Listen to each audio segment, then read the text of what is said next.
The following programs were originally aired live, long before the advent of high fidelity, and they were recorded using a variety of means, from direct recording onto early audio tape and glass records, to simply placing the microphone of a wire recorder in front of the speakers of a radio playing the program. I hope, however, that any variance in audio quality will not take away from your pleasure in listening to these, some of the all-time favorite shows.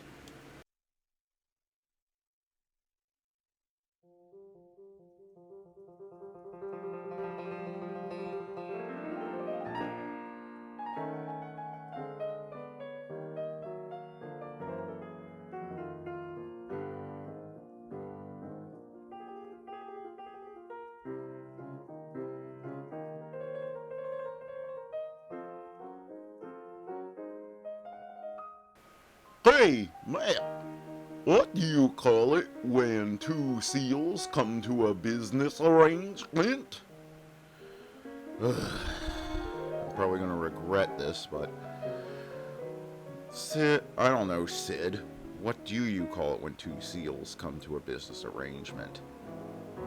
Sealing the deal!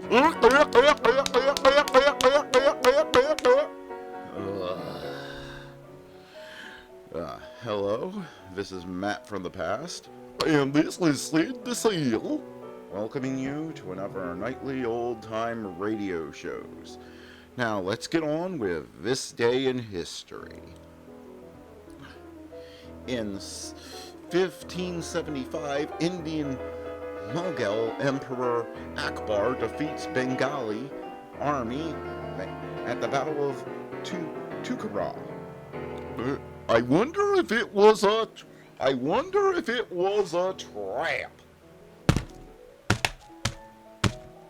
Ow!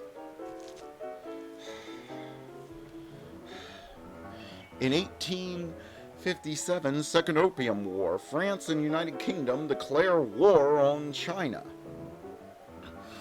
In 1861, Alexander II of Russia signs the Emancipation Manifesto, freeing serfs and granting them full rights of free citizens. In 1887, Anne Sullivan begins teaching 6-year-old blind deaf Helen Keller. In 1917, first major strike of the Russian February Revolution starts at the giant Petrolov factory in Petrograd.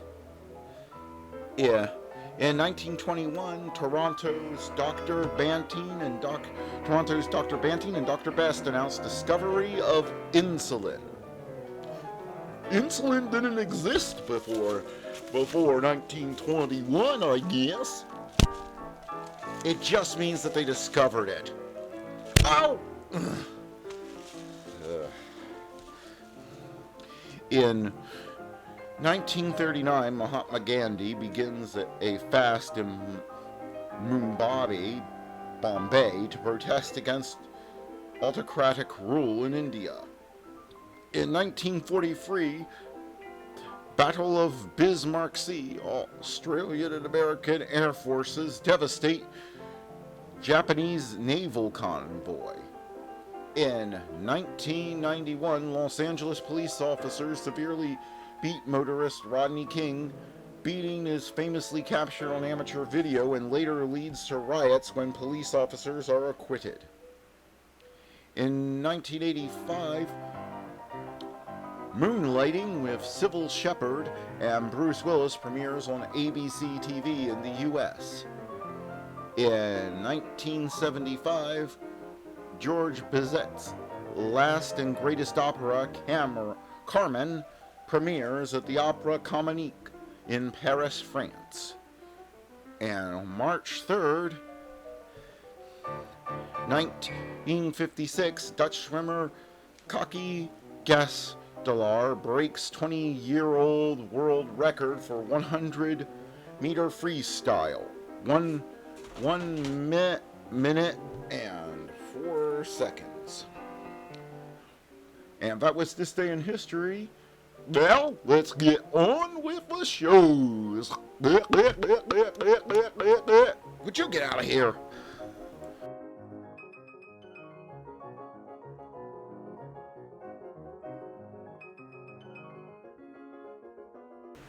Who's on first? Why, it's Bud Abbott and Lou Costello. Coming up next. Hey, Abbott, what time is it? It's time for the Abbott and Costello Show. Well, what are we waiting for? Let's go with the Abbott and Costello Show.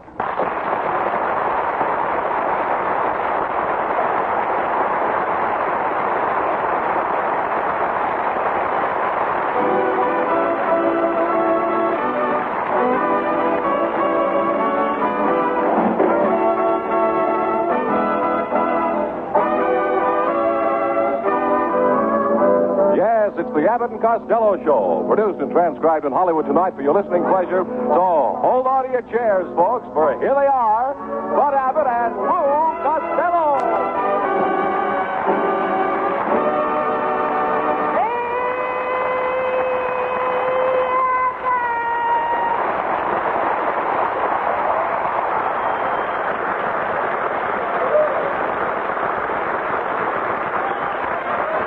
Costello, come here.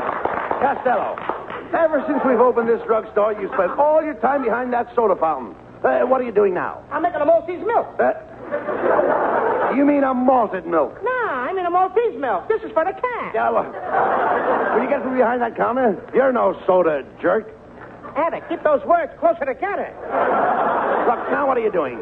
Get your hand out of that box. Oh, I was just eating some lifesaver. Those aren't lifesavers. They're corn plasters. Corn plasters? No wonder every time I hiccup, I taste mercurochrome.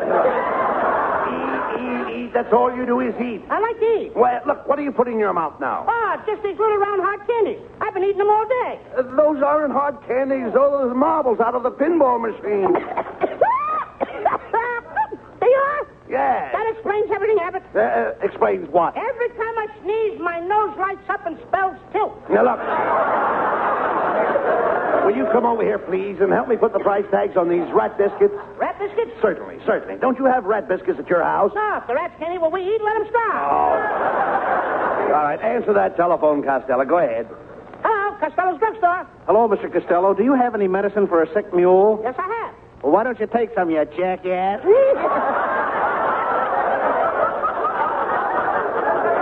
That was a very peachy joke. I think I'll pull it on Abbott. Hey, Abbott, do you have any medicine for a sick mule? No, but you can call my brother-in-law. Now I'm stuck with two jackasses. Look, will you stop with those jokes and get to work, please? Yeah. Hey, I've been working all morning, Abbott. I'm making mustard plasters. You make your own mustard plasters? Yeah. I start with a little red pepper, chili powder, and then I add some horseradish and Tabasco sauce. Oh, wait a minute. You'd better be careful with all that hot stuff. Yeah, last week I had a little accident when my Uncle Artie Stebbins sat down on one of my mustard plasters. What happened? He won first prize in the national air races.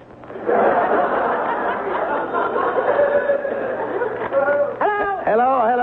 I'll answer it. Hello, Costello's. Costello's drugstore. Oh, hello, Mrs. Dinkelberger. Oh, yeah. What?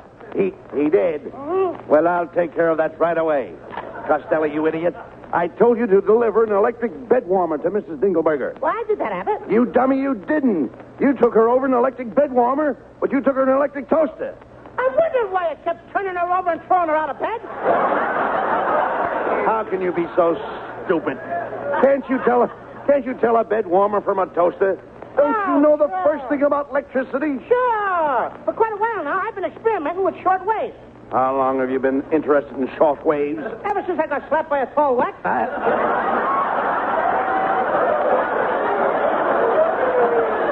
What a dope. Goodness, I don't know.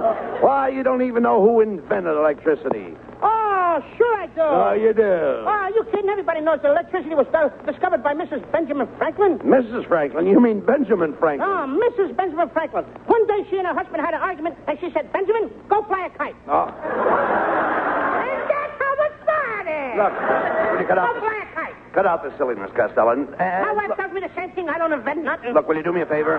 Please, and take a bed warmer over to Mrs. Dingelberger's right away. And be sure you get the right voltage.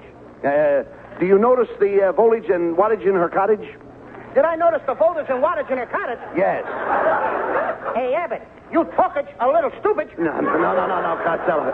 What is her house, AC or DC? It's, lousy. No. Look, what is the house wired for?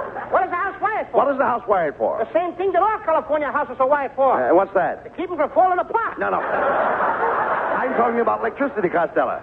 Look at that bed warmer. Look at it. You see it there? Now, what does that little tag say? A 40. That means 40 what? I don't know. I just told you. You told me what? That's right. What's right? Correct. You see, Costello, the amount of current used in this bed warmer is 40 watts. I don't know.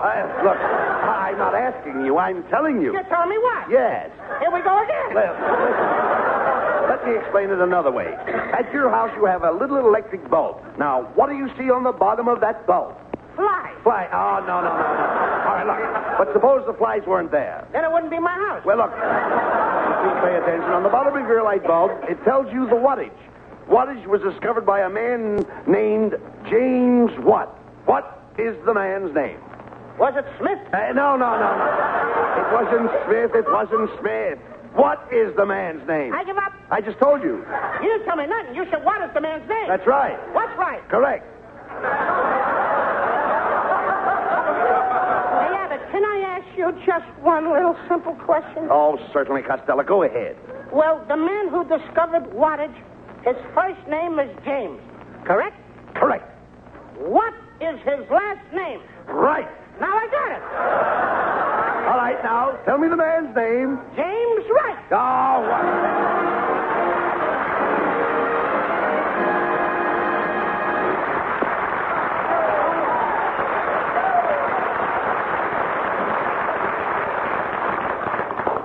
Where's the manager of this drugstore? I demand to see the manager. Costello, see what that lady wants. What can we do for you, madam? Oh, there you are, you little bloated blimp.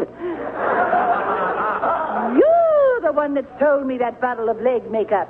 Yes, ma'am. What's the matter? Is it the right shade? You fool, I can't get my leg out of the bottle.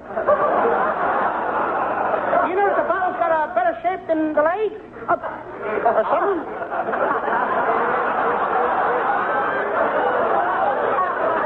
I read it wrong. So what? Are you kidding? Just look at my limbs. I have very pretty legs. Have you ever seen anything like these before? Only once. But they had a sign on them that said, "You are now approaching the California Redwoods." Oh, you're so clever, Mr. Costello. You know you could sell a lot of medicine in this drugstore if you'll do just one thing. And what's that? Stand outside and make people sick. Never mind our Costello. See what that man wants at the prescription counter. He looks like he's in pain. Oh, help. Help, young man, help. I've got to have something to make me sleep. I dreamt all night long that grasshoppers were jumping around in my stomach. What did you have for dinner? Grasshoppers. All right, I'll take care of this man. Answer that phone. Okay. Hello, Costello's drugstore. Call me a doctor. Call me a doctor. You must call me a doctor. Why? I just graduated from medical school.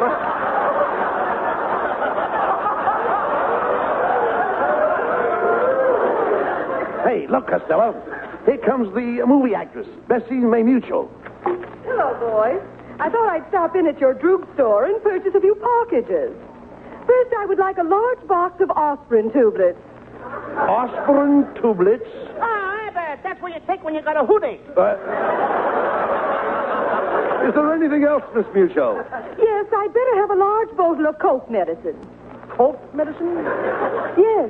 Did you ever wake up in the middle of the night hoking and coughing? No, but last night I had the snoofles in my news. You can get my packages ready and send them over in your delivery troop. Ah, very sorry. The troop is broken. I'll have to come over on my roller scoots. Well, I have to leave you now. Aloha, adios, and au revoir. How do you like that? She didn't even say goodbye. Costello, this man just came in the side entrance. See what he wants. Good morning, sir. Hey, mister, could you get me a glass of water? A glass of water? What? Water? Champagne. Yeah, I've had these. I've had them for 2 months. For 2 months. 2 months. 2 months? Nights. Look, I'll get you some pills for that. Oh, no thanks. I couldn't keep those big pills on my stomach. Well, we'll tape them on. No. Quiet, Costello. Here, my good man. Just swallow these big round pills fast, and you'll be all right. Oh, thank you. Oh, gee, that's swell. I feel fine. Fine. Fine. Don't stand there, Rabbit. Put your hand over his mouth before I break every window in that joint. All right, I'll get this fellow outside, Costello. Hey, wait a minute. There comes Mrs. Niles. Oh, there you are, you little pipsqueak. I've got a bone to pick with you. A bone? No, thanks. I'm full. I just had lunch with a Cocker Spaniel. Now, you pay attention. Do you remember last week when my horse fell down in front of your drugstore and hurt his leg? Yes? Well, when you bandaged up the horse's leg, you tied my leg up with it. So what? In the past week, I've run in 5 races at Santa Anita. And what are you bragging about? Not once did you come into the money. Niles, Mrs. Niles, how do you do? What's the trouble? Oh, hello, Mr. Abbott. I came over here to collect my rent. You boys have been living in my apartment for a month now, and I haven't received a penny. Well, here it is. The rent? No, a penny. Oh, that does it. Costello, if you don't have the rent by noon tomorrow, I'll throw you out of my apartment. And furthermore, I'll have the sheriff attach this drugstore. Mrs. Niles, don't do that. I haven't got any money. How about taking the money in merchandise? Here, Mrs. Niles, how about some of these nice beauty preparations? I don't need any. I spent Friday, Saturday, and Sunday in a beauty parlor. Friday, Saturday, and Sunday in a beauty parlor? Yes. Brother, that's what I call a lost weekend. Oh, you little squirt. Just remember what I said. I either get my rent or out you go, and I'll close this drugstore. Goodbye. Well, Costello, you've got us in hot water again. Mrs. Niles is mad at us. We're going to get thrown out of our apartment, and we're going to lose the drugstore. Abbott, everything happens to me. Yep. I'm always in trouble. Look at the bags under my eyes. Maybe I can get rid of these bags by putting some of this cream on them. Costello, be careful of those creams. They're very powerful. Some of them are for weight control. For instance, if the label says fat, you get fat. If it says thin, you get thin. Now remember that. Whatever the label says, you get. You get what the label says? That's right. You get what the label says. Call a doctor. Get me a doctor. Wait a minute. What's the matter? What does the label say? Baby cream. Oh.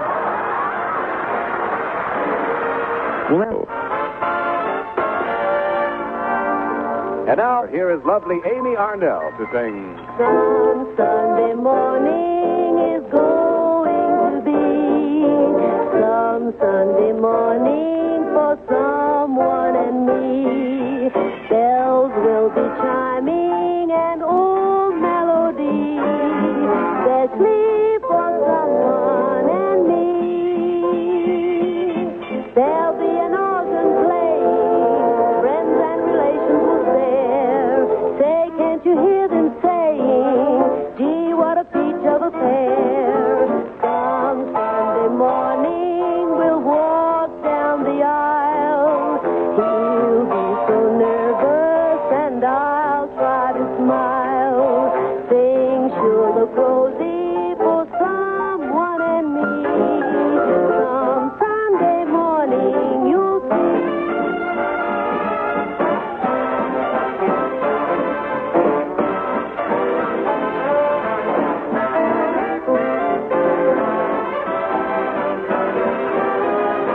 Some Sunday morning we'll walk down the aisle. He'll be so nervous and I'll try to smile. Things will look rosy for someone and me.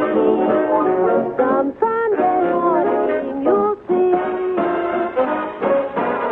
Some Sunday morning you'll see.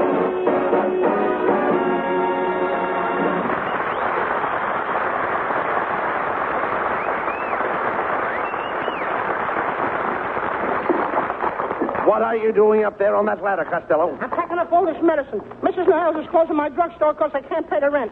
Here, Abbott, catch this big bottle I got. Catch it. Wait a minute. What's in that bottle? Oh, just some coloring stuff. It's some kind of tint. Tint? Yeah, it's right on the bottle. TNT. Don't throw that bottle. Don't throw that bottle, you dummy. Get off that ladder, Costello. You hear me? Get down. Right.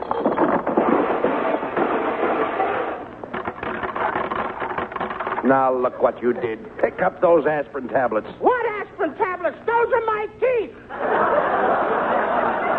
This whole thing is ridiculous, Costello. You don't have to close up this store. You've got it until noon tomorrow to raise the rent money. Now, all we have to do is think this thing over carefully. Let's put our heads together. Now, wouldn't that be a pretty picture? It would look like a baseball score. Nothing to nothing. No, Hey, look, Costello. Look! Costello! Look what I found on the bottom shelf. A sack of uranium.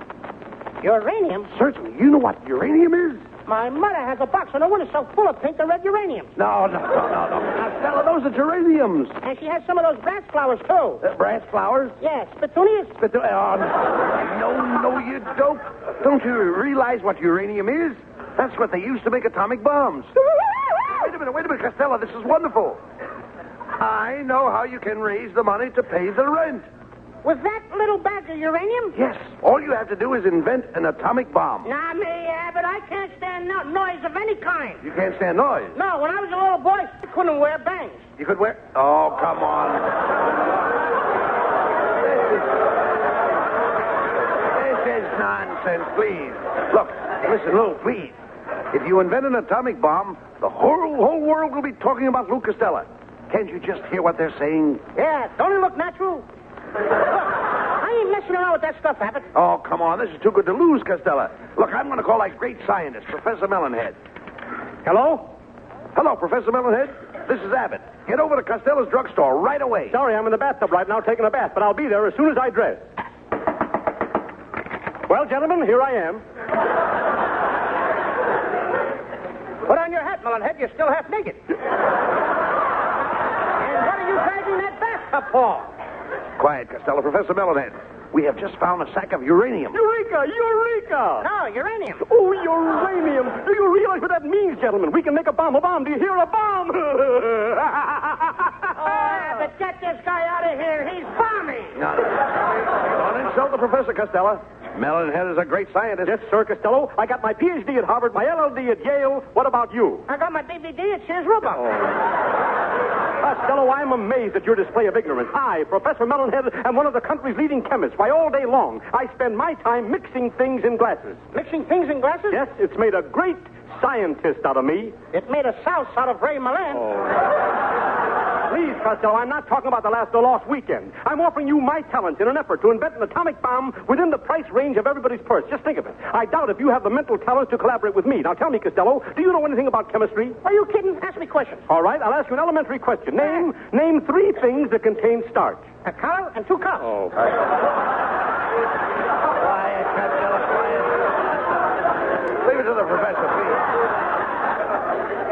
Hey, Abbott, how is this guy going to make a bomb out of this sack of junk? Junk. Costello, scientists can do anything. Why, just the other day, a fellow scientist of mine succeeded in getting milk. Milk, mind you, from a peanut. Now, what have you got to say to that? All I can say is he must have had an awful low stool. Wait a minute. You mean to say that you question the veracity of my scientific thesis? Young man, do you realize that they are even making women's clothes out of sour milk? Now, there's a pretty picture. Can you imagine dancing with a girl in a cheese chemise and a girdle? Costello, will you cut it out? Professor, do you really think you can make an atomic bomb? Please, do not ask me if I think. Of course I think. I am one of the world's biggest thinkers. You can speak plainer than that. Silence, Costello. Of course, gentlemen, we cannot experiment with this dangerous element within the confines of the city limits. Now, gather up your sack of uranium, Costello, and meet me in the middle of the Mojave Desert tomorrow morning. When we explode this bomb, it will be sensational. All atomic bombs in the past have been set off from a point miles away, but this time, we want a man right by the bomb to see what happens in Costello. When we ask for a man to volunteer, who do you think steps forward? Who? You. Who pushed me? Oh. Enough of this nonsense. Now, I'll see you 2 gentlemen at 6 o'clock tomorrow morning in the Mojave Desert. Well, good day. I must be off. I must be off. I must be off. And he ain't kidding.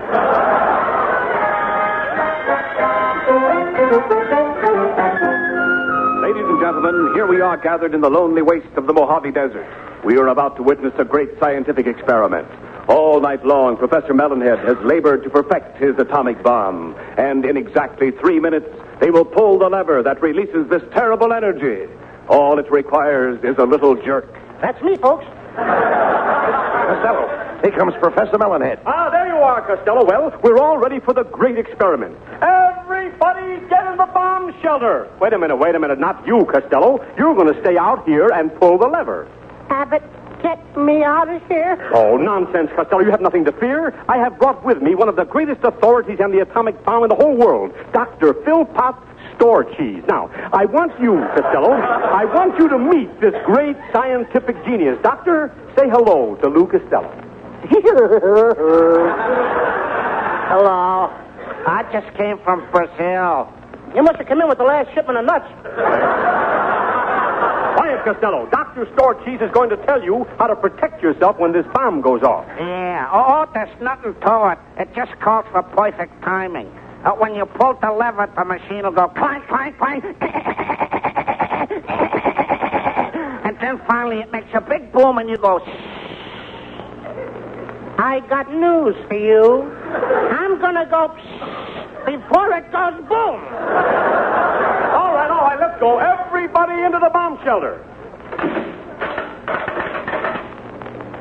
I'm talking to you now, Costello, over the radio, the radio phone in the bomb shelter. Now, are you at your station? I'm at my station. Grasp lever. Grasp lever. Pull. Pull.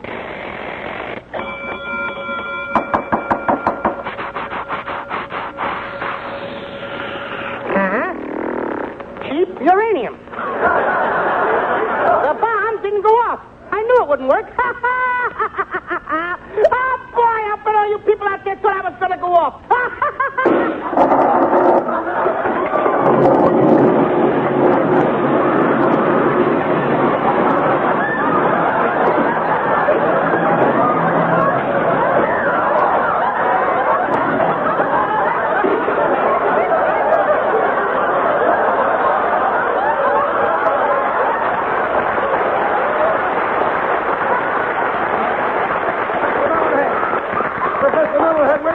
Where's Costello?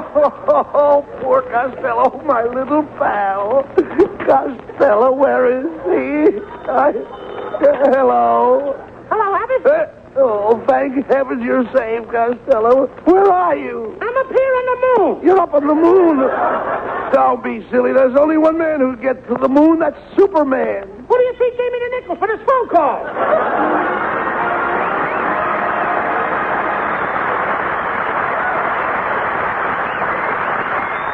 And now, here are Bud and Lou with a final word.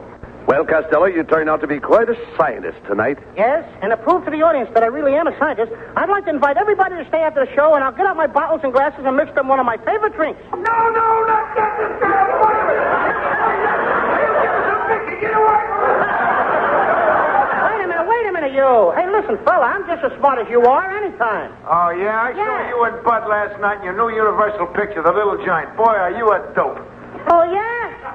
Ask me something. Okay, fat stuff.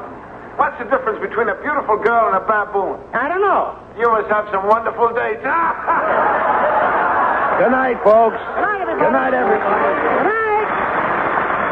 Night to Patty and Carol. Now let's join a true legend of American comedy who also entertained troops for nearly 60 years, Bob Hope. Starring Bob Hope and his special guest, Herbert Marshall.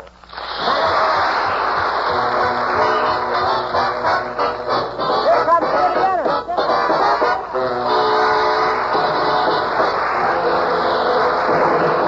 It's only paper moon sailing over a cardboard sea, but it wouldn't be make-believe if you believed in me. Yes, it's only a canvas sky hanging over a muslin tree, but it wouldn't be make-believe if you believed in me. Without your love, it's a honky-tonk parade. Without your love, it's a melody played in a penny arcade. It's a Barnum and Bailey world, just as phony as it can be, but it wouldn't be make-believe if you believed in me.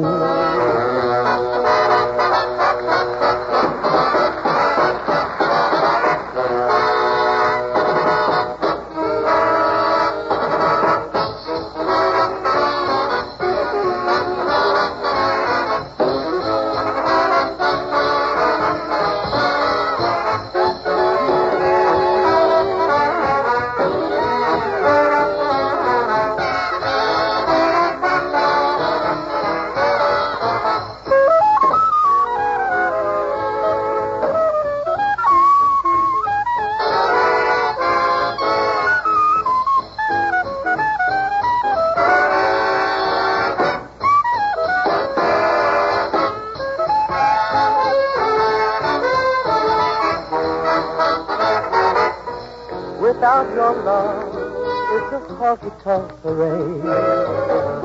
Without your love, it's a melody played in a penny arcade. It's a Barnum and Bailey world, just as phony as it can be.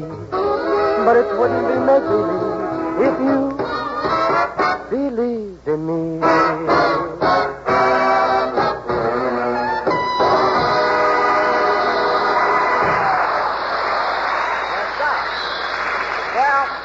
Here I am at Phoenix, Arizona. Phoenix is located in the southern part of the state, except on windy days.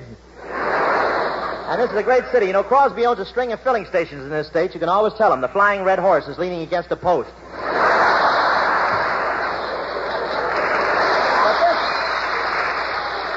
But this is really the Old West. The minute we hit town, there was a quick exchange of shots. The musicians had found the bar.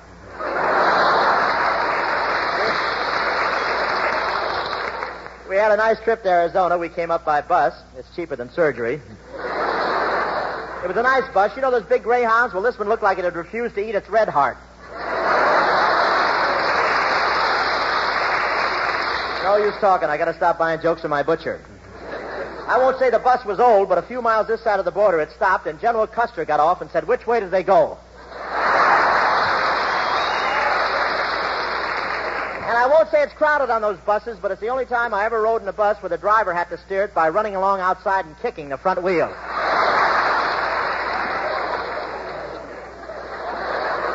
Everybody was so jammed in when we got off. Skinny Ennis was wearing Colonna's mustache.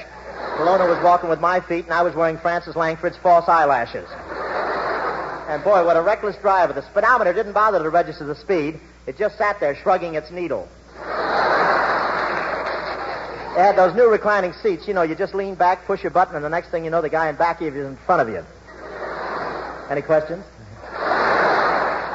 But I think I tilted my seat back a little too far. A little boy was sitting in back of me, and he kept dropping jelly beans down my nose. And his father wouldn't let me keep them. You know, there's a lot of petrified forests in Arizona. This is the only place in the country where the woodpeckers lay pebbles.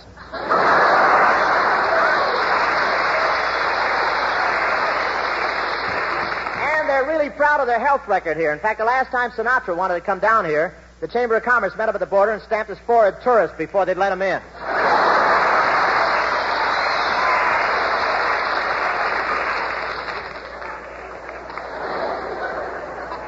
It's so healthy around here, the newspapers don't have obituary columns. If someone dies here, they just list them under the lost and not likely to be found ads.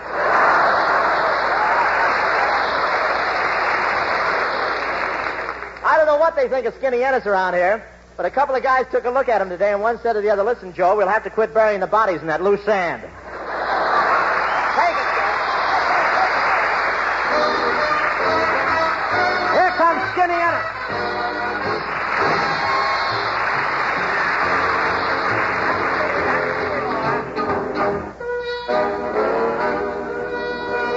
Just a little fond affection is all I'm thinking of. I've been in heaven since the day I found you. It's really heaven with my arms around you. Just a little fond affection cheers me when I'm feeling blue. Just a little love, a little affection, dear, from you.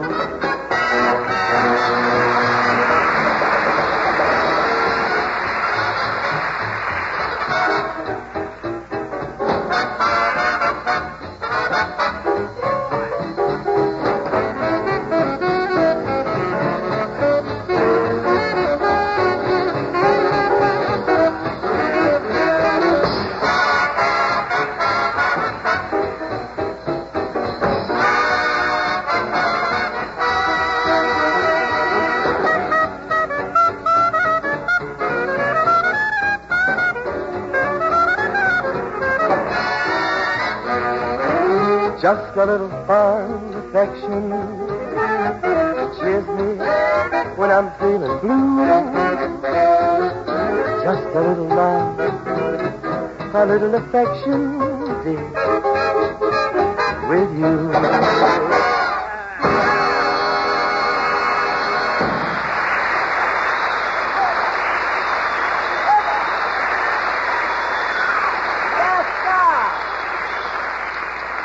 North Carolina. That was Skinny Ennis, the poor man's Gregory Reck. Yes, sir. The only man I know who makes a living out of asthma. Well, how do you like Arizona, Skin? Oh, it's swell, Bob, but they've sure got strict agricultural laws there. Almost didn't get across the border. What do you mean? Well, I was wearing a green sweater, and they thought I was an asparagus tip.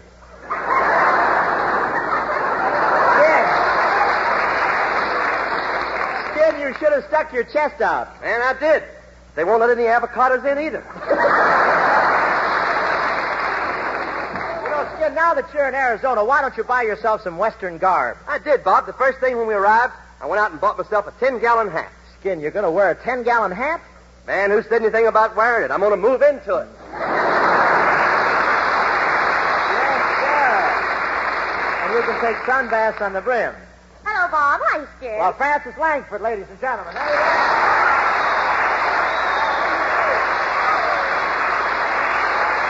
Yes, sir. Gee, this is really the West, isn't it, Bob? Yes, sir, Francis. This is the West where men are men and the women are women, and they haven't figured out a way to put a tax on it yet.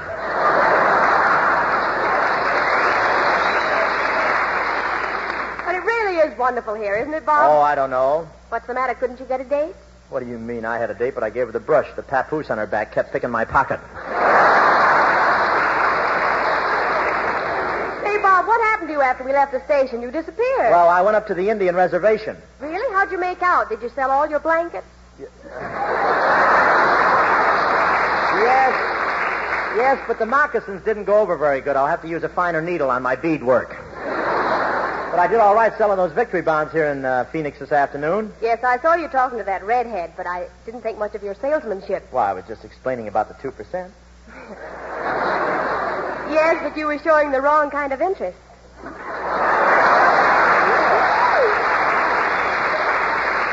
Well, why not? I haven't reached maturity yet. Mentally. Thought I'd get that in there before you did. By the way, Bob, is Professor Colonna here with us in Arizona? Yes, Francis, I sent the professor out to take some snapshots of the Grand Canyon. The Grand Canyon? Yeah, that's where Superman forgot to replace a divot. I'll get it. Hello? Listen, when Bob Hope comes in, tell him Professor Colonna is sick in bed with a temperature of 120. A temperature of 120? No man in his right man would believe that. Well, let's not quibble about the obvious. This story is designed for Bob Hope.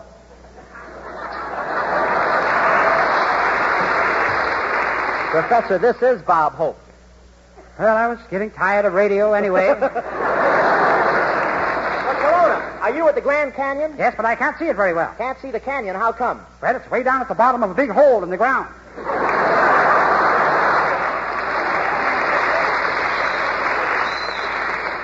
Colonna, get busy and take some pictures of that country, will you? 1 minute, Hope. I think I have a beautiful shot. A real Hope-Eye Pinto pony. A real Hope-Eye Pinto pony? What was that? Pinto just had a pinto. I'll see how this picture comes out, Hope, and call you back. Roger, over and out. Boy, that Colonna would make a great cowboy. He carries his own wide-open spaces with him in his head. Do you think you'd like to be a cowboy out here, Bob? Not me, Francis. Those longhorns look dangerous. How'd they ever get such longhorns anyway? I really don't know, but don't brood about it, Bob. Yours has a much cuter twist in it.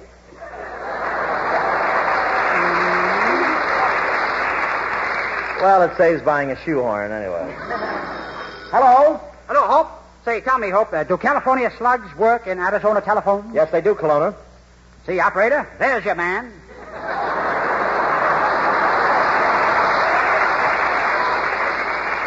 Colonna, are you still at the Grand Canyon? Yes, and I can't understand it, Hope. They only charge a quarter to look at it. For a hole that big, they ought to get at least $1. Well, how do you figure that out, Colonna? Well, I get 50 cents for the one in my head. You mean you actually charge people 50 cents to look in the hole in your head? Well, that's just a look. If they want to take a goldfish home with them, it costs them an extra quarter. Isn't that right, honey? Colonna, have you got a girl with you there? Well, yes, I have. Hope she's lovely. Her hair is just like the setting sun. Her eyes sparkle like the stars at night. And her voice, her voice. Put her on the phone. This I gotta hear. Hello there. Well, you can't have everything.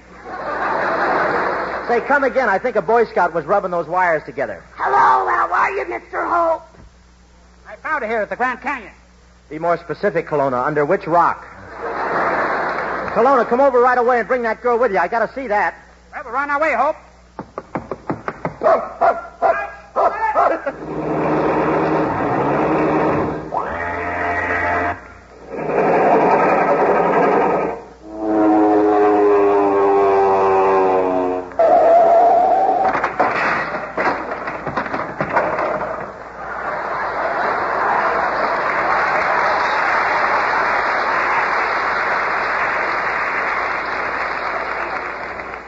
Took a shortcut. Well, Kelowna, introduce me to your girlfriend. Hope, this is Raspy. Yes, they named me after Rasputin. Believe me, the resemblance doesn't end there.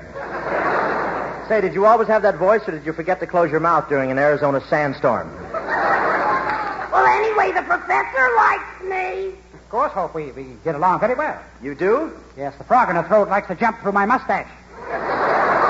Why, Professor, how can you say that? I have a lovely voice.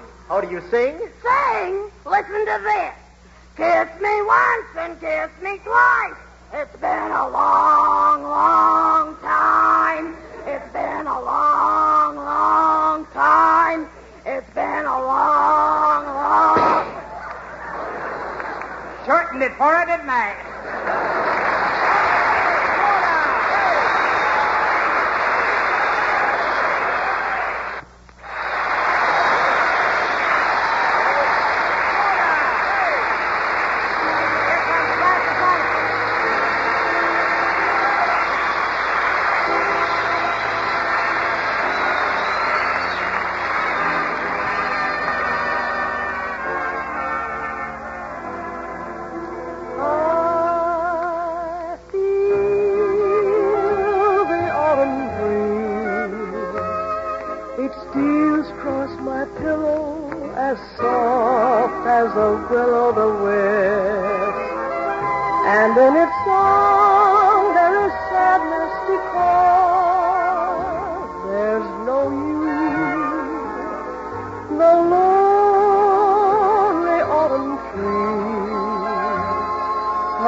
Summertime rapture we knew. And from that day, nevermore will I say, there's no you. The park that we walked in, the garden we talked in, how lonesome they seem in the fall.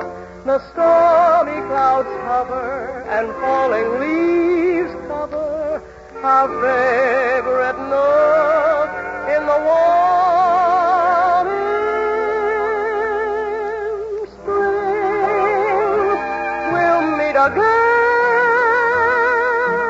We'll kiss and recapture the summertime rapture we knew. And from that day, nevermore.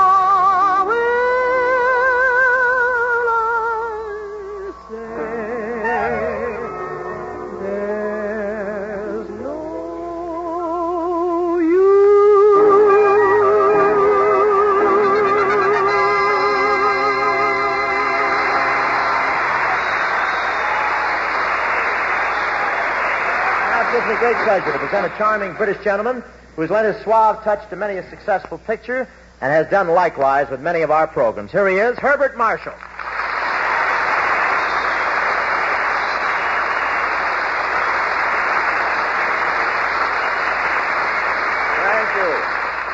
Thank you very much.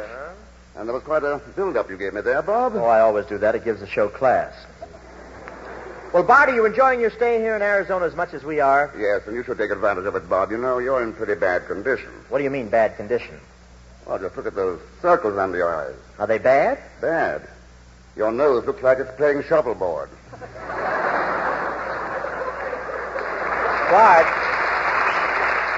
Bart, those aren't circles under my eyes. It's that cheap mascara I've been using. But you're looking great, Bart. Well, yes, I've been putting a lot of time on my dude ranch down here. By the way, thanks for letting me stay at your ranch. Oh, it's nothing, Bob. Well, I appreciate it a lot. How did you come to think of inviting me out to your place? Oh, it occurred to me the other morning, Bob, when I looked out my window and saw your trailer parked in the yard.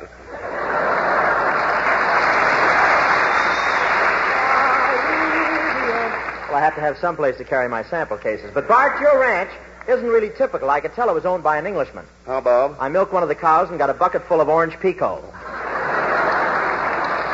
Well, I certainly enjoyed staying at your place, Bart. Everything is so informal. I love going downstairs in the morning and having breakfast before I get dressed. Yes, I meant to speak to you about that, Bob. Don't you think that's a little too informal? How do you mean too informal? I always have a bathrobe when I come downstairs. Yes, I know you do, Bob, but don't you think you should wear it? Are you kidding? If I do that, I can't take it back to Goldwater's.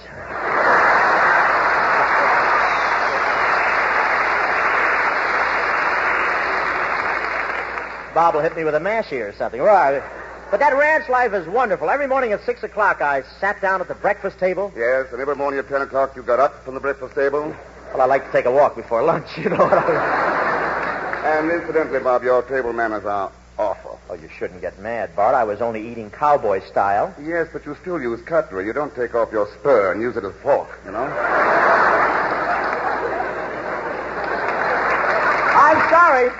I'm sorry, Herb, but I tried being like the other cowboys. I even tried rolling a cigarette with one hand. How did it turn out? Perfect, but I couldn't smoke it. Why not? I couldn't get my finger out. Incidentally, Bart, I didn't get much sleep there at night with all that howling. Well, it's your own fault, Bob. You could have slept. What do you mean? Well, those are coyotes. You're not supposed to howl back.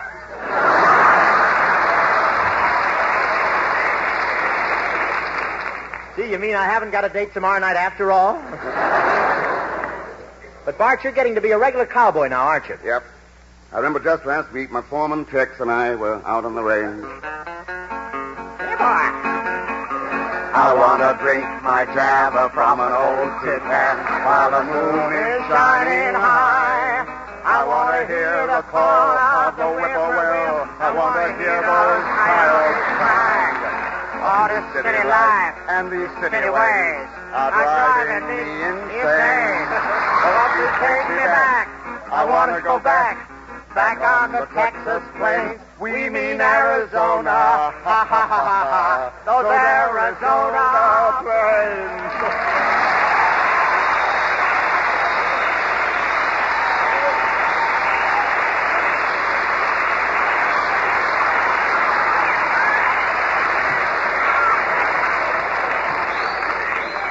Well, come on, Tex. Let's go look over the herd. Okay, partner, what'll it be this time? The Biltmore or the Wigwam Inn? No, on second thought, let's knock off a cactus sandwich. I need the roughage. Say, you're really a rootin' tootin' cowboy, ain't you, Tex? Sure am. It's in my blood. Runs in my family. You mean your father was a cowboy, too? No, he was a chorus boy in Oklahoma.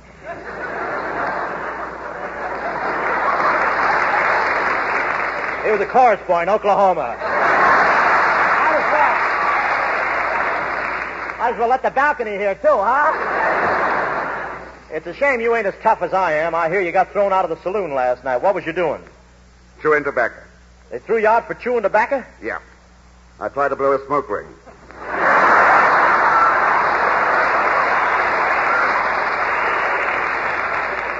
Well, you should take me with you when you go into those places. You ought to try it anyway. You know, Two Gun, I'm the toughest cowboy in these here parts. You're the toughest cowboy in these parts? Then how come you can't ride a horse? That ain't the part I'm tough in.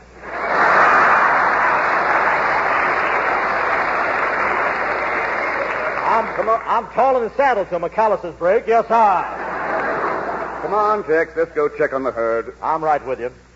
Wait a minute. There's some rustling going on around here. Rustling? Can't understand that, Two Gun. I ain't...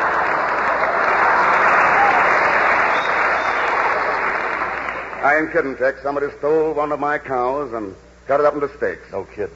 The fellow who did this is a bold, desperate rustler. How do you know he's a bold, desperate rustler? Well, look at the message he left. Nuts to you, spelled out in filet mignons. Yeah. What are we waiting for, Tex? Which way did the rustlers go? I don't know, but never mind. We'll just follow my nose. I couldn't. The altitude would kill me.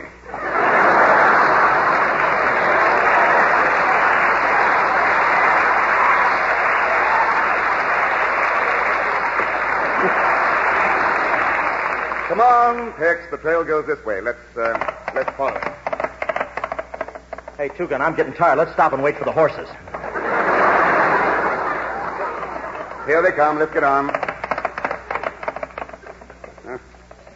You have a mighty funny way of riding a horse, Tex. Well, it may look funny, Two-Gun, but it's sure nice and shady under here.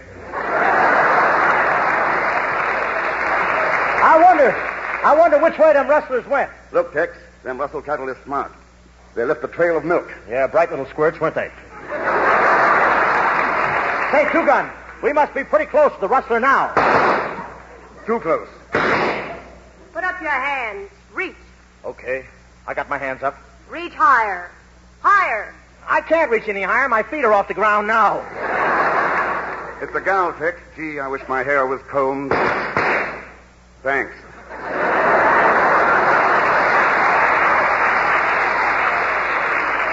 So you're the rustler, huh? Yes, Cactus Sue. I'll steal anything that walks on all fours. Two-Gun, get up off your knees. Yeah, I got her. I'm going to slip the cuffs on her. Watch out, Tex. She's toting 38. Yeah, and she's got guns, too.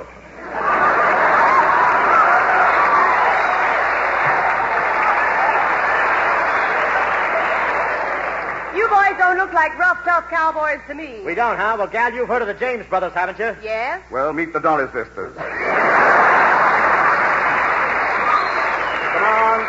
Come on, we're taking you in, sister. Now, don't make any false moves, boys. I'm a pistol-packing mama.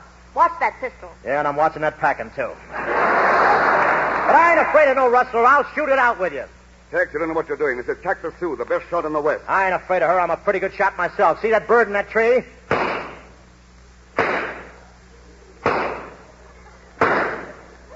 Looks pretty up there, don't he?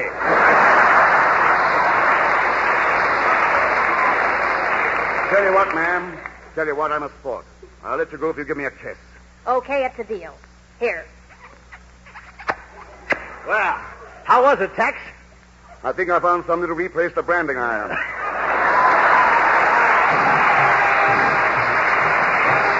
Wonderful.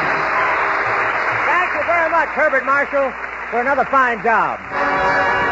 Here comes Francis Langford right here.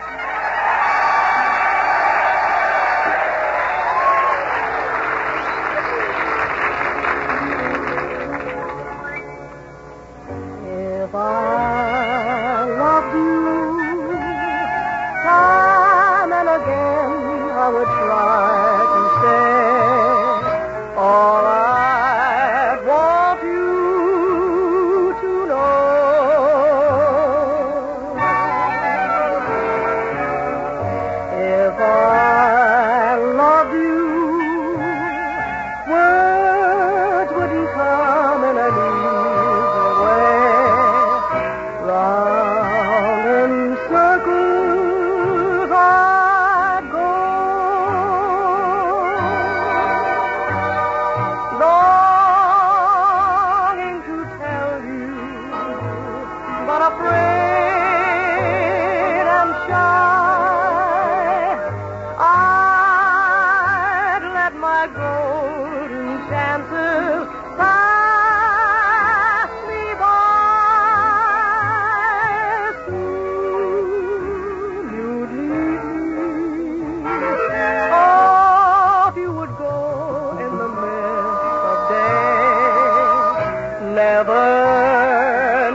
radio service.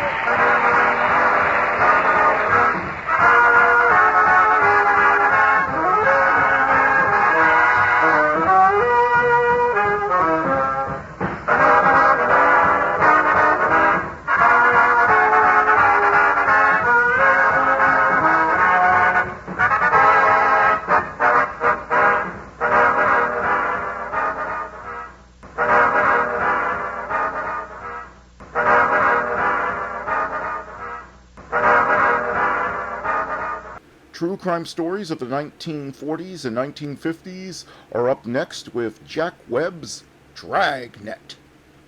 The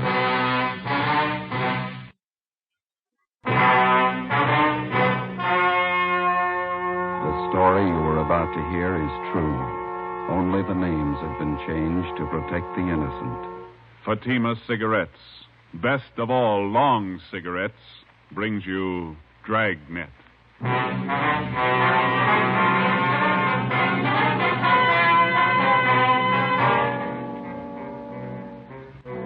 You're a detective sergeant. You're assigned to homicide detail. A woman has been shot to death. The apparent motive, robbery. The killer's still at large. Your job, find him. If you want a long cigarette, smoke the best of all long cigarettes. Smoke extra mild Fatima. Yes, Fatima is the king-size cigarette which contains the finest Turkish and domestic tobaccos superbly blended to make it extra mild, to give Fatima a much different, much better flavor and aroma than any other long cigarette. That's why Fatima has more than doubled its smokers coast to coast. Enjoy extra mild Fatima yourself. Best of all, long cigarettes. It's wise to smoke extra mild Fatima. It's wise to smoke extra mild Fatima.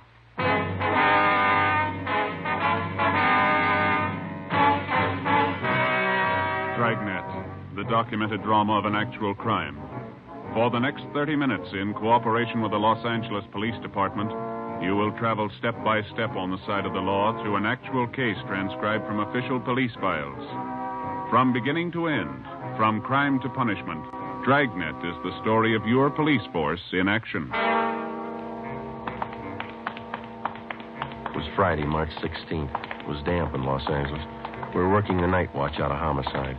My partner's Ben Romero. The boss is Thad Brown, chief of detectives. My name's Friday. It was 11:45 p.m. when we got to where we'd parked our car.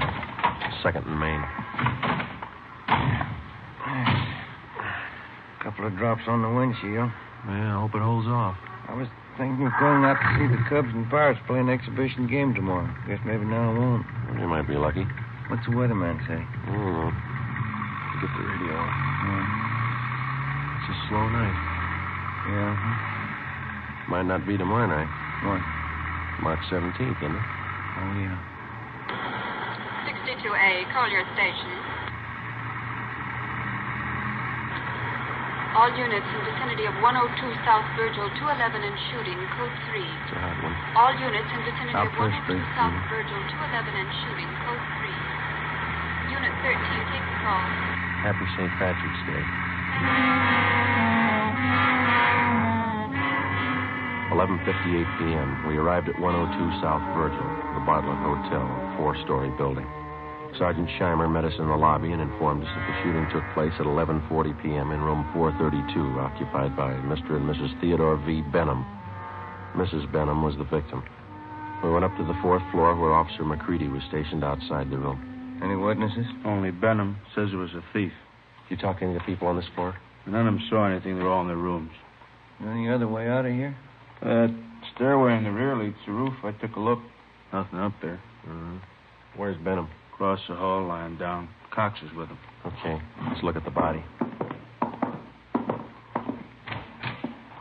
We went into the room, a dreary place with a single light hanging from the center of the ceiling. The carpet was faded and worn in spots. On the north side were a closet and a bathroom. Against the east wall was a dresser. Across the room was a double bed, and at the foot of the bed, a window looking out over the roofs of adjoining buildings and the marquee of a movie house down the street. A steamer trunk was in the corner, and a straight-back chair was next to the door. The mirror of the dresser was smashed, and on the dresser, a Gideon Bible. On the bed was the body of a woman sprawled face down. There were several splotches of blood on her coat. In the chair was a .32-20 revolver, which McCready said belonged to Benham, the husband of the murdered woman. We asked McCready to put in a call to the crime lab, and we went across the hall to question Benham. This is an awful shock. I'm not feeling well. I'm under doctor's care. Hemophilia. It's an awful shock. Sit down, please. Yes. I don't know what it'll do to me. I should be in a sanitarium right now. We'll see you're taken care of. Lincoln Sanitarium in Eagle Rock. Could you tell us what happened tonight? Why, yes. My wife and I went out to the Sycamore Cafe over in Alvarado. What time was that? Oh, about 9:30. We had a couple of drinks and something to eat, listened to a piano player, then came home. I unlocked the door, and Elizabeth went in first and went over to the dresser. I just walked over to her when a man stepped out of the closet in back of us. He had a gun. Mm-hmm. Can you describe him? I don't know. Did you see his face? No. He had a blue bandana over his face, and he had a cap on, a blue and white check. Did you notice his clothes? No, I didn't. Anything else? He seemed very nervous, and he wasn't holding the gun still. My wife was opening her purse, and I said, well, I haven't got very much, but I'll give you what we have. And he fired and hit Elizabeth. I pulled my gun from my overcoat and started shooting. Are you in the habit of carrying a gun? No. I'd noticed suspicious-looking men following me lately, so I bought one. Is this the gun here? Yes. Then what happened? Well, I fired all the bullets. I don't know how I missed. The room was small. He kept moving around all the time. Mm-hmm. But I guess I did miss. Then he ran out of the room. About how old would you say this man was? Oh, sir, I haven't the faintest idea. I'll see you in a minute, Sergeant. Sure. We'll be back, Mr. Benham.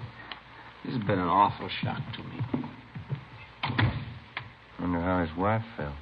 McCready told us that Sergeant Scheimer had found a woman in the Nevada Hotel next door who might know something.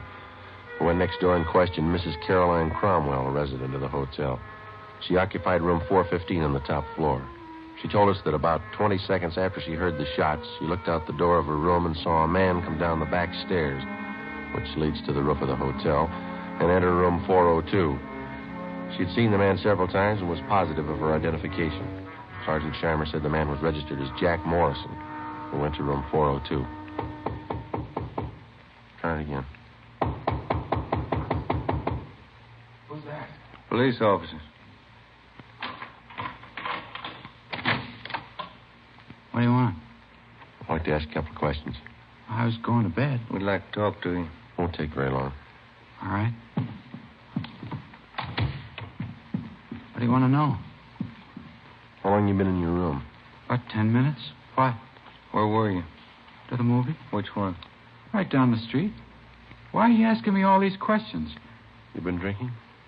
A little. Not much. Mind if we look around a little?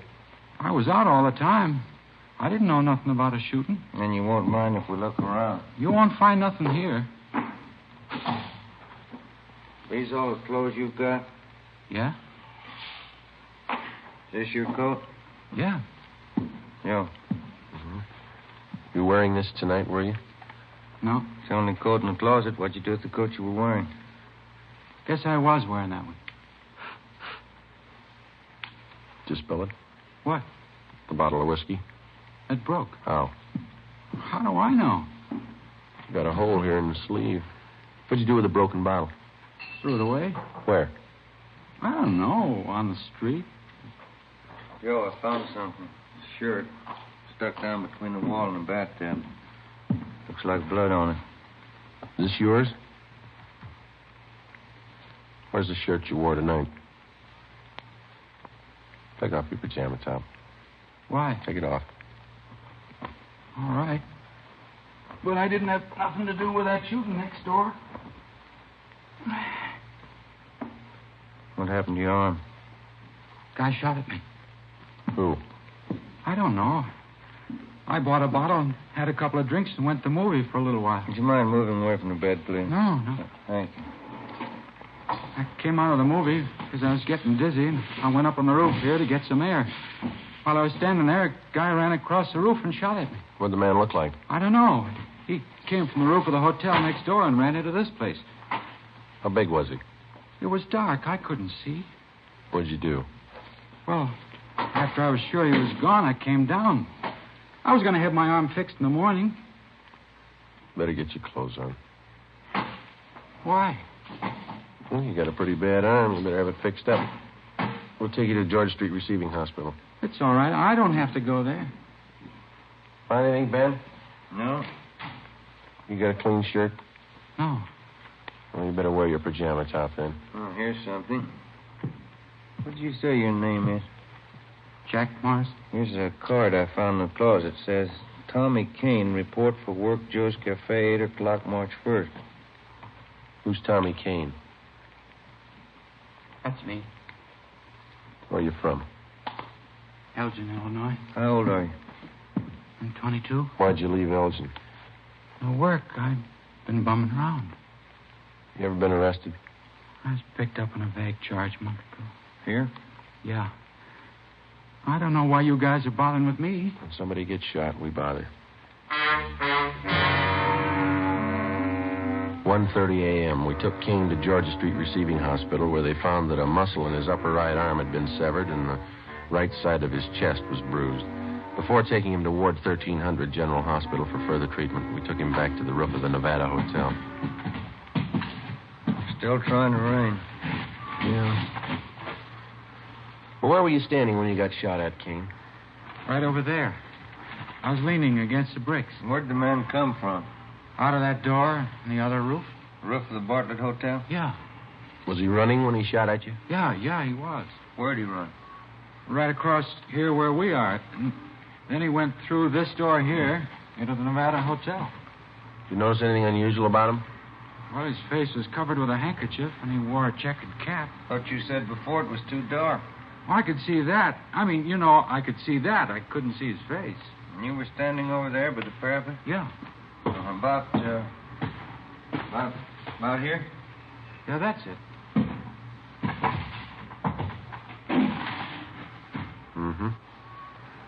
All right, let's get over the roof of the Bartlett. It's a little high. Can I help you over? No. Come on, Ben.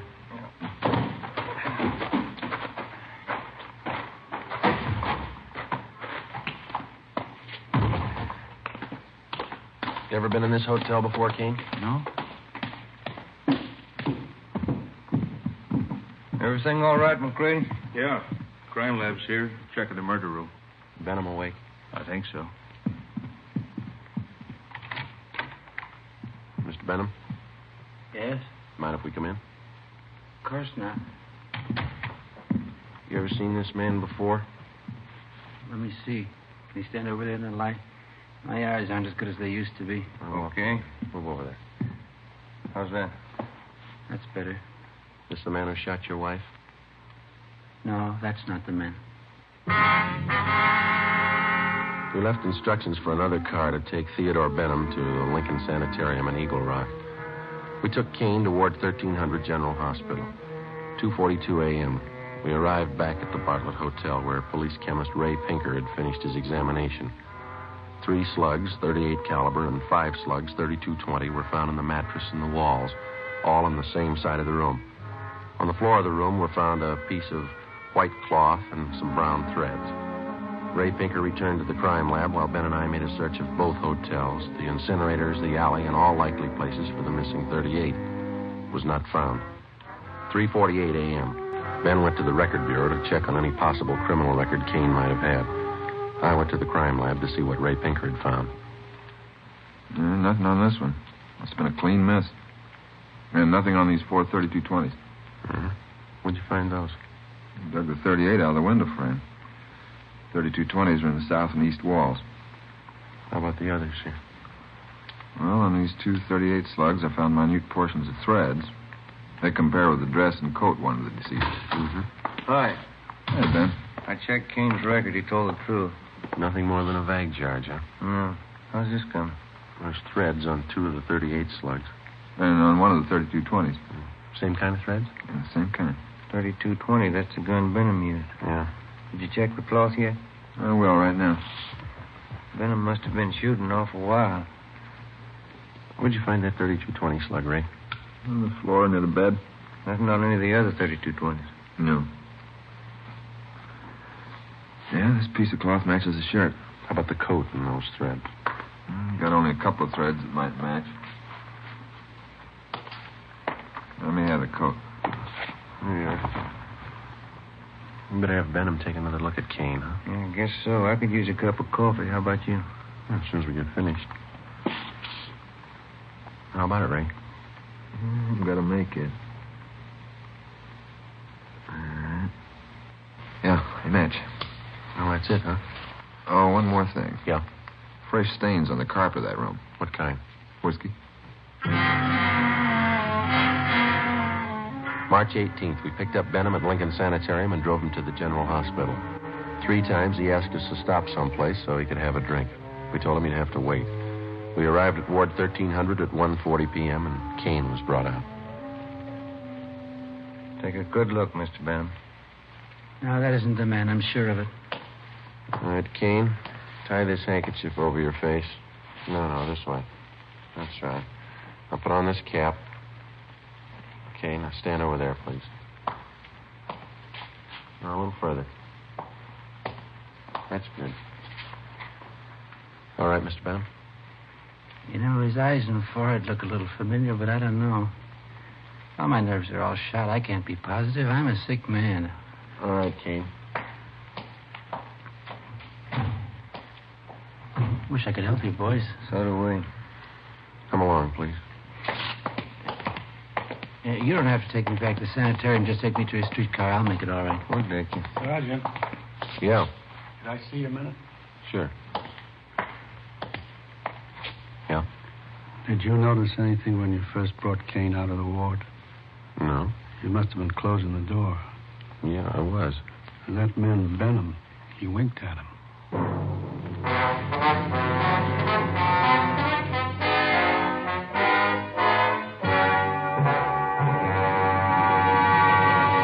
You are listening to Dragnet, the case history of a police investigation presented in the public interest by Fatima Cigarettes.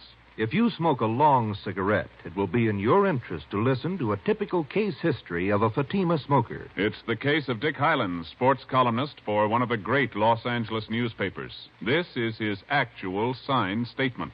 Do I smoke a lot when I'm reporting a close ball game? You bet I do. Do I still enjoy smoking when the game's over? Right again. Because I smoke a mild cigarette, Fatima. No other king-size cigarette tastes so good, is as mild as Fatima. I agree it's wise to smoke extra mild Fatima. And so do more and more smokers every day. Actual figures show extra mild Fatima has more than doubled its smokers coast to coast. So enjoy extra mild Fatima yourself. The king-size cigarette, which contains the finest Turkish and domestic tobaccos, superbly blended to make it extra mild. You will prefer Fatima's much different, much better flavor. You will agree. It's wise to smoke extra mild Fatima. It's wise to smoke extra mild Fatima. The best of all long cigarettes.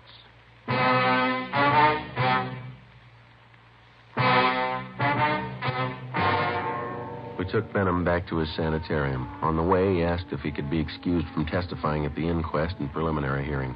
We told him it couldn't be done. 7 p.m. Ben and I returned to the General Hospital and took Kane into a small room adjoining the prison ward. After 3 hours of interrogation, he stuck to his story. Cigarette, Kane? Thanks. How's the arm? All right. Hurts a little now. When you guys going home? When we get a straight story. I've been telling you all I know. Yeah, you've been telling us the same story for 2 days, but it doesn't hold water. What do you mean? How do you account for the fact that parts of your clothing were found in that room? I told you before. You must have made a mistake. No, it's no mistake. Mr. Benham's starting to think he recognizes you. What? Why'd he wink at you? He didn't wink at me. We got somebody here who saw him. And he seems to think whoever did the shooting didn't take the gun with him. When we drove him back to the sanitarium, he asked us if we found it yet. He thinks we will. How long has Benham lived in L.A.? A long time. How long? Why do you want to know how long he's lived here? Is the dead woman really his wife? Well, certainly she's his wife. What? Where's he been since the shooting? In a sanitarium in Eagle Rock. What's the matter with him? Hemophilia. You know what that is? No. You sure that was his wife? Positive. She wasn't a stool pigeon? Stool pigeon? Where'd you get that idea? You guys never saw her before? Never. You never heard of her? Kane, what's eating you? Did you check on her? We always do. You don't make mistakes on anything like that, do you? No. Look, she was a pretty nice woman from all we could find out. Happily married for 30 years. Something's wrong. What, Kane? What's wrong? Oh, shut up. Yeah? What'd Benham say about me? We told you. He says you look a little bit like the man. Did you say anything else? He winked at you, Kane. Why? She wasn't a bad-looking woman. Wasn't she, Kane? All right, now how about it? You guys swear that was his wife? Yeah. Okay, I'll tell you where the 38 is. Where? The mattress on the roof of the Nevada Hotel. Benham cut a hole in it that day. He told me to hide the gun there after the shooting. All right, let's have a look. I don't want anybody to know I'm telling you this. Why? Benham's a real smart guy. He's got a gang. He's in on it as much as I am. Yeah? He double-crossed me. He tried to kill me. I'm going to jail. He's going with me. Maybe he will. Kane told us that he had known Benham for about 2 months. During that time, Benham helped him along by giving him a couple of dollars every once in a while. On March 11th, Benham got Kane a room in the Nevada Hotel and gave him $20 to buy a gun, which Kane did. On March 15th, he gave Kane a blue bandana and a checkered cap. On March 16th, he told Kane that he'd been sent by a gang in Chicago to kill a woman who was a stool pigeon. He promised Kane $100 for his help. Early that evening, Benham told Kane how to enter their room and where to hide. When they came home, Benham stood by the door. Kane stepped out of the closet and, after a few words, shot the woman. As he moved toward the bed, Benham started shooting at him. Kane ran from the room and hid the gun in the mattress on the roof, then went to his room and flushed the cap and bandana down the drain. 11:15 p.m., Ben and I found the gun where Kane said it would be. 38 Special Detective Colt revolver, 2-inch barrel, number 381327. 11:52 p.m., we checked and found no evidence that Benham belonged to any kind of a gang. March 19th, 9 a.m., Ben and I reported into homicide and picked up Captain Steed. We went over to Dr. Wagner to learn his autopsy report. It showed that the deceased had been shot 3 times. 2 .38 slugs and 1 .32-20 were recovered from the victim's body. They were initialed for evidence. 8 p.m., Captain Steed, Ben, and I went to the sanitarium and told Benham that there were a few angles we wanted to clear up before the inquest next morning. Benham got dressed, and we drove back to the Bartlett Hotel. It was raining. I'm still trying to remember what happened. I was very shocked that night. Yeah, I suppose you were. Well, sometimes my memory comes back for a little bit. The red light? Yeah, I see. You know, the man who did the shooting knew you lived in room 432, and he knew you'd be gone that night. How do you suppose he figured that out? Well, I've been noticing that a lot of men have been following me. Suspicious-looking men. I told that to Sergeant Friday, didn't I, Sergeant? Yeah, that's right. Must have been one of them. You ever give money to characters on the street so much they might follow you? Hey, that must be it. Many times I used to do that. I'd be nice to them, and they'd try to make friends. You remember any of them? Yeah, I do. There was a man Dorsey, Jolly Swanson, and a fellow named Kane. Blaine. Kane? Yeah, that's it, Kane. There you are. The young man you took me to see in the hospital. I'm thinking, I believe that's Kane. Are you sure? Quite sure. He's the burglar. What makes you think he was a burglar? Well, what else would he be? He didn't rifle any of the drawers or steal anything, did he? Must have got there just before us. Did you have anything important there? Yes, some insurance policies. And your wife? Yeah. How much? Well, one policy for $4,000 and 2 for $2,500 each. Who's the beneficiary? Well, I am. We took Benham up to room 432, where he got out the insurance policies on his wife and showed them to us. Then Captain Steed asked him to reenact the shooting. Benham acted as the killer, I played Benham, and Ben acted as his wife. Well, the man was over here in the closet. My wife and I came in that door, and then my wife went over to the dresser. Oh, over here? Did you turn on the light? Oh, yeah, and then I closed the door and went over behind her. Like this? Oh, she was closer to the bed. Here? Yeah. Were you standing next to her? Yeah. You start to take off your coat? Well, I was just going to when this man stepped out of this closet here. How far? Oh, here. Yeah, right here. And then what? Well, he held the gun in his hand and asked how much money we had. Elizabeth said we didn't have much. From here. Yeah, but she turned around. Like this? Yeah, that's it. What happened then? Well, then I said I haven't got very much, but I'll give you what we have, and he started shooting. Yeah, but you said before that your wife started looking in her purse. Yeah, that's it. She did. I forgot. And that made him think she was going after a gun. How do you know? Well, I suppose that's what he thought. He shot, and Elizabeth fell on the bed.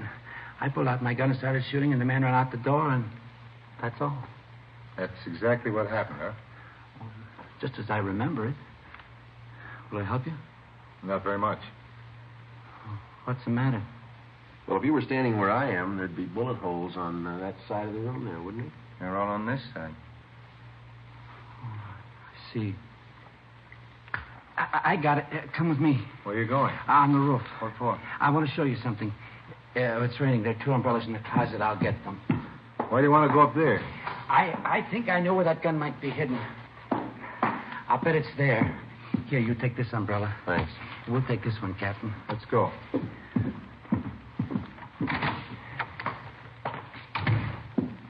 I'll bet it's up there. We'll find it.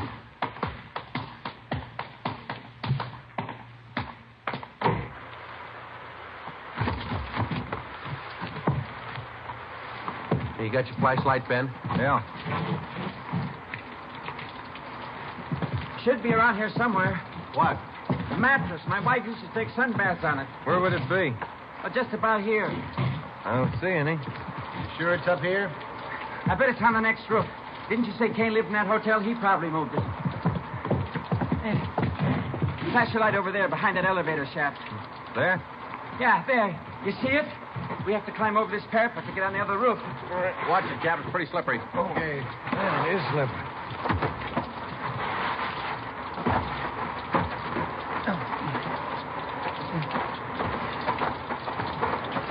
This mattress here? That's it. Take a look, Joe. Right. No, nothing here. Did you look all around there? Did you look in the corners? No. Well, that'd be a good place to hide a gun, don't you think? Here, let me see. There might be a hole cut in one of them. No. Maybe the other corner. No. Or maybe this one. Yeah. You see, the mattress has been cut. No. No, it's got to be here. Where is it? It's here, I tell you. It's here. I know it's here. I'll find it. I'll find it. You wait. You'll see. I'll get it. I know it's here. I'll find it. You wait, I'll get it. I'll get it. You're getting wet, Joe. We got the 38. Kane told us about it. You ready to talk? Yeah. Insurance. That why you did it? Yeah. I'm a sick man. Let's go, Benham. On your feet. All right. They played that ball game the other day. Yeah? Who won? Pirates 8-7. Sure do like baseball. Must be a real nice business. Yeah. Fans only yell if they never do it. What's that? Kill the umpire.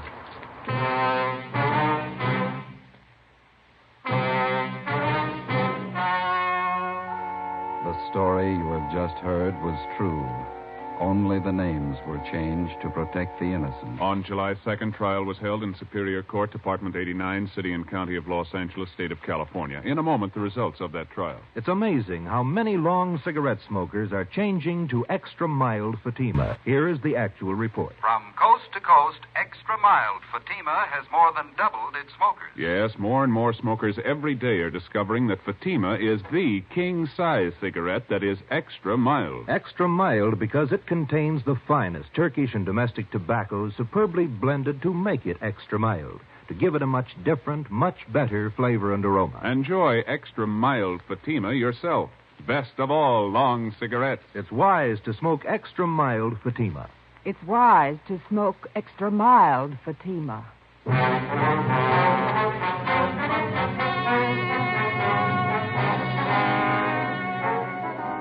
Thomas Kane was convicted of second-degree murder and received a term as prescribed by law. Theodore V. Benham was convicted of first-degree murder and assault with a deadly weapon. He received a life sentence and died in prison 1 year later. You have just heard Dragnet, a series of authentic cases from official files. Technical advice for Dragnet comes from the Office of Chief of Police W.A. Wharton, Los Angeles Police Department. Fatima Cigarettes, best of all long cigarettes, has brought you Dragnet, transcribed from Los Angeles. This is NBC, the National Broadcasting Company.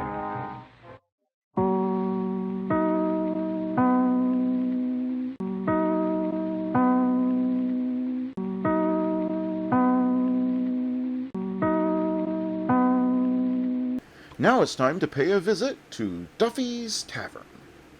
A special rebroadcast for the American Armed Forces and their allies. You're invited to drop in where the elite meet to eat. Duffy's Tavern.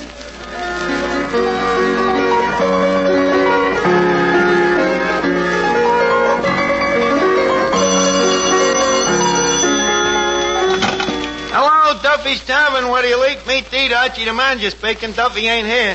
Oh, hello, Duffy. Tonight, Dolores Hope and Bob Crosby. Bob Hope's wife and Bing Crosby's brother. Huh? Duffy, don't be a hog. He wants Lamore's mother.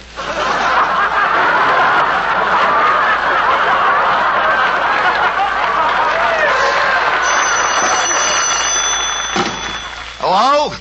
Oh, hello, Duffy. Duffy, you didn't leave me finished before. Duffy, I have just given birth to a brainchild. What do you mean it must be an idiot? Look, how would you like a radio show to advertise a joint here starring, this will knock you over with a feather, Duffy, Hope and Crosby? You like that, huh? Well, thanks. Yep, Dolores Hope and Bob Crosby. Now, don't fly into a transom, Duffy. Relapse. After all, Bob Crosby's got a band. He's getting to be quite a non-entity on his own. Huh? To you, it's still ersatz, huh? Well, look, Duffy, there's a madness in me method. If we star Dolores and Bob, what is more natural than they should invite down certain of their relatives tonight? Well, that's what I'm counting on. Huh? Oh, no? Look, Duffy, if I don't get Bob Hope and Bing Crosby down here tonight, you can pull every hair out of me head, one by one. Okay. Say, Eddie. Yeah, Baldy.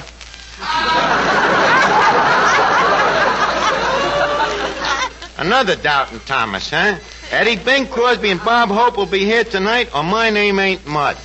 Look, Dolores Hope and Bob Crosby's coming down here, right? Right.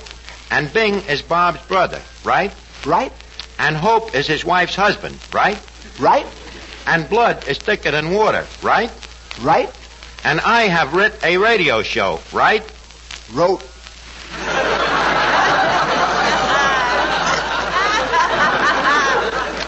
Wrote. Right. Eddie, I think you've taken leave of your tenses. Now, leave us start over now. Dolores Hope and Bob Crosby is coming down here tonight, right? You go around this time by yourself. So Duffy's Tavern's gonna have its own radio show, huh? Right. No, we don't want to start that again. What you gonna do on the show? Me, I'm gonna be the writer and the director and the announcer.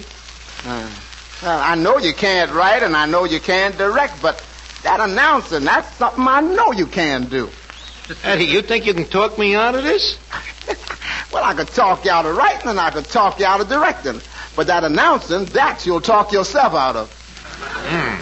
Why couldn't I be an announcer? All you need is perfect diction. Whose diction is more perfect than me own? In fact, people who have heard me voice have called me another Redgrave Swing. Yeah, you talk like that, and them same people won't call you Swing. They'll watch you. Oh, yeah? Well, we leave that up to the average radio listener. And again, I'm glad to see you again, Kip. Suppose you heard a voice on the radio saying, Duffy's Tavern has the most delicious, the most gustatorial, the most savory food in the country. Wouldn't you rush down here? Not me, Arch. I was fooled once by that Orson Welles thing. Besides, Arch, what radio announcer would ever be dopey enough to say that Duffy's food is good? Me, Finnegan. Even you ain't that dumb. But then again, who is? You are.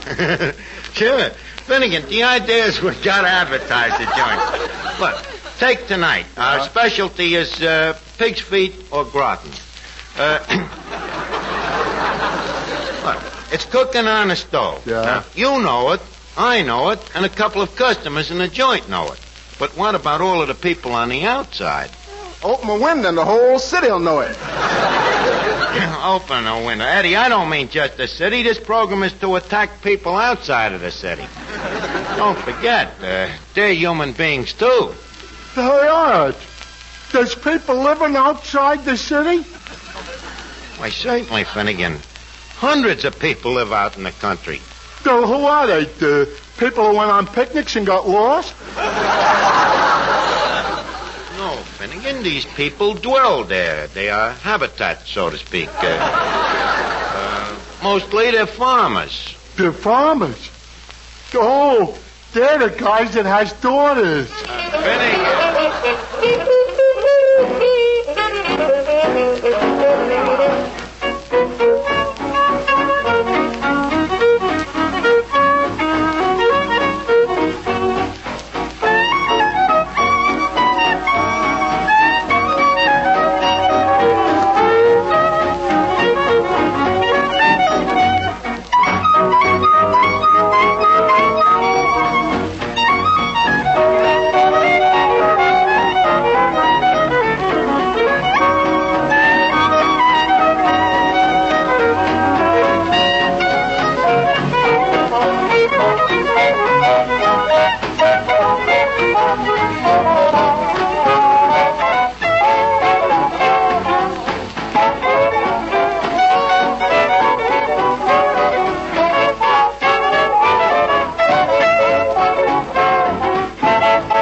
Waiter. Yes? I'm looking for Archie. My name's Crosby. Oh, which Mr. Crosby shall I say? Well, you could tell him it's a Crosby without hope. Well, Bob Crosby.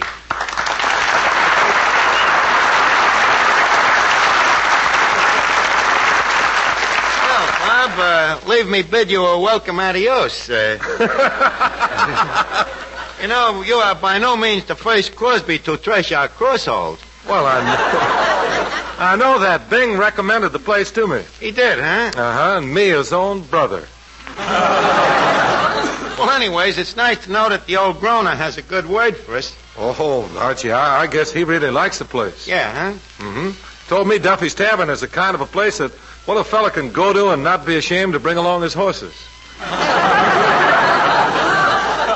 Well, it's nice of Bing to say that, but it's no credit to the joint, you know. Them horses of his, he could be ashamed to bring any place. Yeah, but he's really a sweet guy, though, that Bing. Oh, he's a swell guy. You know, he'd give me the shirt off of his back. He would, huh? Mm-hmm, yeah, but I still love him. Yeah, I seen them shirts. Yeah, it's nice. It's nice. It's wonderful, you know, the way you Crosby stick together through thick, through thin, through storm, through Sinatra. Sinatra? Yeah. S-N-I-T-R-O-T-A,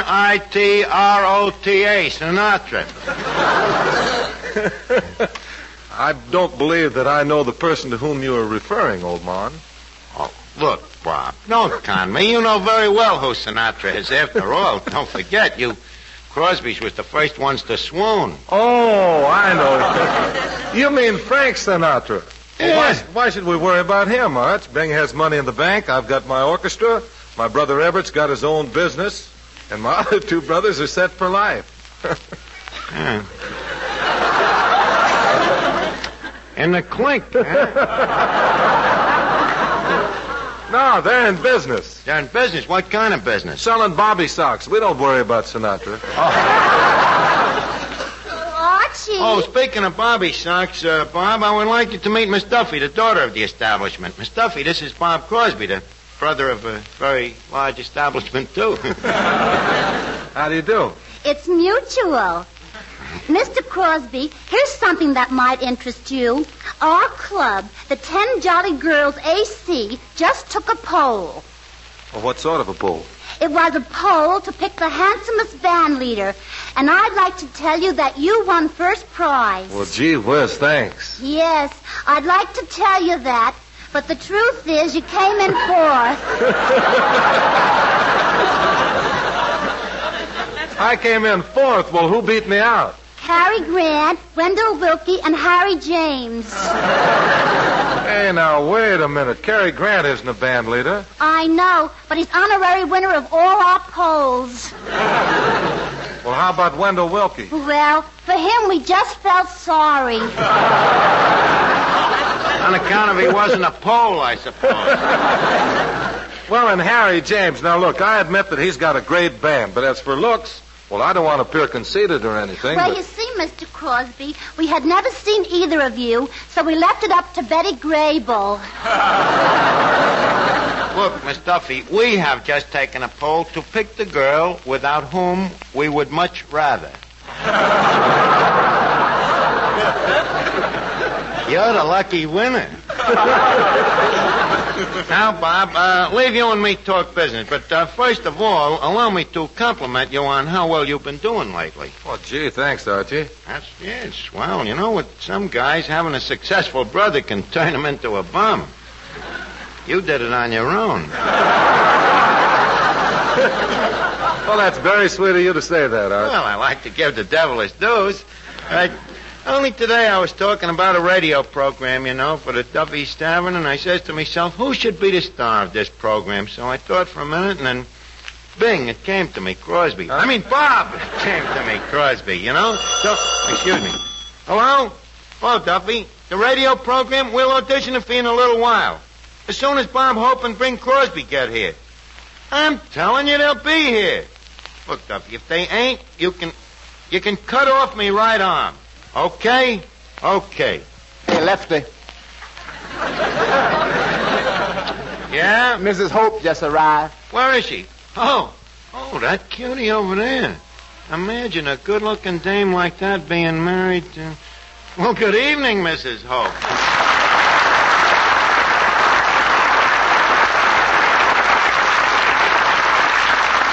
Well, Never dreamt that Bob Hope was married to such a delicate hunk of punkertude. That's a very pretty speech. Oh, perish forbid. The compliment is all mine. So you're Mrs. Hope, huh? Who'd ever thought that Hope's better half was so much better? By the way, you see, perchance going to drop down here tonight to pick you up. Does he know you're here? Parish forbid. What do you mean? He doesn't allow me to come to places like this. Oh, I don't know why. After all, Duffy's caters to ladies. Look over there in the corner. A pink cuspidor.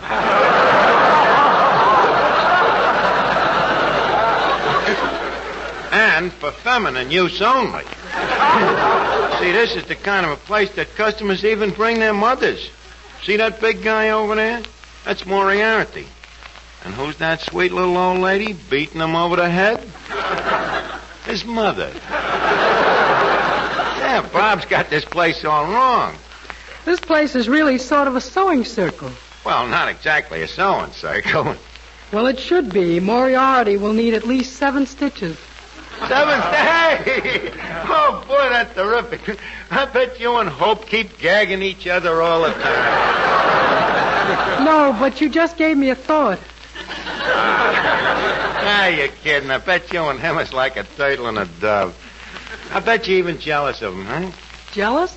Well, the way he kisses that Dorothy Lamour in all them pictures, you know that Lamour's got plenty of toujours. I know, Archie, but Bob says kissing girls in pictures is strictly business. It's just like signing contracts.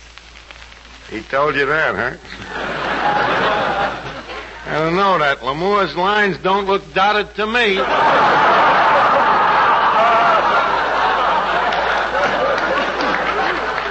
Oh, Finnegan, Kip, this is Mrs. Bob Hope.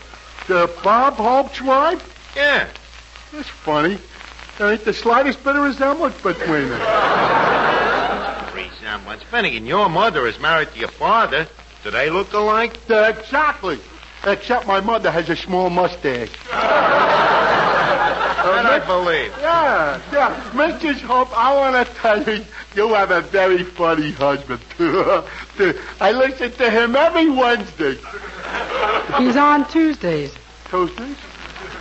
Ain't he the fellow who says, "How do you do"? No. He ain't? Well, I feel sorry for you, Mrs. Hope. Why? You're married to an imposter. Oh, please, Finnegan, you'll have to excuse Finnegan, Dolores. What happened is that one day Dunninger, took his mind and he never retained it. Now, Dolores, leave us get down to business here. Mr. Archer. Yeah, Eddie? The customers here's all asking when Mr. Crosby's going to sing. Oh, well, tell him any minute now. Bob, how's about singing a number, huh? Okay, Art. And Dolores, you're a singer. How about you and Grona Jr. here? How about you doing a number together? Who'll play the accompaniment? That's easy. Joe Venuti. Hey, Joe. Yeah, Arch. Would you mind accompanying Mr. Crosby and Mrs. Hope? Sure. Where they going? Venuti, if you had a brighter look in your eye, I'd think you were kidding. Look, just go ahead and play some music. They'll accompany you. Okay, Arch. 1, 2...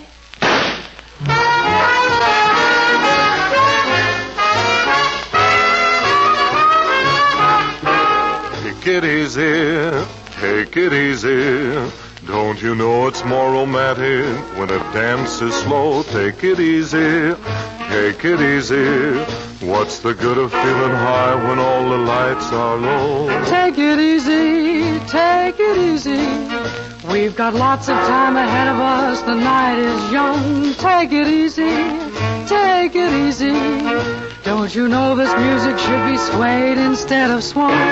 Take your time, dance it with ease. Take your time, slow if you please.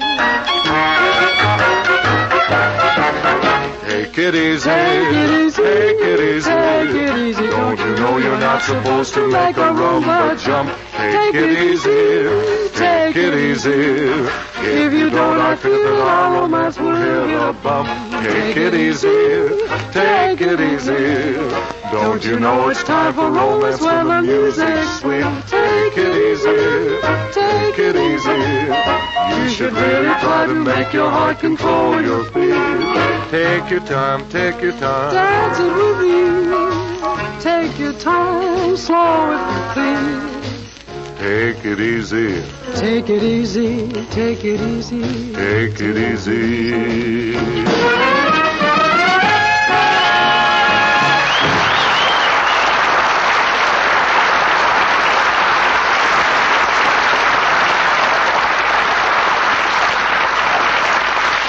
That was really bravado, Bob.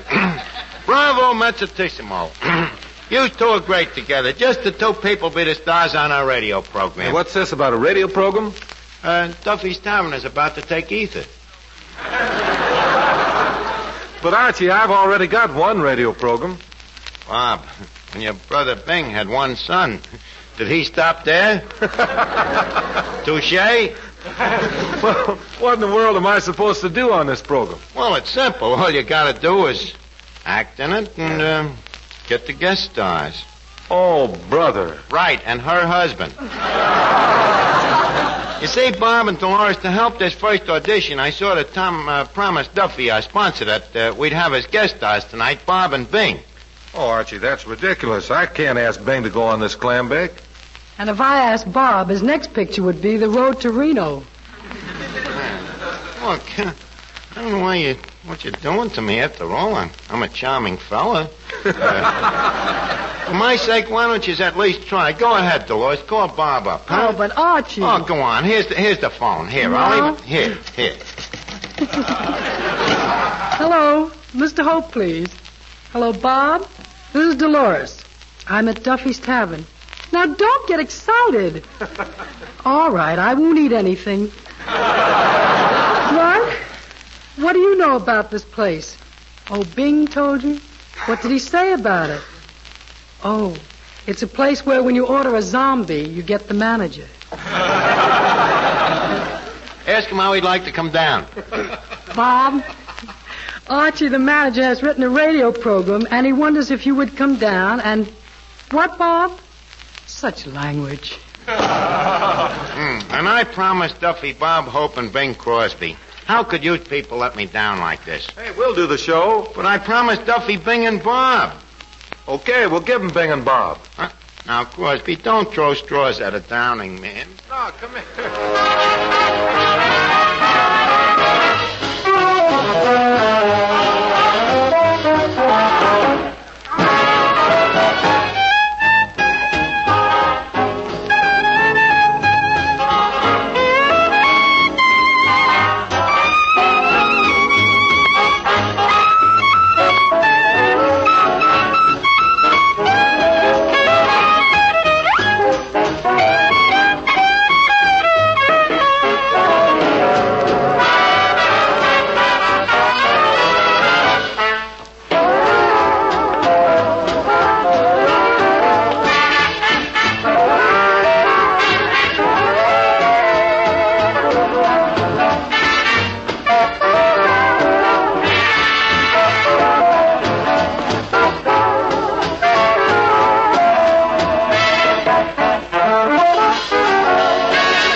Archie, Duffy's on the phone. Imagine him calling up here. Hello? Hello, Duffy. Well, we're all set. Well, I told you I'd get him, and I got him. Bob Hope and Bing Crosby in person. You don't believe me? Listen in. Okay. All right, fellas, we're all set. Music. Venuti, we start the orchestra. Presenting the Pig's Foot Hour of Charm. Brought to you by Duffy's Tavern, makers of Mother Duffy's Triple Soaked Pig's Feet. The Pig's Foot with a Soul. And starring Bob Hope, Bob Crosby, Dolores Hope, and Bing Crosby.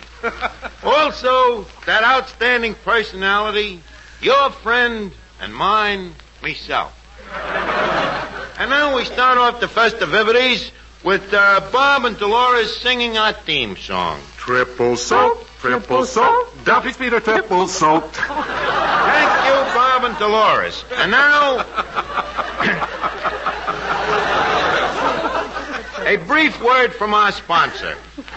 Folks, are you tired of home cooking? Do you have digestion? Why not come down to Duffy's Tavern, where in an atmosphere of congealed refinement, you can participate of a home-cooked meal. Our prices are beyond the reach of the smallest purse. So for real gutsatorial delight, come to Duffy's Tavern. And now leave us present our first guest star of the evening, Bing Boo Crosby. Where the blue of the night meets the gold of the day, someone waits for me. Well, he's a little off-key tonight, Duffy. And thank you, Bing Crosby. And now, ladies and gentlemen, another brief word from our sponsor. Tonight, in addition to Triple Soaked Pig's Feet, we are also featuring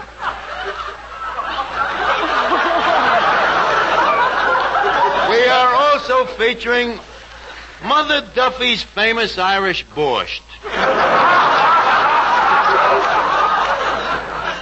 Look for the big red beets in the plate. And now, our second guest star of the evening, Bob Hope. Good evening, ladies and gentlemen. This is Bob Pig's Feet Hope telling you to eat the feet that are triple soaked and no one will wonder why you croaked. Or, to sell his feet to Duffy's Tavern is every pig's idea of having. Hello? Oh, Duffy, you like Hope, huh? He's better tonight than he's ever been? Well, what do you think of the show so far? Should have more commercials, huh? All right, okay, Duffy. Or? Thank you, Bob Hope. And now, a word from our brief sponsor. Duffy himself, the smiling Irishman. Duffy personally says, try the blindfold test. Close your eyes and stick a plate of Duffy's pig's feet under your nose. Then, stick a plate of ordinary pig's feet under your nose. If you still have a nose. Duffy's feet run first every time. Remember, with men who know their pig's feet best, it's Duffy, 6 to 5.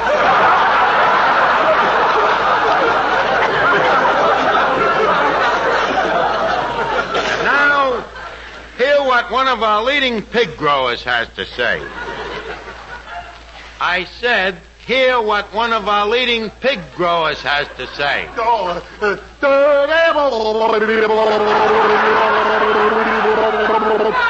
Owing to Duffy.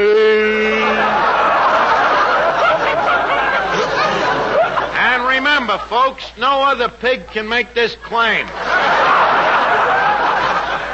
And furthermore, ladies and gentlemen... Hey, Archie. Yeah? We're going. Yeah, this program really oinks. But look, you can't leave. Now you have to do the closing theme song.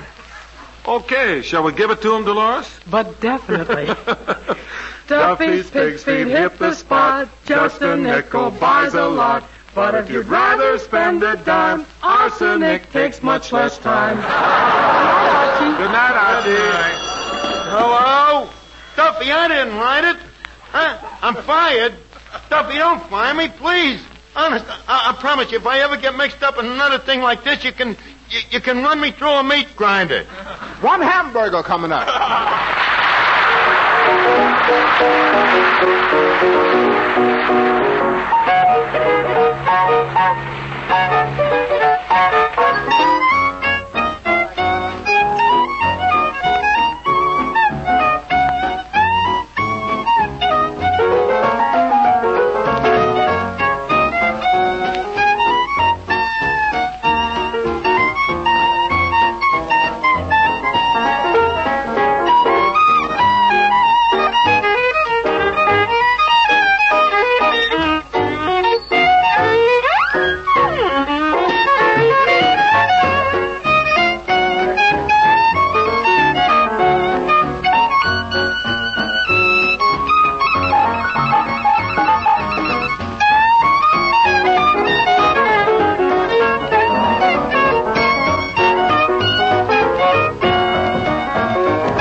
Hello, Duffy. Yeah, next week, Dennis Day.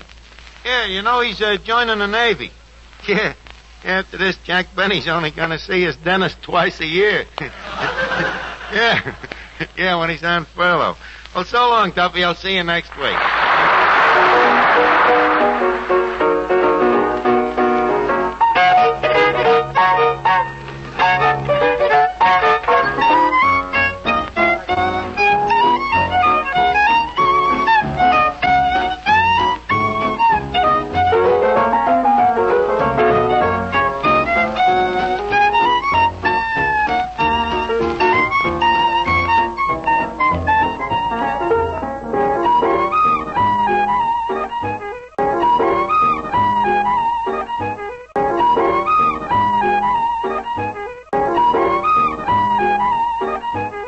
Another exciting tale of escape is up next.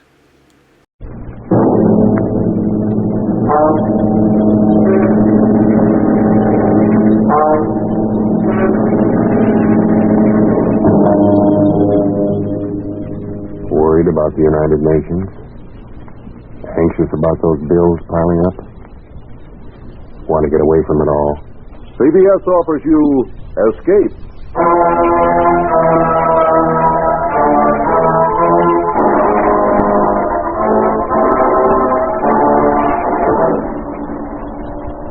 are the victim of a native witch doctor, pursued from the west coast of Africa to the west end of London by the grinning face of a dead man. You are under the curse of a poorer man. The Columbia Broadcasting System and its affiliated stations present Escape, produced and directed by William N. Robeson and carefully plotted to free you from the four walls of today for a half hour of high adventure. Tonight, we escape to the dark lowlands of West Africa and the mind of a man who scoffs at native magic, as H.G. Wells paints it in his gripping story, Pollock and the Poorer Man.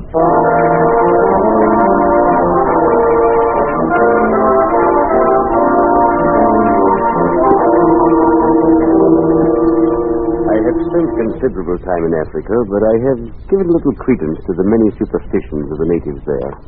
Voodoo curses, weird incantations of witch doctors, and the like had always seemed a pretty silly business to me.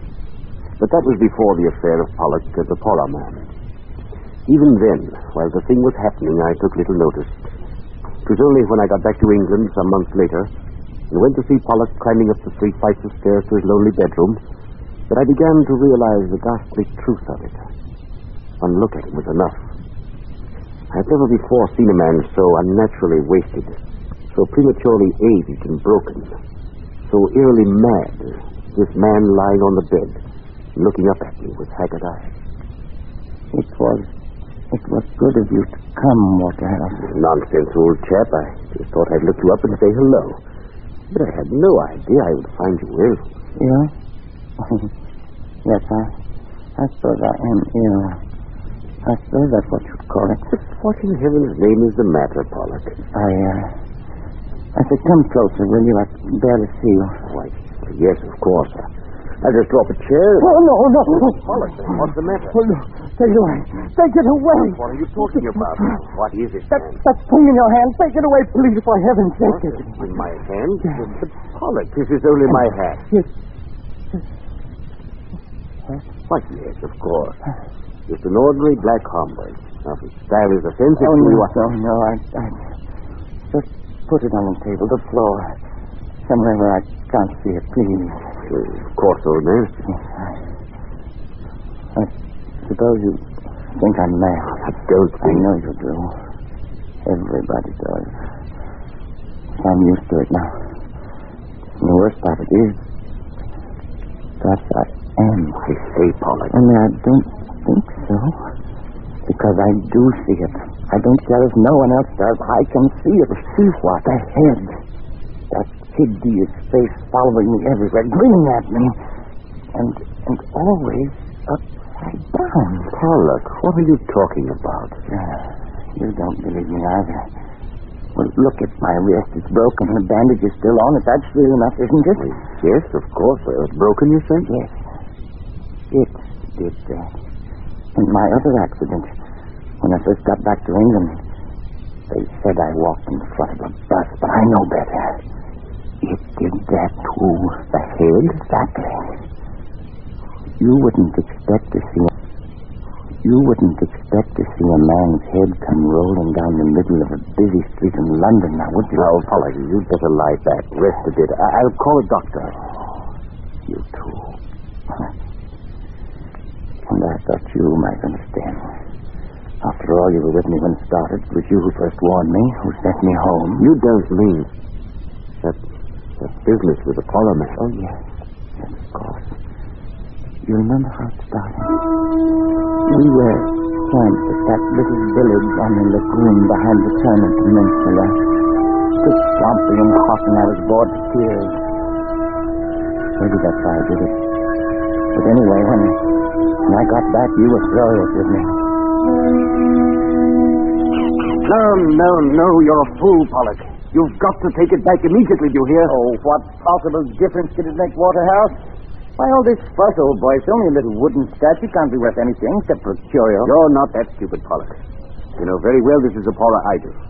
You must have stolen it from the hut of a witch doctor. Well, and what of it? Don't you see? To them, this is sacred. As sacred as an altar cross to a Christian. You've not only committed a crime in their eyes, but a terrible sacrilege as well. Oh, don't tell me they're going to stick their painted gods on me. Oh, I should be frightened to death. Before they can do anything, you're going to take this back where you found it and apologize to the Pollock man. Apologize to an illiterate black witch man? Are you crazy? Pollock, I've had about as much of you as I can stand. You're one of those infernal fools who think a black man isn't a human being. I can't turn my back, but you're running crossways to them, getting yourself scraper at her. The third time this month, and this time it's serious. Are you telling me you're going to send me home? I honestly think it would be best. As a matter of fact, I'm all for it. I'd be very happy to get out of this sticky, dirty, godforsaken place. Very well. But before you go, Pollock, for the good of the expedition, you've got to take that thing back and apologize. Oh, I don't think I'd better. Why not?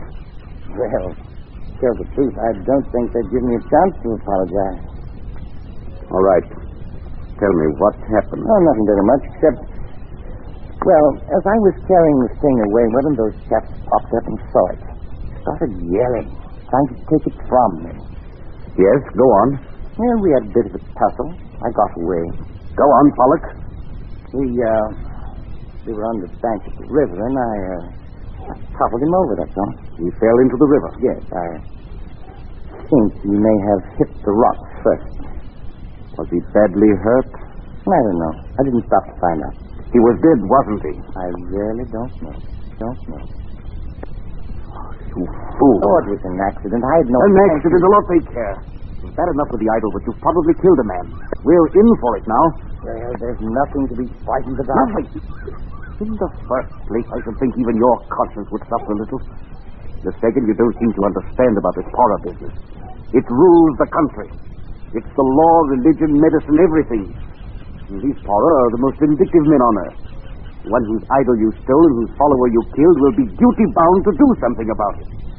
And there's no telling what he will do. Oh, come now. You don't believe in these voodoo curses and things? Of course not. I'm thinking of something much more real than that. You might try something rough. I can only advise you to lie low until we can get you out of here in the morning. I'll take you as far as Salima and see you safe aboard a steamer. You needn't. I can go alone from here. Not far. You still don't understand this business. You wouldn't get a quarter of a mile from this camp alone.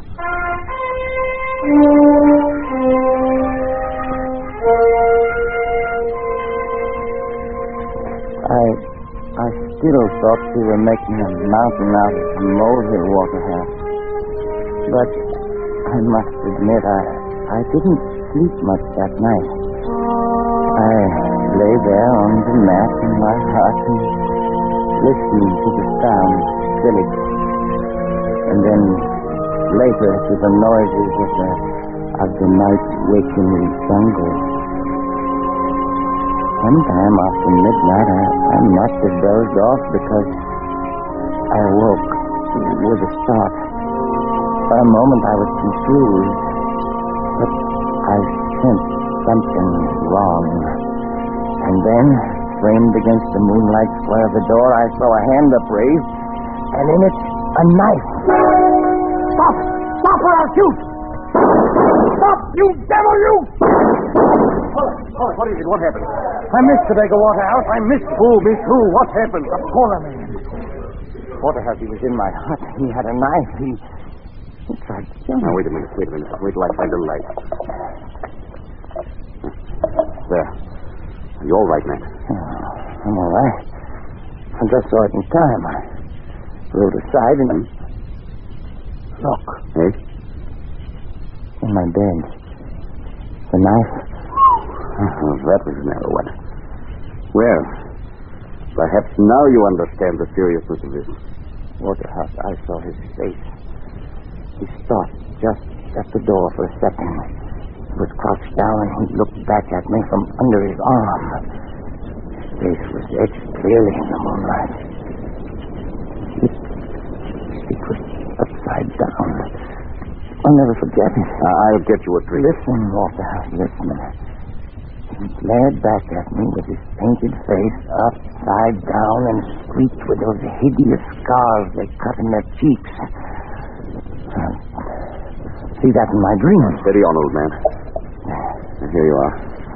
Drink this. Waterhouse. The idol's gone. I've just noticed the idol's gone. He took it. It's gone. Yes. Well, then it's all over. He got what he wants. He won't bother me again, will he? I'm afraid there's more to it than that. But he's got the blasted idol back, and he won't try it again. Oh, will he? I've just noticed something too, Pollock. There's something here on the floor. One of your shots clipped off the tip of his little finger. Too bad you aren't a better shot. Why? Why'd you say that? Because I'm afraid we haven't seen the last of this business yet.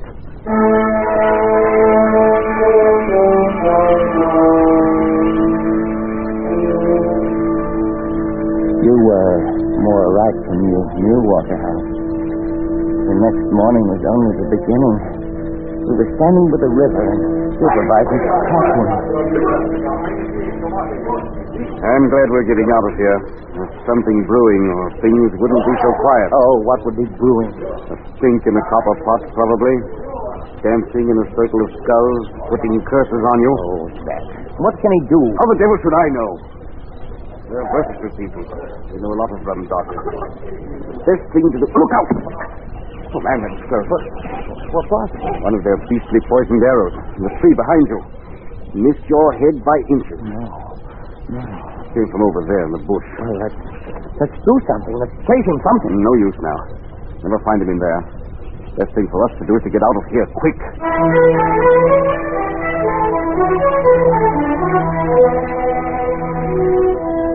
Well, we got out all right. You remember how we went down the river, keeping as far from the banks as possible? You thought I was safe when you got Mrs. Selena and said goodbye. Didn't you, Walter? So did I. He said goodbye and went back to the interior.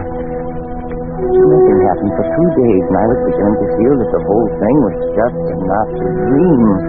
And then as I was walking in the compound, I was hit in the arm with a slug. It was a long shot. Bullet was spent. I only got flesh wounds, but I knew he was there. And I decided to confide in Pereira, little Portuguese who had rented me a hut in his compound. Pereira, little Portuguese who had rented me a hut in his compound. He took it very. It is a personal question, you know. It's revenge, see? And he must hurry because you will leave the country. Yes, I'll be on the boat to Freetown in 3 more days, and I'll be rid of him forever. Perhaps. Then there's this magic. Of course, I don't believe in it. Superstition. But still, it's not nice to think that wherever you are, there's a black man spends a moonlight night, sometimes dancing around a fire to send you bad dreams. You have any bad dreams? Well, there. Keep seeing a beggar's head upside down, grinning at me, showing all his teeth the way he did in the hut. That's nothing to be afraid of. Not pleasant either. Then they say poor men send snakes. You seen any snakes lately? Well, only one. I killed one this morning on the floor under my hammock. Almost stepped on him when I got up. Oh, of course, it is coincidence. Still, I would keep eyes open. Then there is the pains in the legs and arms. Thought they were caused by miasma. Oh, probably they are. When did they begin? Why, 3 nights ago, the night... Oh, blasted, it's nonsense. If I could just meet this devil face to face, with a gun in my hand... You might shoot him, but then he might shoot you. I think he do not want to kill you. Anyway, not yet. Their idea is scare and worry a man with their spells and narrow misses and pains and bad dreams and all that until he's sick of life. Of course, it's all talk, see? You must not worry about it. No, of course not. But I wonder what he'll be up to next. Perhaps it is I who shall be up to something. What do you mean? Never mind. But I'm not one to just sit and take this.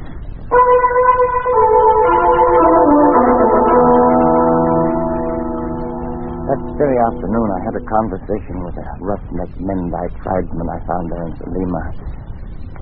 He showed me a little iron dagger and demonstrated how one struck at the back of the neck. He agreed to do the job for the price of a double-barrel gun with an ornamented lock. I went back to Pereira's, feeling better than I had in days. That night, the Portuguese and I were sitting in his living room playing cards, when suddenly the Mendai rough strode in without so much as a knock. Who is it? What do you want? Oh, it's you. Have done what you tell me. Have proof. What is it you have in the package? Is that blood dripping? Proof. Here. Head. Oh, no.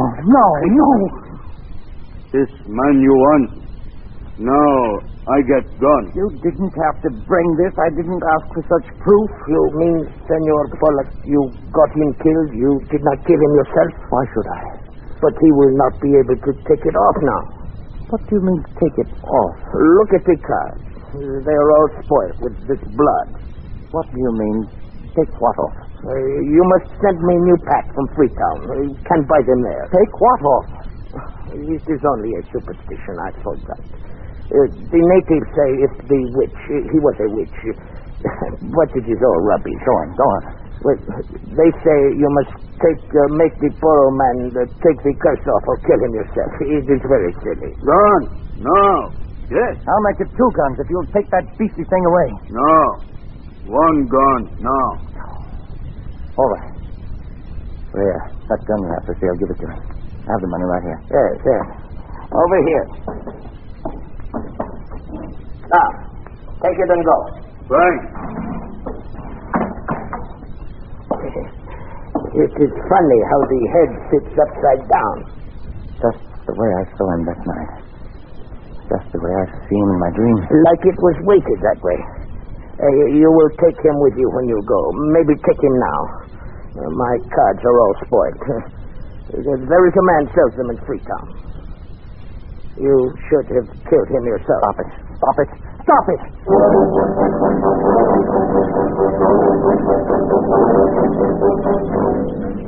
I took the thing to my hut. And no matter what I did, it always seemed to rest upside down and glaring at me. I got a shovel. I buried it in the soft earth behind the hut. But in the middle of the night, I was awakened by some sound in my room. Oh, what is it? Who's there? Speak up or I'll shoot. Oh, a dog. Only a dog.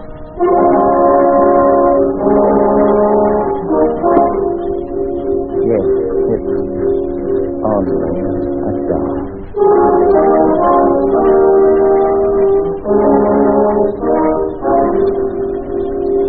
But in the morning, when I awoke and started to get out of bed, there it was, in the center of the floor, glaring at me upside down. It was uncanny until I remembered the dog. I found his paw prints in the dug-up earth outside, and I knew how it got there. I took the thing down to the river. I threw it as far as I could into the current. At last I picked it up. That morning, I killed 2 snakes. But late in the afternoon, a little steamer arrived that would take me away from this insane land of the power and Freetown and civilization. I had almost begun to feel gay. As that boat carried me swiftly away from the shores of the foreign land, at last I would be free, and soon I'd be back where horror and curses and nightmares would be forgotten. And I was standing at the rail, sighing with relief when the captain of the steamer whom I'd met before strolled up and began to make conversation. After the usual exchange of pleasantries, he said, I picked up a rum curio on the beach, this girl.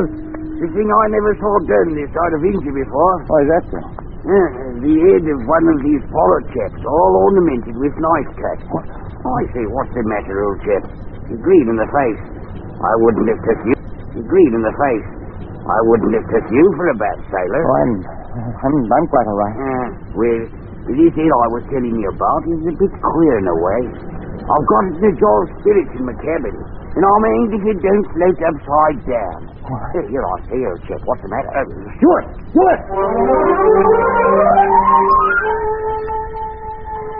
That was the last straw, I suppose. Something seemed to snap in my brain. And for the rest of the voyage, I lay there in the bunk, staring at the ceiling. And I had the strange sensation that the boat was made of glass, transparent, and that I could see up through the ceiling into the captain's cabin, see the poor man's face floating in a jar of alcohol upside down, grinning at me.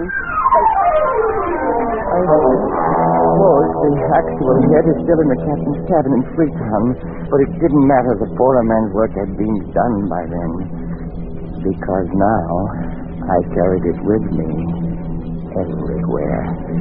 In my brain. I saw it everywhere, anywhere. Any object that was round like a half of a pillar or a vase suddenly developed features when I looked at it. Ugly, scarred features with a grinning, mocking mouth. Features turned upside down. When I docked in London, I went straight to my banker's office and called him. And the security is all in order, Mr. Pollock. You shall have to watch things, of course, but all in all, you shall have enough to live quite comfortably and to enjoy a reasonable amount of freedom. Then, too, I say, Pollock, what are you staring at so fixedly? That thing. Hanging from your mantelpiece. Oh, yes, I see. The potted fern. Rather pretty one, isn't it? Oh, yes. Yes, very pretty. I must do something about it, though. It's always dripping water down on the fender of the fireplace. Makes it rusty. I was wondering about that. It looks red, almost like blood. Rust, you know. Yes. Oh, by the way, that reminds me. Can you recommend a physician for mental troubles? I've got a little, what do you call it? Hallucination. The poor man grinned at me fiendishly, and I stared back at him. The banker watched me very curiously for a moment, and then he gave me the address of the doctor, and I left his office. That's when my accident happened. To a man who's been many months in the jungle of busy London streets, confusing enough. But when a head comes rolling down the middle of the street, and between your legs,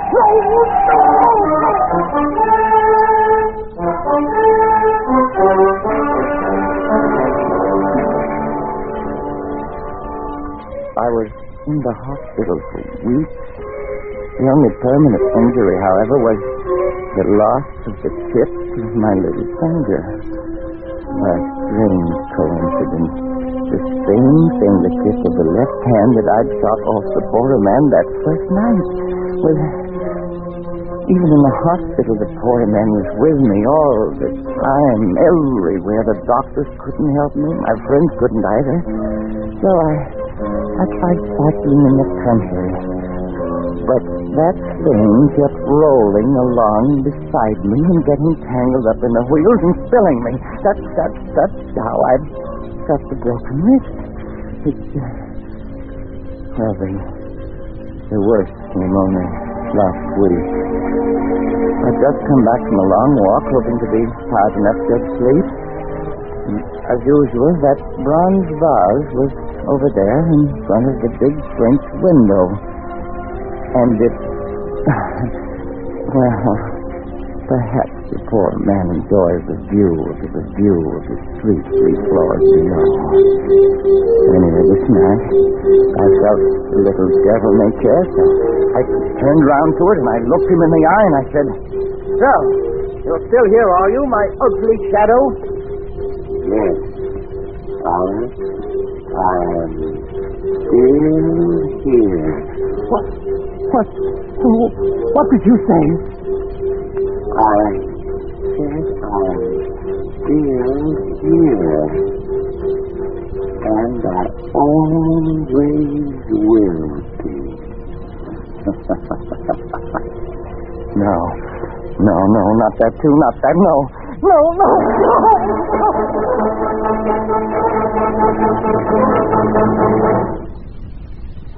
So, now you understand, Walter, huh? I not only see the poor man, I hear him, too. Pollock, old chap, this is frightful. Oh, it is, rather, isn't it? I mean, you are ill, man, very ill. Now, surely there's something someone can do, some doctor. What can any doctor do? Can he take off the poor man's Now, Pollock, that's nonsense. And you know it. Oh, is it? Of course, man. It is all in your mind. All, what do they call it? Suggestion. The power of suggestion is strong. You're impressionable. You've let these stories prey on your mind, and you've got to snap out of it. Oh, I should have killed him myself. Pollock. I'd do it, too, with my bare hands, if only I had the chance. Man, you're talking rot. Look at him there. Look at him grinning at me. Pollock, that's only a bronze vase. Always grinning at me. More and more fiendishly every day. Stop it, you devil. Stop it, you. Pollock, calm yourself. Lie back. Rest. Rest. Yes. That's what I need. If I'd only known, I'd never have left you there in Sulima alone. All this might have been prevented. Might it? Listen, Waterhouse. When you came in, I was just lying here thinking, I see him, I hear him, my sense of sight and of hearing is affected. And someday, my sense of touch will go too. When it does, I know that will be the end. I'll be finished. And the poor man will finally have his revenge. Won't he? Pollock, old man. When you came in, I was lying here, trying to get up in there to walk over there and make the test. And I'm going to do it. No, I won't let you. You can't stop me, Waterhouse. Don't you see? I've got to. I can't go on like this. I've got to know. Have it over with. No, Pollock. Beyond anything you can do. But stand aside, please.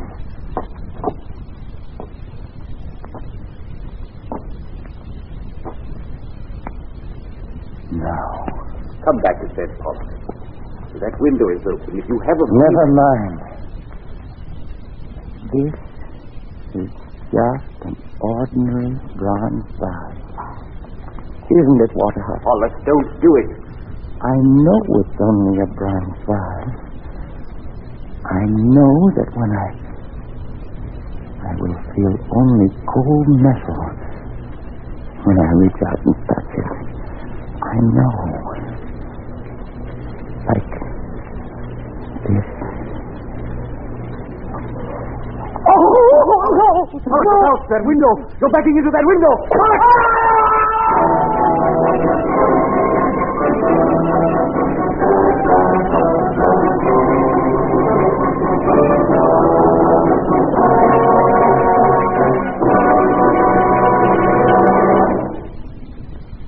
Escape is produced and directed by William N. Robeson, and tonight brought you Pollock and the Poorer Man by H.G. Wells, adapted for radio by John Dunkel, with Barton Yarborough as Pollock, Louis Van Rooten as Waterhouse, and Bill Conrad as Berea.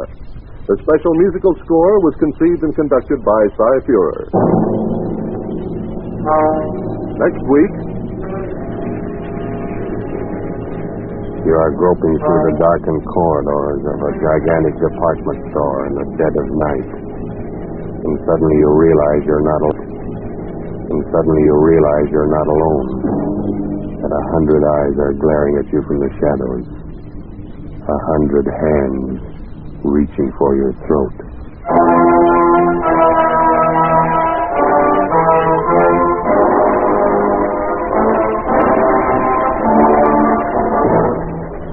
Next week, Escape with John Collier's eerie story, Evening Primrose. Good night, then, until this same time next week when CBS again offers you Escape. Escape. Escape. Escape.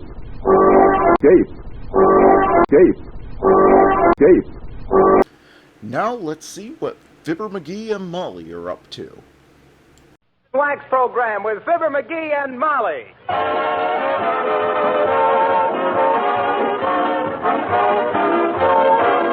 The makers of Johnson's Wax and Johnson's Self-Polishing Glow Coat present Marion and Jim Jordan as Fibber McGee and Molly, with Bill Thompson, the King's Men, and Billy Mills Orchestra. The show opens with Jericho.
Here's a reminder. This is Make a Pal of Your Wife Week. Send the little woman some flowers. Send her a box of candy. Take her out to lunch.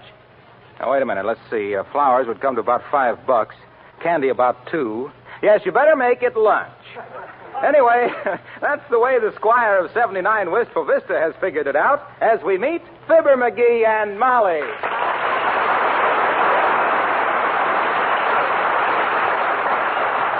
Hey, Molly, I got an idea. What about? And move over a little, please. I want to dust that chair.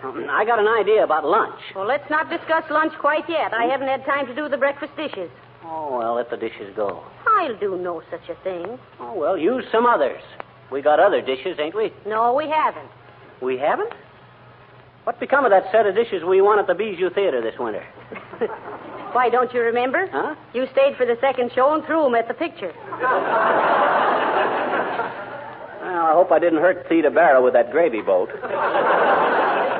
But look, Molly, what McGee, Huh? Where did you lay that half-smoked cigar? Oh, right there on the arm of the chair. Why? You want a drag on it? Don't be silly. But is that any place to put a lighted cigar? No, I guess it ain't at that. I'll put it up here on the mantel where I can... Put it in the ashtray. What's the ashtray for? Oh, hairpins, rubber bands, stamps, apple cores, and all stuff like that there. There's never any room for ashes in it. Now, about lunch, Molly, I thought... Well, if you're so anxious to have lunch, why don't you go out and wash the dishes? Who, me? No, sirree. What do you think I am? A sissy? I don't wash no dishes. I hate washing dishes. Huh. I suppose I like to, huh? Certainly not. And I hate to have you wash dishes, too, sweetheart. That's what I'm talking about. Nobody has to wash dishes around here today. I'm going to take you out to lunch. Well, that's very nice of you. Now move a little whilst I dust... what did you say? I says I'm inviting you out to lunch. Well, heavenly days. You mean you're asking me to go out to lunch, dearie? What's so strange about that? You afraid people will talk? I didn't just meet you on a streetcar, you know. We're married, remember? But, dearie, this is so sudden. That is, if you can call it sudden after 15 years. Look, Molly, I ain't the guy to be stood up on a date. Do you want to go or don't you? Yes, and thank you, dearie, thank you. Oh, forget it. It's nothing that any red-blooded, clean-living American boy wouldn't have done. Besides, this is Make a Pal of Your Wife Week. Oh, it is? Yep. I thought this was Peel an Onion and Shed a Tear for the boys in the upper brackets week.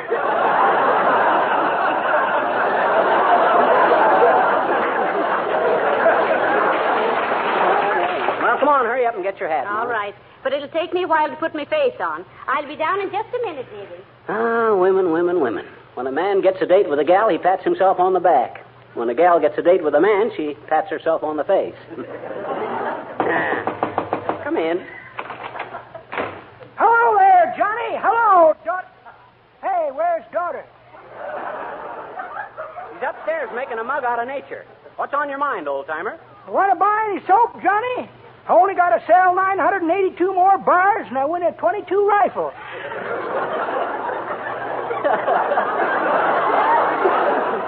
What you going to do with the .22 rifle when you get it? I'm going to shoot the guy that talked me into trying to sell this bum soap.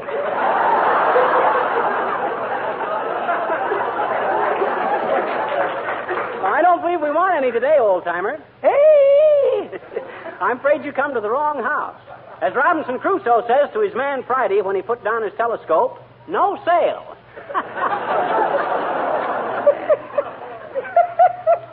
That's pretty good, Johnny. But that ain't the way I heard it. The way I heard it, one feller says, t'other feller, says, I only got to sell 982 bars of soap, and I'll win a .22 rifle. Is that so? Says t'other feller. What you gonna do with a .22 rifle? And t'other feller says, I'm gonna shoot the guy that talked me into selling this bum soap. I thought that... What's the matter, Johnny? We just did that one a minute ago. I know it. But darn it, Johnny, I'm tired.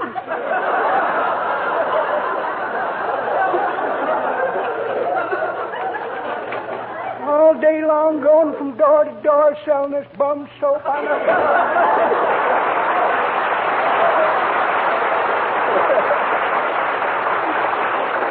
That guy's proved one thing to me. If man sprung from monkeys, he must have had a Charlie horse at the time. Who is that at the door, dearie? Oh, I could describe him best, Molly, as the guy that always stands behind you when you're playing bridge and says, not that one. Oh, come on, let's go. Oh, my, I certainly appreciate this, McGee. Oh, forget it. After all, Make a Pal of Your Wife Week only comes once a year. It's Oh. Here comes Mrs. Uppington. Heavenly days, look at her, will you? Hmm. She struts along like the world was her oyster, and she just cornered the Tabasco market. The hussy. Why don't she...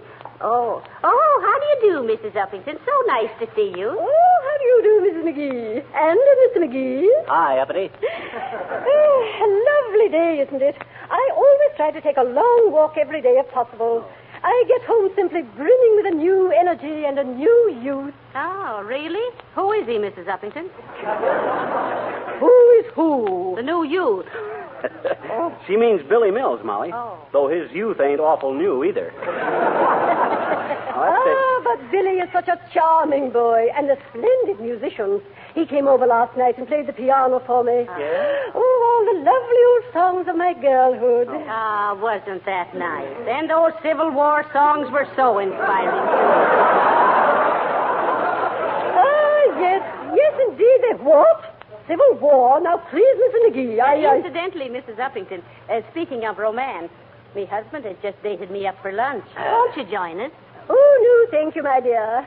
In fact, Dr. Mills and I are lunching together today. Oh. And I'm afraid we'd hardly patronize the same... well, we usually go to a very quiet, exclusive restaurant. I'm particularly devoted to a good French cuisine, you know. Oh, is that so? I never ate one myself. Why don't you get the recipe, Molly? Oh, Mr. McGee. Oh, you're so amusing, really. Get the recipe and drill. My, how droll. Hey, what's so funny about that? Why, I've been an expert on food ever since my childhood. Even my teething ring was made from an old Goodyear recipe. Just to keep my eye on the cook, I had all my meals in the kitchen. Kitchenette McGee, I was known as in them days. Kitchenette McGee, the cute and cuddly connoisseur of classy cooking, carefully counting the calories and carbohydrates contained in concoctions of cow, cooked in combination with carrots, cabbage, cauliflower, and corn. Considerable corn. Constant customer of cosmopolitan cafes and corner cafeterias, and my compliments were considered to cap the climax of a capable cook's career when I commended kindly on a clever consomme or a keen cutlet, and crowned the king of the cake and crumblers from coast to coast as I'd cut and carve and crack and crunch, but excuse us, Uppy, we're late for lunch.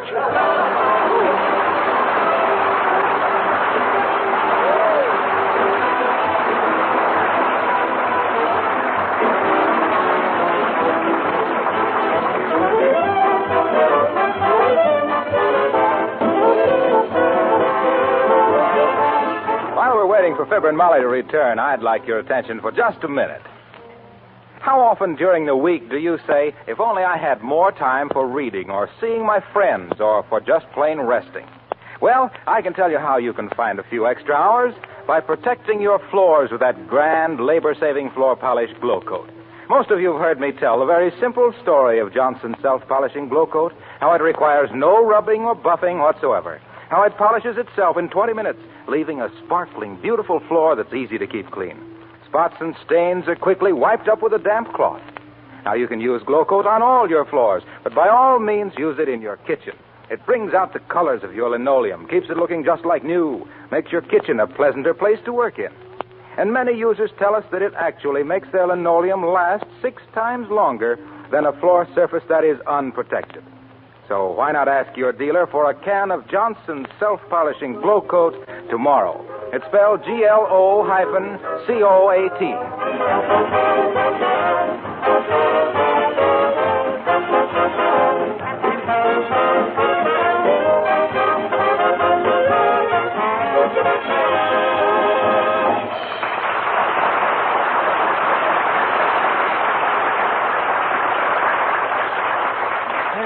Well, where are you taking me out to lunch to, dearie? Well, I don't know. I thought we might as well patronize Nick Topopoulos.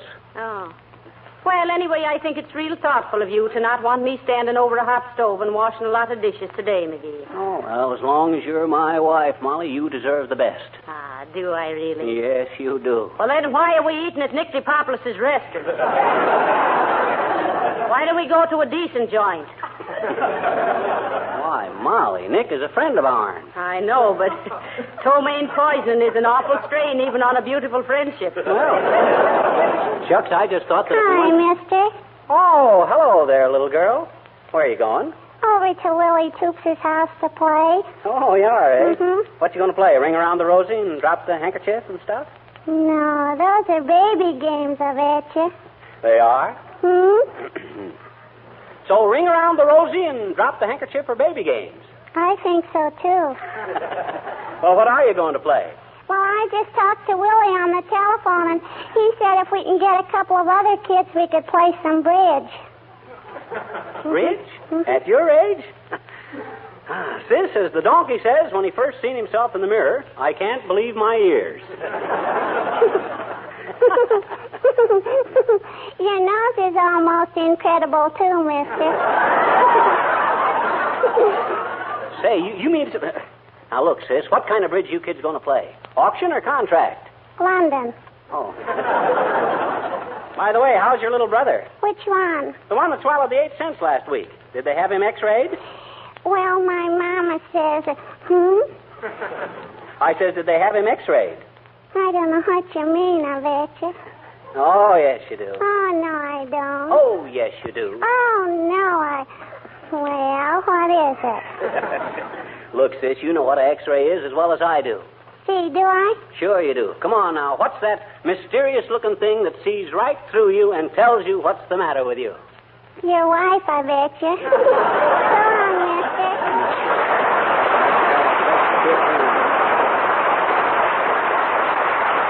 Well, come on, Molly. Let's get going. DePoplis' restaurant is just around the corner here. All right, but I warn you, McGee, his food is terrible. Oh, I admit Nick ain't no Oscar of the Waldorf. He certainly isn't. Even his short orders are long shots. But I'm not complaining, dearie. I still think you were sweet to ask me out to lunch. Now, I won't mind doing the dishes when we get home. Oh, I'll do the dishes. Oh, no, I'll do the dishes. It's no job for a man. Oh, let me do them. No. Okay, you promise? Certainly. Oh, look, there's Mr. Wilcox coming out of the restaurant. Yoo-hoo, Mr. Wilcox. Oh, hello, folks. Where you going? I'm taking Molly into Nick's for lunch, Harlow. You know, this is Make a Pal of Your Wife week. Yes, I know. Are you celebrating it too, Mr. Wilcox? Oh, not particularly. What? Well, why should I? To me, every week is Make a Pal of Your Wife week. That's my job. Uh-oh. Folks, if I ain't mistaken, you're about to hear the first floor show ever put on in front of a restaurant.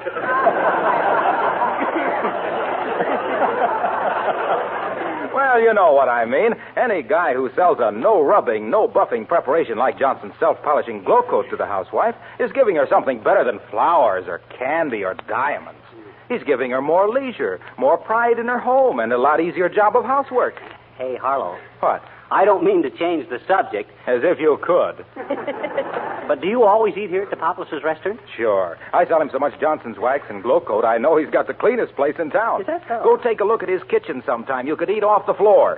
It seems to be a pretty busy place. I'll say it is. I couldn't even find a place to sit down in there. I ate in the kitchen. No, they set a table for you out in the kitchen? No, I ate off the floor. See what I mean? Well, so long, folks.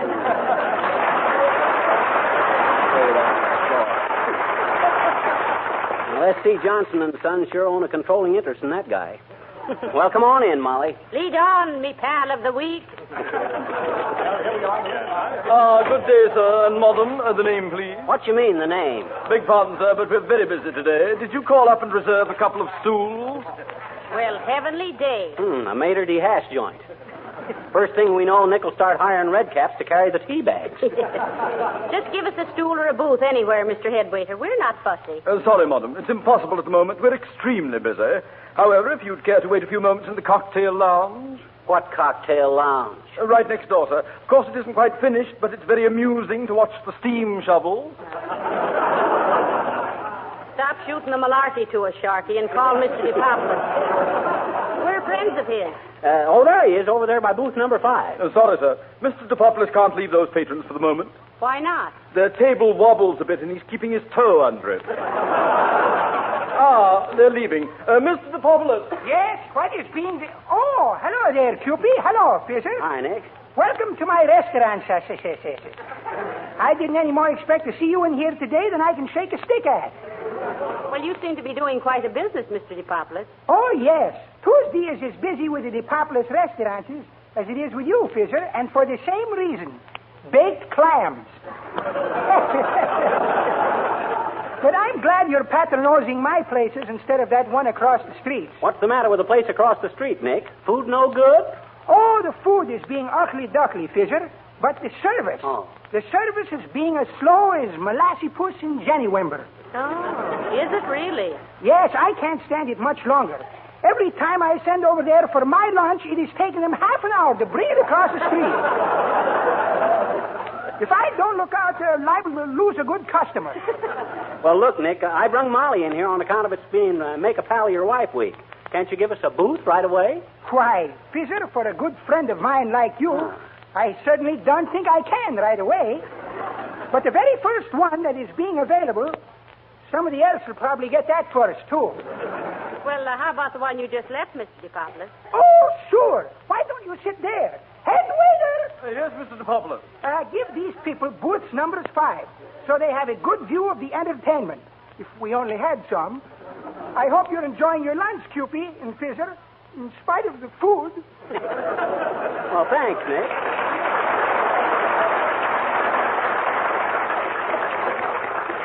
Step right this way, sir. Yes, sir. Allow me, madam. Allow you what? Why, allow me to hold your chair for you. So you can pull it out from under me when I sit down. Oh, no, you don't. Get away from there. Yes, madam. I'll send the waitress right over. Hey, Blondie, shag a setup for number 5. Look at this silverware, McGee. 4 forks and no knife or spoon. Oh, that's class, Molly. Them are your salad fork, entree fork, cocktail fork, and pie fork. Well, they're all alike. What's the difference? Everything in here tastes alike. Oh, here's the waitress. Hi, sis. What's good today? Oh, hello, folks. Haven't seen you for a long time. We have pot roast, lamb stew, weenies, and sauerkraut. That's a good-looking fur coat you have on, Mrs. McGee. Pork shanks, corned beef, and cabbage, only it's all gone. Spanish omelet and veal loaf. What on earth do you suppose Sumner Wells is cooking up over there in Europe? Pot roast. Same here. I didn't know you was working here, Mrs. Wearybottom. How do you like being a croquette croupier? Well, cut it out now. Well, frankly, Mr. McGee, I don't think I'll be here very long. The chef is one of those fresh guys. Every time I put in an order, he sticks his head out of that little window and winks at me. 2 orders of pot roast. And if he does it just once more, I'm going to drop whatever I'm doing and quit. And there he goes. He just did it again. And I quit.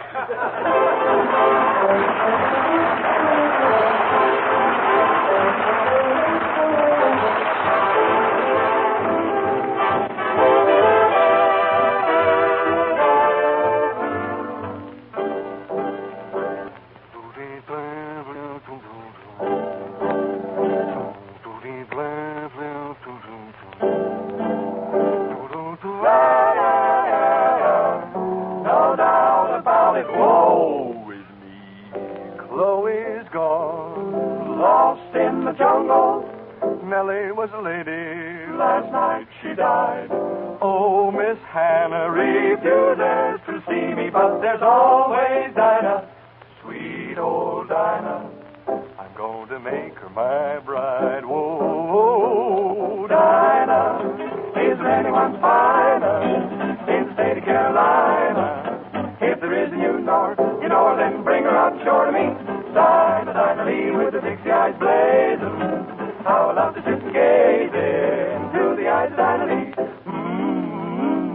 Every night, why do I start to shake with fright? Because my dynamite's going to change your mind about me. Now don't you ever go and change your mind about me, Dinah Lee, sweet Dinah. If you wandered off to faraway China, I would hop a steaming ocean, go and line a woo, just to be with Dinah Lee.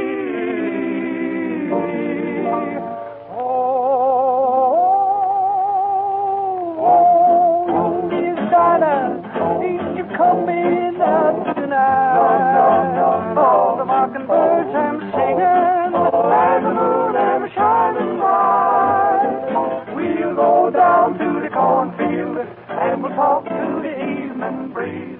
Hey, put on your Sunday good evening clothes and come along, please. Oh, Dinah Lee, dark baby Dinah, if you went to China, Dinah, if you went to China. I would hop a liner on the way to China just to find my Dinah-Lee.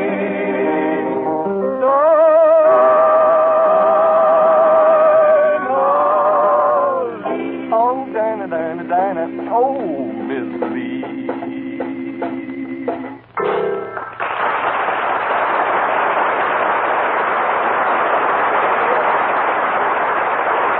Thank you, King's men. That was great.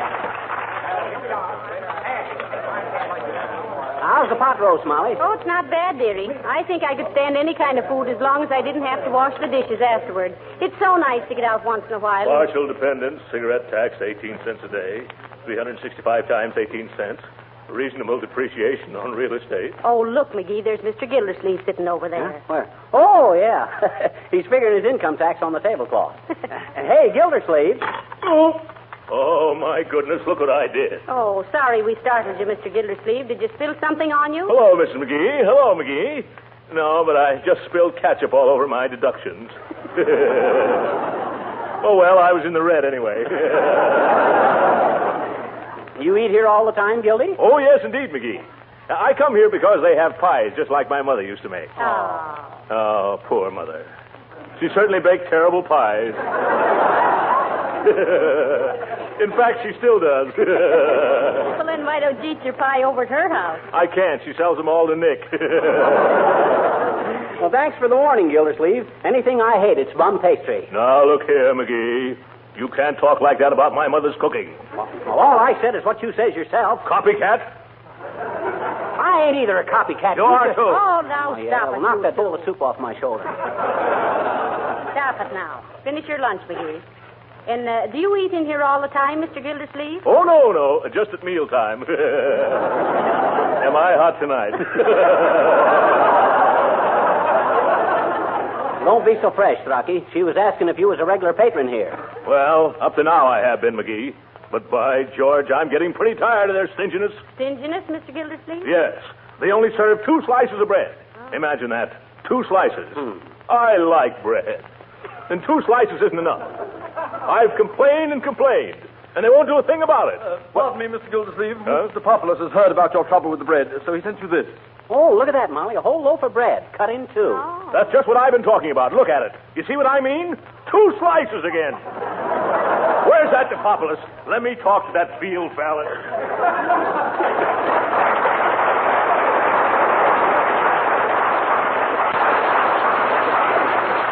Well, McGee, I still wish we'd have gone to the Giltmore Grill. I imagine that's where Billy Mills took Mrs. Uppington. She's so uppity about everything. Why, she wouldn't think. Hey, Molly, listen. Oh, William, this is such fun, really. Isn't it just too quaint eating in a place with paper napkins? Just like a picnic. Sure is, Bubbles. This joint gets more like a picnic grove every day. Even this spinach tastes like poison ivy.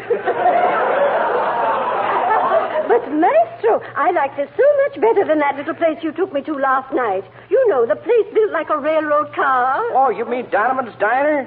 Say, that guy slaps together the best corned beef hash in town, Snooky. Oh, really? I wasn't criticizing the food, my dear.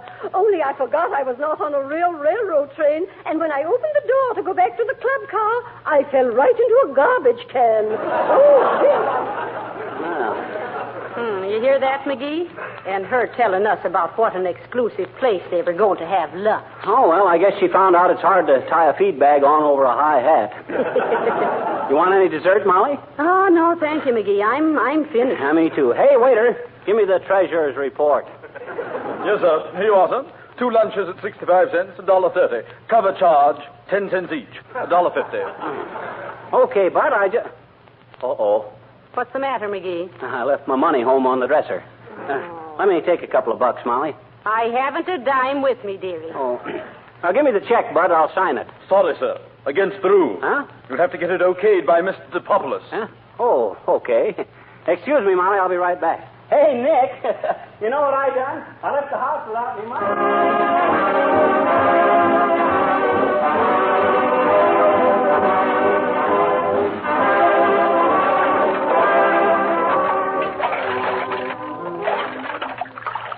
You take my recipe for a pork pie, Chef.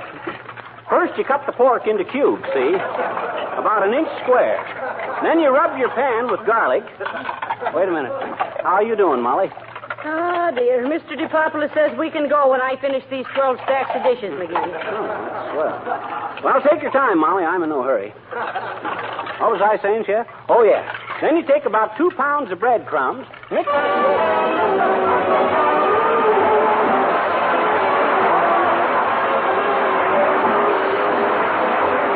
Fibber and Molly will be back in just a moment, which leaves me just time to remind you that in these bad weather days of March, your floors, furniture, and woodwork need the protection of genuine Johnson's wax.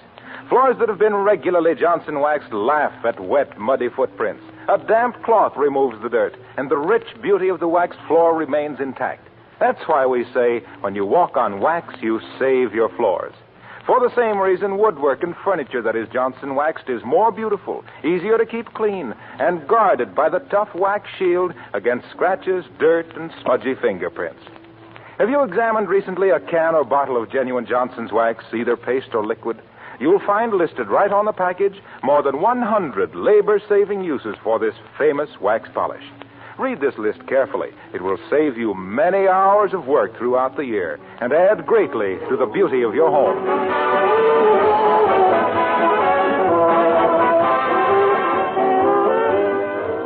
Now, look, McGee. Next year, when Make a Pal of Your Wife Week comes around, leave me know so I can buy a pair of rubber gloves. The idea of making your own wife wash dishes in a public restaurant. Now, wait a minute, Molly. That ain't fair. How did I know Nick would be so dead dreadful? Well, we shouldn't have gone there in the first place. Huh? Any restaurant that the government forces to serve bicarbonated soda with every businessman's lunch. Hey, wait a minute. Why does the government do that? Well, they're trying to relieve the distress of the small merchant. Good night. Good night, all.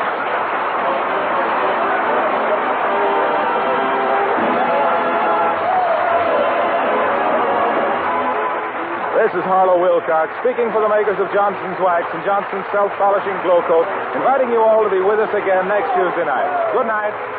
This is the National Broadcasting Company.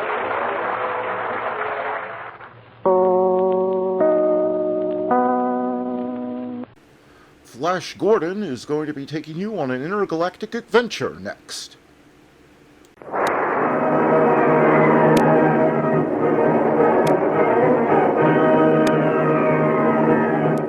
Presenting the amazing interplanetary adventures of Flash Gordon.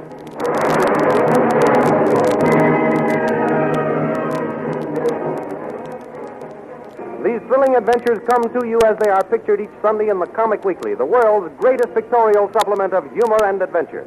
The Big Comic Weekly, each page printed in full colors, is distributed everywhere as an integral part of your Hearst Sunday newspaper.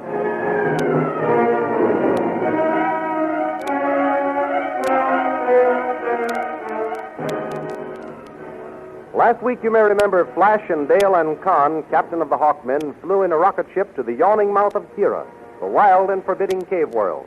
While they were escaping from a fierce band of lizard men who attacked them during a scouting expedition, they were seen by Tall, the chief magician of the Blue Magic Men.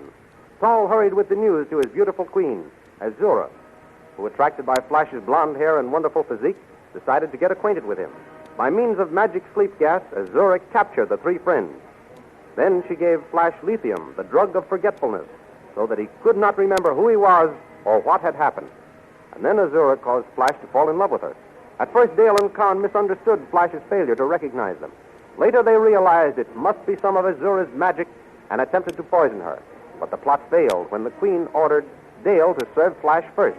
To save her sweetheart, Dale dropped the tray, spilling the poisoned food. And Azura, furious at the apparent clumsiness, ordered her punished. Now we continue the story. Back in the kingdom of the Hawkmen, King Voltan and Dr. Zarkov are talking together. Ah, Prince Zarkov, the palace seems empty since that pretty little bird flew away with Flash Gordon. Yes, Voltan, it does. I miss Flash and Dale also. But I suppose we shall never hear from them again. Not until he has conquered his kingdom of the caves and put it in running order. With Captain Khan to help him, that should not take long. He is an excellent soldier. Yes, I should hate to lose him. How are your newest inventions coming along, by the way, Zarkov? Splendidly, splendidly. I cannot thank you enough for the wonderful apparatus and laboratory you have turned over to me. It is It is an inventor's paradise. Yes, that's what it is. An inventor's paradise. Well, what is the latest creation of your great brain? It is a... I beg your pardon, Vultan, but I dare not speak of it until I have tested it thoroughly. There must be no mistake, no flaw, when I give it to the kingdom. Oh, of course, of course. I like your passion for being precise, Zarkov. Someone is trying to get you on the space phone. Answer it, Zarkov. At once, Vultan. This is Zarkov speaking. What? Where? Who is it, Zarkov? One of Khan's lieutenants. I can't hear you. You what? Hold on. King Flash and Dale and Khan are captured by Azura, queen of the Blue Magic Men. The lieutenant wants help. Tell him aid shall be sent at once. Find out his exact position. Huldan says he will send aid at once. What is your exact position? Tell him you will be in charge of the men. Yes? Yes? I have just been told I am to be in charge of the relief expedition. I shall start... Within the hour. Within the hour.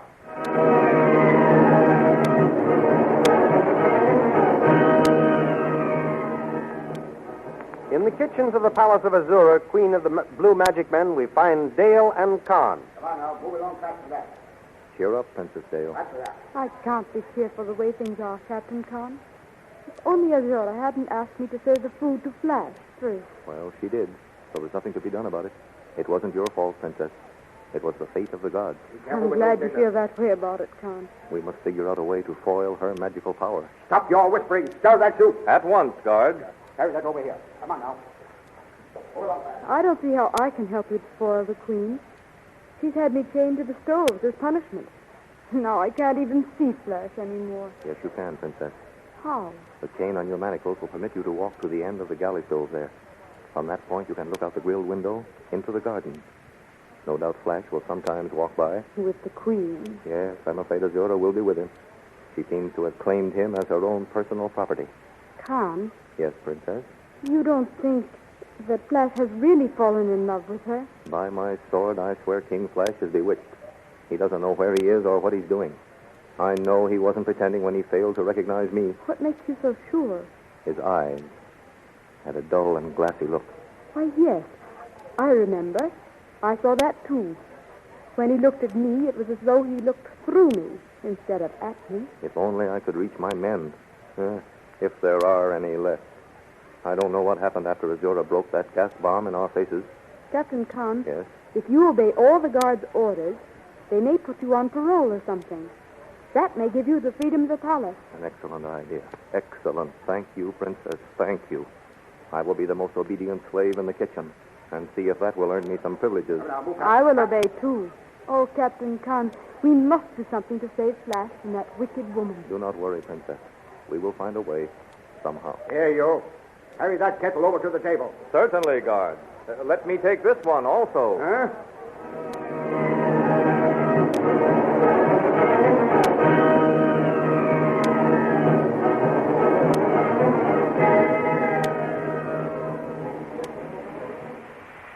Meanwhile, roaring through space in a fleet of rocket ships with Prince Zarkov in command, an army of Hawkmen are hurrying on their way to aid our friends. Suddenly, there looms up in front of them a whole squadron of Cloudmen with huge, billowing cloaks. Joining hands in spreading the cloaks, the Cloudmen form an opaque and impenetrable wall before the rocket ships. The Hawkmen try to maneuver above them, but they rise at the same speed. Then the Hawkmen try to fly below them, but they drop like lightning and present their solid barrier. Wheeling the fleet around, Zarkov signals for the DeSalvo guns mounted on the nose of each rocket ship to start firing. Shot after shot is fired at the white billows until the path of the Hawkmen has been cleared. Then Zarkov signals for double speed ahead to make up for lost time.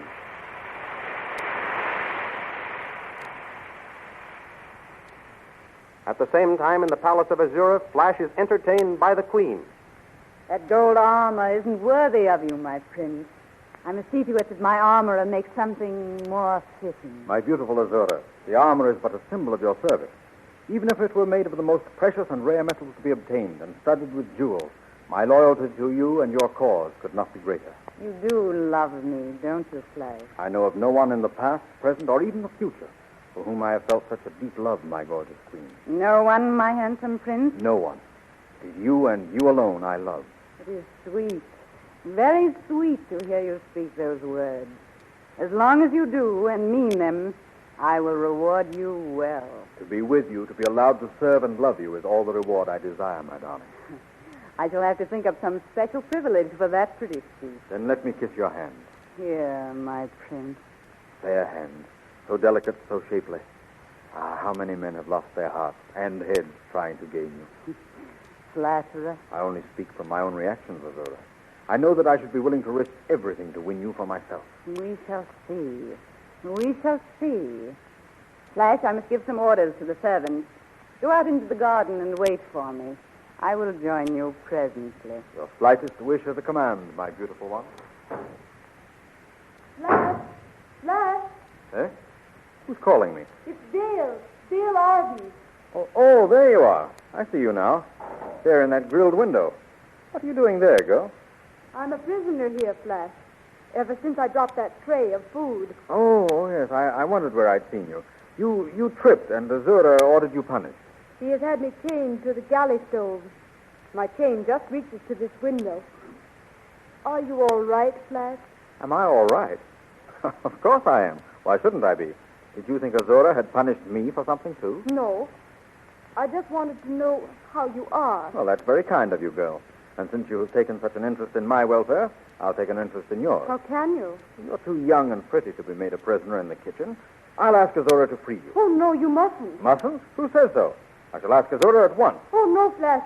You mustn't.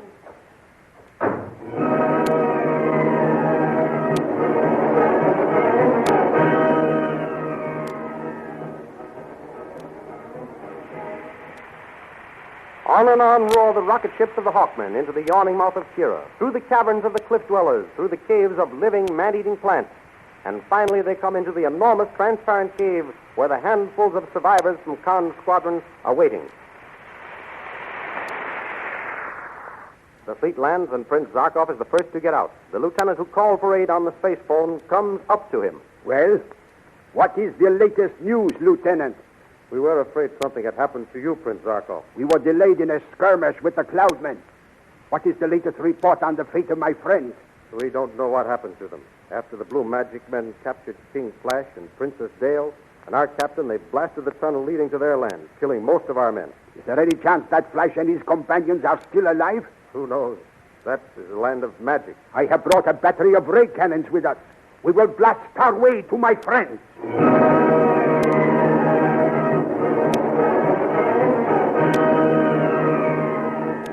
Unaware of their impending danger, Azura and Tal confer in the palace of the Blue Magic Men.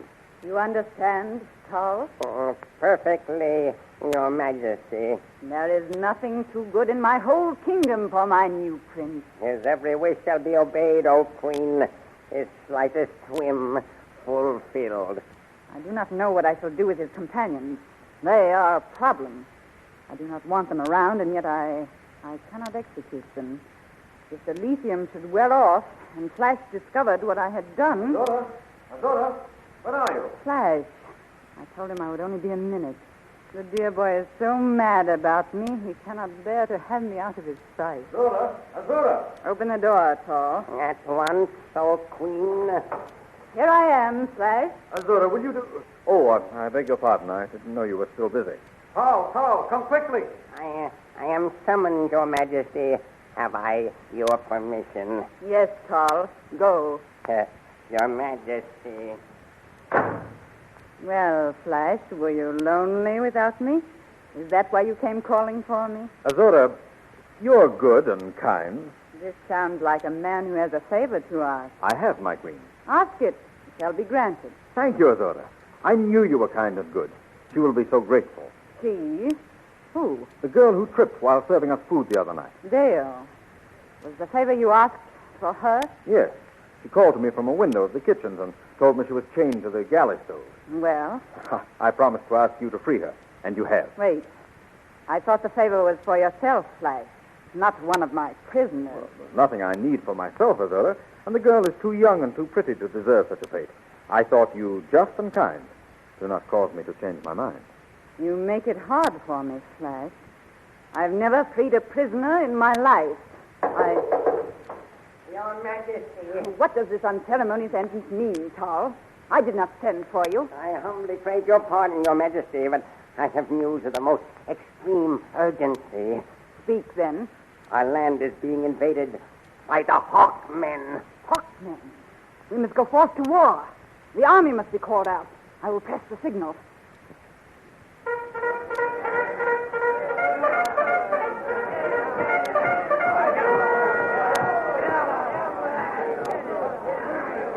And who is to lead your men into battle, O Queen? Of course. I must appoint someone to head the army. Will you lead our men into battle, Flash? Your Majesty. Serving as your commander-in-chief would be a pleasure, my queen. Her Majesty puts this stranger over me. Let her beware. What will happen when Flash leads Queen Azura's magic men against the gallant Hawkmen? Follow the adventures of Flash Gordon in next Sunday's Comic Weekly, the world's greatest collection of humor and adventure. You will find it with your Hearst Sunday newspaper. See for yourself in full-colored pictures Flash Gordon, Queen Azura, Prowl, her chief magician, and all the other characters you have just heard. Then, of course, you'll want to see Skippy, the Katzenjammer Kids, Jungle Jim, Bringing Up Father, and the Little King. You will find them waiting for you in next Sunday's Comic Weekly, the only Comic Weekly. Be sure and get the big, full-colored Comic Weekly with your Hearst newspaper next Sunday. And don't forget to listen again next week at the same time to another chapter in the amazing interplanetary adventures of Flash Gordon.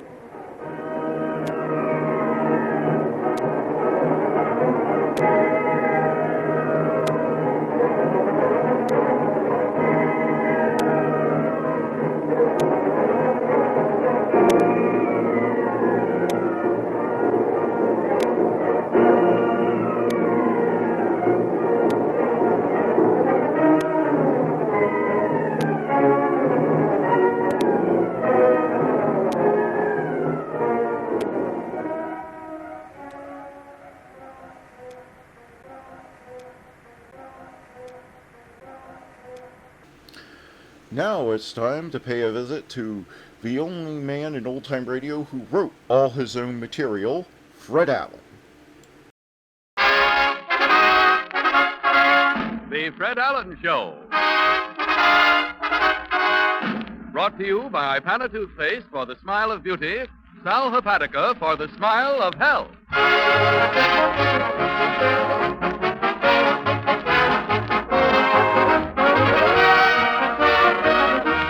An hour of smiles with Fred Allen, folks. 3,600 seconds of fun and music.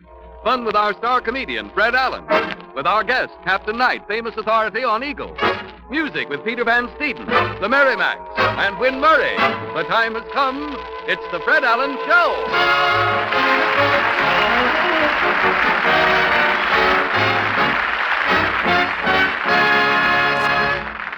Whereas we are gathered here to see a show, and whereas said show is ready to be performed, and whereas the overture of said show is You Little Heartbreaker You, and whereas this is no time for whereasing, let's go.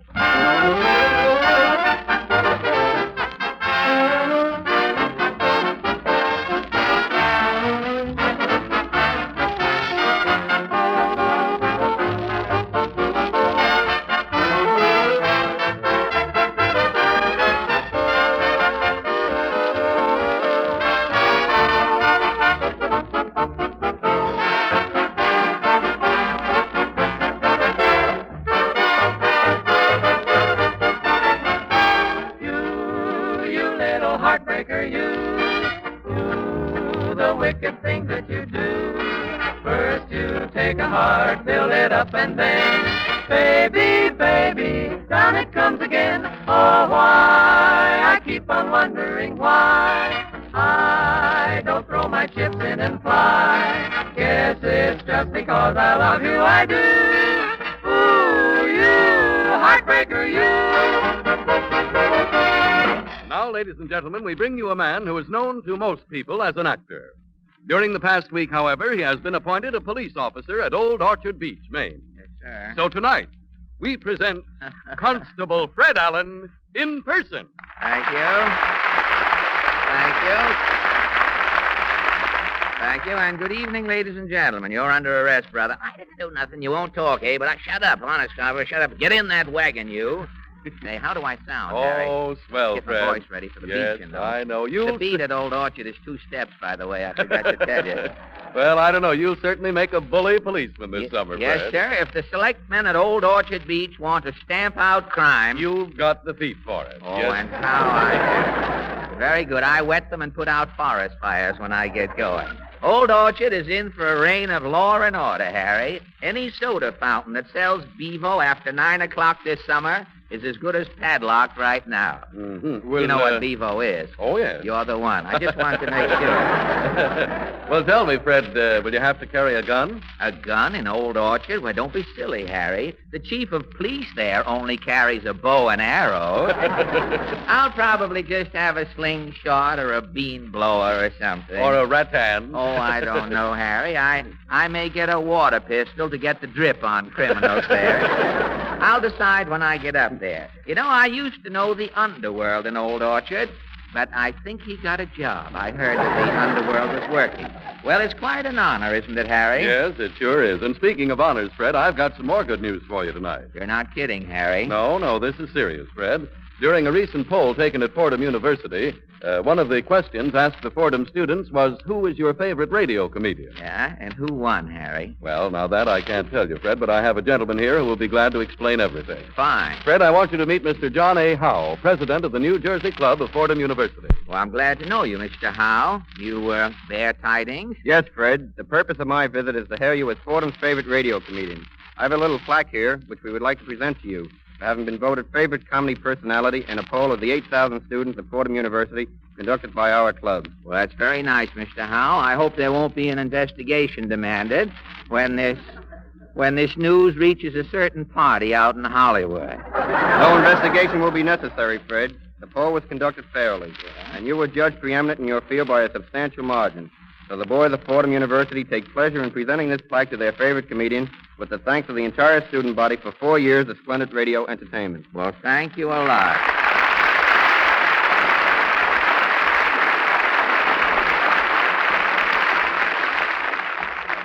Well, thank you, Mr. Howe, and convey my sincere thanks to Fordham for this tribute and to the students for their loyalty and interest in our program. You take a look at my plaque, Harry. Isn't that swell? Oh, that's beautiful, Oh, Fred. boy, will Benny be sore when he hears about this. You know, he'll probably try to get the student body at the Mansell Talcott Barber College at Waukegan to let him win a poll, a barber's poll or something. You remember Benny, don't you? Well, vaguely, yes. He used to be a comedian, but what is he today? A straight man for Orson Welles. Yes. By the way, Fred, did you read that Jack had signed up for next season? And the Republicans say if they get in, it'll be a good year. Well, so much for the news of the moment, Harry, and now for the latest news of the week. Ipana News presents The World in Review. Albany, New York. Measure is introduced in New York State Legislature to eliminate billboards from state scenic highways. Ipana News takes billboard controversy to the man on the street. The question, should billboards be removed from all state highways? First, Mr. Bobbin Haddock. What is your opinion, Mr. Haddock? I say leave the billboards be. Well, don't you think billboards mar the natural beauty of our countryside? Nah, nature is corny, brother. Nature is corny. Yeah, it's repetitious. When you seen one tree, you've seen them all. I know, but after all, nature... I tell you, billboards is man's salvation. Can you back up this startling statement? Why, certainly. Let me show you. Supposing a guy is driving along and he gets a heartburn. Yeah? He's slumped over the wheel, his head is hanging out the window, he's gasping for air. Yeah? He sees something. What? A billboard. Says, Sweeney's Solution scuttles stubborn stomachs. Amazing. He pulls up at the next filling station, gets a shot of Sweeney's Solution. And? Thanks to billboards, his heartburn is a gastric memory among his stomach's souvenirs. I see now why you champion the outdoor sign. Yeah, I gotta put up a fight, brother. If billboards come down, I'm through. Oh, I didn't know you were in the business. You paint billboards, do you? You're warm, brother. You design them? You're getting hot, brother. Well, what is it you do? Can you keep this under your hat? Honor bright. Tell me, what is it you do? You know them big faces on billboards? Yeah? I put mustaches on them. Get out of here, you bum, and thank you, Mr. Bobbin Haddock. A professional busybody who has started hundreds of anti-movements is Mrs. Balfour Testy. You are making anti-movements your life's work, Mrs. Testy. I am anti-everything. You look it, I must say. At the moment, I'm anti-billboard. Have you taken action? I certainly have. Last week, I started 2,000 women on a protest march to Albany. Every woman was blindfolded. Blindfolded? Why? To prevent contamination. Blindfolded, they couldn't read the billboards on the way. Diabolically clever. Thank you. You're welcome. The girls left for Albany last Wednesday. Have they arrived at Albany yet? No, unfortunately, they took a left turn at Poughkeepsie. And where are your 2,000 blindfolded girlfriends now? A wire came this evening. Yes? They're marching through Elkhart, Indiana. Still going strong. On their way to Albany? Yes, they're making it the hard way. Aren't we all? And thank you, Mrs. Balfour Testy. A motorist who is for billboards, but with reservations, is Mr. Rancid McNally. How do you... The name fits you, I must say. How do you feel about billboards, Rancid? Well, billboards are antiquated. If the billboard is to survive, it has got to be streamlined. Well, how do you mean? We're living in an age of speed. Digest magazines, Minute Rub, Instant Postum. Motorists speed along the road. They can't slow down to read a billboard. Oh, and you think... Yes, billboards should be brief. 1 or 2 words. Like, Ipana excels. You whiz by, you get the message, you're sold. I can see that long ads on billboards are futile. Not only futile, but positively dangerous. Dangerous? You have had a disastrous experience? Let me tell you what happened. Do. Last fall. I almost didn't get that in. Last fall, I was driving home from a Yale game. Yeah. I was in second, doing 90. I passed a billboard. You passed a billboard? Yes. Could you read it? Only the top line. It said, "You cannot do without..." Without what? I didn't know. It aroused my curiosity. I jammed on my brakes. I threw her in reverse. To get back to finish reading the billboard? Yes, I'm backing up, doing 85. Yes? And there's a New York bus rounding the bend. Bang! Were you badly hurt? My rear end had to be completely overhauled.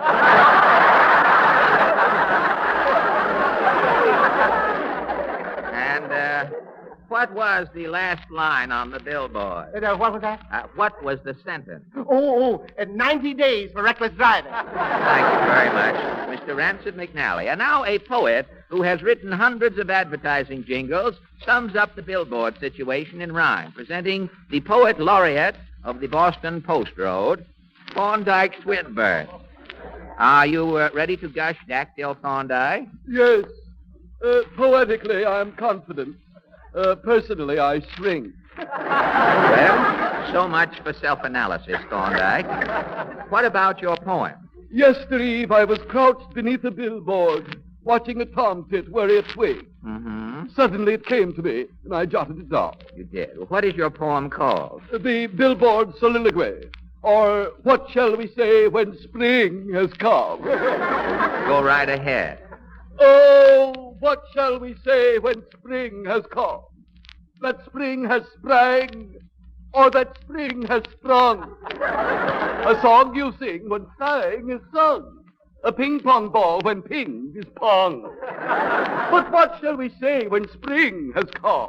Now, wait a minute. Where does the billboard come in? What shall we say when spring has come? The billboard. A bell you ring when rang has rung. I know, but a fling you flang when flang is flung. Billboard. A sting that stang when stang is stung. You told me it was but about... what shall we say when spring has come? I'd say scram. Very well. I'm scrum. And just in time, poet Thorndike finished. Thank you. And now, ladies and gentlemen, the Merrimacs gather at their microphone to sing for you Joshua Fit, the Battle of Jericho.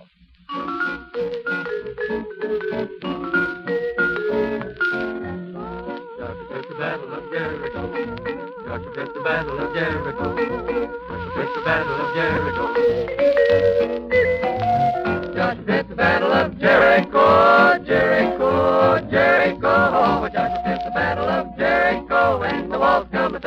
down. And the walls come tumbling, tumbling down. You may talk about your king of Gideon, you may talk about your man of Saul. There's nothing like good old Joshua at the Battle of Jericho. Up to the walls of Jericho, he marched with a spear in hand. From blow them ram horns, Joshua cried, goes to battle him in my hand. Joshua fits the Battle of Jericho. Joshua fits the Battle of Jericho. Joshua fits the Battle of Jericho. Then the lamb sheep horns began to blow, the trumpets began to sound. Joshua commanded to cheer and to shout, and the walls come a-tumbling down. And the walls come tumbling, tumbling down. That morning, Joshua fit the Battle of Jericho. Joshua fit the Battle of Jericho. Joshua fit the Battle of Jericho, and the walls come a-tumbling down. Jericho, Jericho. Joshua fit the Battle of Jericho. Joshua commanded all the children to shout, the trumpets began to sound, and the walls come a-tumbling down.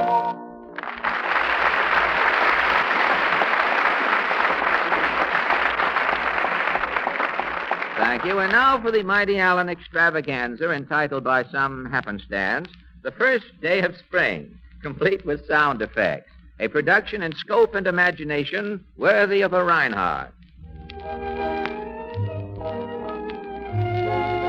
The time, today, Wednesday, March 20th. The sound effects in order of their appearance, a brook gurgling, robin singing, crocus popping, man sneezing, and Harry Von Zell advising. Those annoying colds, ladies and gentlemen, that so often bloom in the spring should never be neglected. At the very first sniffle or sneeze, take sparkling Sal Hepatica, because Sal Hepatica helps fight colds faster. That's why it's recommended by so many doctors. As a matter of fact, in a recent impartial survey among physicians conducted by leading medical journals, it was found that 7 out of 10 physicians recommend a saline laxative when treating a cold. And Sal Hepatica, we believe, is the outstanding saline laxative in America. There are 2 very good reasons for this, which you can check with your own doctor. First, Sal Hepatica acts quickly, yet it is exceptionally gentle. And since the progress of a cold is fast, this greater speed of Sal Hepatica is especially important in fighting it. Second, Sal Hepatica also helps nature counteract the acidity that so often accompanies a cold. So get an economical bottle of Sal Hepatica from your druggist and always keep it on hand for quick cold-fighting service. Remember, for faster action in treating colds, take Sal Hepatica.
Thank you. You have just heard Chant of the Jungle, played by Chief Van Steeden and his Tribal 12.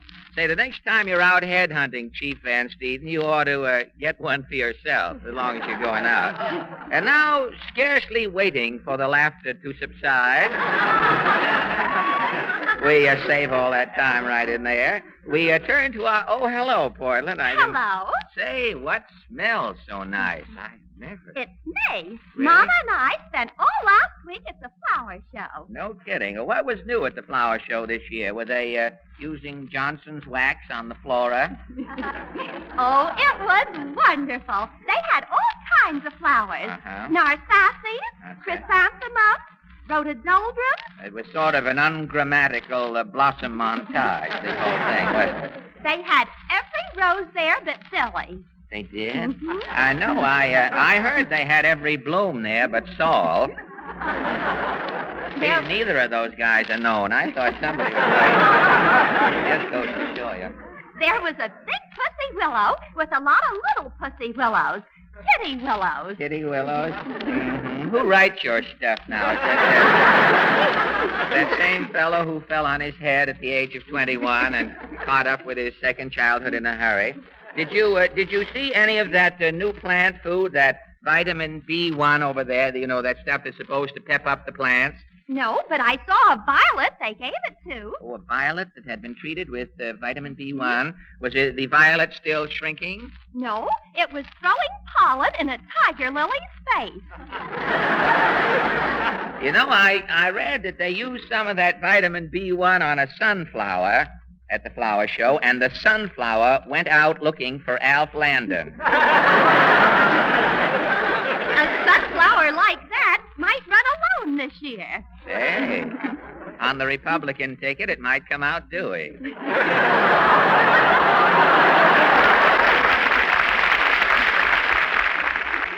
Say, there are people here at that, aren't there? You had me fooled. I couldn't tell. I thought my astigmatism was bobbing in white or something. Say, did your mother buy any flowers at the show? No, but Mama's going to have a little garden. She talked to the landscape man. Oh, and he's going to lay out a miniature garden for your mother? Yes. It's 4 plants and a little moat. Oh, across your brook at home, they're going to have a moat? A moat and 2 pair of plants. A moat and 2... You know, jokes like that are going to bring back the Nickelodeon. You just keep going. Now, what about our guest? Our guest tonight is the world's foremost authority on eagles. An eagle authority? Well, wherever did you bump into an eagle expert? Now, I heard him on Hobby Lobby last Sunday, so I invited him over. Mr. Allen, meet Captain Charles Knight. Well, good evening, Captain Knight. Good evening, Fred. Well, this is rather a surprise, Captain Knight.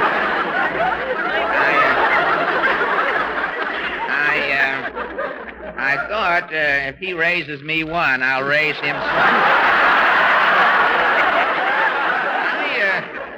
I didn't know that you were... I didn't know that you were bringing your eagle with you tonight. Oh, yes, my eagle wanted to meet you, Fred. He did? This is Mr. Ramshaw. Well, good evening, Mr. Ramshaw. Mr. Ramshaw, he doesn't seem to be warming up to me, Captain. No, Mr. Ramshaw doesn't make friends very quickly, but he won't hurt you. I'll give you my word. Your word? If I can get the eagle's word, I'll feel a little more secure. You know, you're sure Mr. Ramshaw likes it there on your wrist? He looks a little hungry. Oh, there's no danger, old boy. Mr. Ramshaw's just eaten.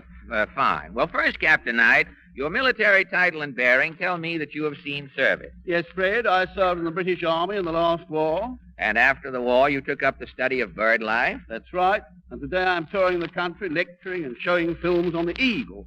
Do you know anything about eagles, Fred? All I know about an eagle is enough to keep away from one. I am a man who hears no eagle, sees no eagle, and speaks no eagle. Yeah, one more. The nearest I have ever been to an eagle in my life is right now, Captain.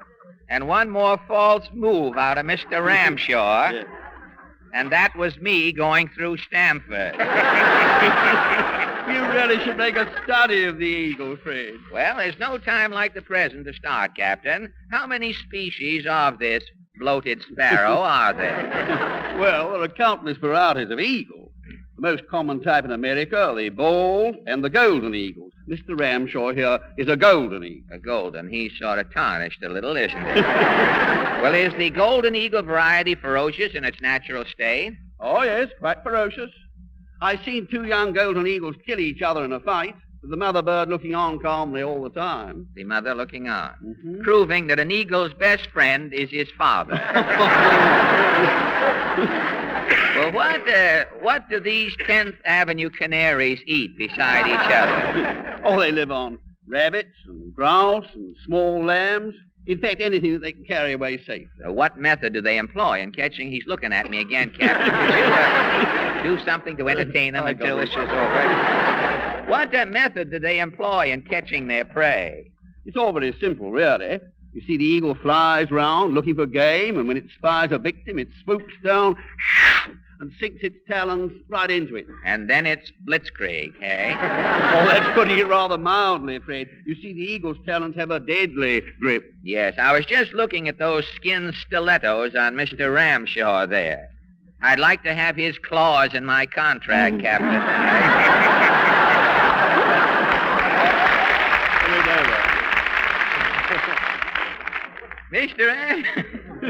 Mr. Ramshaw is looking around, Captain. He isn't getting hungry by any chance, is he? I don't think so, Fred. You know, Uncle Jim is pigeon-toed, and if Mr. Ramshaw... What are you doing with those uptown boots on, Uncle Jim? Did you see those Sunday and Muncie, Indiana shoes on there?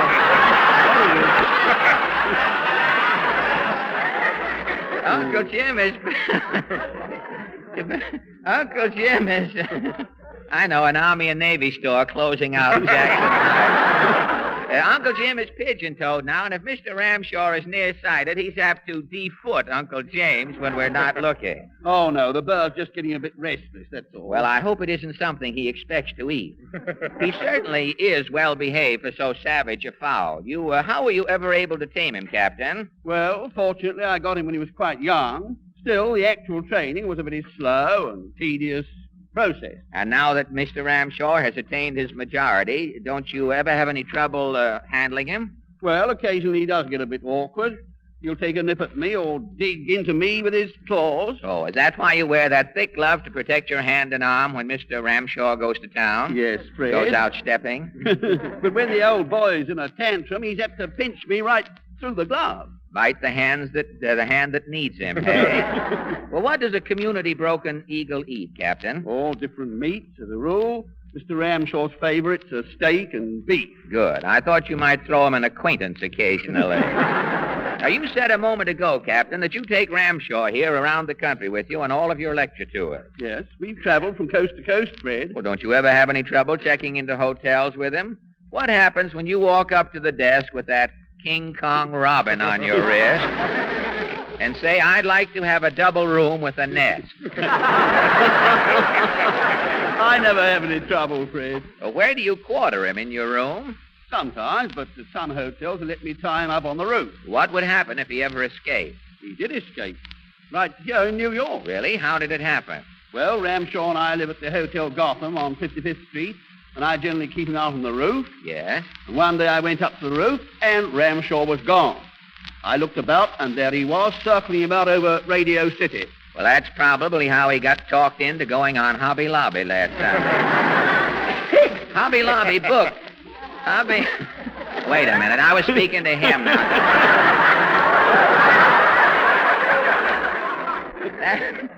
Hobby Lobby booked some of their acts beckoning to people from a window. Well, what do you do with Mr. Ramshaw? What did you do with Mr. Ramshaw loose? Phone the American Airlines? No, I notified the police department, and in no time every radio car in New York was out looking for him. Well, who finally caught him? Some fly cop? No, Ramshaw got... he got tired. He came down that evening, and he was found perched in a taxi cab which was going up Madison Avenue. Probably looking for a taxidermist to give himself up. Well, Captain... Captain, it's... If that eagle knew what was going on here, he'd be out the three of us in no time. It's been nice of you, Captain, to stop off on your lecture tour and bring Mr. Ramshaw in tonight. Now, before you go, I wonder if you could have Mr. Ramshaw give us a sample of his flying prowess. Oh, yes, I think perhaps he might enjoy a short flight around the stage here. Now, stand back, Fred. You bet. Are you ready, Ramshaw? Go. Excellent. Good night, Fred. A perfect three-claw landing. I'm surprised that Ramshaw didn't land on Van Stevens' bandstand. Any bird ought to go for the corn in Van Stevens' music. Well, thanks a lot, Captain. Good night, Fred. Good night, and thank you a lot, Captain Charles Knight.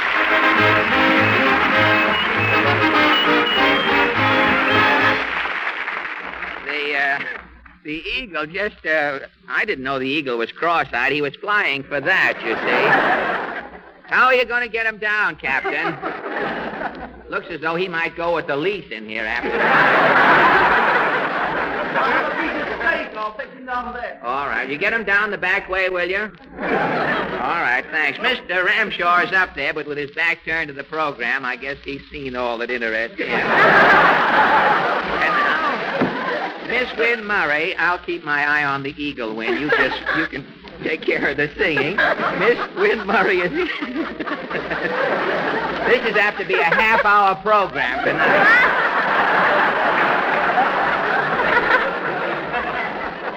All we need is Mr. Ramshaw to make his own station break, and we'll make it.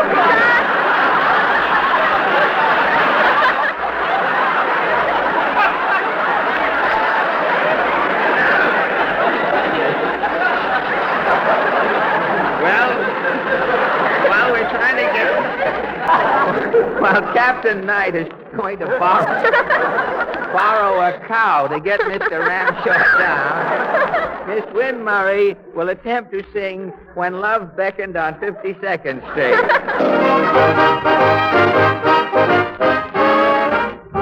I used to dream of a starlighted stream where my man and I would first meet.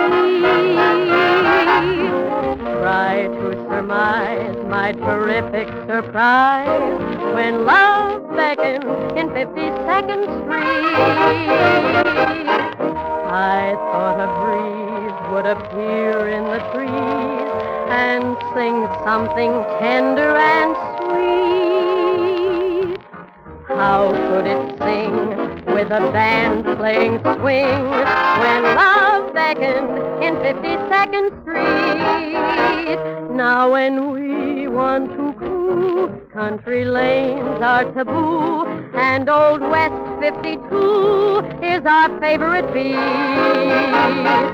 So you can bet I shall never forget that mad second when I first reckoned that love beckoned in 52nd Street. I don't want to cause a shock in the house, but I'd like to know, is there a doc in the house who will give first aid to the most confused maid in town? I had such sweet suburban ideas. You know what I mean, Deanna Durbin ideas. Till one fatal night when somebody suddenly spoke and broke them all down.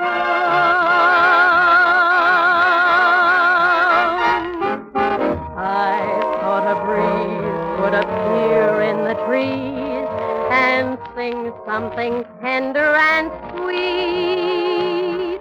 But how could it sing with a band playing swing when love beckoned in 52nd Street?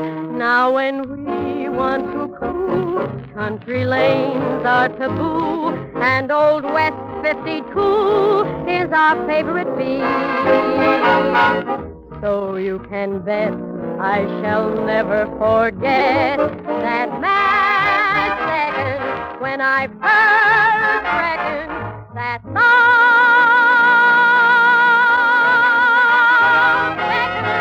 In 50 seconds,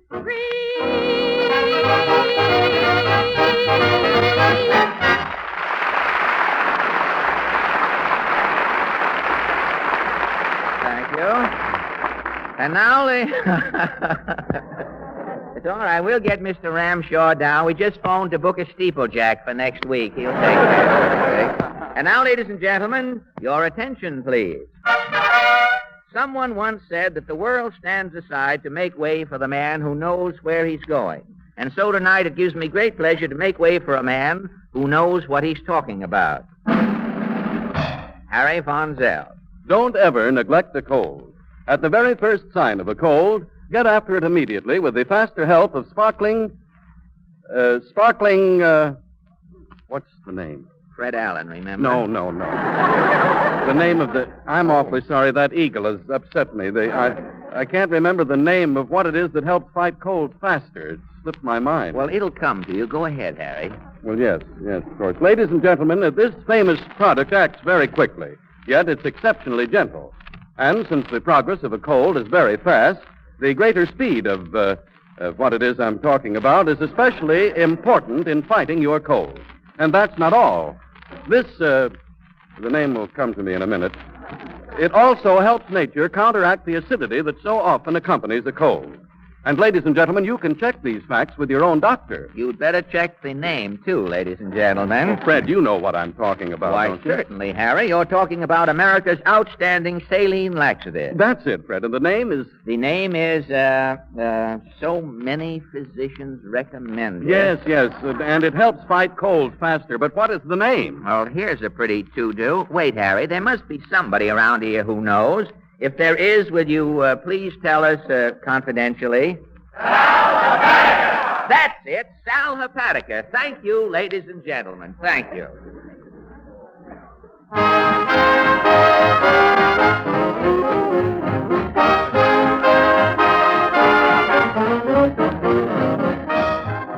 The Fred Allen Show will continue after a brief pause for your station identification.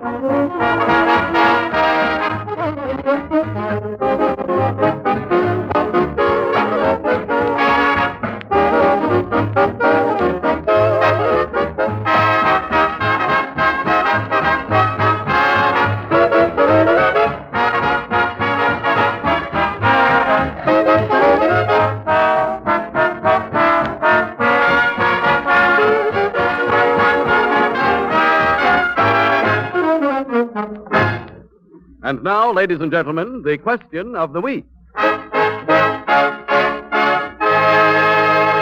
This is Mr. and Mrs. Average Man's Round Table, where three persons selected from our studio audience are invited to give their opinions on a question that concerns some prominent issue of the day.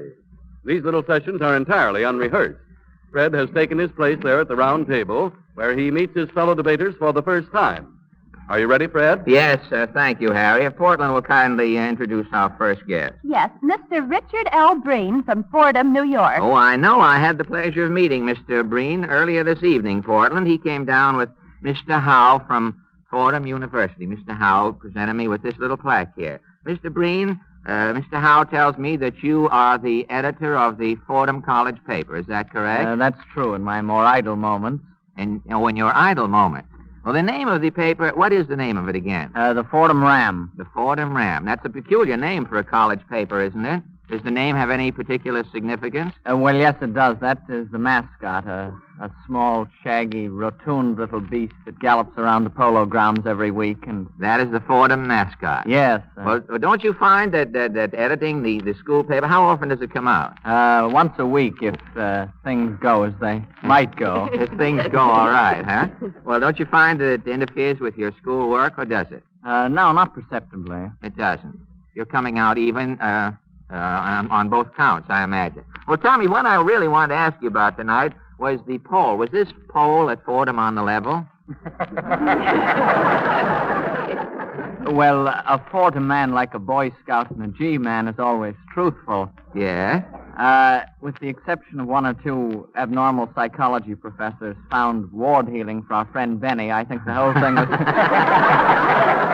was pretty much on the level. Well, I think a psychologist would be interested in Mr. Benny, hoping to make an Exhibit A of him in later life, I imagine. How did the comedians come out? Do you remember offhand? You were first with, I think, more than half of the votes, the entire 8,000. That's right. With the aid of Carmichael, Mr. Benny was second. A bare majority there. And Fibber McGee was third, and fourth, proving that it does not spring eternal in the human breast, Mr. Bob Hope. Well, that's very nice. Thanks a lot, Mr. Breen. I know Mr. Benny's blood is going to boil when he can get around to getting the blood together. You know, getting mad for Jack is sort of a ritual. First, his blood can't boil. First, he has to get a transfusion, and then he gets mad, and his blood... It's about a 3-day process for Jack to get mad. He's so anemic, really, that when things happen, he can't blush. He turns... sort of a dirty white. Rather a Pittsburgh Blanche, I would say. Well, thanks a lot, Mr. Breen. Now, who's next, Portland? Mrs. Leah Walsh from New York City. Well, good evening, Mrs. Walsh. Good evening, Mr. Walsh. You live in New York, do you? Yes, I live in New York. Do you work here, do you? No, I'm a housewife. A housewife? Well, somebody should coin a new term for the housewife in New York. So few people have houses. Most everyone lives in apartments. They should coin a name like... duplex frau or something like that to replace the housewife. Well, it's rather risky to live in New York these days with so much building and tearing down going on. You're apt to go to sleep at night in an apartment and wake up on the scaffold of a new building. You have to be... I don't think so. Oh, don't you really? No. Well, so many neighborhoods are changing around here. They tell me that the Street Guide is putting out a daily edition. I don't know how much. Well, all right. Thank you, Mrs. Walsh. And now, Portland? Mr. Milton Evans from Great Nut Neck, Long Island. Great Knock, Long Island. You. Well, you might as well coin a town while you're at it. You've coined everything else. Well, Mr. Evans, may I ask your profession or business or... Mr. Allen, I am General Sales Manager of the Enduro Company. The Enduro Company? That's right. What is that? Well, the Enduro Company manufactures the new Enduro permanent reed for saxophones. Oh, a new reed for saxophones? That's right. What sort of a reed is it? Well, this is a permanent reed, Mr. Allen. Oh, a permanent. You buy one reed and it lasts your lifetime? Well, it will last indefinitely. Indefinitely. No one has died with an Enduro reed in his hand, so you can't say. What is it made out of that it lasts so long? Well, you see, Mr. Allen, it's made out of a new scientific discovery developed and called tonalin. Tonalin. And the tone is just as good as the...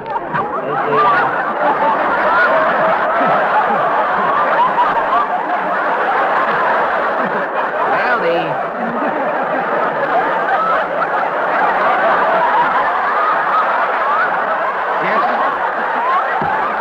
the eagle has finally come to life. I think as long as Mr. Evans, I want to congratulate you. You were the first one to get a rise out of the eagle since he got up there. And I think as long as the eagle is a bird of prey, that we have just better discontinue the question and start praying. Thanks a lot. I won't even have time to do the question.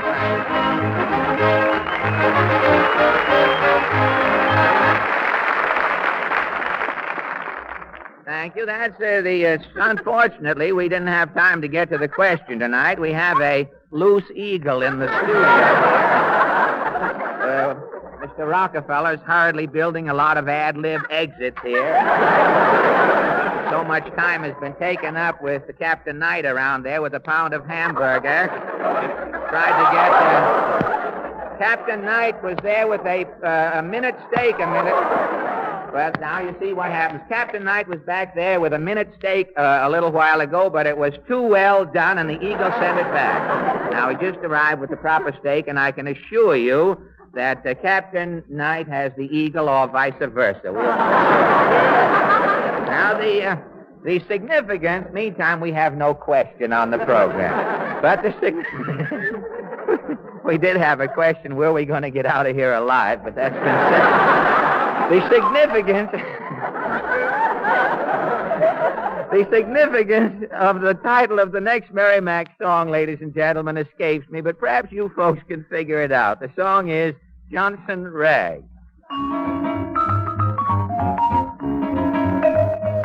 Hip, hip, there goes the Johnson Rag. Hoy, hoy, there goes the latest shag. Ho, ho, it really isn't a gag. Hip, hip, there goes the Johnson Rag. Jump, jump, don't let your left foot drag. Deep, deep, it's like a game of tag. Doop, doop, it's even good for a tag. Jump, jump, and do the Johnson Rag. If you're feeling in the groove, it sends you out of the world. Funny how it makes you move. I don't want to call, but don't be a mope. Zig, zig, that a zig, zig, zag. Zoom, zoom, just let your shoulders wag. Zoom, zoom, and now it's right in the bag. Get happy with the Johnson Rag.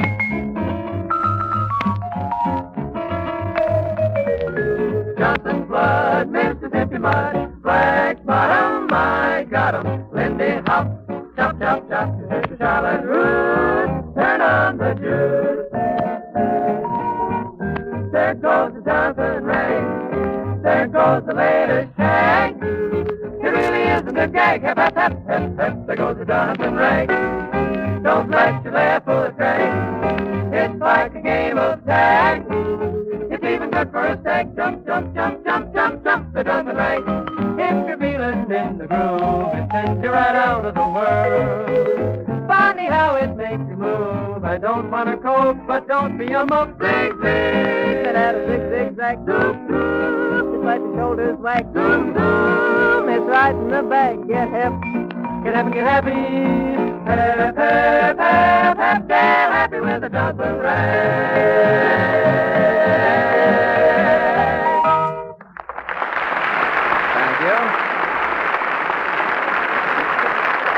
Thank you. Ladies and gentlemen, I'm sure all of you are familiar with the famous G-men and how they operate. Well, tonight, we're going to the other end of the alphabet and bring you a Y-man. He's yours, Harry. A Y-man? Yes, Harry. Oh, how do you do, sir? Hello. What did Fred mean by calling you a Y-man? Because I'm a fellow who wants to know the why and wherefore of everything. Oh.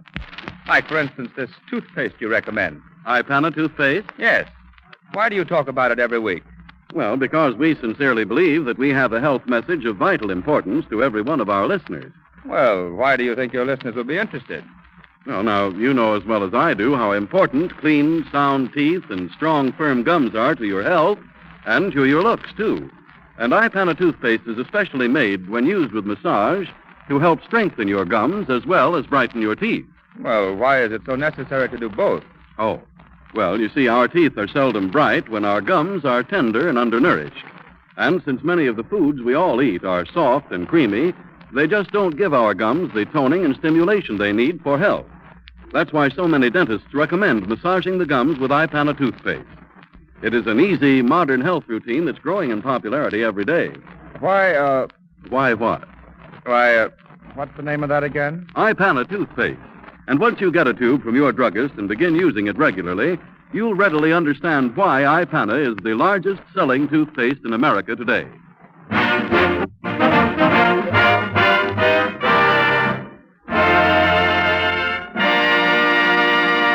And now, ladies and gentlemen, the Mastodonic Allen Art Players. This little group, to celebrate Easter, will lay colored eggs at this one performance only.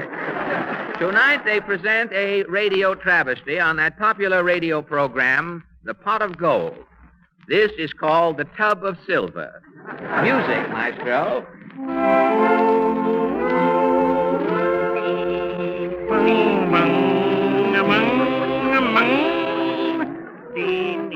And so to the tinny strumming of their beaverboard guitars and their off-key native farewell, we sail aloha to the Fink Finance Company, Hawaiian. The Fink Finance Company invites you to tune in again next week, unless they've taken back your radio. Good night, FOB Nyop. This is station CORN. The correct time is now... Hey, Bulliver, wake up. What's the matter? You're on, Bulliver. Oh, the correct time is now 9:48 and a fraction. Thank you. You're welcome. You have just heard the correct time. And now, station CORN presents... The Tub of Silver. Yes, The Tub of Silver. The show you've all been waiting for. The program that proves it pays to listen. You know the rules, folks. The lucky person who is sitting by his telephone when we call him up tonight gets $1,000 absolutely free.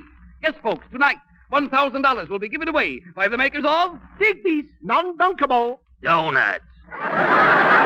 Yes, Digby's Non-Dunkable Donuts.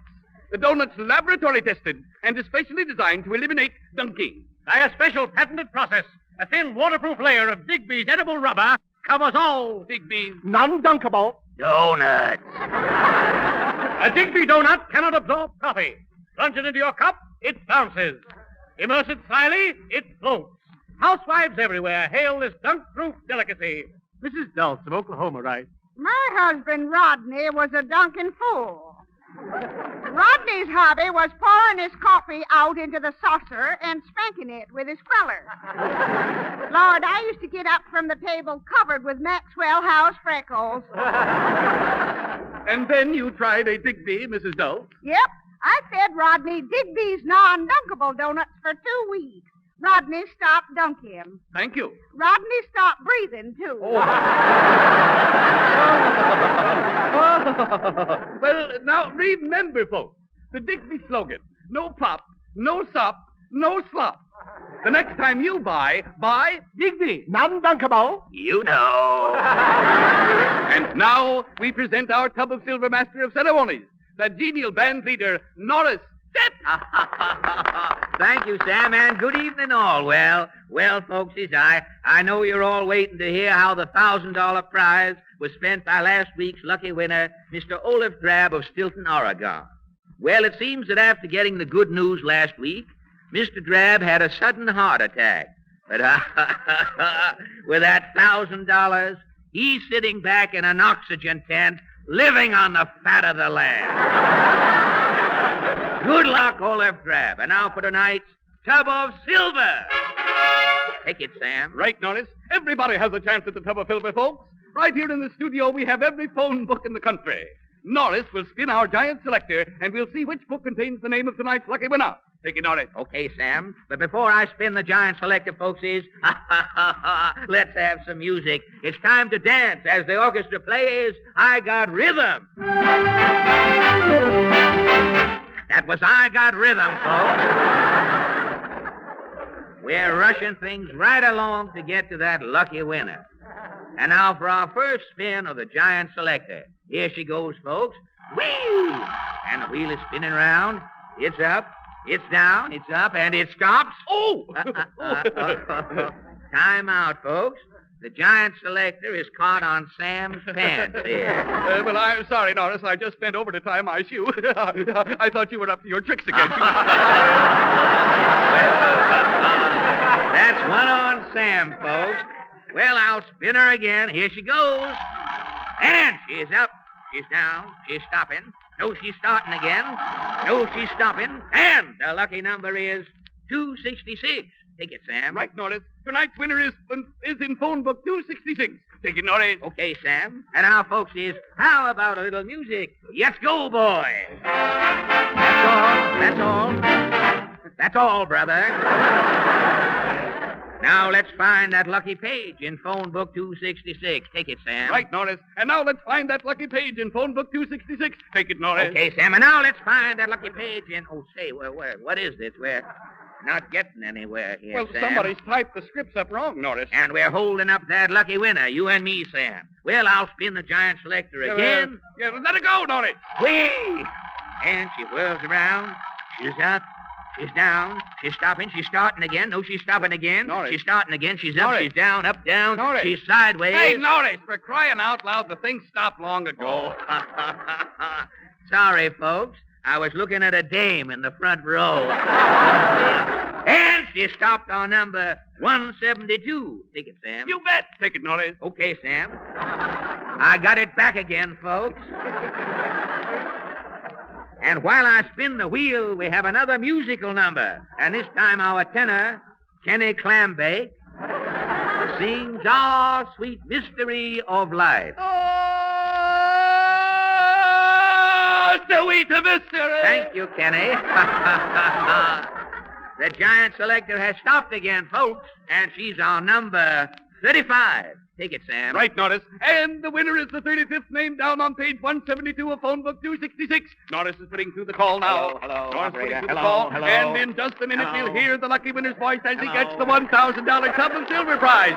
Here's Norris with the winner now. Hello. Here's Norris with the winner now. Hello. Come on, Norris. Get step Well, I'm doing all I can. I'm calling the thing up. I can't if they don't have. Any minute now, Norris will be along with the lucky winner. Come on, Norris. Well, I'm trying, Sam. I can't. Hello. Hello. Well, it's about time. Colonel Jason Oglethorpe, at your service, sir. Well, congratulations, Colonel. This is the Tub of Silver calling. Who all? The Tub of Silver. Tubby who? Silver. Who is this, William Jennings Brown? No, this is a radio program in New York City. We want to give you $1,000. $1,000, sir? Yes, Colonel. Real United States currency. You mean Northern money? Yes, sir. I never touched the stuff, sir. You what? I'm from the old suit, sir. I ain't even looked north for 50 years. But, Colonel... Someday we'll get that Yankee Selznick for cutting the war down to 4 hours. Good day, sir. Operator. Colonel Oglethorpe won't take the dough, Sam. Well, he must be nuts. And speaking of dough and nuts, folks, don't forget, Digby's non-dunkable donuts have won the coveted Digby seal of approval. Digby's come in 5 luscious flavors. Soggy, pretty soggy, extra soggy, too soggy, and wow, get a stomach pump. And now we go merrily back to Norris Step. Well, what are we going to do, Sam? Well, we've got to do something, Norris. Imagine not being able to get rid of $1,000. Gad, this never happens on the Pot of Gold program. This is a fiduciary dilemma. What's going on here? Oh, here comes the sponsor, Mr. Digby. Here, Dep. What's the idea of mentioning that certain program on my program? Well, I only said Pot of Gold. Now, don't say that.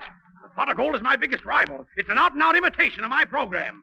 If they hadn't originated it, I'd sue. What are we going to do with this $1,000, Mr. Digby? I can't give it away. Well, you've got to. If you don't give that $1,000 away in 5 minutes, Dep, you're fired. I knew I should have renewed Orson Welles. Gad, 5 minutes. We've got to work fast, Sam. I put in a call to San Francisco while you were talking to Digby. Good work, Sam. This must be your Frisco call now. Hello?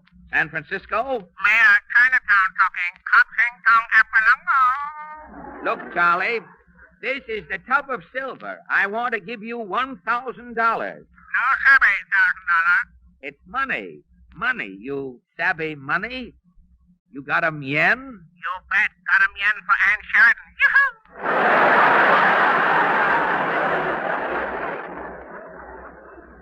Gad, an Oriental Harvard man. Confound it, we're stymied again.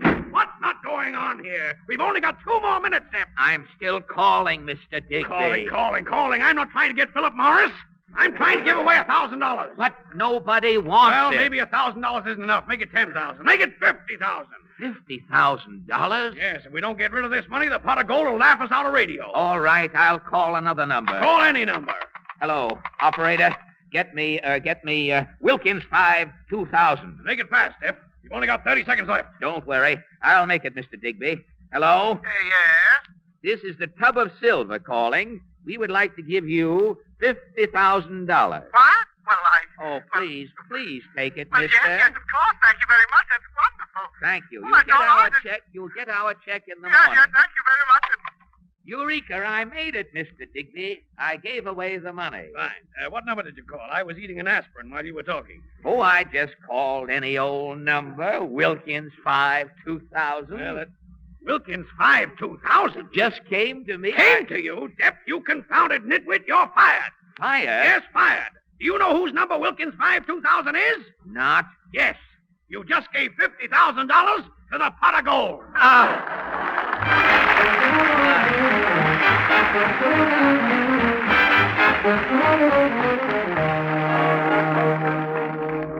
Not so many years ago, a new and thoroughly modern toothpaste was made available to you, Mr. and Mrs. Consumer.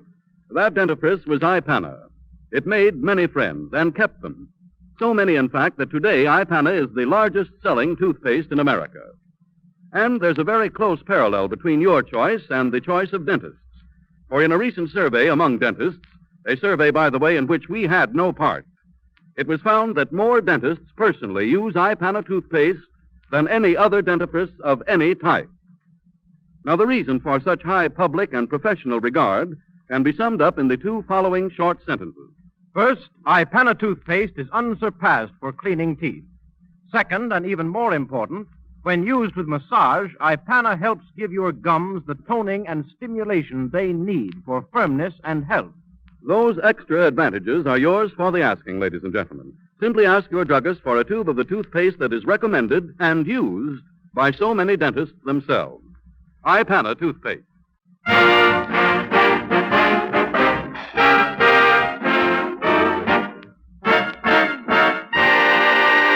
Well, another hour has crept into the limbo of passé 60 minutes, ladies and gentlemen, and before we give you our closing cry of Wake Up America, may we remind you that next Wednesday night we bring you cooking hints, how to make fritters. What should I do after I grease my pan? Put on a veil, lady. You'll look terrible. Your song of the week. Take me back to my stool and my Coca-Cola. Wait a minute, Benet. Just a minute, Benet. That's boots and saddle, not stool and Coca-Cola, isn't it? I'm a drugstore cowboy, bud. Oh, I did. And our guest will be... Mr. T. He, director of Walt Disney's cinematic masterpiece, Pinocchio. And music. Good night. Thank you. Good night.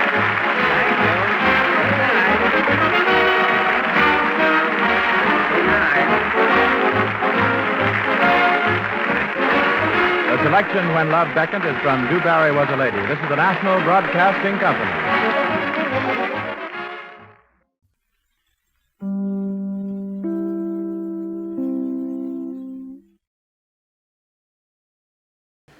Take a trip back to Dodge City with Marshal Matt Dillon in Gunsmoke, coming up next.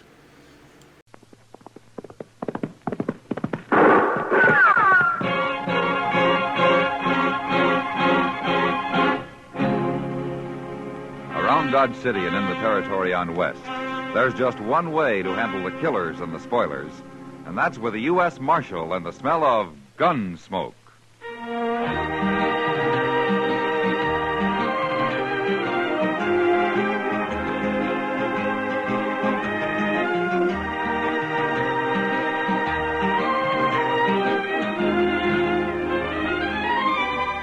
Gunsmoke, starring William Conrad.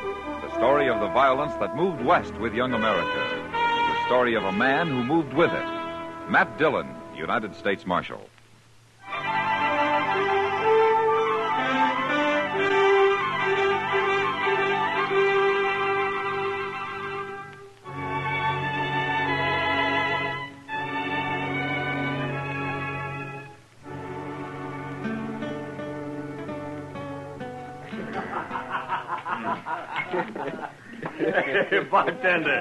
Bartender, set out another bottle of that rye whiskey.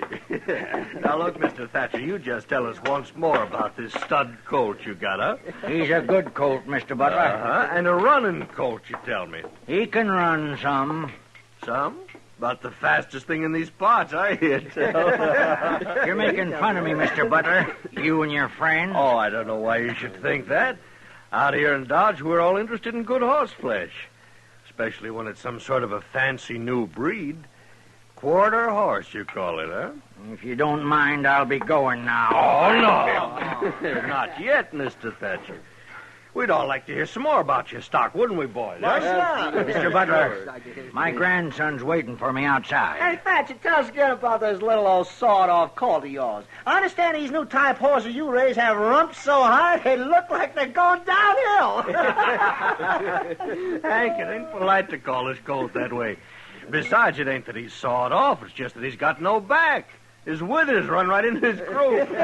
He's quarter horse and three-quarters what else? I guess this is all fun for you, but you got no call. Oh, now, boys, I do believe Thatcher's upset.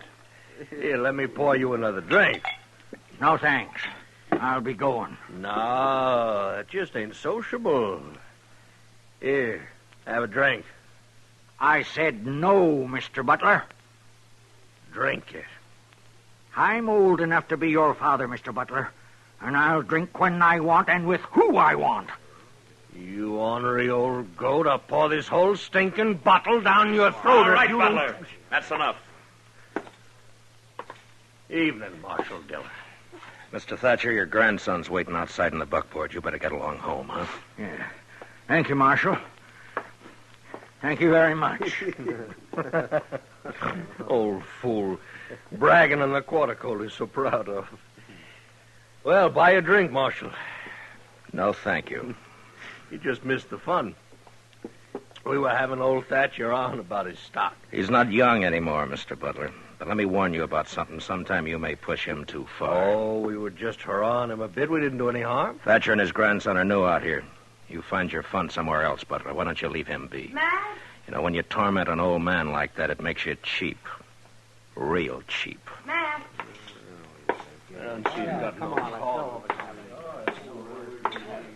Sit down, Matt. You could buy me a drink if you wanted. Yeah, sure. Sam, send over a drink for Miss Kitty, will you? I have to drink alone. Usually my partner drinks with me. Not tonight, Kitty. You mad about something, Matt? No. Tired, maybe. I saw you talking with Ed Butler over there.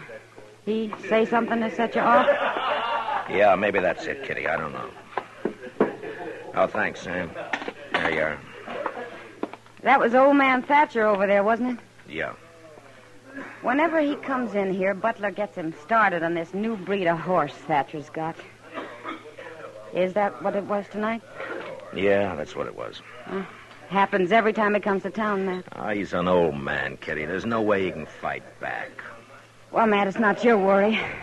You can't keep Butler off his back any more than I can. They're like vultures circling a buffalo that's hurt, just waiting for the time when he finally goes down so they can settle for a meal. Matt. I'm thirsty after all. I think I will have that drink, Kitty. Sam!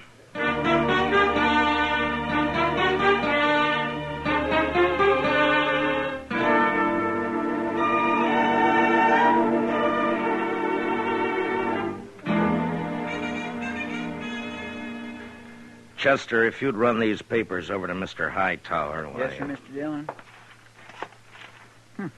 Another wanted poster on Johnny Ringo. Mr. Hightower's waiting for him, Chester. Yes, sir, but Johnny Ringo's out in Arizona. He never comes back this way. Chester? Yes, sir, Mr. Dillon. I'll take him right over. Oh, is there anything for me to do while I'm down at the other end of the plaza? No, nothing I know of. Well, then I'll just wait around down at the depot then, Mr. Dillon, if it's all right. The morning train's due in from St. Louis in half hour. All right, Chester. Marshal Dillon? Oh, good morning, Mr. Thatcher. Got a minute to spare? I have a favor to ask. Yeah, certainly. Come on in. Mr. Hightower's waiting, Chester. Yes, sir. Well, sit down, Mr. Thatcher.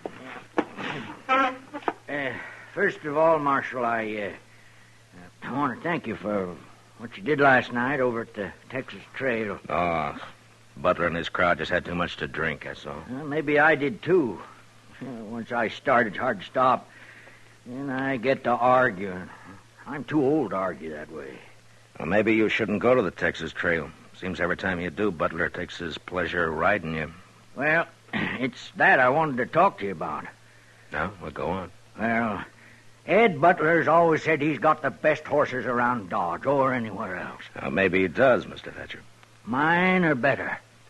Well, I don't know anything about your stock. Marshal Dillon, Ed Butler's having breakfast right down the street at the Dodge House. I want you to walk down there with me. Now, look, Mr. Thatcher, I don't want to mix up in any personal problems between you and Ed. Well, this ain't completely personal, Marshal. Save maybe in a way.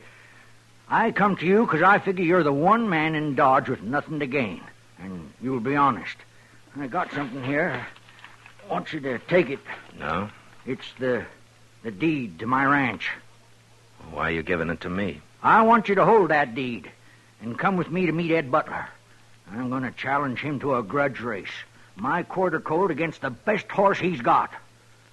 You mean you're putting up your ranch on this race? Yes, sir. And I want you to hold the stakes. Look, it's no business of mine, but you could lose, you know. No, sir. I don't figure I can. Mr. Thatcher, you and your grandson have been over here from Missouri better than a year now. Now, you know how these people are, men such as Butler and the rest. There's nothing more fun than ragging somebody. Somebody who fights back but isn't too strong. You're trying to lecture me, Marshal. Well, it's because you're new here that they're making it rough for you. You just don't know the ways yet. It's no good, Marshal. Look, Mr. Thatcher, you're putting up everything you got on this race. Now, what makes you so sure you can win? What's so special about this stud colt that you've raised? He's a little special in most every way, Marshal. His daddy was Cole Deck, and his mother was the best mare in Missouri. Oh, I know why Butler and the others laugh at him. Compared to some horses, he looks like a bulldog beside a greyhound. His head's short, and he carries it too low. He's built too close to the ground, with bulging muscles and short legs. But I'll tell you one thing. He's just gone 4, and as he stands now, he's the most horse west of St. Louis. And there are some like him in Texas now. And if I have any say, one day quarter horses will be all over the West. When a man gets to be my age, Marshal Dillon, he's got to stand behind what he believes. And I believe in this little horse. He's sleepy and he's quiet, but he can unwind like lightning. Yeah, you got a feel for horses, haven't you, Mr. Thatcher? It ain't much of a man talks one way and thinks another. Will you walk with me down to the Dodge house? Yeah. Yeah, I'll walk with you.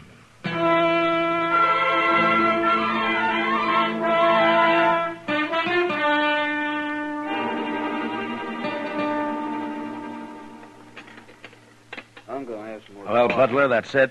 And Mr. Thatcher here has asked that I hold the purse. Couldn't ask for anything more fair than that. Then you race? Why, sure I'll race. You name the day and the time, I'll be there. This afternoon, then, across the river. Good enough for me. All right, we'll make it at 2 o'clock. I'll have Doc Adams there to look over the horses. They'll both be sound or there'll be no race. Is that agreed? That's good. And they'll run the way they are, shod or not shod. And Mr. Thatcher has suggested a distance of 400 yards. That's right. 400 yards. Hardly worth running, but I'm willing. All right, since you accept the match, Mr. Butler, you'd best to come to some agreement on the bet with Mr. Thatcher here. What do you figure your ranch with everything on it's worth, Thatcher?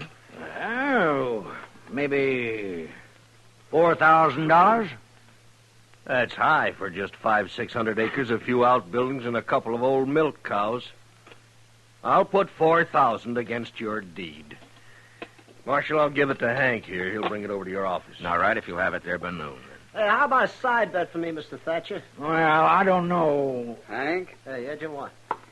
I seen a quarter mare named Belle run down Galveston last July. And I seen Thatcher's colt run little. I'll take your side bet. Name it. 400. Double that, it's a bet. Good enough. Then it's 800, and I'll bet the quarter colt. Well, now, Mr. Thatcher. Seems Jim Bales here don't have no more sense than you. Well, at least you're not alone. All right, then. Everything's settled.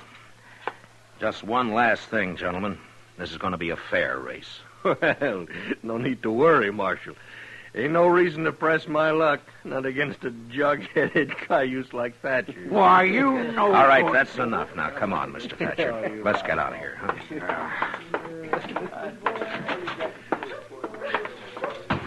Now, why don't you go on home? I'm going back to the office. You think I'm just an old fool, don't you? Yes, Mr. Thatcher, I do. You're headstrong and you're stubborn. But, good luck to you this afternoon.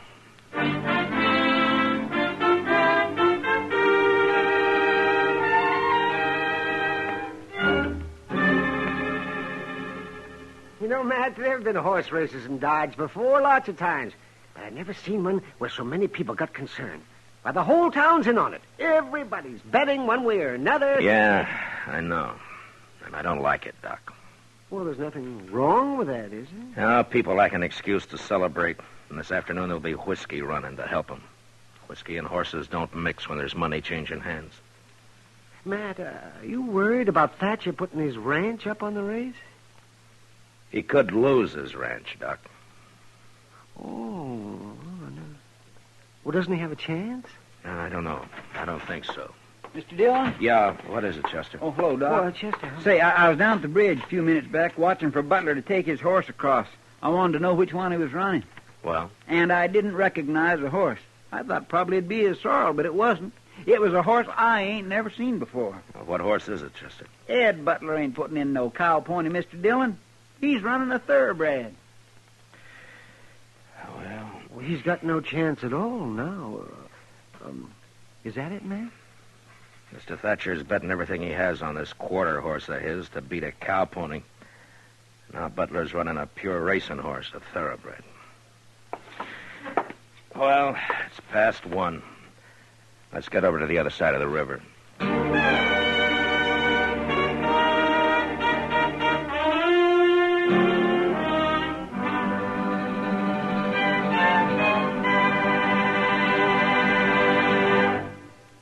We'll return for the second act of Gunsmoke in just a moment. But first, Tuesday nights you have 2 dates for Thrilling Mystery on CBS Radio. One's with Pam and Jerry North. The other's with yours truly, Johnny Dollar. Remember, next Tuesday and every Tuesday on most of these same stations, enjoy John Lund as yours truly, Johnny Dollar, and Mr. and Mrs. North, both presented by CBS Radio. Now the second act of Gunsmoke.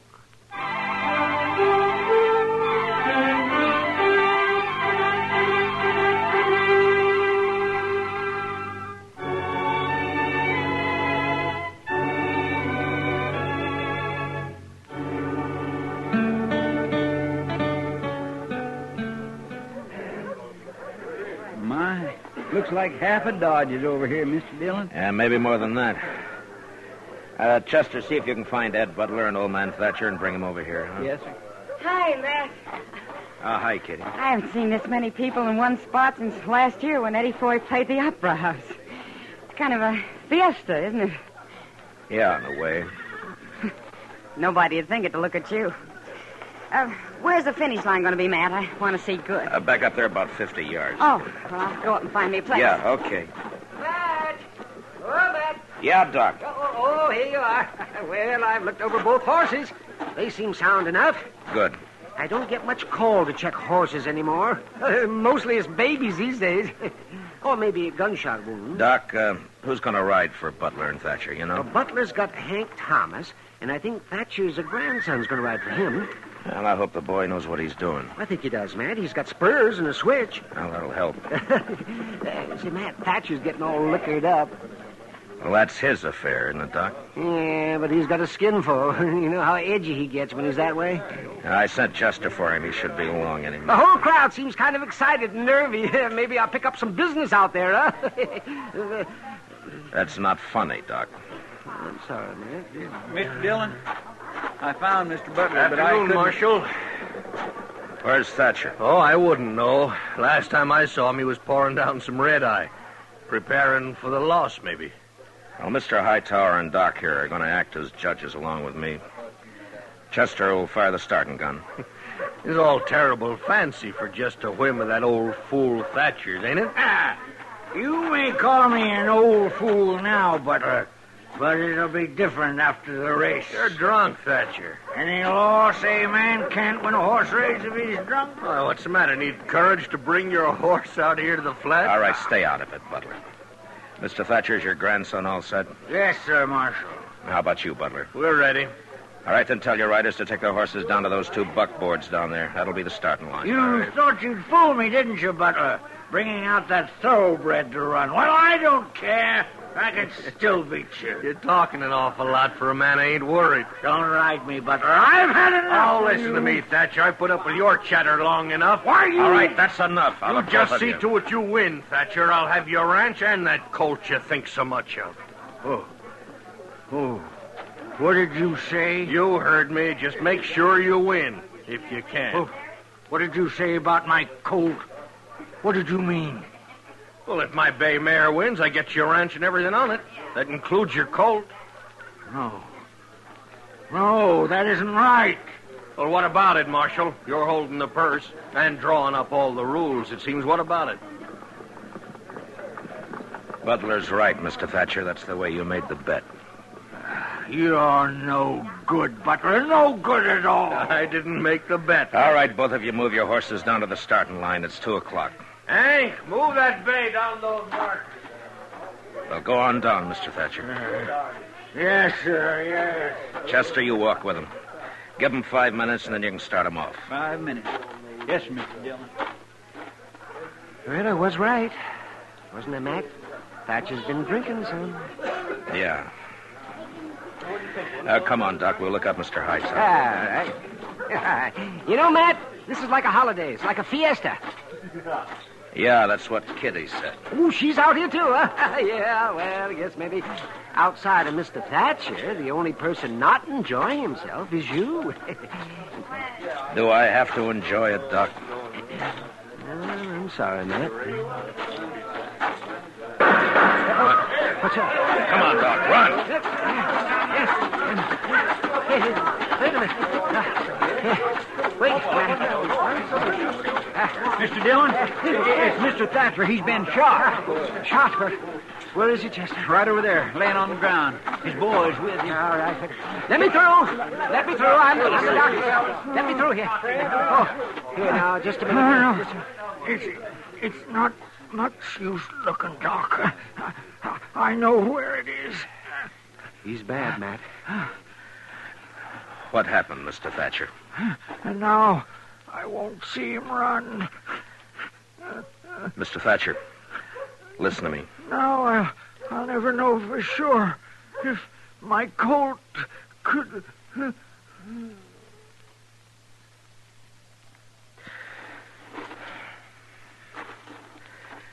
What happened, Chester? You were with him?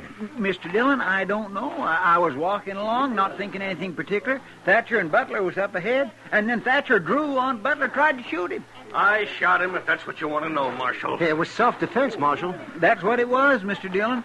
But still, He was drunk. You man, saw that for yourself. Then he tried to kill me. That's right, Marshal. What Ed says is right. That's the way it happened, Mr. Dillon. Suppose now that forfeits the race, don't it, Marshal? Doc, will you take care of... get him into a wagon and back into town. I'll see you back there. Oh, sure, Matt. Now, you men, will you give me a hand here? Now, just stand But back. what about that forfeit, Marshal? You just can't wait till a man's cold before you want his property, can you? Oh, it ain't that, Dillon. The race ain't forfeit. I'll run it. That's a Thatcher boy, Mr. Dillon. Come here, son. What's your name? I'm Lonnie Thatcher. I'm going to ride Granddaddy's colt. Well, now, look, maybe... I'm Kin. Granddaddy was queer, kind of, but what he said about this colt is right. And I'm riding him in the race. Yeah, but with what's happened, Lonnie, maybe we should put the race off. We'll run it, sure, but not today, not now. I'll agree to put it off. Granddaddy'd like it best this way. We'll race. Gracious. There ain't a tear in his eye, Mr. Dillon. All right, if that's the way you want it. It's what I want. All right, then get on down to the starting line, both of you. Go on, Chester. Yes, sir.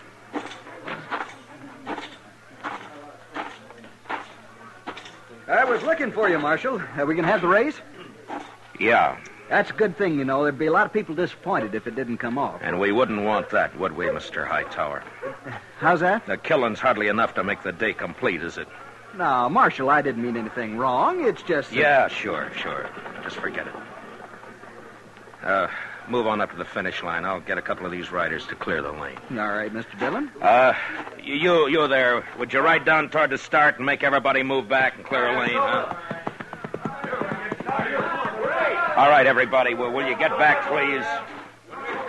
Or would you clear the lane, please? Please move back. All you people there. Move back. That's it. Well, it's time, Marshal. Yeah. What's Chester waiting for? It looks like the colt's acting up. I've never seen two different breed of horses run against each other. And that colt's kicking up a storm. Could make a good column for the paper, maybe. Come on. Get a hold of him, kid. Don't you think it'd make a good column, Marshal? There they go, Matt. Look at that boy ride, Matt. Come on, kid.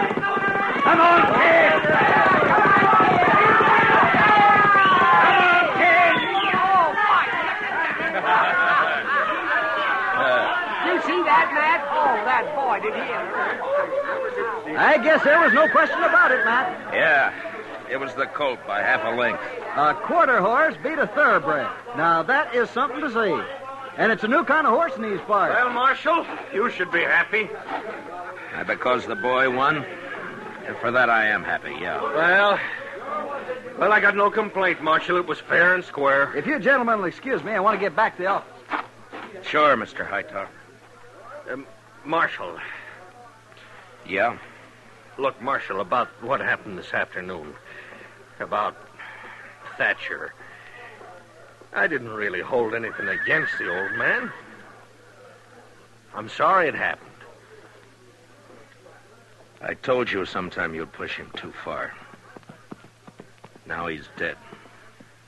Well, after all, Marshal, he drew first. Oh, I'm not saying you're a murderer, Butler. But you're small inside. The only feeling I got for you is contempt.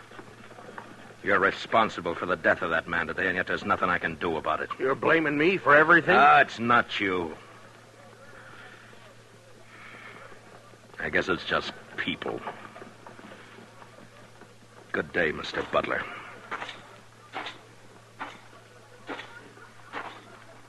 Matt, I was looking for you. Where's Lonnie Thatcher, Kitty? Standing over there by his horse, crying. Maybe you ought to talk to him, Matt. I'm going to. Well, he doesn't want to see anybody. Some of us tried talking to him, and he just walked away. I'll see you later. Yes. Hey, boy, you better walk that horse. Any horseman who knows he shouldn't be standing around after running like that. Yes, sir. All right.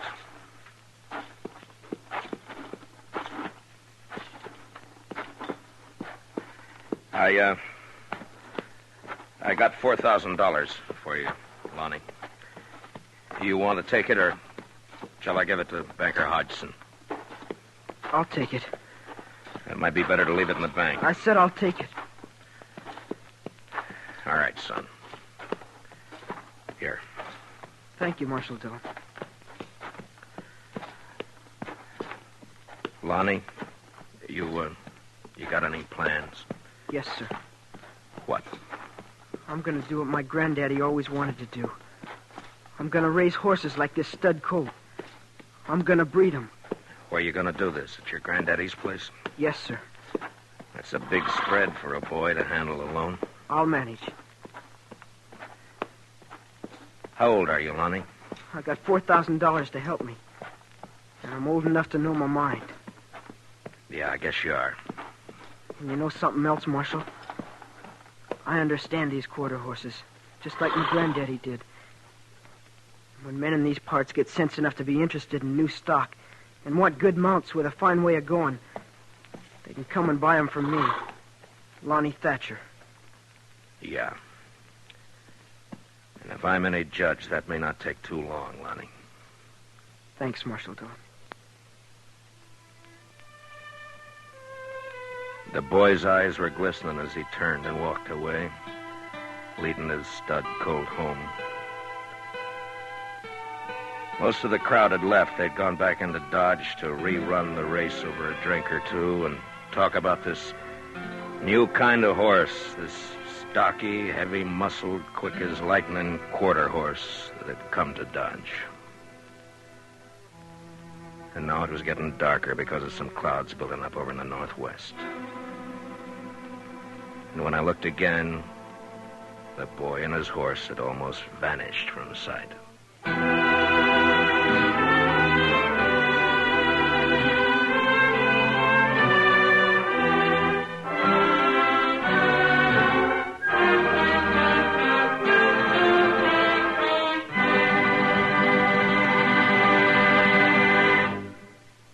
Gunsmoke, under the direction of Norman McDonald, stars William Conrad as Matt Dillon, U.S. Marshal.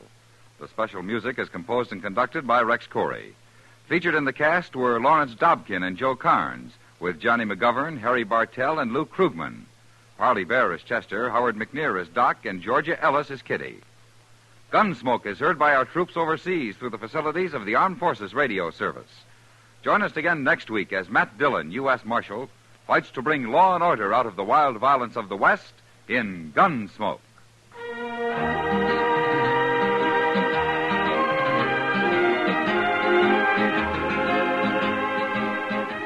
Tomorrow night, that great thespian Jack Benny attempts to show Tyrone Power how it should have been done, playing the Power role in his own version of the movie Mississippi Gambler.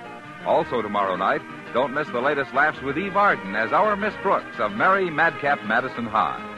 George Walsh speaking, and remember, Edgar Bergen and Charlie McCarthy open fire on your funny bone Sunday nights on the CBS Radio Network.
America's favorite miser is coming up next. It's the Jack Benny program.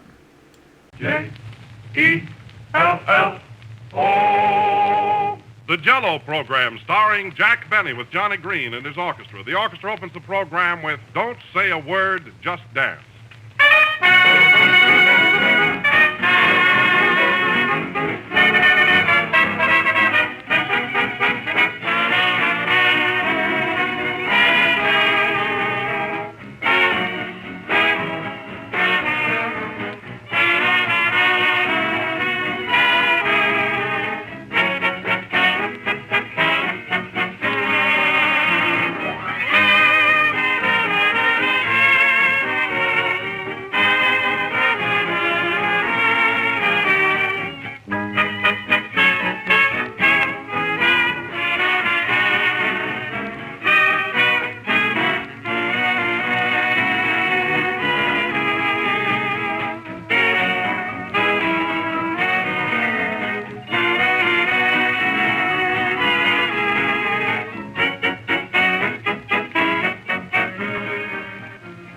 One of the strongest influences in our lives, I think, is color. Black and white is fine for an etching, but we all need bright colors to keep our spirits up. When it comes to colors, that's where Jell-O shines. It's the liveliest, gayest dessert you can find.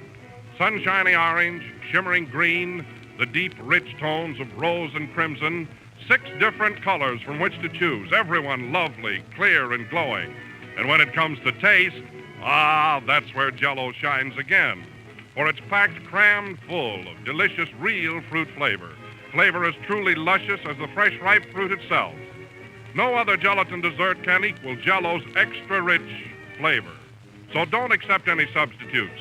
Insist on the one and only genuine Jell-O.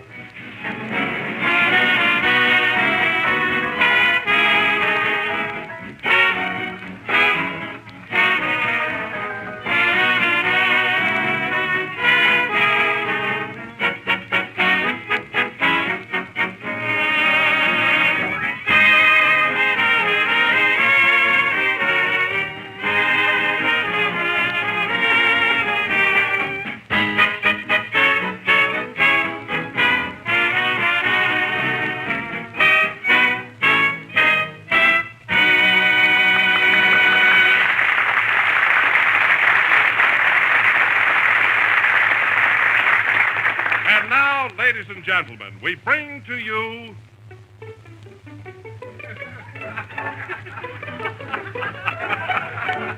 Jack Benny. Thank you. It's a fine way to introduce a lot of hokum.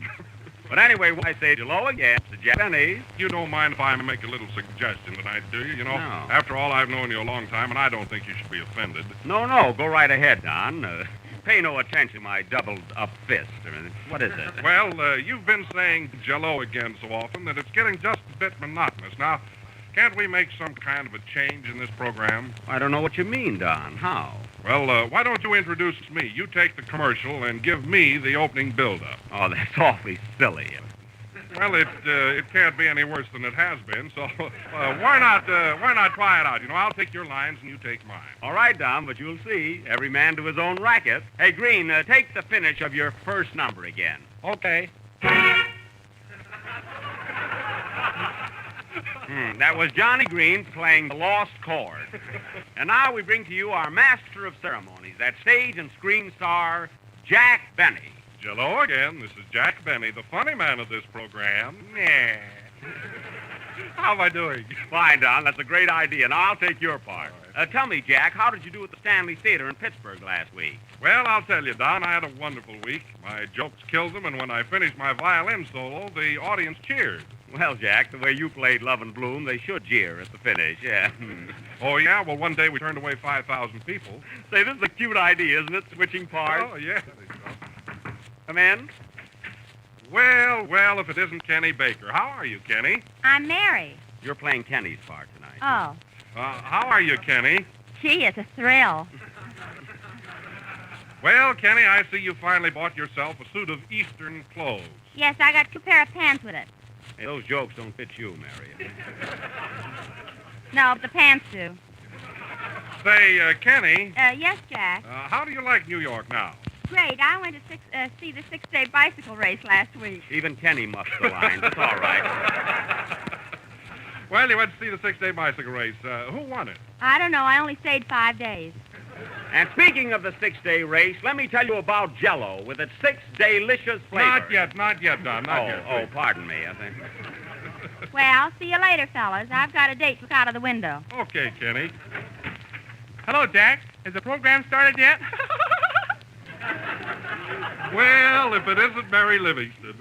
Might be a good idea, but Mary needs a shave. Oh, Mary, here's Don Wilson. Hello, Mary. Hello, Toots. Want to hear a poem I wrote, Don? No. All right, then. Maybe Jack will listen. Here it is. It's entitled Spring. Spring is nearly here. Oh, spring is nearly here. Birdies singing everywhere. People changing underwear. So have a care, oh, have a care, 'cause spring is nearly here. How's that, Kenny? One of us is rotten. And speaking of spring, why not spring over to your nearest grocer and ask for the big red Not letters yet, Don, on the not box? yet, please. Well, Jack, after all, people are dying to know what program this is. Now you know how it feels to be interrupted, you mug. I realize it, huh? Well, anyway, tonight, folks, see who's at the door, Kenny. Come in. Hello, boy. Sorry I'm a little late tonight. Well, Johnny Green. How are you? Great. I've got a lot of swell numbers, Jack. I mean, Don. Hey, wait a minute. That isn't me.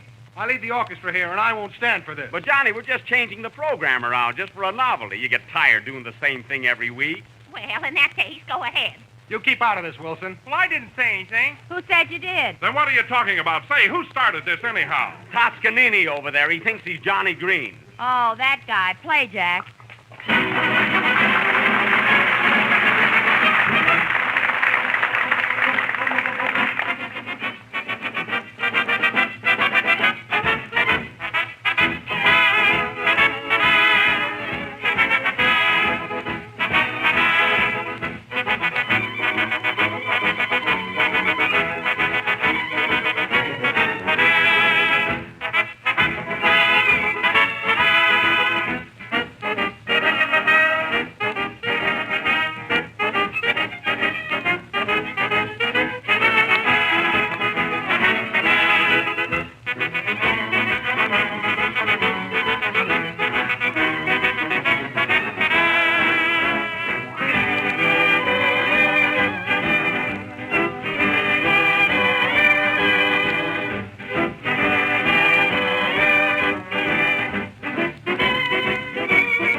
wasn't Toscanini playing We Saw the Sea from the motion picture Follow the Fleet. And now, folks, we are going back to our original characters, and tonight we are going to offer something instructive. This is the week when you pay your income tax. When you walk right up to Uncle Sam and say, "Here, buddy, my dime is your dime."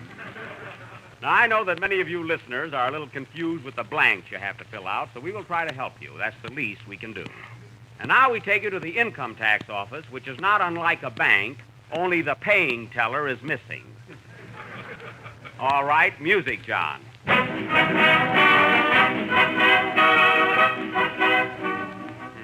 Happy days are here again. Miss Livingston, what are the collections here so far? Let me see. $79.20. That's $280 behind last year.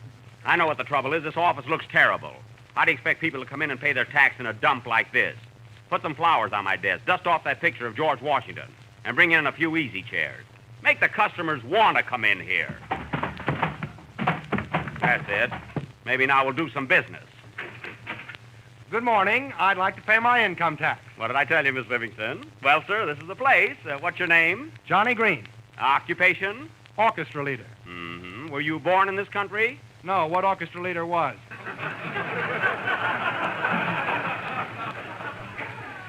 Now, Mr. Green, what was your gross income for 1935? $325,842.09. I see. And what was your net? $12. I suppose you took everything off that you're entitled to? Everything but my shirt. Oh, I see. And it won't be long now. Did you have any bad investments last year, Mr. Green? Yes, I bet on Max Baer to beat Joe Louis. Any dependents? Max Baer. Oh, Miss Livingston, what does he owe us so far? 85 cents. Oh, fine. I'll pay it. Just a minute now. Are you married? You know, you're allowed $2,500 for a wife. If I had one, I'd sell. I see. Well, here's your 85 cents. Oh, it's such a small amount, I'll toss you. Double or nothing. All right. Heads. Tails, you lose. Well, it isn't the first time the government took it on the chin. Goodbye. So long. Nice fellow, wasn't he, Miss Livingston? Come in. Hello. Now, how do you do, sir? Excuse me, please. I'd like to pay my income tax. Well, you couldn't find a better place. What's your name? Giuseppe Antonio Parmigiano. How do you spell that? You know spell. You just put them down. How much are you, Mr. Washington disease? What business are you in? I'm a 6-day bicycle rider. A 6-day bicycle rider, Miss Livingston. I'll just put down a peddler. Are you married? Yes. How many children have you got? How many flavors you got? 6. That's what I got, children. Strawberry, raspberry, cherry, orange, lemon, and lime? No, Tony, Pasquale, Primo, Rosemary, and Tangerine. Well, those are nice pictures. I mean, what was your total income? $1,500, 3 bad checks, and a loving cup. Now, what does he owe us, Miss Livingston? Let's see, 1,500 divided by 6 children, add 1 loving cup. How much have you got now? $7. Isn't that funny? It's just what you owe us. Thank you. Goodbye. Say, wait a minute. You owe us $7. All right. I'm not leaving the country yet. Bobby, mangia molto volando. Well, that's at least a promise. All right, who's next? Top row. Well, say, Top row, you won the Santa Anita Derby. That was $104,000, wasn't it? Come on now, don't deny it. What were your expenses for oath? I see. Well, you owe us $26,000. He wouldn't even wait. Next. Right here, sir. Kenny Baker. Kenny Baker. What's your occupation? A singer. And a comedian at times. Well, we're just trying to collect on the singing. Did you file your income tax yet? Did I? I filed it, and I can't get it all out. To a big country like me, sing. How much did we collect, Miss Livingston? Yes. Oh,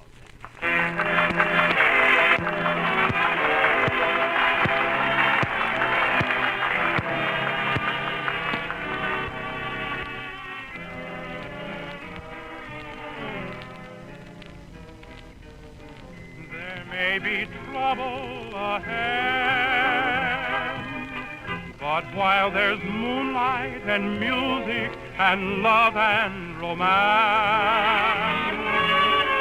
let's face the music music and dance. Before the fiddlers have fled, before they ask us to pay the bill, and while we still have the chance, let's face the music and dance. Soon we'll be without the moon, humming a different tune, and then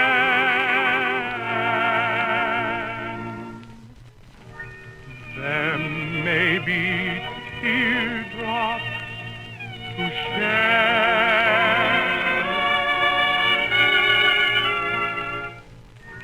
So while there's moonlight and music and love and romance,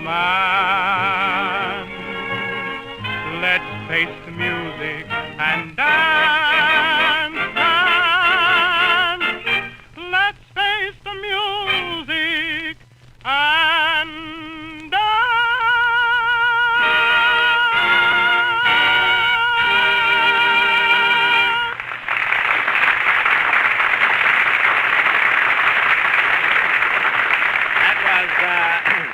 That was Let's Face the Music and Dance from Follow the Fleet, sung by Kenny Baker of California, the state that sent us oranges and now and then a lemon. Well, thanks for calling me an orange, Jack. Don't mind him, Kenny. He's always kidding. Oh, I know. It's just a scheme to mention two of our flavors. You're right, Kenny. I'm with you. Oh, well, thanks. It's very sweet of you. Say, what are you doing tonight, Mary? Oh, nothing. Why? Do you like Chinese food? Oh, I love it. Not me. I'm going to a dance tonight. So long.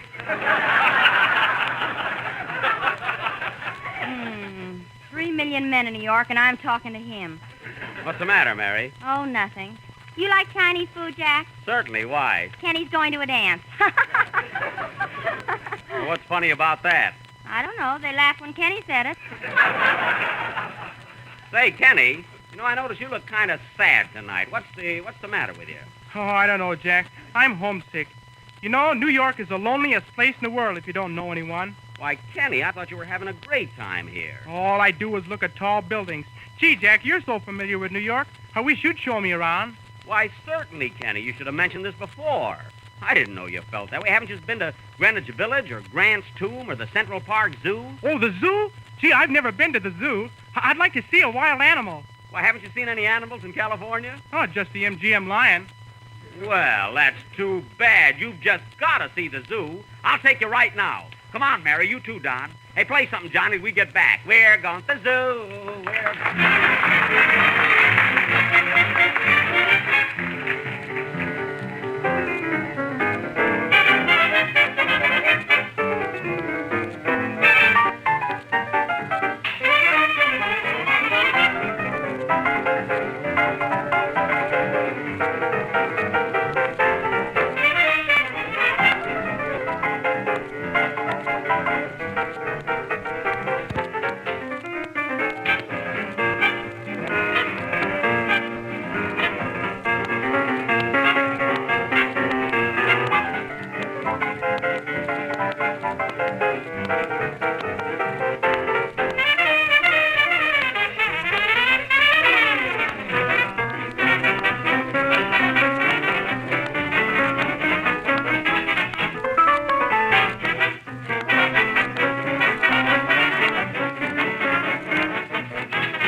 That was Let Yourself Go from Follow the Fleet, played by my orchestra with yours truly at the piano.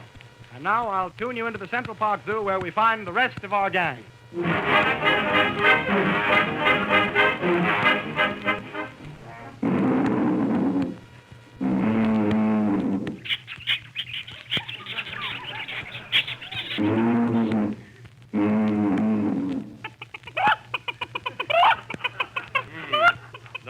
be having chicken for dinner. Well, here we are, Kenny. Don't get your arms too near those cages. Oh, gee, this is swell. I never saw so many animals in my life. Say, what are those with the trees growing out of their heads? Not trees, horns. Horns. Those are elk. Oh, gosh, look how they crowd each other. They're fighting to pay their dues. Oh, look, here's the monkey cage. See, aren't they cute? Are they monkeys, Jack? Sure. Phew, they're nice.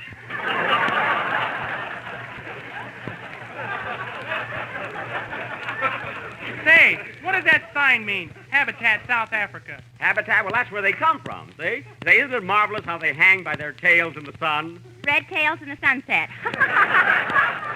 Quiet, Mary. Don't be an animal cracker. Hey, I waited for that one. Say, Kenny, right around on this side, you'll see some of the oddest animals in the world. Oh, will you? Gee, I'd like to see an algebra. An algebra? How about some wild arithmetic? Gee, what's that? That's Wilson. Oh, a domestic animal? No, commercial. Habitat radio program. Peanuts, popcorn. Get your peanuts and popcorn here. Say, Jack, let's get some peanuts and feed the elephants.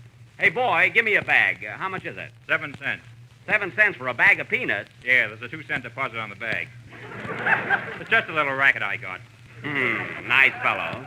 Now, I think we ought to get someone to show us around and see the place right. Let's call one of the attendants. Yeah. Oh, you with the uniform, will you show us around? Sure, and that's what I'm here for. We have all kinds of animals. Over there is the hippopotamus. And the fat one is his wife, the hippopotamusses. Gee, he's got an awful big mouth. Yes, sir, he's the master of ceremonies around here. But there is giraffe. A giraffe? You have to see if the elevators ain't running. That's all. We'll see him after the strike is over. It's all right. Have to take this club and beat him over the back. Hey, what are you hitting that giraffe for? I'm trying to make a camel out of him. Hey, Keeper, we want to see some elephants. Where are they? Yeah, we want to feed them some peanuts. Oh, the elephants. Say, wait now. Where are those elephants? Why, funny, they were here just a minute ago. I hope you don't think we have them. Hey, Kenny, you didn't take an elephant, did you? No, Jack. Come on now, who's get those elephants? They were right here now. It's a bunch of crooks that you are now. Oh, well, here they are. Begging your pardon as I am. Those are nice elephants, Johnny. Thanks.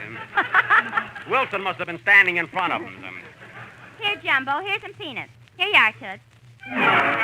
Gee, you don't want them. Imagine an elephant not wanting peanuts. Then why not try Jell-O? It's the most tempting gelatin dessert in the world. Come on, Kenny. We'll go around and see the birds. Yeah, I like birds. Show them the one you got at Low State Theater last night. I mean the one with feathers. Well, here we are. Not so close, Kenny. That's a woodpecker. Oh, that's all right. I got my hat on. Look at that one, Kenny. That's a stork. You know, the bird that brings the babies. Gee, that one looks all broken down. That's the one that brought the quintuplets. He was retired on a pension. Oh, say, look at that bird over there. Hello? Polly wants a cracker? Polly wants a cracker? She won't talk. Must be Freddie Allen's bird. It even looks like him. Now, Polly wants a cracker. Come on, I'll give you $10 more than Freddie pays you. Come on, Polly wants some Jell-O. Polly wants some strawberry. Polly wants some raspberry. Polly wants some I berry. knew that would get her. Hey, Jack, I want to see some wild animals. All right, Kenny, follow me. I'm sorry, but I'd have to turn you over to another keeper. That's one thing I don't like is wild animals. Okay, thanks. Well, I'm the keeper here. Anything I can do for you? Don't touch the lions, please. We won't. Say, I got some visitors here from out of town. We'd like to see the different wild animals. I got anything what you want. Look, here's the lion that brought back Frank Buck alive. Say something, Leo. I'm glad what I'm knowing you. How do you like that, Kenny? Great, Jack, but I'd like to see some raccoons. Say, Keeper, have you got any, Keeper, have you got any raccoons? Yes, sir, I could show you something very nice. Here, try this on. And if you like it, I'll take out the animal. No, I don't like raccoon on Kenny. Makes him look too collegiate. Thank you. Have you got something in tiger? No, but I got something else in I've tried. Here, feel this fish good. Hey, what is this, a zoo or a clothing store? That's up to you. Now, look, Mr. Benny, for you I got a nice piece of porcupine with the skin you love to touch. Porcupine, how much is it? The pork you can have for nothing, but you'll have to charge you for the pine. Say, listen, Benny Rubin, don't you think we're overdoing this? It's your program, but it's my animals. Say, if you'd like to see something more, come this way. Oh, wait a minute. I'd like to see something in mink. I'll have you meet my wife. What cage is she in? Mary, quiet. Jack, ask him if he's got any wild pigs. Well, in this case, I'll have to turn you over to the other keeper. Well, here are the pigs now, and right in the next cage are 16 of the finest monkeys you ever seen. Oh, and believe me, those little devils can do everything but speak. They can? You said it. Hey, come on, let me out of here. Hey, who's that big one in front? That's the head monkey. He's not used to the cage yet. Jack, don't they look like Johnny Green and his boys? Gee, this is the best I've seen yet. Hey, listen, I've been insulted enough on this program. Come on, open up this cage. I better leave before he's getting out. Hey, let me out of here. Can't you tell me from a monkey? I'll be darned if I can. You'll have to prove it. Play, John.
When I was a kid, I looked forward all week long to Sunday night supper.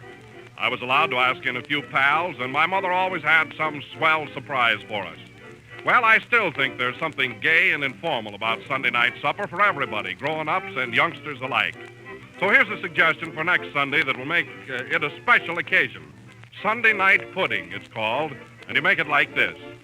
Dissolve a package of strawberry Jell-O in warm water, chill until slightly thickened, then add half a cup of chopped walnut meats and 1 cup of chopped dates, and chill firm. Served with whipped cream, you have a great dessert because strawberry Jell-O is as delicious as real ripe to use genuine Jell-O. Look for those big red... Lux Radio Theater brings you another classic story coming up next. Hollywood, California, Monday, June 7th. The Lux Radio Theater presents Errol Flynn and Francis Farmer in British Agents.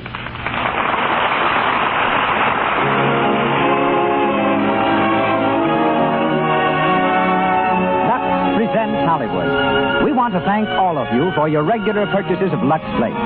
It is this loyalty that makes possible the Lux Radio Theater. Tonight, our stars are Errol Flynn and Francis Farmer. Our guests, Jolly Tree, noted costume designer of Metro-Goldwyn-Mayer Studios, and Natalie Bucknell, head of Metro-Goldwyn-Mayer's research department and former secret agent. This program was produced each week by Hollywood's distinguished director, Cecil B. DeMille, with Louis Silvers conducting, direct from our theater on Hollywood Boulevard.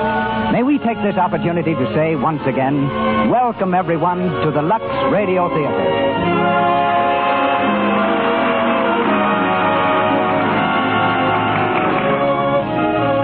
Before starting our play, I have a letter here that is typical of the mail that comes to us here in Hollywood or is forwarded to us from our different stations. Miss Harriet Rumsey of Alton, Illinois, in her enthusiasm for our product and our show, writes as follows. Most women realize that they owe a debt of gratitude to Lux Flakes.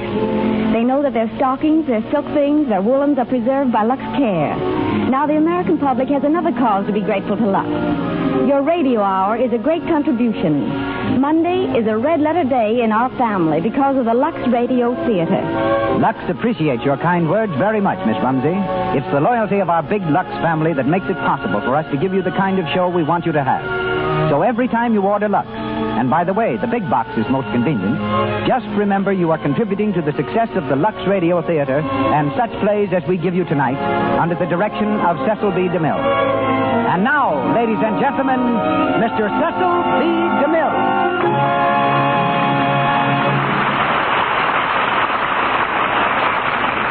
Greetings from Hollywood, ladies and gentlemen. Errol Flynn's early career was charted with a compass. He came to Hollywood through the tropic tempests of the South Seas, where he was captain of a trading schooner, while Francis Farmer, who hails from Seattle, arrived here by way of Russia. A descendant of Fletcher Christian, who led the mutiny on the Bounty, Errol has been an officer in charge of native constabulary, a pearl and coral fisher, a beachcomber, and a member of England's boxing team in the 1928 Olympics. For a time in Australia, he was also a bottle smeller. This odd pursuit consisted of whiffing bottles to see if any odors remained after washing. Once he led a film expedition to the land of New Guinea. The natives were headhunters, but they shot Errol in the ankle.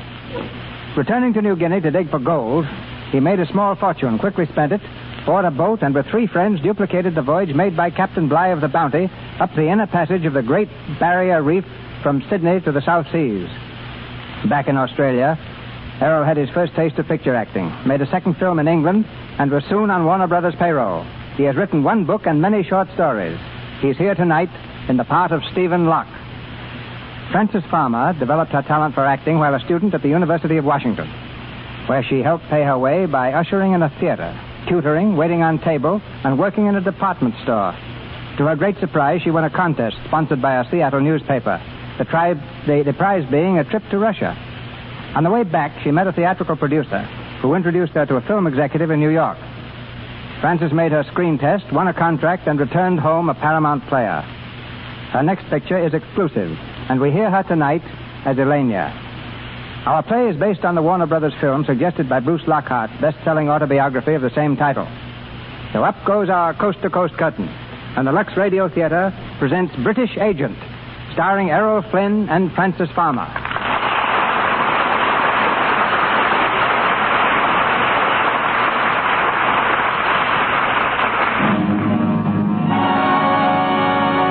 City of Petrograd. The dawn of the Russian Revolution, October 1917. From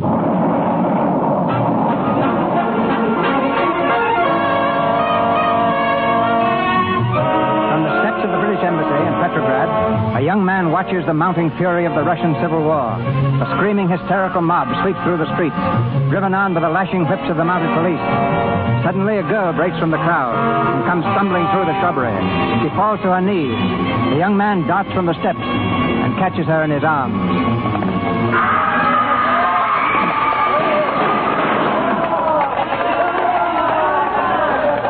Steady there. Let me go.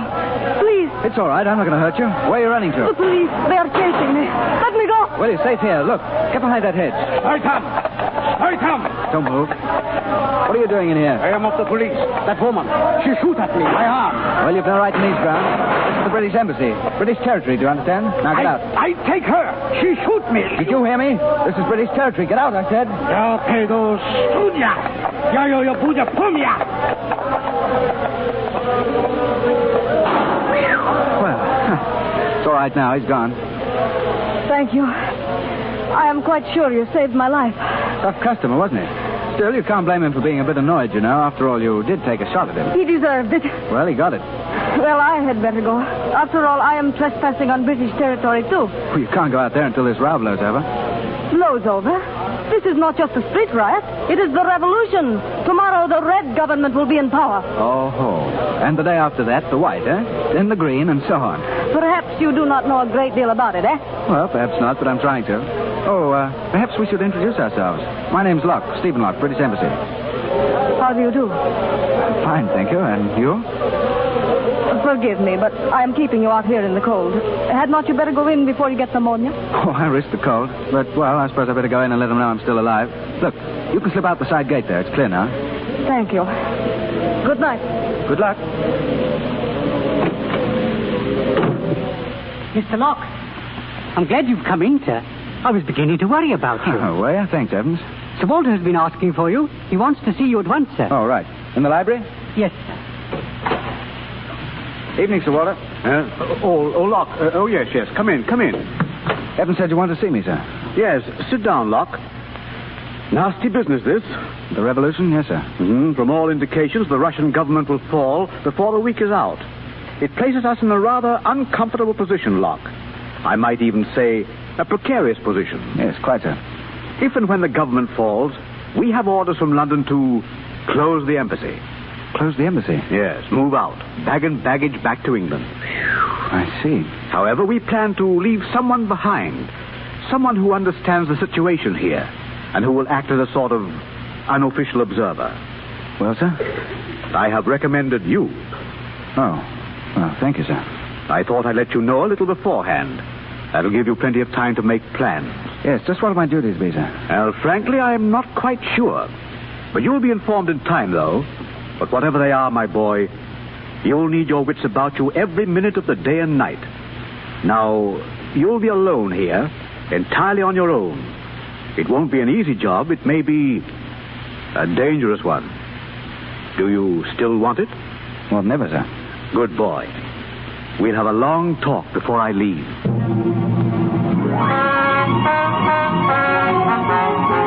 Russian government crumbles. Lenin heads new Russian state. Company flees new Russian state. Bolsheviks in power. Paper. Land seeks separate peace with Germany, French, Italian, British embassies closed. British embassy closed. Lord, and don't I know it. Evans, this place is like a tomb. Can't we get some heat in here? Yes, sir. I'll see to it, sir. No message from England yet? Not a word, sir. Will you have your tea now, sir? Well, yes, thanks. I may as well have something to do, I suppose. Oh, Mr. Tito Del Valle of the Italian legation called, sir. He wanted to know if you dined this evening with Monsieur Lafarge and Mr. Medill of the American Red Cross. Del Valle, Lafarge, Medill, and Locke. The four lost souls of Russia. The only one who knows why he's here is Medill, and he's not sure. Oh, I said you'd go with them, sir. The Gypsy Cafe. It will rest your nerves. You have been a bit jumpy, sir, the last few weeks. Well, why wouldn't I be jumpy? It's enough to give a man the jitters sitting here day after day doing nothing when everybody else in the world is either fighting or working for his country. God, they even let old ladies knit socks. Listen to that. For days they've been going by, Russian soldiers back from the front. Every one of them that leaves makes England's position that much weaker. All I can do is stand in a window and watch them go by. They also serve who stand and wait. Wait? Wait for what? Your tea, sir. Oh, yes. Thanks, Evans.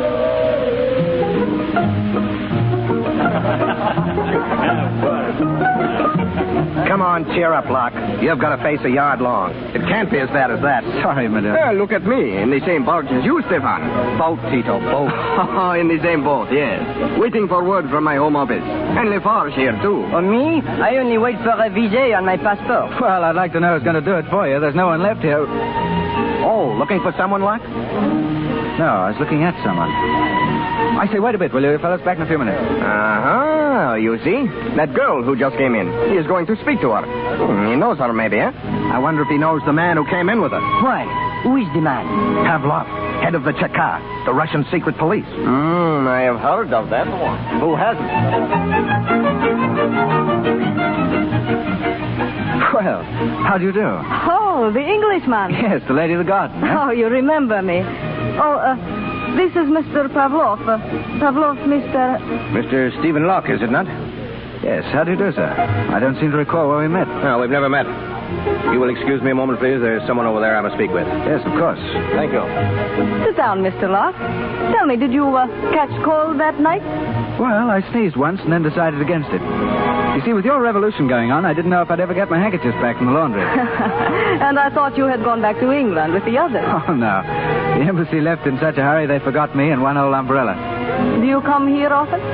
Every night. I sit in the embassy all day and here every night. But haven't you anything to do? Not a blessed thing.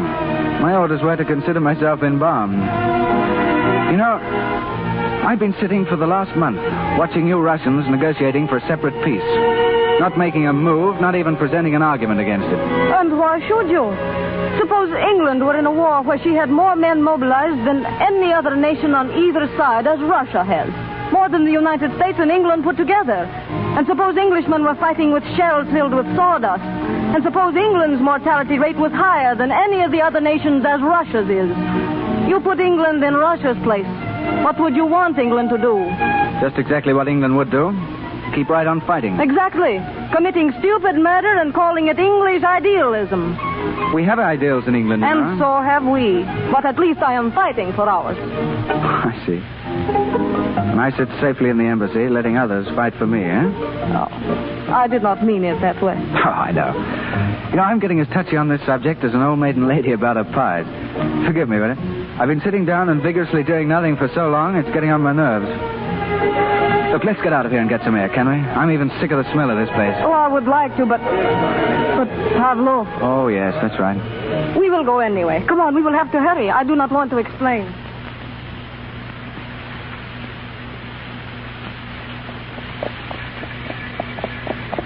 Are we going someplace in particular? No, just driving. Where? Well, what's the difference? We can't go far enough to get out of Russia. If I had a job in a country I did not like, do you know what I would do?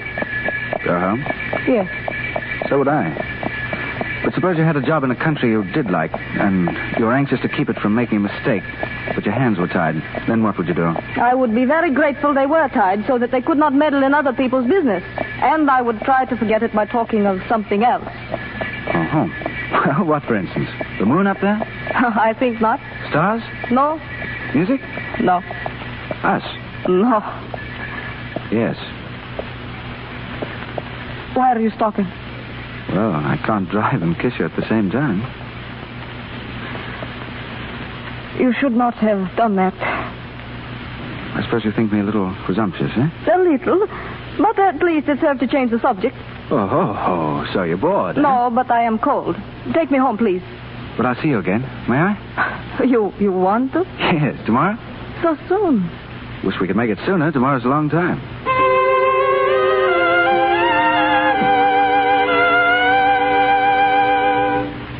More coffee, Elena? Thank you. Oh, I really should be going. It is very late. Oh, no, not yet. Stay and cheer me up.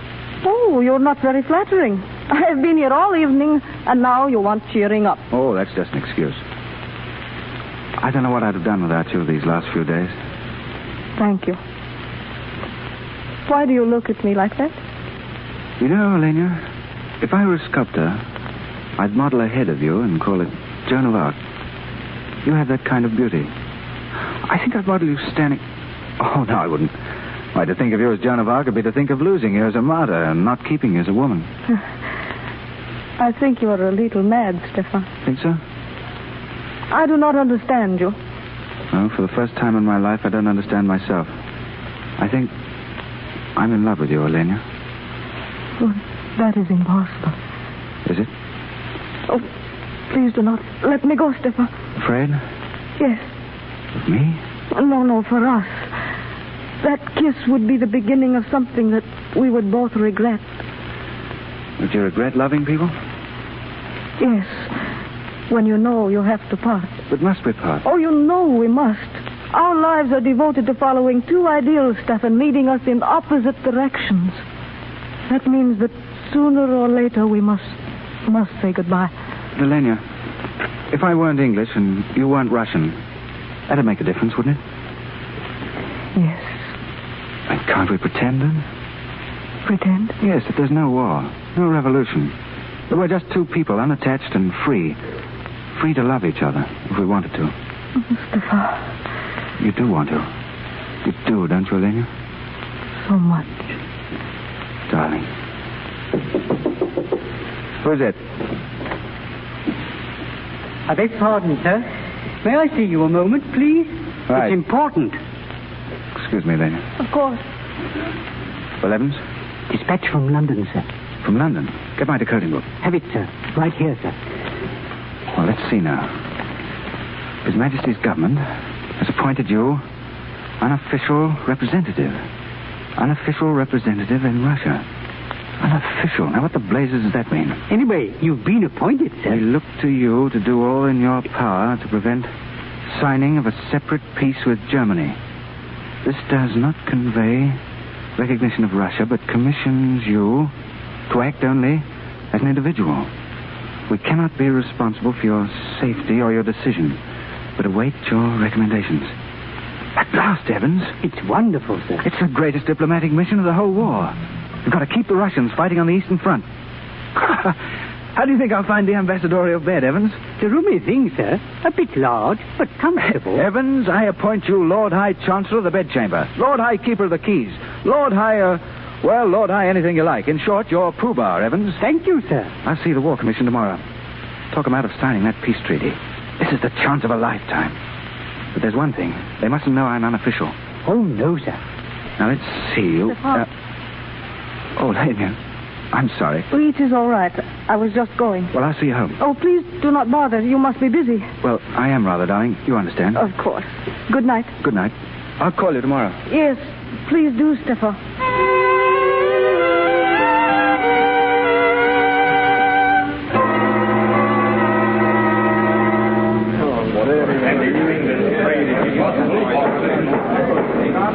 Mr. Locke? Yes? You have just promised this commission England's trade and recognition, in return for which Russia is to continue supporting the Allied armies at the front. Exactly. Tell us, Mr. Locke, on whose authority do you do this? I represent England. You lie, Mr. Locke. You represent England only unofficially. Your purpose in coming here was to delay the making of a separate peace. You spoke well, but only expressed the opinion of one of England's many private citizens. Seems that you know something of my affairs, gentlemen.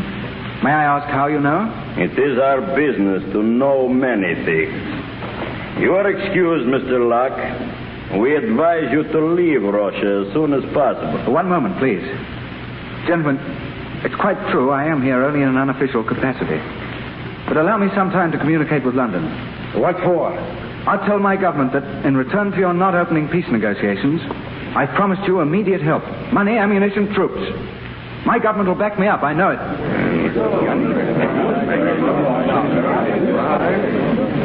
Well, gentlemen? We will allow you 3 weeks, Mr. Locke. We must be assured, however, that during that time England will do nothing to hinder our government. I pledge England to that, sir. Send your communication. Thank you. Thank you, gentlemen. We shall keep our promise, Mr. Locke. Let us hope that you keep yours and those you have made for England. I think England's integrity is well known, sir. Good day, gentlemen. Remember, Mr. Locke, 3 weeks. Well, sir, how did it come out? Oh, badly, Evans. They knew I was acting unofficially. They knew it? But how, Yes. Oh. That's how they knew it. She told them.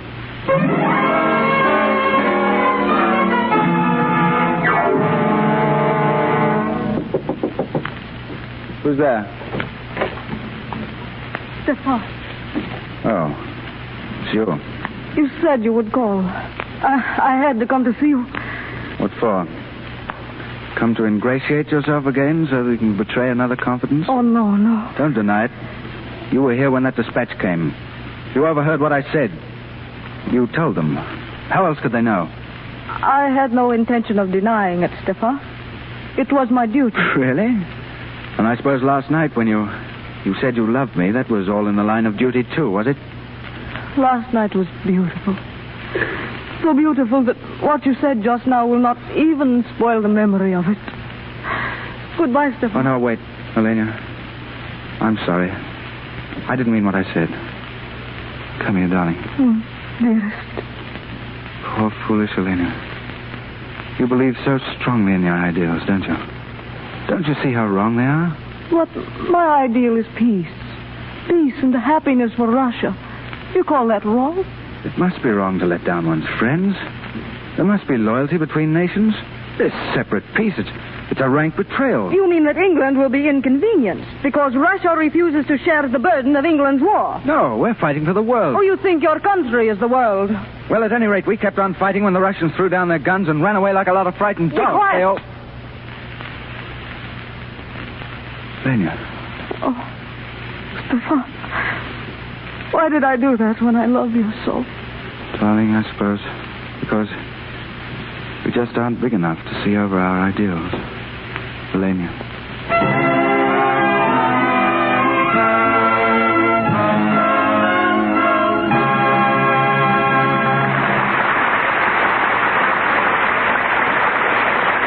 Let's listen in for a moment now on a little girl and her mother. Patricia is 7, and she's been playing with her dolls while her mother is dressing for the afternoon. Mommy, what are you going to do? I was going to lux the things I was wearing this morning. Can I come with you? Well, of course, honey. That slip looks clean as clean. Why do you wash it? Well, I found it pays to lux things after every wearing. They stay pretty and new much longer that way. You see, dear, if I put them into the hamper, the perspiration dries in and it's apt to rot the thread. That's true of stockings, too. That's why Mother likes to lux things right after she takes them off. Oh, Mommy, I want to lux Dolly's things after you're through. It looks like such fun. Grown-ups, too, think it fun to lux things. It takes less than a minute to whisk up a nice froth of suds, swish things around a few times, and toss them into clear water. Less than a minute, mind you, and yet it keeps silks like new actually months longer. If you haven't a box of Lux handy to the bathroom wash bowl, make a note to get some tomorrow. And here again is Mr. DeMille. British Agent continues, starring Errol Flynn and Francis Farmer.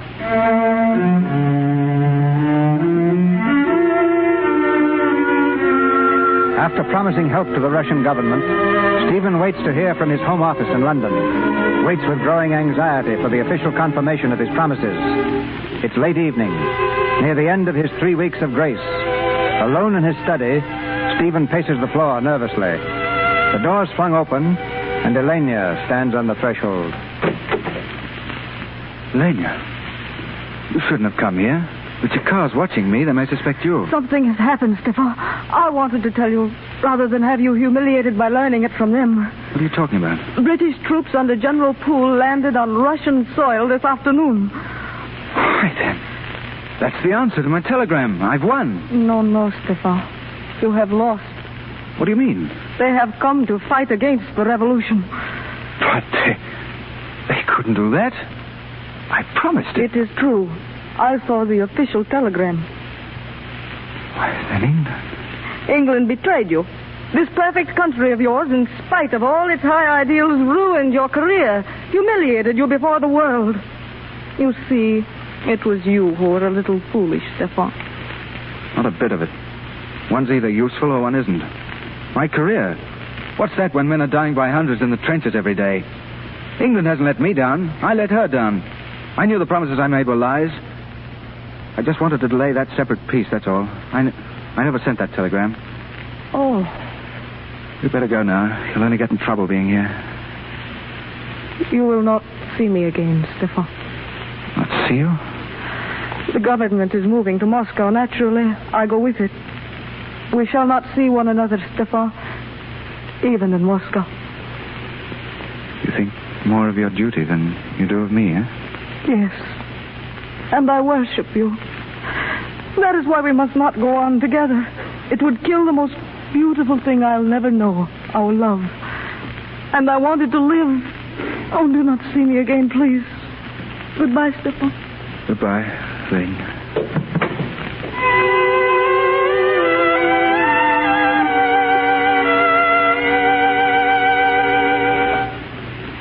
You can drop that grip right here, Evans. Yes, Mr. Locke. Open the windows, will you? It's stuffy. Yes, sir. Well, Pooh-Bah, make yourself at home, because this is it. That is, until the checker asks me what the blazes I'm doing in Moscow. If I might ask, sir, what are you doing here? I'm not exactly certain. All I know is that the government's here. I've a hunch that if I can establish some sort of a contact with them, they might be coerced, wheedled, or tempted back into the war somehow. That was the doorbell, sir. Was it? That rather tinkling noise, do you mean? What do you suppose it means, sir? Well, probably someone wants to be let in. That must be it, sir. Welcome to Moscow, Evans. Mr. Medill and Monsieur Lafarge. Hello, mon ami. Hello, Medill. Lafarge, Tito. How'd you know I was here? Oh, we have spies, eh? Sure. We've been here a week already. Sit down. Look, I'll dig up a drink for you. No time, Locke. What? No time for a drink? We are in a hurry. What's the matter? Perhaps you had better close the door. Yes, Evans. Yes. Well? I suppose you know the Tsar has been assassinated? Yes, it's hardly news right now. Well, an attempt is being made to reorganize the White Army. What? By whom? There are 2 Lettish officers here, Svobodu and an Irishman, Callahan, from the south. Their chance? They need money, as usual. A White Army. To fight the revolution. If they win, they'll put Russia back into the war. You'd like that, Locke? Like it. I could ask my government for 5 million francs. We thought perhaps you... No, I have no government funds at my command. You could give Callahan a draft on London. Yes, I could. It's a long chance, of course, but... And very unhealthy if we're caught. Well? Where are these men now, Svobodu and Callahan? They've got a hideout in a garret. We've been using it as headquarters. It's the only place in Moscow that has a keyhole without a spy Zia nestled in it. All right. Take me there. It's the only thing left to do. Fight. Okay.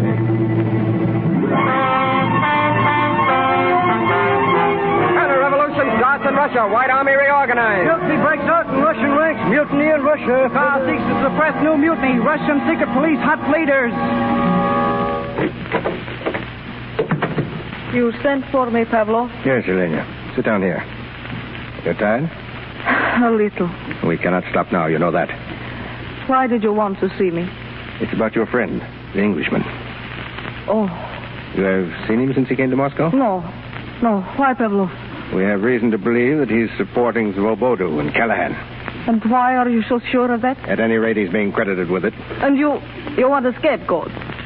We must have sufficient evidence to arrest him. What do you want me to do? Obtain that evidence. If he's arrested now, he will only be deported.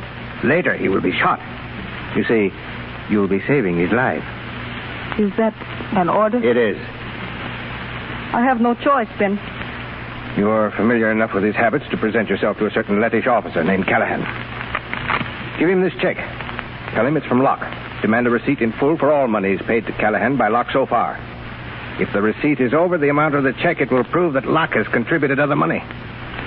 Your knowledge of Locke and the gift of the check should be sufficient to convince Callahan that you're an accomplice of Locke's, and you will have the evidence. I hope you're wrong, Pavlov. But if you are not, you will have it. Tonight? No. Tomorrow morning.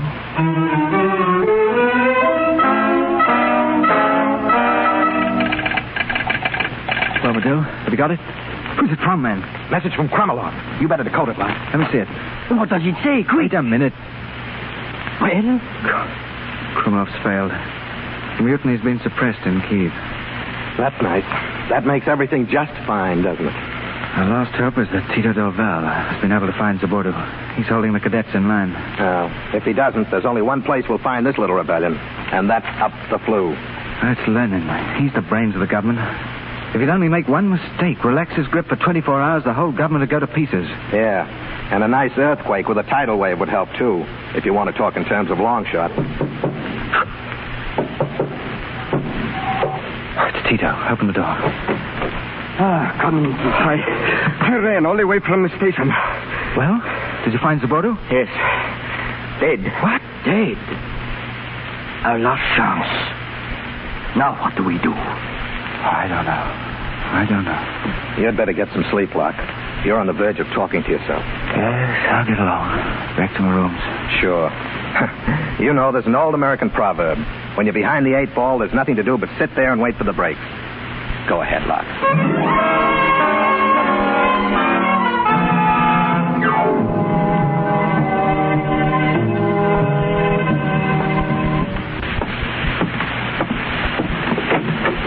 Stefan. Who's that? Elena. It's Joe? I have been waiting for you. Elena, I wanted you to be here, too. I need you. Oh, do not say that. Don't. It's true. Everything else has gone to pieces. You're the only thing that's left of me. Oh, no, stop, Stefan. You don't know what you're saying. Yes, I do. I made a mess of everything, Elena.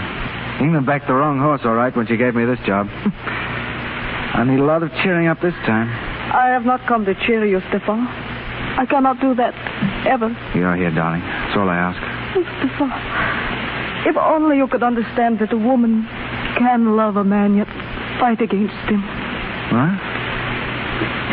You have always put your country before everything, have you not? Well, so have I. Go on. This morning I pretended to be your agent. Go on. The Chakar wanted evidence on which to arrest you. And you volunteered to get it? And they told me if you were arrested now that you'd only be deported, but that later you would be shot. I see. Well?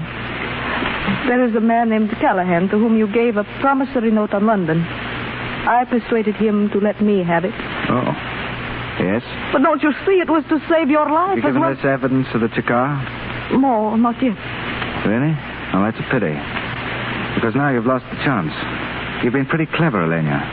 But you're going to be cheated of the praise that was coming to you. You wanted it both ways, didn't you? In gratitude to the state and my admiration for patriotism that made you able to betray someone you pretended to love. Well, it's not going to work out like that. What are you going to do? I'm locking the door. The country may have no further use for me, but I'm not cashing in without a struggle. I'm sorry to upset your plans with the Chakar, but the inside of a prison doesn't appeal to me. So you're staying here for as long as it suits me to keep you. And if I said that I wanted to stay? What do you mean? If I wanted to stay here with you? For how long? As long as it suits you to keep me. For life. Give up everything? If you would. I'm out of the game. That's easy. But with you, it's different. Elena, we could leave Russia together. Together. I would not have believed that together was the loveliest word in the world. Elena. I love you, darling. I love you, Stefan. I thought everything in my life was over and done with. Now I find that it's only just beginning. Have you ever been in England, Elena? I spent a summer in Sussex. Well, one day we'll have a house in Sussex. And in the morning, when the world's waking up, we'll go out through the wet grass and see the motherly old downs heaving themselves out of the mist. There'll be no more rumble of those guns from the western front, just the sound of a morning breeze stirring in the pines. I'll hold your hand then and say, forever, Elena. Stefan, what is that noise? Sounds like a crowd. Open the window. Why, prison crowd. Look at them. They're filling the whole square. Something has happened. Stefan, the door. Stay where you are. I'll answer. Who is it?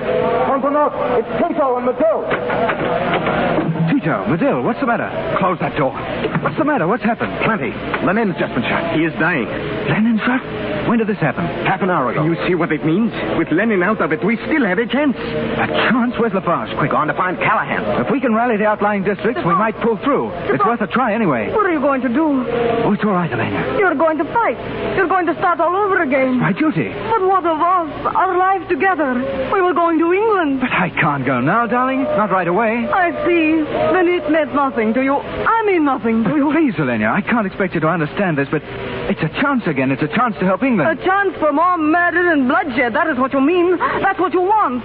Oh, haven't there been enough of that already? Haven't enough men died because of you? Darling, you're to blame for all this. You with your petty plans and your filthy little schemes.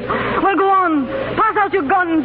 You haven't murdered enough men yet. Shoot them down. Shoot them all down. But do not expect me to stand by watching. Elena, come back here. Come back.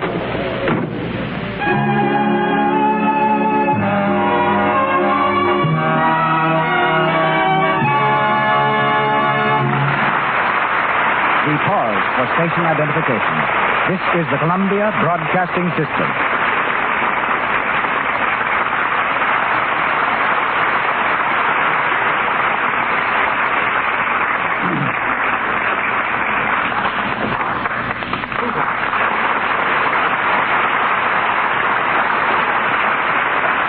Before Errol Flynn and Francis Farmer continue our play, we hear from a woman who served for several years as a British agent at the very scene of tonight's story. She is Natalie Bucknall, head of the research department of Metro-Goldwyn-Mayer. Last year, Mrs. Bucknall spoke to us on film research. Tonight, it's about her thrilling war experiences. Decorated by the Tsar for heroism as a nurse, she later joined the famous 2nd Women's Battalion of Death. Marrying Lieutenant Commander George Bucknall, an English naval officer stationed in St. Petersburg, she became a British subject. But like the hero of our play, Mrs. Bucknall was not officially connected with the British government. Ladies and gentlemen, Natalie Bucknall. But I'd like to say, first of all, Mr. DeMille, concerns neither spying nor research. Merely as one of the countless women who must feel the same as I do, I want to thank the sponsors of this program for a product which saves us women so much time and money. Lux Flakes. Now for undercover experiences. That took place nearly 20 years ago, at a time of war. And I sincerely trust no one will interpret my remarks as a reflection against a nation for which I have every respect. Tell us, Mrs. Bucknall, how did you become a secret agent? It was at the time the Bolsheviks raided the British embassy in St. Petersburg, August 1918. A few months after they had made their separate peace with Germany. I was alone in a room when Captain Cromie, a British intelligence officer, dashed in, followed by the raider. He was shot before my eyes and died in my arms. Then, the rest of us, about 10 Englishmen and 5 Americans and Frenchmen, were seized by the Cheka and imprisoned in Peter and Paul Fortress. Did you escape or obtain your release? I didn't escape, Mr. DeMille. I was released after 2 days. They thought that by letting me go, they could follow me, find out where we kept our funds, and intercept any communications that might come from England. Rather an uncomfortable position. What did you do? It may surprise you to learn that I went at once to the German chargé d'affaires. He may have been an enemy, but he also was a gentleman. Through him, I was able to get word back to England. But what about your companions imprisoned in the fortress of Peter and Paul? I managed to establish contact with them by eluding my pursuers and disguising myself sometimes as a peasant, sometimes as a servant girl or a nurse. By bribing first the guards and then a woman cook, I was able to get inside the prison several times. The cook admitted me in exchange for a pair of fashionable high-leather boots. Through her, the messages reached the prisoners. I knew that the more ingenious methods of concealment were the ones most likely to be found out. So I used the simplest, and my most successful ruse was to hide messages in cans of French sardines. After 6 weeks, the Bolsheviks decided to release our men if England would also release a group of Russian officials imprisoned in London. This was arranged, and the exchange negotiated in Sweden. But it wasn't until more than 2 years after the killing of Captain Cromie that England sent an official representative again to Russia. I presume it was for this work, Mrs. Bucknall, that you were awarded the Order of the British Empire. Partly for that, perhaps, and partly for what I was able to do when my husband and I returned a few months later to the south of Russia. He was then the British Naval Liaison Officer attached to General Denikin's staff. It was my job, again unofficial, to remain at headquarters and convey the news to him at the front. I also was in charge of the military hospital. Looking back at these experiences, Mr. DeMille, they seem like a nightmare. Yet many of the things I learned during the war are very helpful to me in dealing with the problems of research that arise in our pictures at Metro-Goldwyn-Mayer. And now, let's listen again to the play. Very thrilling, Mrs. Bucknall. Errol Flynn and Francis Farmer resume the story of British Agent. With Lenin between life and death, mob hysteria rises to fever heat. Blame for the shooting has been laid to Stephen Locke and his friends, and the net of the Cheka tightens slowly about them. In the Garrett hideaway, their storehouse for guns and ammunition, Stephen and Medill work doggedly far into the night. In the flickering light of a candle, they check a list of their forces. Landrovich, 20 men. Send him 10 more rifles, 200 rounds of ammunition. Right. Next customer? Petrovich, 40 men. It's Lafarge. Come in, Lafarge. Any news? Yes. I have news. What's the matter? Delval is dead. What? Dead. They shot him an hour ago. God, why did it have to be him? Well, I'm going to try to get through to General Stefanovich. He has the strongest counter-revolutionary forces in action. I need 500 rubles, Stephen. Right. Here you are. Oh, by the way, you fellows, I hear the Cheka has a list of all counter-revolutionaries. We are featured. Alors, au revoir. For a while. Sure. So long, Lafarge. All right, let's get on, Mano. Who's the last one? Petrovich, 40 men. 30 rifles, 400 rounds. Androvich, 10 men. 10 rifles, 100 rounds. Koskov, 15. 10 rifles. What's that? Machine gun. Get away from that window. They got Lafarge. He's down there. He's lying in the street. He's dead. Tell Val, now Lafarge. God. They got him. Killed him. The dirty rat. Easy, man. They killed him. Put down that gun. I'll show them. Put it down. Can't shoot, you fool. They'll locate the rifles, ammunition, everything. Sorry, Locke. Lost my head. Hand me my coat, will you? Where are you going? Look up a friend of mine. Who? General Stepanovich. Don't be a fool. You'll never get through. Don't worry. I'll get through. How? I've got to think that up on the way.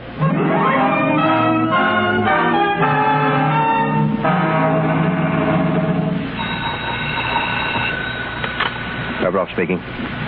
What? Where'd you pick him up? Hold him, of course.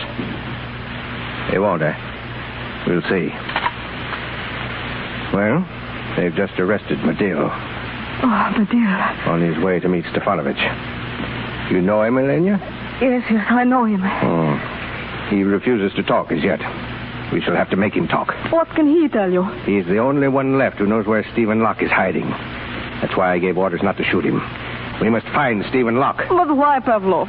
Why is it necessary to hunt down one lone man when there are so many? Because our government is teetering. If Lenin dies and if these riots continue, it will fall. These riots must be stopped. Locke is one of the source, and he must be found. We can no longer think in terms of the present or of ourselves, Elena. Love is of small concern now. I want you to go and see Medil in his cell. He knows you love Locke. Gain his confidence. Find out where Locke is hiding. No. You refuse? Oh, haven't I done enough? None of us have done enough. But I love him. I love him. You will go, do you hear? No, please. You will go.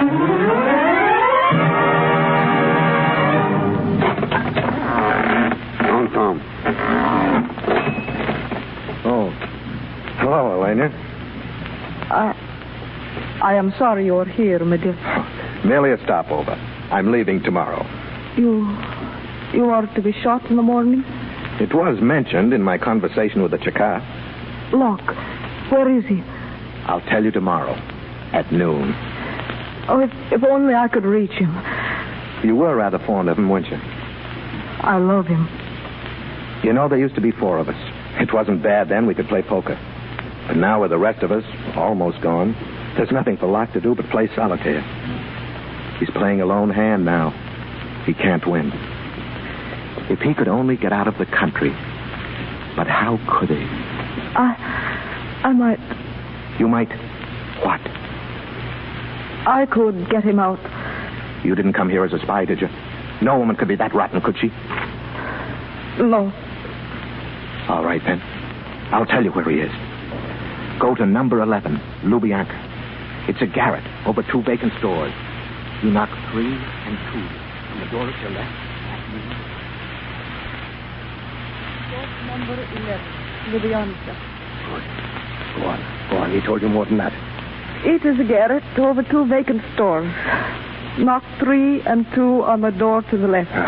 Good work, Elena. I'll send a squad. Oh, he isn't there now. He will not be until 9 o'clock. It's 8 now. Oh, but the place is filled with ammunition. He could kill 20 men before they reach the stairs. Then the only way is to blow it up.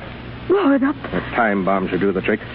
We'll plant it early, give everyone a chance to stand clear. What? At what time? We'll play safe. We'll set a bomb for 10 o'clock tonight. He's sure to be there. Oh, he will be there. At least, he'll never know. No. He will never know.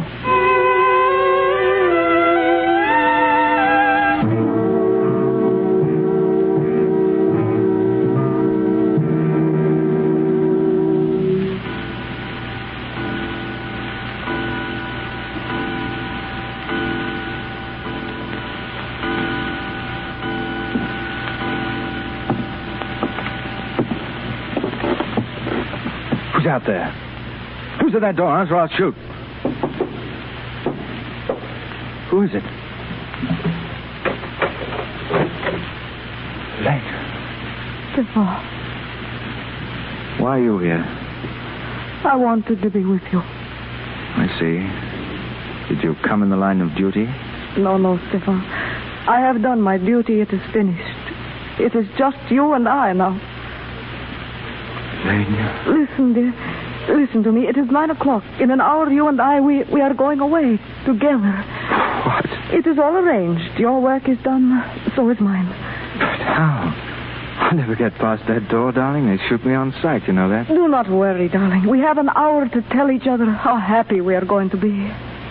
A whole hour to love each other.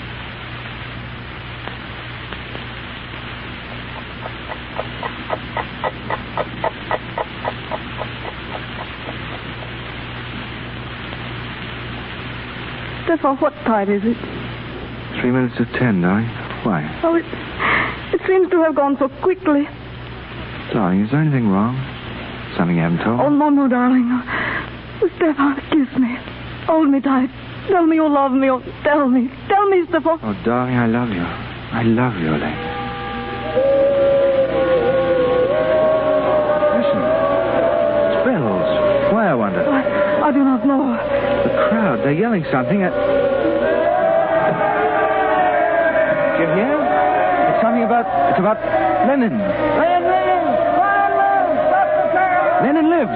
He's going to recover. Then it is peace. The terror is over, oh, Stefan. What's it mean? Oh, it means we are free. They will empty the prisons.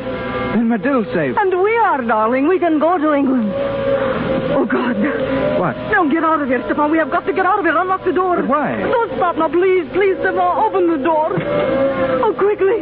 Elaine, are you mad? Get down the stairs, out in the street. Hurry, Stefan. What's all this about? We have got to get away from here out into the street. Give me a hand. Here we are. Look, out that way. Oh, stay near me, Stefan. Stay near me. Do not leave me. It's all right, darling. We're out now. Elena, will you please tell me what you're...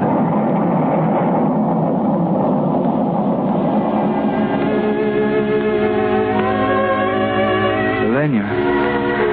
Are you all right, Stefan? Yes, darling. You knew what was going to happen. Yes, but that is over now, Stefan. We are free to go. Our life is beginning again. You knew what was going to happen, and you stayed with me. That was my duty, too.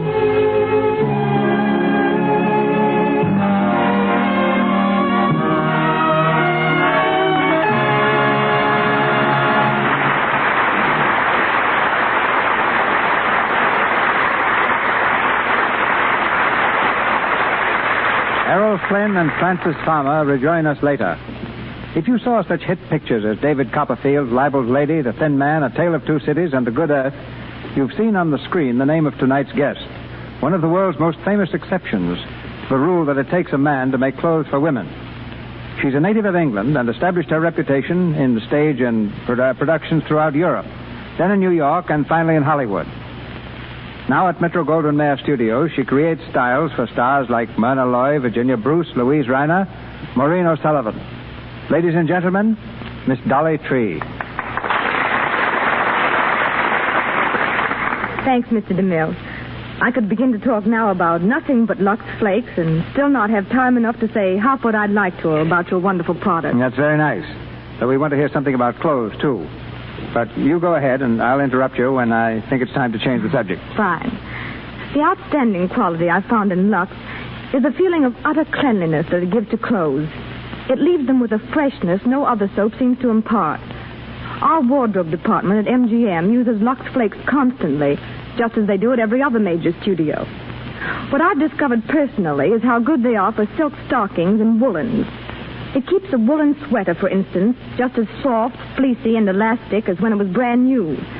I've also found out that women have such faith in Lux that they don't work so hard when laundering a garment. And because of this fact, that you don't have to use so much effort with Lux, your clothes don't lose their shape. Lux means less work and a better job. Thank you, Miss Tree. But what about the clothes themselves? What makes a woman well-dressed? An ability to select simple clothes of good quality, with the thought that the most important thing is not her wardrobe, but herself. What I mean is that clothes should emphasize the woman first and then the style. Now, do clothes make the woman, or does the woman make the clothes? Well, everybody has some one good point to emphasize. If a girl has lovely feet and legs, she should spend most of her money on shoes and stockings. If her hands are particularly nice, it's not to attract attention to them by wearing conservative jewelry and keeping her fingers well groomed. She has lovely teeth, let her wear a collar or a necklace that will direct the eye to her smile.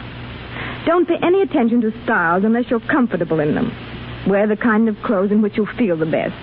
Then you'll look your best. Has the coronation been as important an event in the realm of clothes as it has been to history? The coronation hasn't affected clothes a great deal, Mr. DeMille. Though the Duke of Windsor and the former Mrs. Simpson have created some style trends. The Duke's stay in Austria has started a vogue for short Tyrolean sweaters made of thick, heavy wool, while one of the popular new colors, a sort of hyacinth shade, is known as Wallace Blue. Well, apart from colors and styles, Miss Tree, have there been any really new ideas in clothes recently? Well, we're popularizing a new type of fabric, Mr. DeMille, called hand-painted mousseline. This material is like a stiff chiffon with the design painted on by hand. For those who can afford it, hand-painted mousseline assures absolute individuality in gowns without a chance of them being copied. But what about those who can't afford to gild the lily in that fashion? Well, if your income is limited, don't buy many clothes, but get good ones.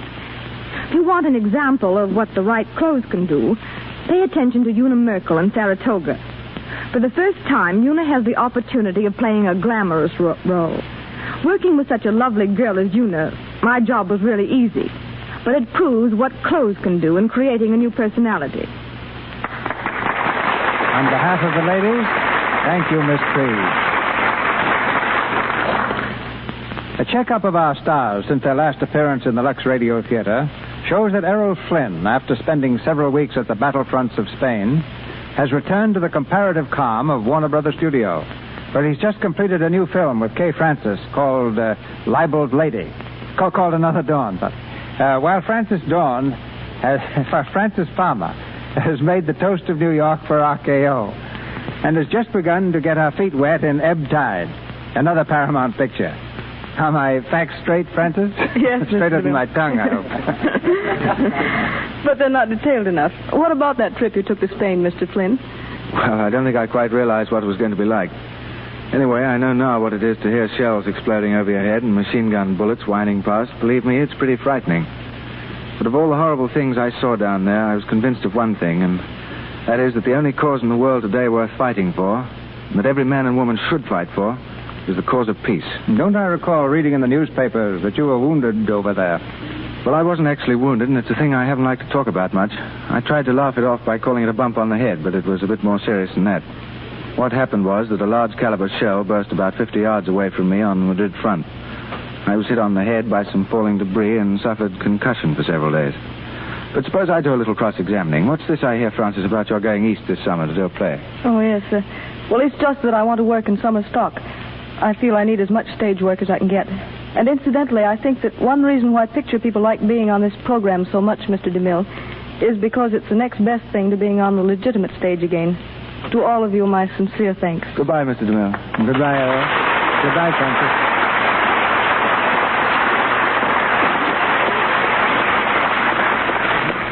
Thank you, Miss Farmer and Mr. Flynn. Ladies and gentlemen, this is your announcer, Melville Ruick. A brilliant production has been arranged for your entertainment next Monday night and will be told in a moment by Mr. DeMille. Our stars this evening were assisted by Colin Campbell as Evans, C. Montague Shaw as Sir Walter Carrister, Don Terry as Medill, Joseph Kearns as Lafarge, Cy Kendall as Pavlov, Frank Nelson as Tito Del Val, Lee Millar as Commissioner, Lou Merrill as Mr. X, John Lake as Dimitri, James Eagles as Peter, and Ross Forrester as the newsboy. Mr. DeMille and Miss Farmer appeared through courtesy of Paramount Studios, Mr. Flynn, Warner Brothers, and Louis Silvers, 20th Century Fox, where he was in charge of music for the new film, This Is My Affair. If you haven't yet put your blankets away, plan to Lux them the first bright day that is also fresh and windy. Lux won't shrink woolens. Blankets stay warmer, cared for the Lux way. You see, the warmth of a blanket depends very largely upon the amount of nap. When a blanket shrinks and mats in washing, it loses its fluffy nap. Then it won't keep you warm. In Farmer's Bulletin number 1497, the government warns against rubbing, heat, and harmful alkali. You avoid all these washing blankets the Lux way. It keeps them soft and fluffy. It's so thrifty, too. News now from our producer. Twice produced on the Broadway stage, twice in motion pictures. Our play for next Monday night is destined, I think, to rank as one of the most dramatic stories ever presented in the Lux Radio Theater, Madam X. Hollywood has few more convincing emotional actresses than the one who comes to our stage in the title role, Anne Harding. And starring with Miss Harding, James Stewart.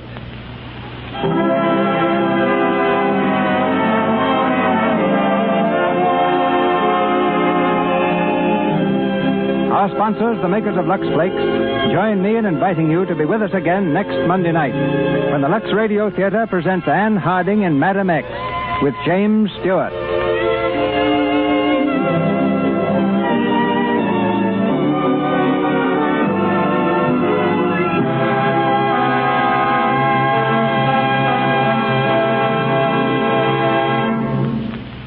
A few hours ago, Miss Jean Harlow was graduated by death to whatever the next stage may be. The screen has lost one of its most brilliant personalities, and we who knew her, a kind and gentle friend. Hollywood tonight holds many heavy hearts. This is the Columbia Broadcasting System. The Warrior of the Woodland, Ranger Bill, is coming up next.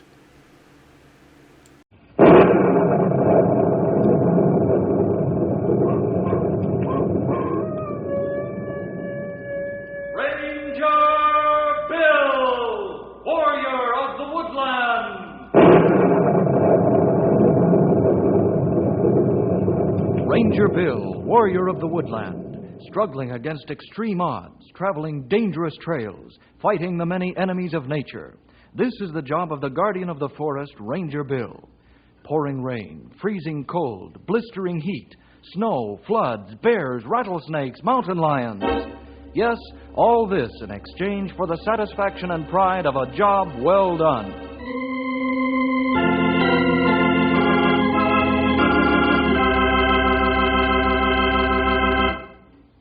Rain, rain, and more rain. That's what we've been having at Knotty Pine the past few days. It's so wet, most everything in town has slowed down. There's no danger of fire, and it's far too damp to get out and do our routine work in the forests, so the crews have been pulled in from the trails.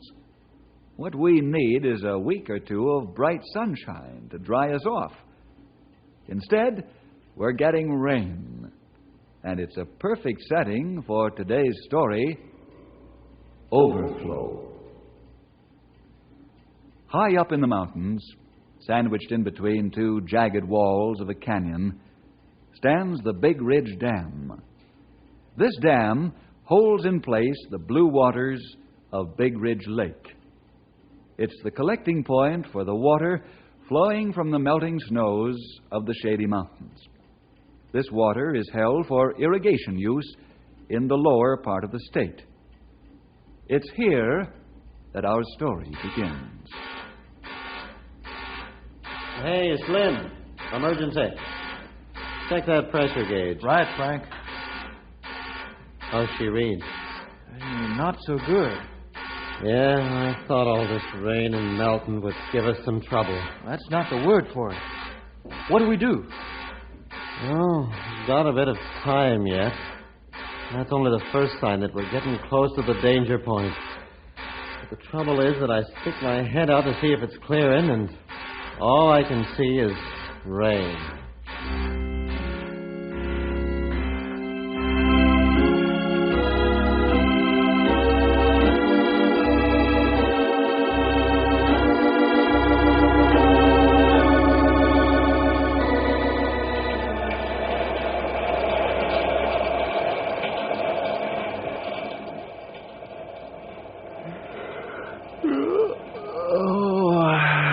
What a day for doing nothing. Absolutely nothing. Oh, yeah. Could I catch a 40? With pleasure. I think and go to sleep and wake up 2 days from now. You fellers sound like Rip Van Winkle. Born snoozers, a whole lot of you. But there's no sense in being sleepy. Something always happens anyway. Yeah, I'd die of monotony if nothing did happen. Okay, young feller, what could happen now? Everybody's holed up, waiting for the rain to quit. That bad time. People not watchful. Yeah, good point, Grey Wolf. I wonder how that... Oh, no. Couldn't be. Not yet, anyway.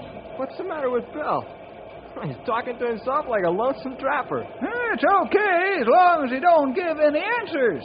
Huh? Oh, excuse me, fellas. I didn't mean to cut you out. It's okay, young feller. Let's hear it. Hear what? Whatever's on your mind. What are you talking about? Well, look it, I started... Bill, a minute ago you talked to self. By the look on face, you're many miles away. Where are you living? Here or there? I catch it. Well, I was at a spot not too far from here. And just now it's collecting a lot of water. Yeah, Big Ridge Dam. That's it. And you know why. Not only is the melting snow pouring millions of gallons of water into the lake from the mountains, but also we've had 2 days of hard, steady rain. A real downpour. Maybe danger building up at Big Ridge Dam. Say, now there's something to think about. Maybe things ain't as quiet as we thought they were. Fellas, let's take a ride up there and have a look, huh? I knew something would happen.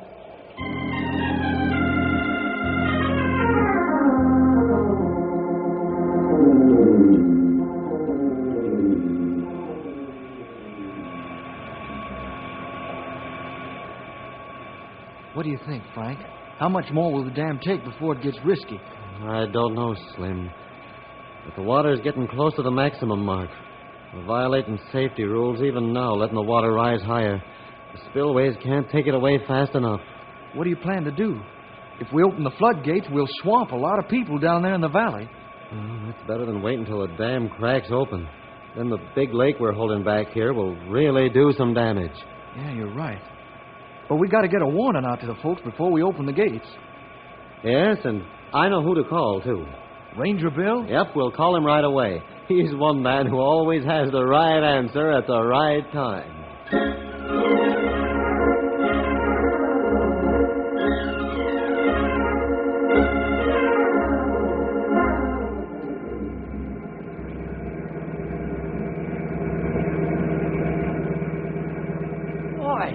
Water standing everywhere you look. Yeah, there's a lot more standing in Big Ridge Lake.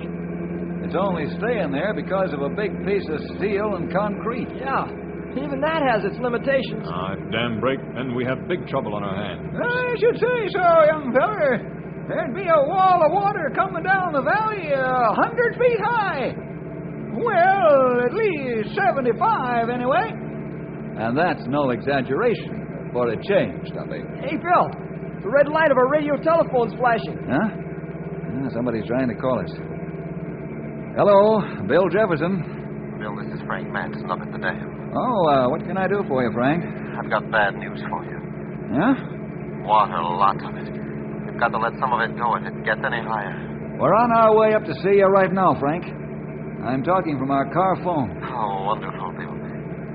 Can you make it fast? We need you badly. We'll be there in 20 minutes, Frank. See ya. Okay, Bill. Bye. Henry, step on it. To Big Ridge Dam. And don't spare the horses.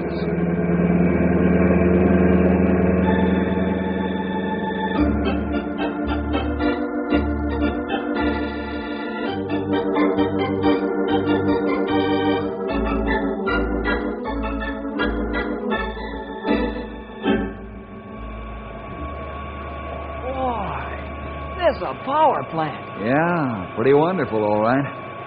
It's a long way to the bottom of the valley.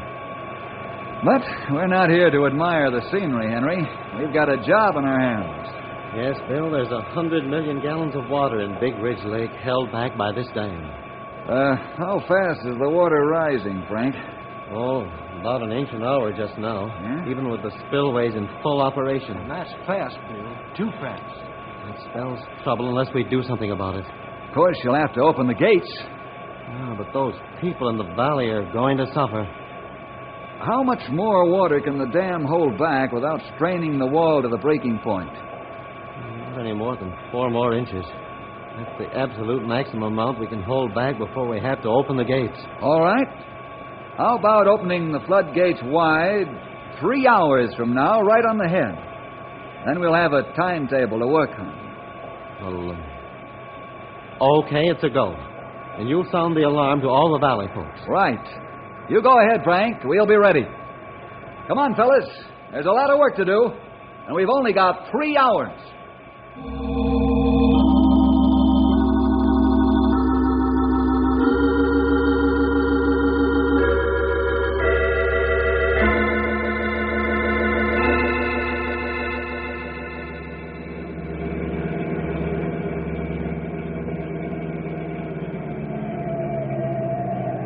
Hey, Bill, take it easy.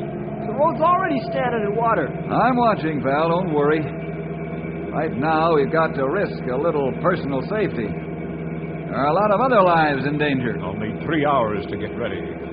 Well, won't be anywhere near as bad as it would be if the dam broke. Yeah, I'll say not. Yes, sirree. We've got a tough job ahead of us, young feller. Hey, Bill, have you got your plans all set? If it's okay with you, Henry, I'd rather concentrate on our getting there right now. As soon as we get to town, I'll give you the whole plan of operation. Okay. I guess it is better if we get to town in one piece first. Well, at the rate we're going, I'm beginning to wonder.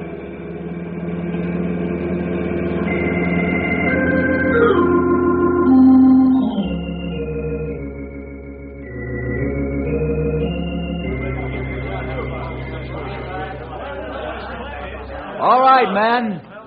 Here's the plan.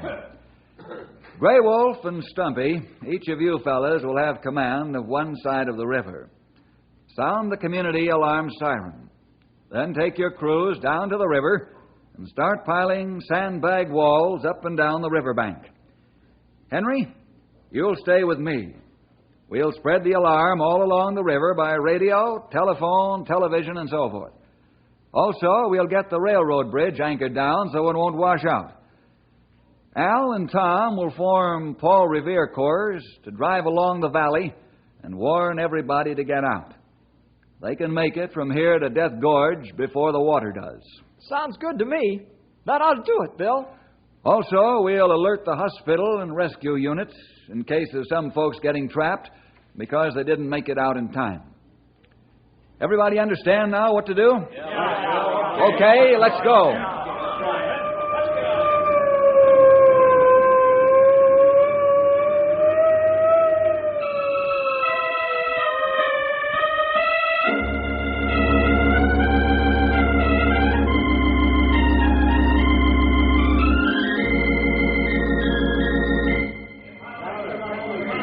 Hey, there go the men and sandbags down to the river. Yeah, those men are really working together.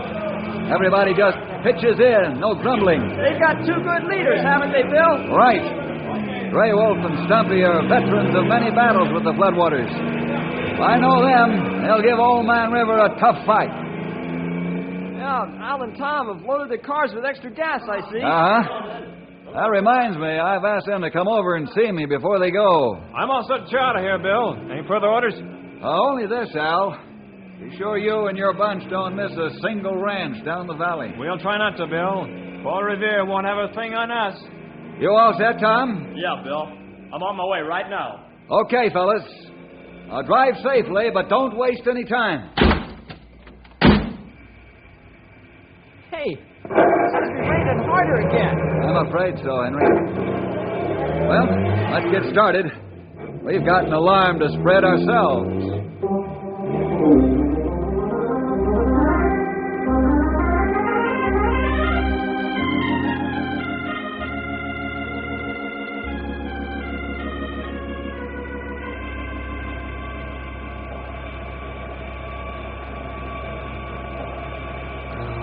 I don't know about this rain, Slim. Looks to me like it's getting worse. You think the wall can hold out for 3 hours, Frank? I doubt it, Slim. It's rising faster than I expected. Bill's been gone only an hour, and the water's risen, let's see, almost an inch and a half. Where's it all coming from? You mean, where isn't it coming from? You know, just the other Sunday, we were reading about the flood in Noah's time. The Bible talks about the windows of heaven and the wells of the deep pouring out water. But anything worse than this must be awful. Yeah, it's bad, all right. You think we can wait the full 3 hours before opening the gates? I don't know yet. It's going to be touch and go from here on. We certainly can't overstrain this dam. If it bursts, the whole valley will be wiped out. Yeah, it'd even put the town of Knotty Pine about 4 feet under.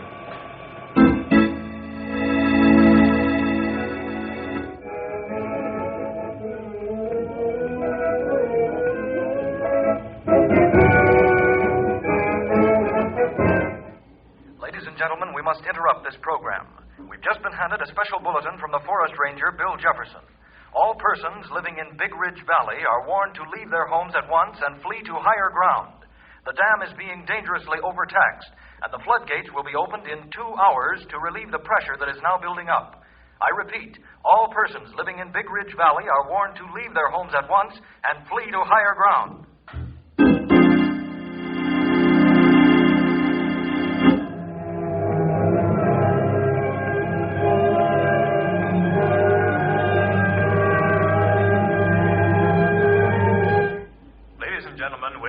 Telecast of the Symphonic Hour to give you a flood warning received just now from the Forest Ranger headquarters at Knotty Pine.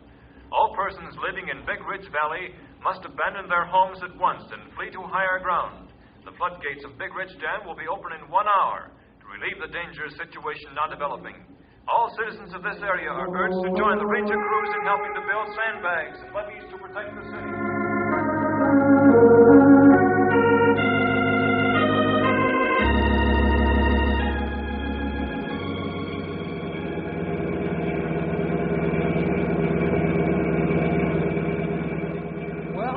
That about covers radio and television.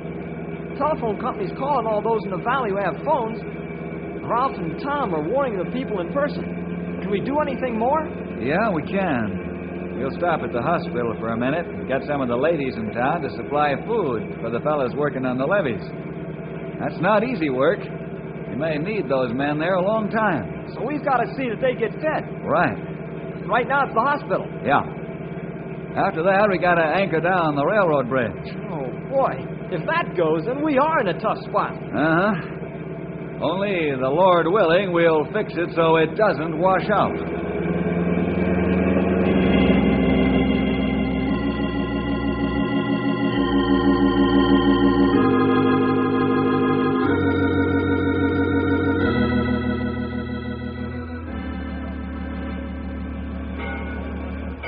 So you have the picture, don't you, Tony? Yeah, sure, Bill.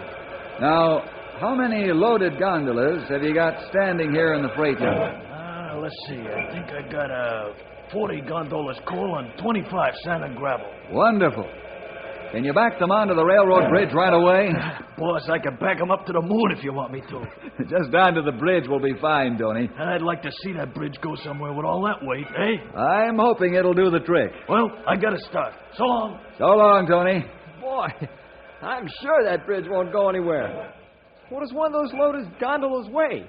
Oh, about 50 to 75 tons, I imagine. Let me see here. About 10,000 tons ought to do the job, eh? Yeah. Well, that takes care of that. Come on, pal. Let's go see how Grey Wolf and Stumpy are making out.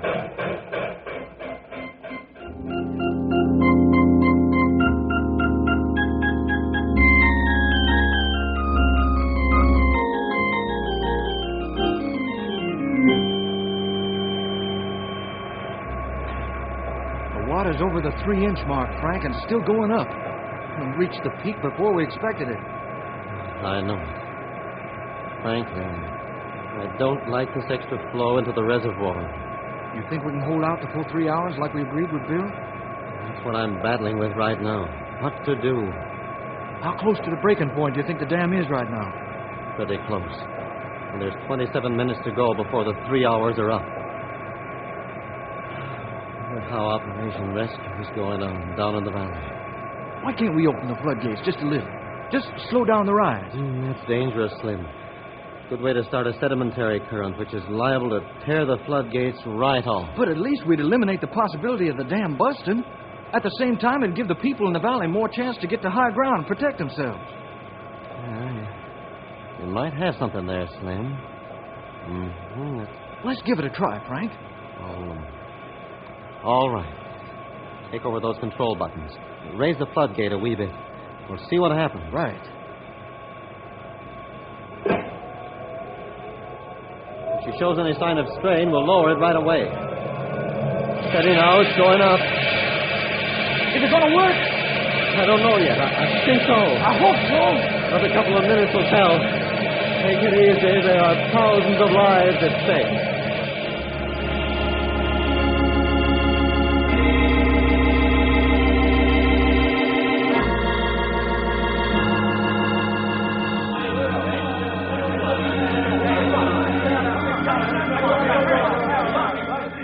How's it going, Stumpy? Okay, young feller. How is it where you're sitting? Oh, pretty good, in the way those sandbags are piled along the riverbank. These fellers are working geniuses. Boy, this is one time you're not joking, Stumpy. Are those trucks coming fast enough with their loads? Well, they could be a mite faster. Sometimes they just make it by the skin of their teeth. Is that right? I'll take care of that. Henry, get me the trucking company on the radio phone. Right. I've ordered food for your men, Stumpy, and coffee. That's good news, young feller. These men can't work without grub, that's for sure. A full stomach makes a strong heart. What? Yeah, you're right there, Stumpy. Say, watch your men for exhaustion. Yeah, okay. A good many of them aren't used to this sort of work. Okay, I'll watch them. There are some relief crews on the way. Volunteers from outside the valley. Spell your crews off when these other fellas arrive. I'll do that, Bill. Well, maybe I'd better be getting on back to the job now, eh? Right. Hey, Bill, I got the trucking company on the phone. Thanks, pal. Hello, this is Bill Jefferson. How many trucks are you using in this sand hauling job? What? Why are you holding those trucks back? Nonsense. The need is desperate. They've got only 20 minutes before they open the floodgates. Now, you get all those trucks out as fast as you can. We'll need a good reserve supply of sand once the water's released. That's an order. The guy holding the trucks back? Yeah, 5 of them, just in case some broke down. Boy, this is no time to be conservative. Now, let's get back across the river. I want to talk to Grey Wolf.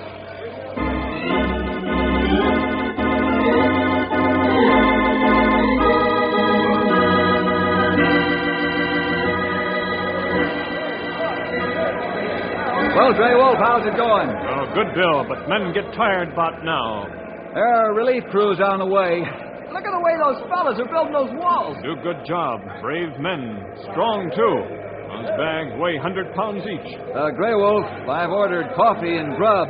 Ought to be here pretty soon. That's fine. You can rest your men a bit when the relief crews arrive. I do, Bill. And if anyone gets hurt or drops over from exhaustion, carry them to the ambulances. Nurses and doctors are standing by. Watch your men for signs of heart attack, too. A lot of these boys aren't used to this kind of work. Men very brave. They fight to save home. Right. Well, I'm going to check further down the river a bit, and I'll be back. Okay. Hey, Bill. Yeah, Henry? Isn't that river rising awful fast? Look at it. What do you think, Grey Wolf? Henry, right. Current faster, too. He probably opened floodgates a little. And that can only mean one thing. Yeah. They're getting more water than they expected. How much longer do we have before the 3 hours are up? 12 minutes. Uh-oh. Sure isn't very long. No. But it might be for the fellas at the dam. I hope it isn't too long.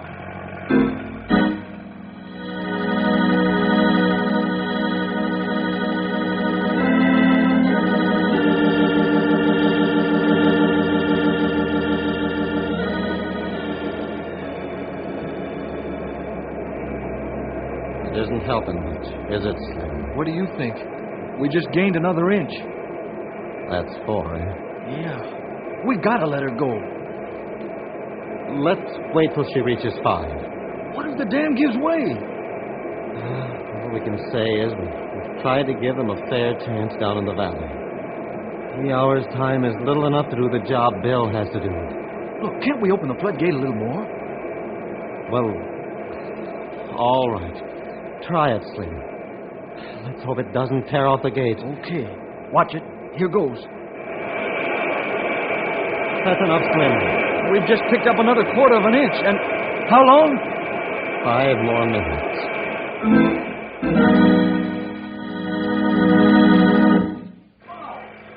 Everything all right, Grey Wolf? We got more sandbags on wall all along, Bill. Well, I'd say that's enough for now. Better put the rest in reserve. Good. That's what I have men do. And keep your bulldozers right handy, Grey Wolf. They can sometimes hold a wall until you can reinforce it. I got good plan for plugging break-in wall. That and sandbag many times do good job. Okay. We're going over now and check with Stumpy. You better get over and hurry. Water coming down fast. It'll be faster after a while. The boys at the dam must be in a tight spot right now. Yeah, they should be. How long now, Bill? Let's see. 3 minutes. Let's get across the river right now, Henry, or we'll never make it.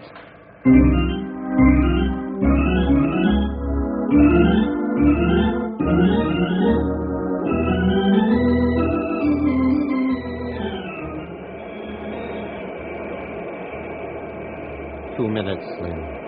Too much water. I hope it holds. 1:45. We're taking an awful chance. 1:30. Come on, Frank, give the word. I'm getting scared. What's a minute one way or the other? Save a lot of lives, maybe. 1 minute. Frank, this dam just won't hold any more water. Bite your tongue, Slim. It won't be long. Maybe too long. All we'll hear is a crack on the concrete and it'll be all over. 10 seconds. 5, 4, 3, 2, 1, 0. Let it go, Slim.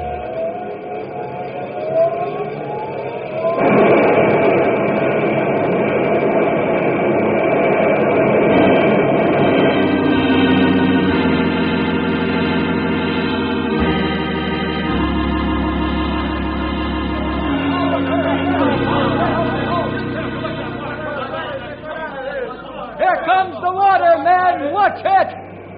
Here's open it hold, Bill. It better hold after all the work we put into it. Here she comes.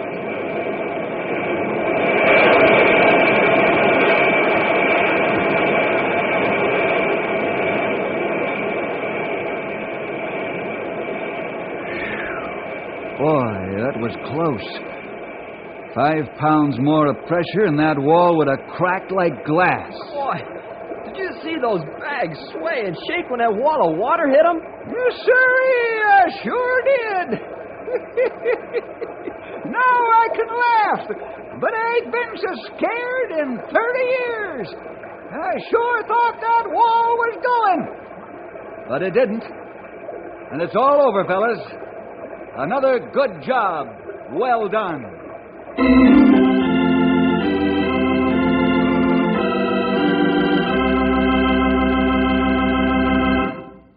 Well, boys and girls, we'll see you next week for more adventure with Ranger Bill!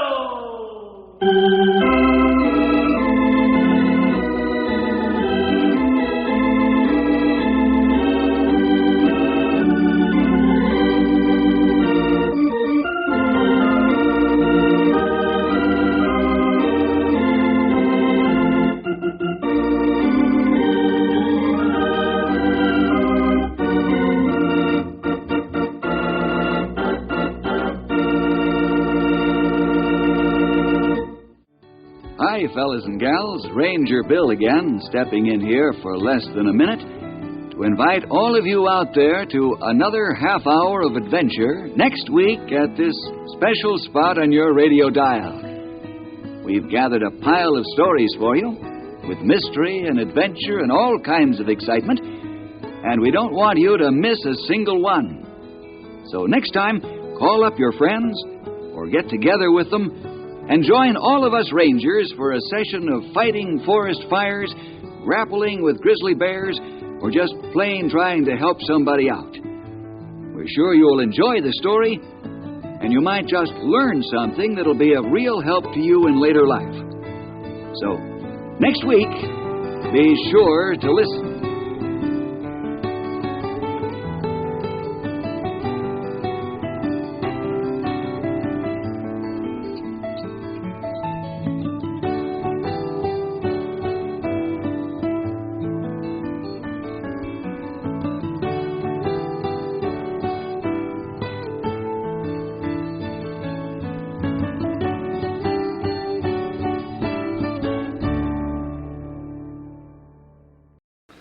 The first couple of radio comedy, Burns and Allen, are up next. Another cup of Maxwell House coffee, George? Sure. Pour me a cup, Gracie. You know, Maxwell House is always good to the last drop. And that drop's good, too. Yes, it's Maxwell House Coffee Time, starring George Burns and Gracie Allen.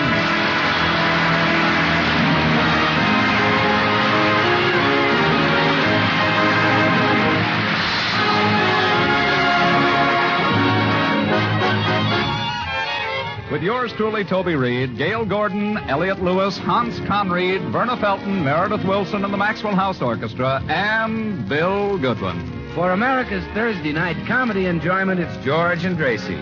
And for America's everyday coffee drinking enjoyment, it's Maxwell House.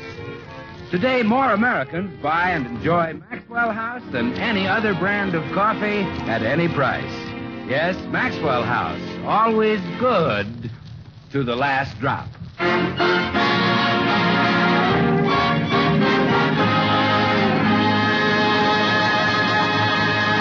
Well, as we join the Burnses today, we find them in a downtown department store taking advantage of the February clearance sale.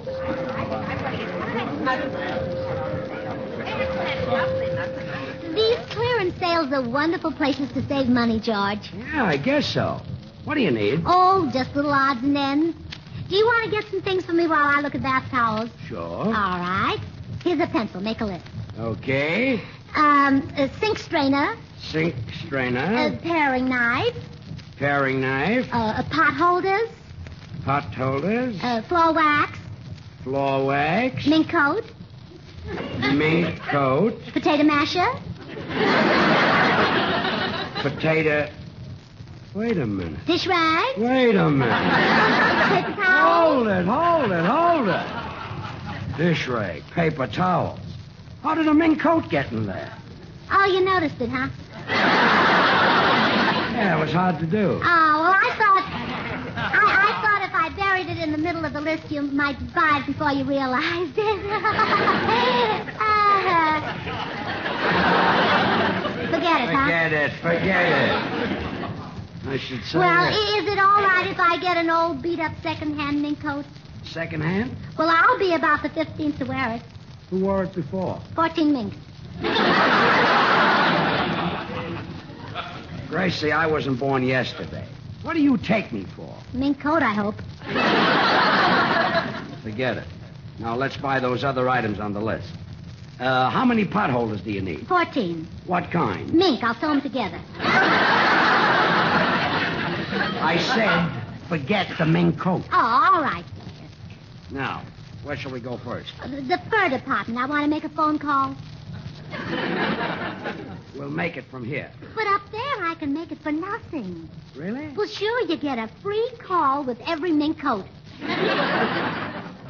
Gracie, you're not getting me in the fur department. Now, let's get in the elevator and do the other shopping.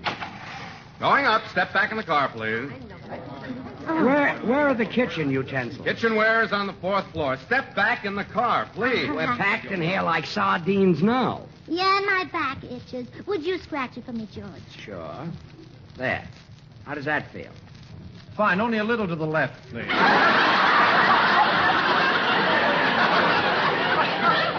Oh, I'm sorry. I got the wrong bag.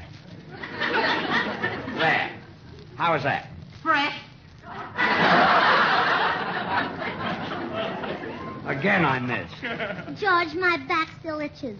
I'll try once more. Oh, that feels wonderful. Thank you. You're welcome, lady.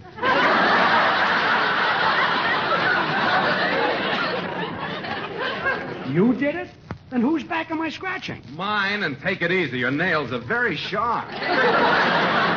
Start the elevator, will you? Second floor, ladies' shoes, hats, gloves, and dresses going up. Third floor, ladies' fur coats. Oh, I'm going to faint. Quick, George, take me off the elevator. Faint on the next floor. That's kitchenware. Oh, I'm passing out. No, you're not. You're staying right here. Sir, your wife has fainted. Mind your own business. Are you just going to stand there with an unconscious wife? Why not? I've been doing it for 14 years. You carry her off this elevator, or they'll be carrying you off. Okay. Try a piggyback. Oh, never mind. I've got her now. One side, folks. My goodness, what's happened? This lady fainted. Oh, where am I? You're in the fur department. Shall I throw some water on you? No, just throw a mink coat on me. Okay, Gracie, you tricked me into the fur department. But you're still not getting a fur coat. You're just in time to see our fashion show. The models will parade by here in all our latest fur creations. We're not interested. We're just leaving. And then they remove the furs and model dresses. Sorry, we're in an awful hurry. And then they remove the dresses and model lingerie. I guess we could stay a few minutes. Have them hurry through the fur show. Well, here comes the first model. This is lovely Siberia Kolinsky. How do you do, Miss Kolinsky? Kolinsky is the name of the fur. Oh. And here is a perfectly divine number. Note the full sleeves and extreme length. It took 12 beavers to make this coat. Really? How long did it take them? The beavers contributed their skin. Oh, well, it's beautiful. Oh, and it feels so soft. Gracie, get your hands off that coat. Oh, I just want to stroke it, George. I won't hurt it, George. I just want Take to it stroke easy, Lenny. Take it easy. You know, this is awfully pretty. Maybe I was hasty about not getting you a fur coat. How much is this coat, miss? Only $4,300. Miss, you know that water you were going to throw on me? Yes? Well, you better throw it on my husband. He's fainted.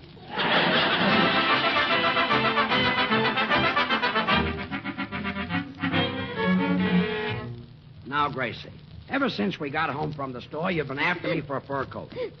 The answer is still no. Oh, now you're turning on the tears. I suppose I'm a brute. I suppose I treat you like a dog. No, you don't. Of course not. The dog has a fur coat.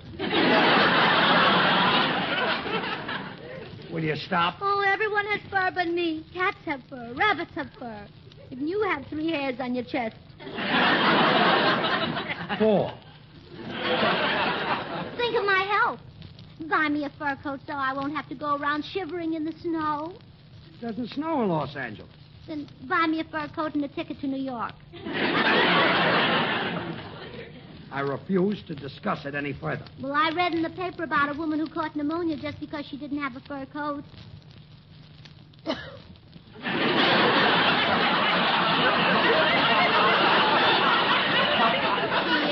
She caught pneumonia and died. Better have your black suit pressed, George. Marry again, but not too soon. Remember me a while. And, George, take my insurance money and buy yourself a fur coat. I don't want you to go the way I'm going.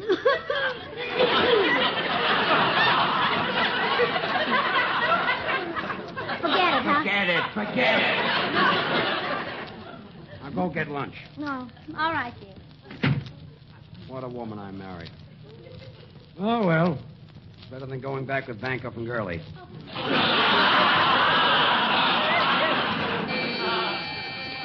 Come in. Howdy, little man. Oh, hello, Mr. Judson. Say, I wish I had some of that Texas oil money of yours. Gracie wants a fur coat. Why, shucks, down home I got one for my wife, and it didn't cost me nothing. I just went out in the woods and shot some rabbits. And made her a coat? Yep, beautiful mink coat. Mr. Judson, you can't make a mink coat out of rabbit fur. These was Texas rabbits. Oh, I forgot. Everything is better in Texas. You bet your life. Yeah. Texas is better than the other 47 states put together. I'm surprised you admit that there are other states. Why, sure. Them 47 states are the USA. Right. The United Suburbs of Amarillo. Mr. Judson, USA means the United States of America. Yankee propaganda. I guess so.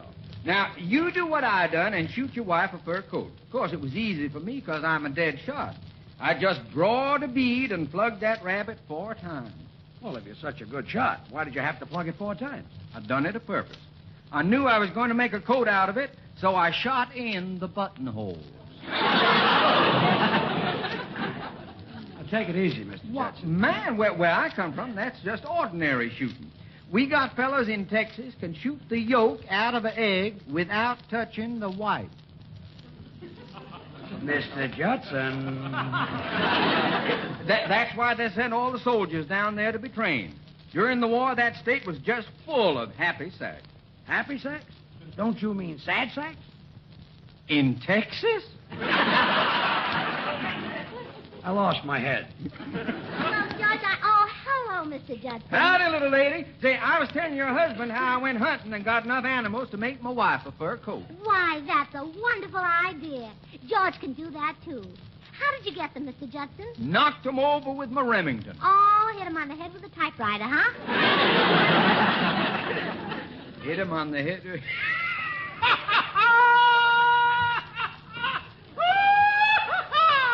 I like your sense of humor.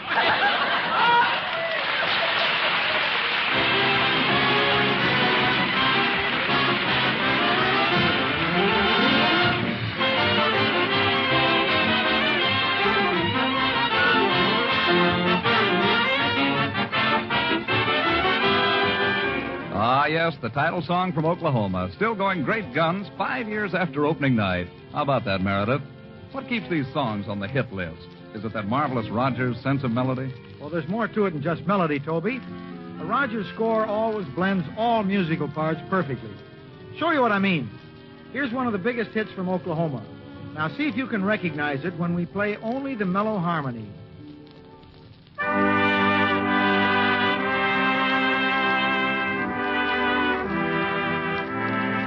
Now we'll add a rich counter melody.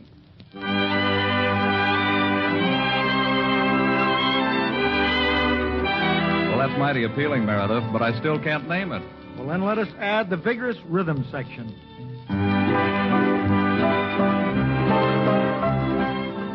And now we'll round out the song with a melody to complete this blend of one of the most popular American songs of recent years.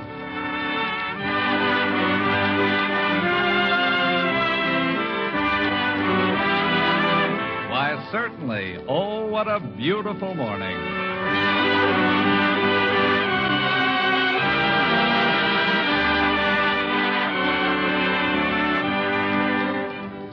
And friends, just as America's favorite melodies are created by carefully blending many orchestral parts, so too with the creation of America's favorite brand of coffee, Maxwell House. For the superb good to the last drop flavor of Maxwell House is achieved by blending not one, but many varieties of premium, Highland-grown Latin American coffees. With painstaking care and skill, the Maxwell House experts select Manizales for mellowness.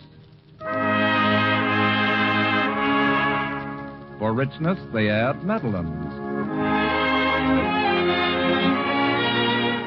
For vigor, they choose other choice coffees.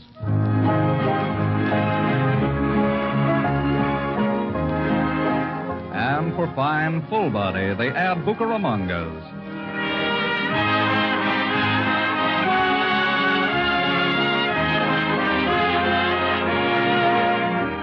All adding up to great coffee, radiant roasted to the very peak of flavor perfection. And brought to you roaster fresh 2 ways, either in the familiar blue tin or in the brand new ultra vacuum glass jar. So, friends, start at once to enjoy America's favorite coffee.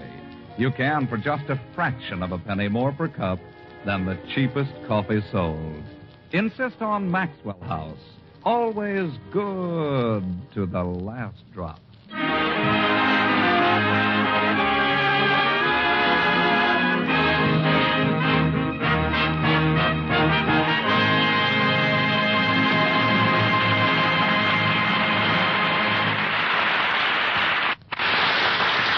Now listen, Gracie. Just because Mr. Judson shot a fur coat for his wife doesn't mean I can do it. Why not? Why not? He's good. That guy can shoot a rabbit blindfolded. Well, so could you if you saw a blindfolded rabbit. Suppose I shot a couple of rabbits. Would you be satisfied with a rabbit coat? George, I'd rather have a rabbit coat from you than a mink from Saks. Really? Can I have a mink from Saks? No. I'd rather have a rabbit from you. I know. Well, thanks very much. Come in. Hello, Gracie. Hello, George. Oh, hiya, Dr. Miller. Oh, Dr. Miller, I'm so glad you're here. You're a psychiatrist. Now, maybe you can reason with George. What about? Well, I could have a fur coat if he'd go out in the woods and get the rabbits, but he doesn't think he can. Why, of course you can, George. It's the law of nature that man should wear the skins of animals because he's more intelligent. Yeah, huh? Certainly. That's why Gracie can wear a rabbit skin coat. If the rabbit was smarter than Gracie, it would wear a Gracie skin coat. I never thought of it that way. A hunting trip might be fun. Would you come along, Doc? Oh, I'd love to, George. You know, I've got a wonderful shotgun, new automatic type. You just insert a magazine. Oh, that is wonderful. You can hunt and read at the same time.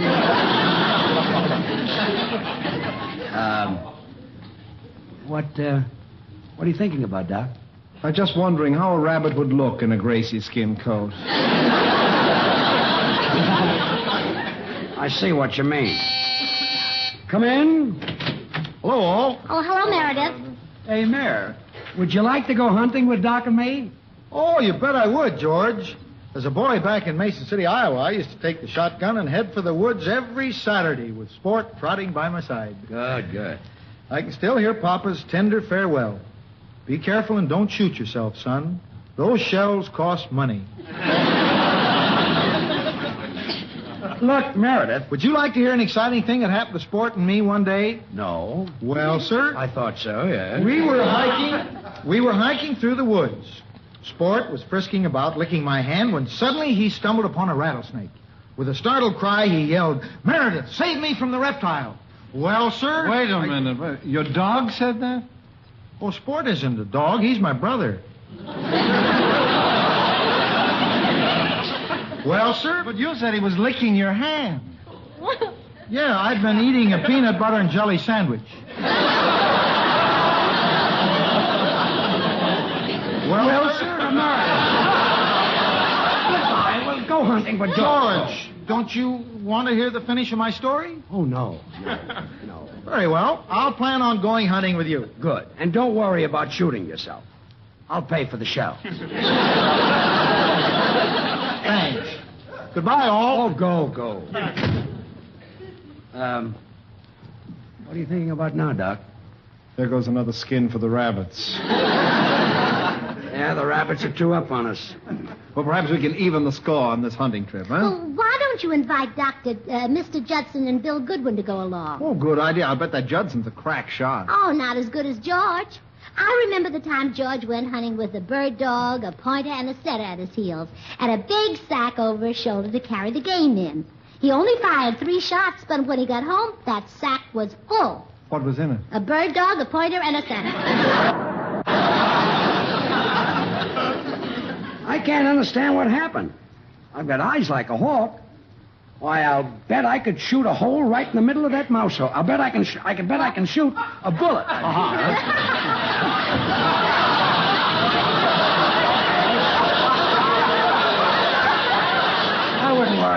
That's only twice today. I'll go and come in again. Yeah. I'll start it. Let me give myself 2 beats. 1, 2. I'll bet I could shoot a bullet right in the middle of that mouse hole. Good. What mouse hole? There in the corner. That's the fireplace. I wrecked it, didn't I, Doc?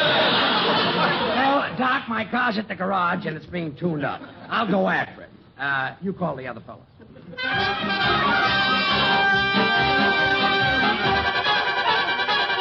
Your car's all ready, Mr. Burns.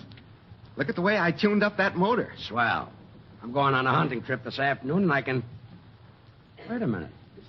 You're the fellow who's been giving me trouble for weeks. You always had different job, and you always lost your temper. Only because I was a poor, frustrated soul, pushed into jobs where I didn't belong by the fickle finger of fate. I see. But now that I'm a mechanic, I do things that really help people. Why, I ground your valves, and I scraped your carbon. If you want me to, I'll adjust your gasket. No, my gasket is fine. I can eat anything.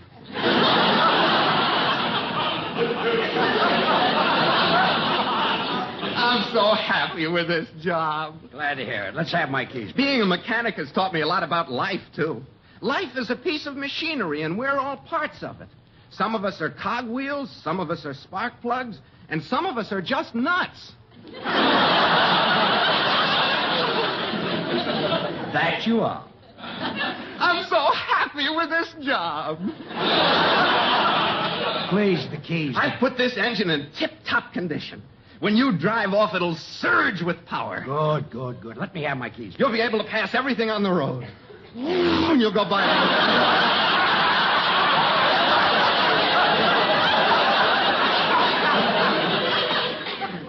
You'll go by... Okay. Now give me the keys, please. I'm so happy with this job. I can see you now zooming along faster and faster. 50, 60, 70, 80, 90.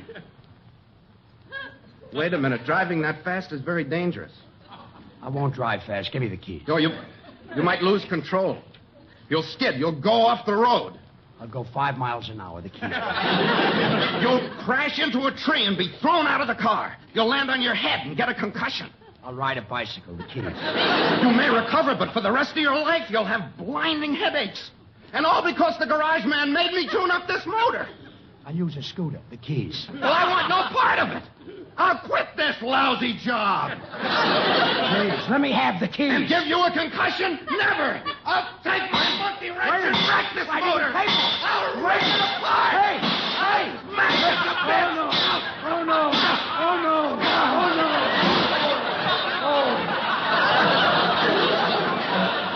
There. I've kept you from having a headache.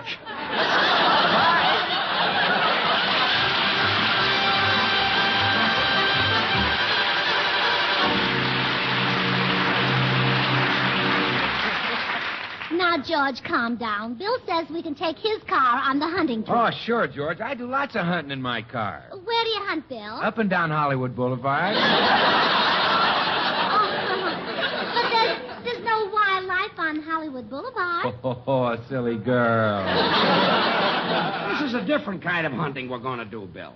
So for once, get your mind off women. Well, okay, George. From now on, I'll concentrate on Mother Nature and the trees and the flowers. Good. Are you an outdoor lover, Bill? Oh, yes. Not bad indoors, either. Bill, can't you think about something besides women? Think about animals. Oh, all right, George. I'll think about those soft little creatures running around in Griffith Park and... Oops, there I go again. This guy is murder. Now, look, Bill, do you want to go hunting or don't you? Well, I do, George, I do, but it's hard for me to forget women. Oh, bother the women. Don't suggest that. He'll never go hunting. You're not kidding. Come in. Come on, Mr. Judson and Meredith and I are ready. Yeah, I'm hankering to do some shooting. Me too. Say, how about food? We've got it. I told Gracie to put some real hunter's grub in these packs for us. Beans, bacon, and coffee. Oh, nice. Now, here's the sack. Oh, my goodness. What's the matter? The sack I put the hot coffee in is leaking. You made the coffee before you put it in the sack? Well, certainly. You don't expect me to leave everything to the last minute, do you? Gracie, when it comes to coffee, just leave everything to wonderful Maxwell House. Oh, yes, it's the very best in coffee drinking pleasure. Yet it costs but a fraction of a penny more per cup than the cheapest coffee you can buy. Yeah, I understand that with thousands of brands to choose from, more people buy and enjoy Maxwell House than any other brand of coffee in Texas.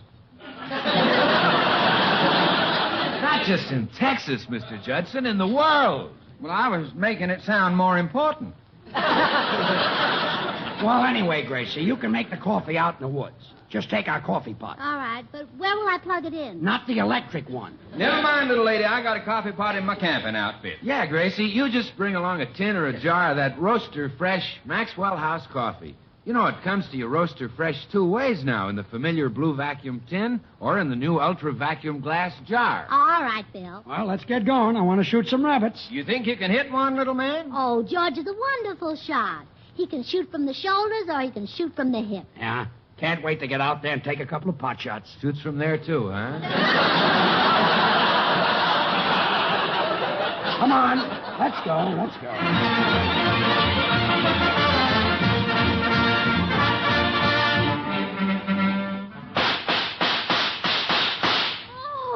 You're doing fine. I've almost got my fur coat. Yes, George is the only one who hasn't shot anything. Well, watch this. There's a rabbit at the foot of that tree. Oh, wonderful. Now I've got a hat. A hat? You knocked a bird's nest out of the tree. Come on, let's move to another spot.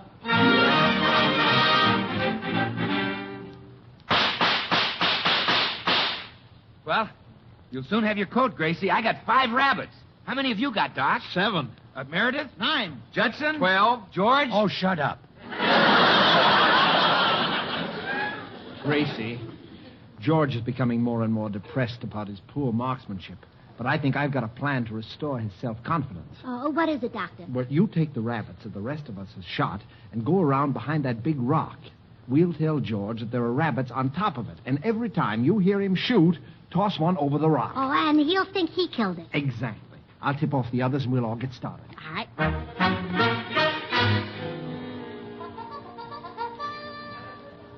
George, look, there's a rabbit on top of that rock. Where? I don't see it. It's there. Shoot. Okay.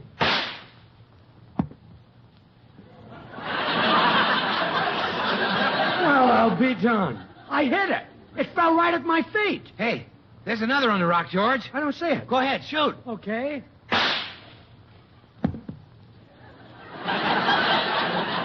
Again, I got one. Yonder's another one, George. Same spot. Where? I can't see it. Never mind. Just shoot. 3 in a row. Boy, I've got eyes like a hawk. There's another one, George. See, right there. Never mind. I can see it. Hey, I'm terrific. Bang, and I've got a rabbit.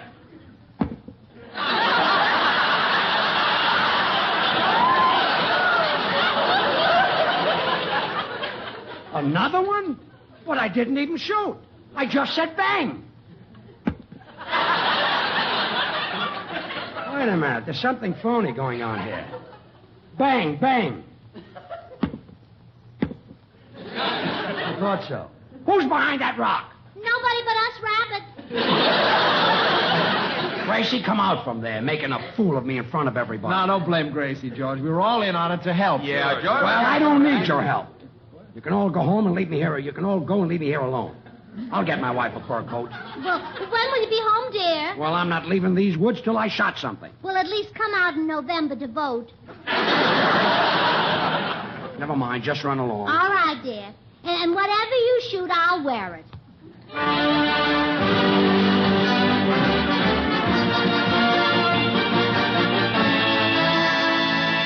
Oh, George, I knew you could do it. I'm so proud of you. Are you really happy with what I shot? Oh, you bet I am, darling. I'll be the only woman in town with a cowskin coat.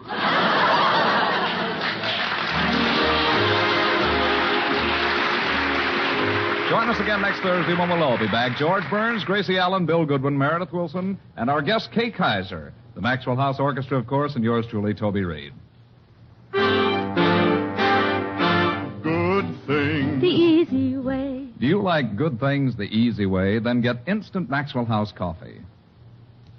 So good. So good. True coffee flavor and fragrance, because Instant Maxwell House is not a so-called coffee product. It's all pure Maxwell House coffee in instant form. And so easy. So easy. Instant Maxwell House means great coffee instantly in your cup. No fuss, no muss, no bother. Today, try Instant Maxwell House. Instantly good to the last drop. Good night, folks. We're a little late.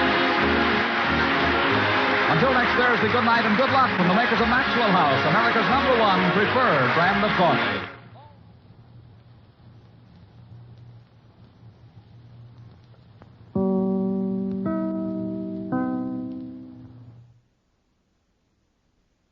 Next, hunt the biggest of all game with the Green Hornet.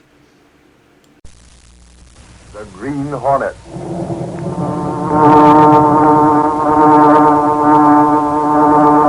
He hunts the biggest of all game, public enemies that even the G-men cannot reach. The Green Hornet.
With his faithful valet Cato, Britt Reed, daring young publisher, matches wits with the underworld, risking his life that criminals and racketeers within the law may feel its weight by the sting of the Green Hornet. Ride with Britt Reed as he races toward another thrilling adventure. The Green Hornet strikes again. Hurry, Cato. Here's where we smash a child labor racket.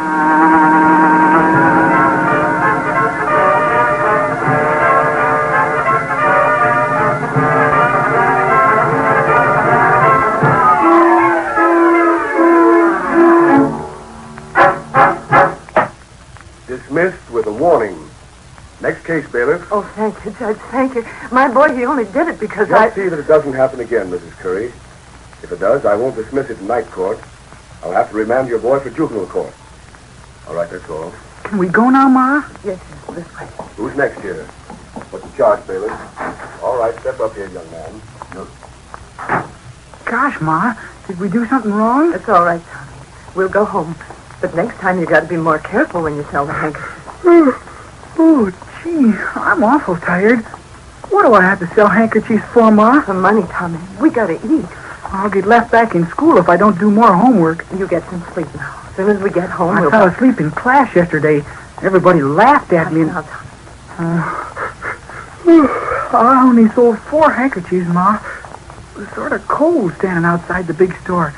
Only 4. You'll sell more tomorrow night, Tommy. I wish we had lots of money, so I didn't have to sell nothing. Wish the name's heaven, Tommy. Hey, just a minute. Hey, hurry, Tommy. Now, wait a minute, lady. All right, we got to get home. Hello, mister. Hello, son. How's the handkerchief business? Gosh, if everybody bought them like you, gosh, we'd be rich. Please, Tommy has to get home to bed. Now, take it easy. I'm a reporter, that's all, not a cop. We got nothing to say. Oh, gee, Mom, he's okay. He's the man who took the 4 handkerchiefs I sold. I told you about... It's way past your bedtime, Tommy. Open the door. Oh, Mom. You said you were tired. Now, we can't wait to talk to you. Just a second. I happen to know Curry isn't your real name. We can't... What? I thought that would stop you. What kind of a racket are you pulling? Why, it's... Listen, Tommy. Yeah, mister? See that newsboy down the block a ways? Yeah, sure. Yeah. Here's 2 bits. Get me a paper, huh? Gosh, sure I will. Get a Daily Sentinel and keep the change. Oh, golly, gosh. Thanks. No sense having the kid around, Mrs. Curry, or whatever your name is. I had to use the name. Otherwise, the judge... Listen, lady, you can't tell me a thing about judges or magistrates or how they act. I've been covering night court since I was a cub reporter. Here. This is one of the handkerchiefs your kid sold me, isn't it? Please. You don't understand. You ought to be ashamed of yourself. Sending that kid out at night to sell handkerchiefs. We need the money. I make them myself to sell so that we can... Sounds like a good human interest story. Human? You mean in the paper? Yeah, sure. The Daily Sentinel. Please, you mustn't. Give me a reason. Well, we need the money. Tommy's my boy. I take good care of him, but he needs food. Sure, I can see you love the kid, but what's behind it? I don't know what to do. Your kid isn't the only one. I've noticed at least 50 others. Some of them even younger than Tommy. All selling handkerchiefs, and all those handkerchiefs are the same. We get them from a manufacturer. A lot of us mothers. We hand roll the edges and sell them. Besides, how'd you know enough to give a fake name in front of the magistrate? Please. My Tommy has to get some sleep. It's late. Last time you were up on the same charge, you gave the name Mulhouse. Is that the real name? Please, Lucky thing for you, a different magistrate was sitting, so you weren't recognized this time. Stop. We tried so hard to make both ends meet. I didn't want Tommy to do this. I didn't know what we were getting into. Getting into? What? What were you getting into? Oh, can't you leave us alone? Please. Well, it isn't fair to those kids. What do they get out of life? Food. I can't tell you anything. You mean you won't? It doesn't matter. Here's your paper. Huh? Oh, thanks, honey. Tommy, say goodnight to the man. We're going. Mrs. Mulhouse, I'm trying to help you. Ma, that man in the car is waiting for us. Car? Yep, right down there. He said he's going to take us home. See, the one blowing his horn. Oh, yes, hurry. He's got the door open. Golly, ain't that a swell car? Hey, hold on. No, it's late. Let's go. We're coming. Wait a minute. Hey, you! Hey, taxi! I gotta steal that car. Taxi!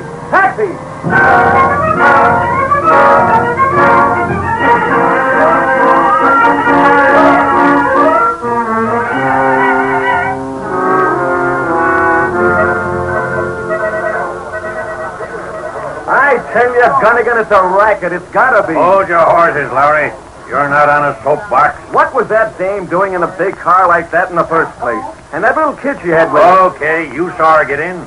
What'd you do? Stand there with your mouth open? Can I help it if I got a cab who couldn't go faster than 20 miles an hour? You gotta run faster than that. Yeah, I wish I had. Probably a rich uncle. Rich uncle, my foot. I tell you, some kind of a racket. Okay. But it can't compete to the one you're making. Oh, don't trust me, huh? Listen, you hear those phones ringing? See that clock? Hear those copy boys? Those teletypes? Blasted Lowry, this is a newspaper office. I'm an editor. There's a favor to get out. So what? So peddle your pipe dreams someplace else. I'm busy. Gunnigan, if this isn't a racket, I'm a Chinaman. Okay, you're a Chinaman. And Confucius say that's your cue to scram. And I'm not gagging. Ha. Very funny, very funny. Gunnigan, I think Lowry may have something in what he says. I could hear you two going and clear across the study room. Boss, it was last night. At night court. I tried to talk to this dame about her kid, and She said nothing, eh? Not a peep. And she gets in this big car. What's the tie-up? Yeah, I heard all that while you were yelling it at Gunnigan. This guy's got rackets on the brain, Reed. Why not, Gunnigan? Rackets are news. Sure, when they're rackets. Exactly. Huh? Hey, boss, you think maybe... Reed, you mean there is something to this? I do, definitely. Those kids aren't selling handkerchiefs because they like it. There must be at least 50 of them out peddling. I counted them, standing outside the big department stores. And these kids' parents, what about them? That's what gets me, boss. They don't appear like any kind of racketeers to me. Oh, sure, some of them might use their kids to sell on the street if they need money real bad, but all of them selling the same thing. What's the angle, Reed? Well, it looks to me like an attempt to put child labor on an organized basis. Organized? Yeah. There's someone behind it, someone big. Yeah, and I'll bet that guy in the car had... Right. The woman wouldn't talk, which... No. Does that look like her own idea, Lowry? Well... Hold it. News desk. Gunnigan, yeah. Just a second. Who is it? Some guy at the Motor Vehicle Bureau. Wants to talk to you, Lowry. Me? Give me. Hello? Yeah, Lowry talking. You got it? Okay, let's have it. Who owns that car? Huh? You're sure? Okay, thanks. What's it about, Lowry? Boss, I checked with a friend of mine. Do you know who was driving that car? The one that took the woman and kid away from Night Court last night? You said you lost that car while you were... Yeah, I lost it, but I had sense enough to get the license number before it got out of sight. Well, let's have it. It belongs to a small-time crook named Grafton. Grafton? Yeah, and I'm going to ask that mug some questions. Hold it, Lowry. Oh, if I hurry, maybe we can make the early edition. You're not going alone. Huh? Gunnigan, call headquarters. Get Sergeant Moran in on this. Right. Oh, boss, do I have to drag the law along? You'll go with Moran, Lowry. Sentinel works with the police all the time. Don't worry, if there's a scoop, he won't give it away. And I don't think there will be. Why not? This guy must be... He's a small-time crook, isn't he? Yes, but if you ask me, he's too small.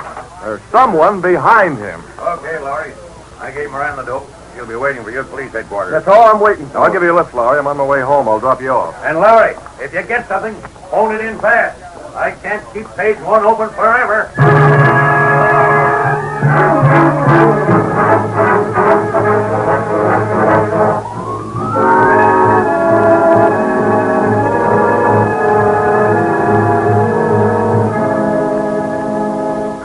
Cato. Where are you, Cato? Yes, Mr. Bett. We're in a hurry, Cato. I want the Green Hornet mask and the weapon. No time to go into details now, Cato.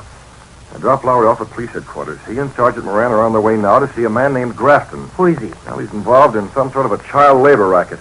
Lowry got the dope on it last night. Just a tip, but enough to give him a start. Then why do Why must we go out?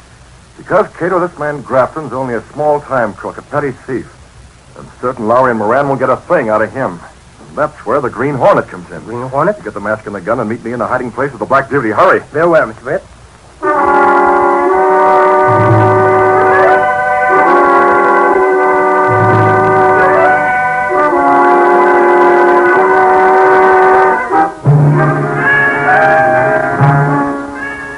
Reed opened a secret panel behind his clothes press.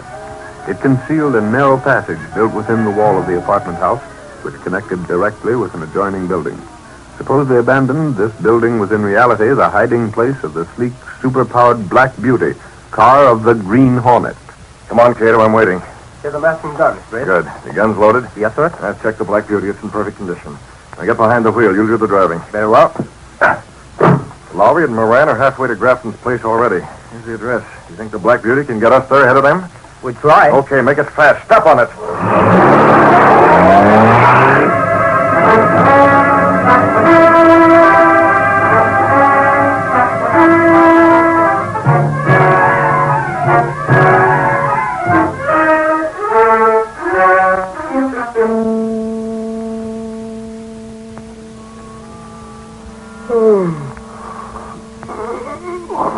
Might as well go out and take in a movie.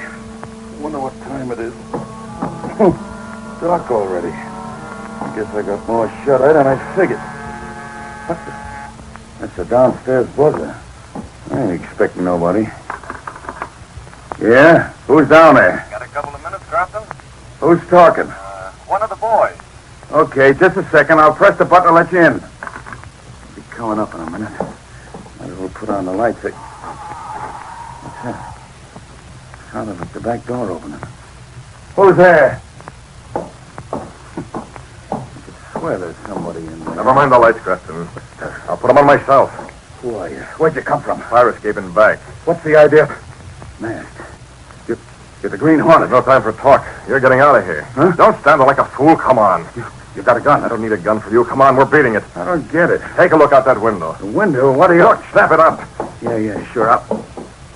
Hey, it's a police car. A squad car. Right, they're coming up now. Cops coming up here?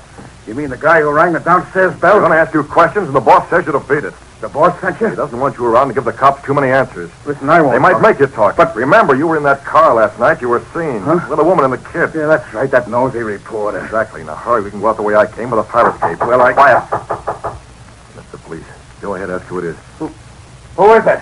Open up, Grafton. You're going to answer a couple of questions. Yeah, you're right. It's the cops. Listen, Hornet, where are we going to scram? Tell them we'll be right there. Hurry. Just a second. Come on this way with me. We'll get on the fire escape. Yeah. You're a right guy, Hornet. Captain! Hey, Grafton! You don't answer, Lowry. Come on, break it down. Come on. Hey, Moran, there's no one here. He went this way, out the back. Yeah, down that fire escape. Who tipped him off? Holy mackerel, Moran. Look at this. He's lying here right beside the fire escape. Huh? Gangway, let me get the phone. Wait till Gunnigan hears about this. What are you talking about? This just tapped this seal. It's the mark of the Green Hornet.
you can stop here. That's the idea. Way out in the stick. Come on. Stop the car.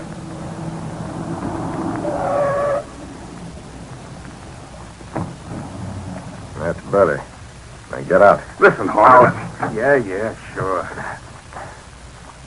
Now, what's on your mind, Grafton? This whole setup, there's something phony about it. If Fletcher wanted me out of the way when the cops showed, he's got my phone number. Why didn't he call me? Fletcher does things his own way. Sure, he's the boss. Besides, you pulled a fool stunt last night. Oh, listen, how was I to know that guy with him was a reporter? You should have checked. Okay, so I pulled a bone. You're dead. That's how the police knew where to locate you. They checked your license number. How about the boner you pulled? Now take it easy. I don't mean nothing. Only you heard the radio in my car while we was driving out here. You left the Hornet seal in my place. The cops spotted it. That happens to be my affair. There's too much that's your affair, Hornet. Fletcher never told me he was in with the Hornet in this racket. Grafton, you stick to your job, and that's all. Even a chump like you can handle the small stuff. Small stuff? Say, listen, who's the guy that lines up them dames with kids to peddle the stuff that Fletcher steals? I suppose you call that hard. Yeah, then when they find out they're peddling stolen goods, I gotta keep them in line, don't I? Go ahead. Sure I will. Me, small stuff. Why, if it wasn't that I scare them dames to death, they might squawk when they learn they're handling hot goods. So Fletcher steals it, and you farm it out, eh? Yeah, and I collect the dough from the dames, too. Why, if it wasn't for me... Thanks, Grafton, you've talked plenty. And I'll talk a lot more. I don't think so. Hey, those are my keys. You won't need them. But you've gone bat throwing my keys into the woods. How am I going to find them? I'm leaving now, Grafton. Yeah, how? We come in my car. How are we going to drive it without the keys? I said I'm leaving, not you. What are you talking about? Just it. You've done too much talking. Wait a minute. If you shoot your mouth off to me, you might talk to anybody. But you're the Hornet. I was afraid of your tongue. It's oiled too well. You gave me instructions. That's my car, Grafton. I came with you, but I'm leaving you here. Wait a minute. Now, stand still. Put that gun down, Hornet. You won't talk anymore, Grafton. You can't pull a rod on me. I'll drop that gun or I'll drop you. Come on. Try to plug me, and I'll blast you full of holes like... Who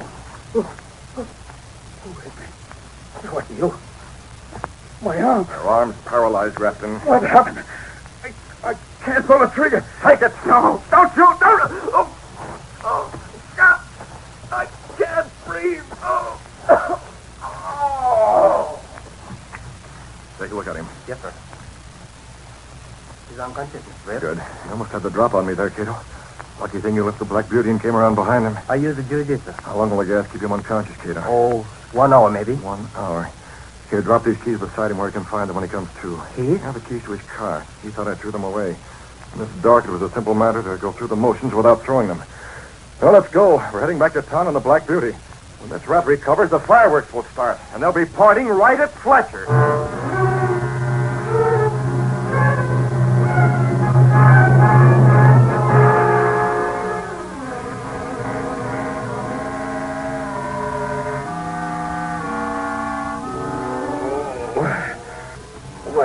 What's going on?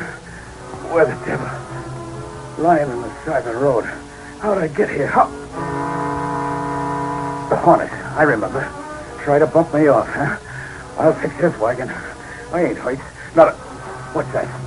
Hey, the keys. The keys to the car. Now I can get someplace. Head back to town and... Yeah. There's a farmhouse back a ways. Spotted it when we was driving out here. I'll call the cops and give them an earful. I'll tell them what's going on and how to get... Wait a minute. Maybe I'm jumping the gun. Maybe the Hornet ain't working for Fletcher like I figured. Maybe he's trying to put Fletcher on the spot so he can take over the racket himself. Yeah, maybe that's it. What am I going to do? If I go to Fletcher and he is with the Hornet, this time they'll get me. How am I going to find out without sticking my neck out? I got it. I'll call him on the phone from that farmhouse. That's it. Then I can find out. And I can still spill to the cops if I have to. Either way, I'll fix that Hornet right.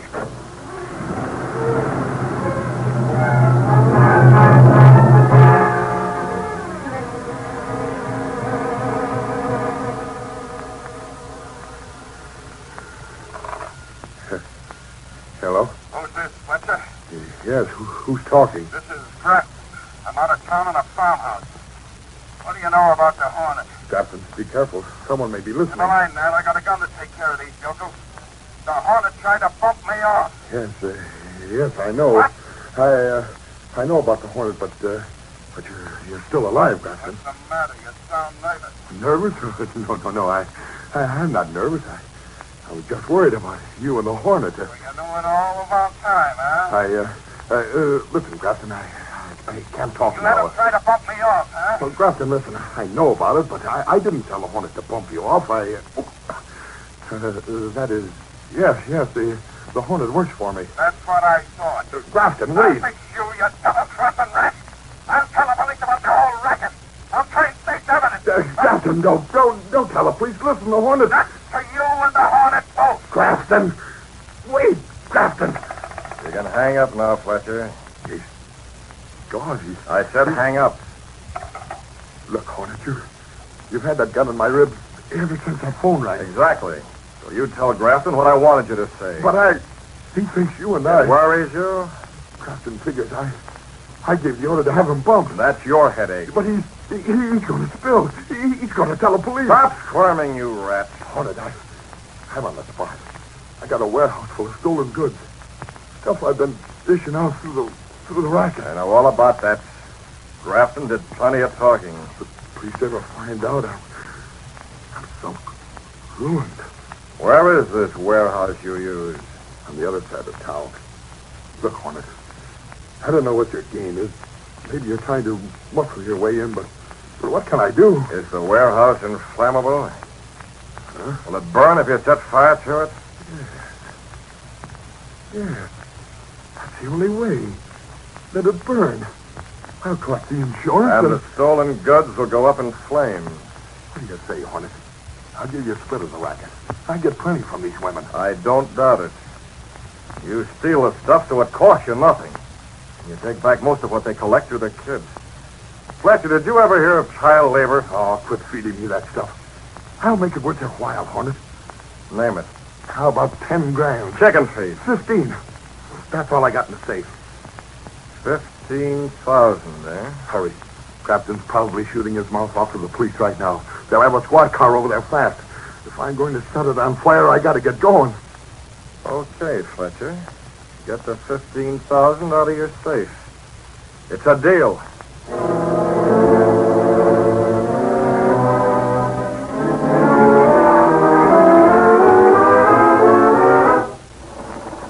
No, nothing yet. Yeah, we're keeping a special alarm out, Commissioner. Okay. Hey, Lowry. But I tell you, there isn't any news, Gunnigan. That's all there is. Well, get the news, Larry. It's the Green Hornet. There must be... There's been no trace of the Hornet since Moran and me went over to Crafton's place. Then where's Grafton? Gone, disappeared. For Pete's sake, Gunnigan, I'm doing the best I don't want alibis, Larry. I want you. You. Hold it, Gunnigan. Gunnigan again, Lowry? On my neck like a stiff collar. Why don't you cops get me some news? Cause there ain't none, I tell Oh, you. there's your phone. Answer it. Maybe you'll get something. Now, Gunnigan, please listen, will you? I'm not Houdini. I can't work... Police headquarters. Sergeant Moran talking. If you want to find a warehouse full of stolen goods, go to 480 West 6th Street. Stolen goods? Who's talking? I'm at a farmhouse out on Route 7. Farmer named Brown. I'm on a train state's evidence. Who is this? The name's Grafton. The Green Hornet tried to bump me off. I'm coming in to give myself up. Stay there, Grafton. We'll have the state police there before you hang up the phone. You'll get all the dope on the racket Fletcher is running. Fletcher? Is he behind it? Him and the Green Hornet. Go to 480. I got it. We'll cover it. You wait right where you are. Hey, Lowry. Lowry, come on. We got a tip. Come on, Gunnigan. Call you later. What's up, Sarge? Grafton's turning state's evidence. It's a racket, all right, and the guy behind it is Fletcher. Fletcher? Yeah, him and the Hornet. If you're coming along, start moving. There's a warehouse full of stolen goods I want to take a good look at. You and me both, Moran. Lead the way. The Sentinel's ready to print whatever you find.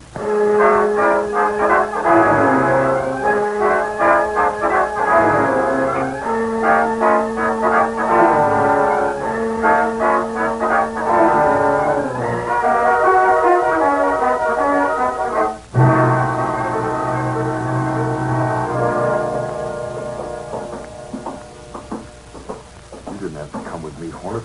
I know exactly how to put this warehouse on fire. You handed me 15,000, Fletcher. I thought I'd better come along. Here. right beside this door. Good spot for a draft to set the whole works blazing. You needn't bother, Fletcher. What? That siren? It's the police. The police, they're coming here. But I've got to get out. I got to be here. You're not going anyplace, Fletcher. Well, Grafton must have talked to police. They'll be here. You're staying here, Fletcher. You let go. You're getting the right to the jaw. Hornet, you. I'm going, Fletcher. The Green Hornet has one more call to make. Give our regards to the police. Got to get up. My jaw. Hey, Moran. Who's that? They're trying to set a fire. I got him. Stand still, you rabbit. It was the Hornet. The Hornet. I'll put out this fire. We got a tip about you, Fletcher. You're heading for the cooler. Grafton told you. It was Grafton. He and the Hornet. I'll walk up, Fletcher. Got a warehouse full of stolen stuff, huh? Why don't you get the Hornet? Never mind the Hornet. Okay. The Hornet gave us a trick like he always does. But we still have one bird. You tell him, Moran. A bird in the hand is worth a headline any day, and this one's a jailbird.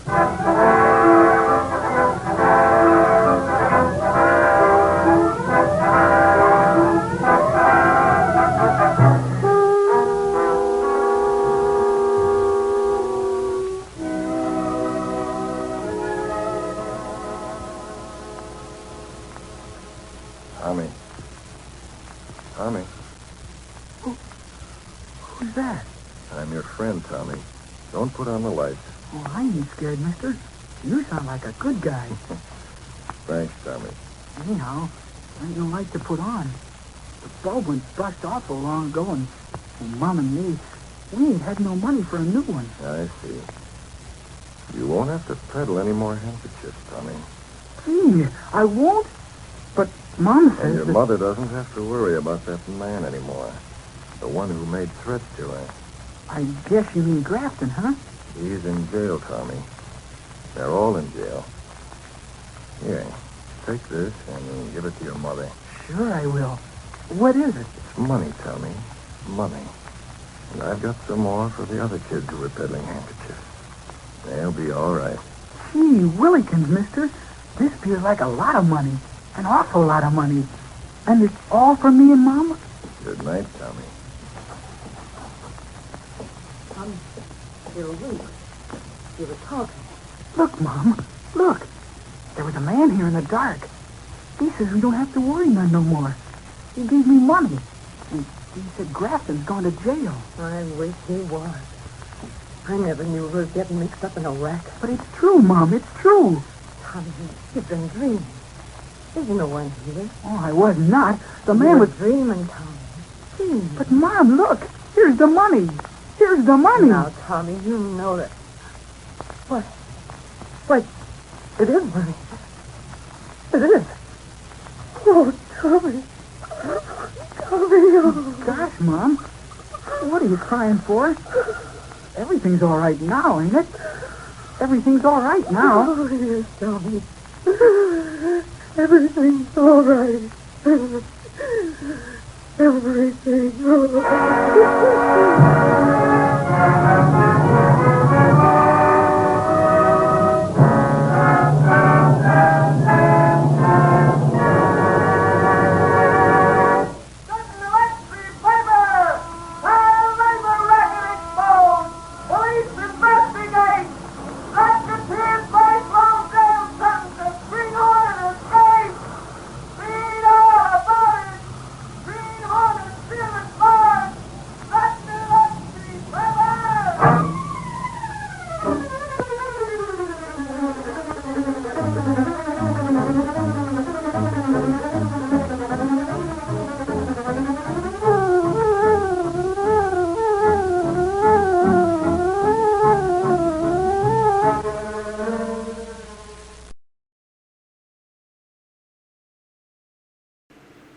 Hi-ho, Silver! Away to those thrilling days of yesteryear with the Lone Ranger.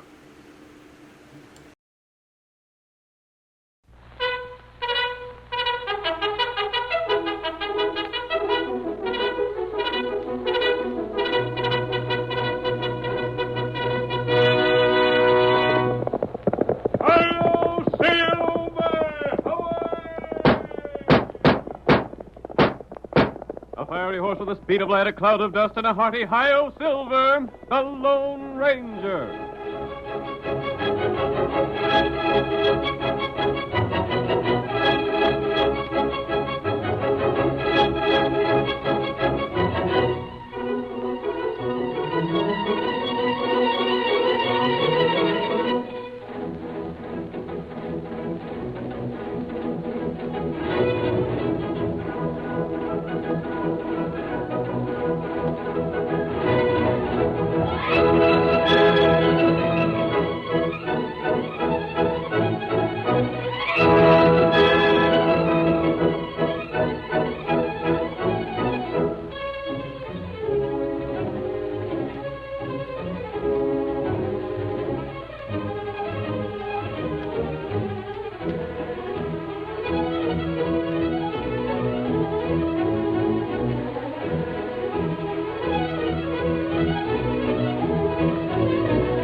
The uncertain law enforcement of the pioneer days of the western United States brought forth a new champion to the cause of justice, a phantom figure of the plains who fought crime and injustice wherever he found it. His daring deeds will never be forgotten. And now, as the hoofs of his great horse Silver thunder down the trail of adventure once more, we'll live again the exciting days of yesteryear. The Lone Ranger rides again. Come on, Silver, old fellow. That's all those bright lights of yours. Hi-yo, Silver! Away!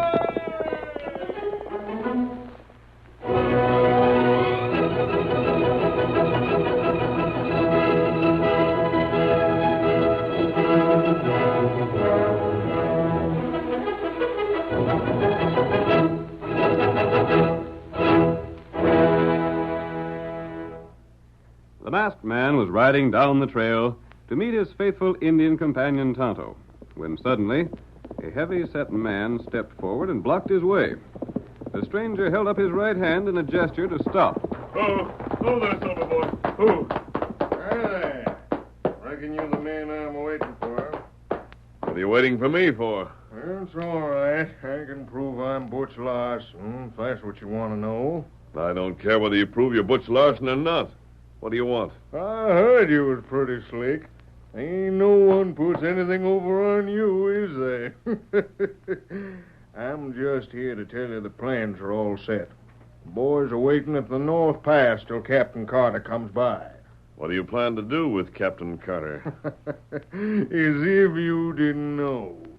The boss told you what the plans was, didn't he? Just what are the plans, Butch? He's going to get those papers from the captain.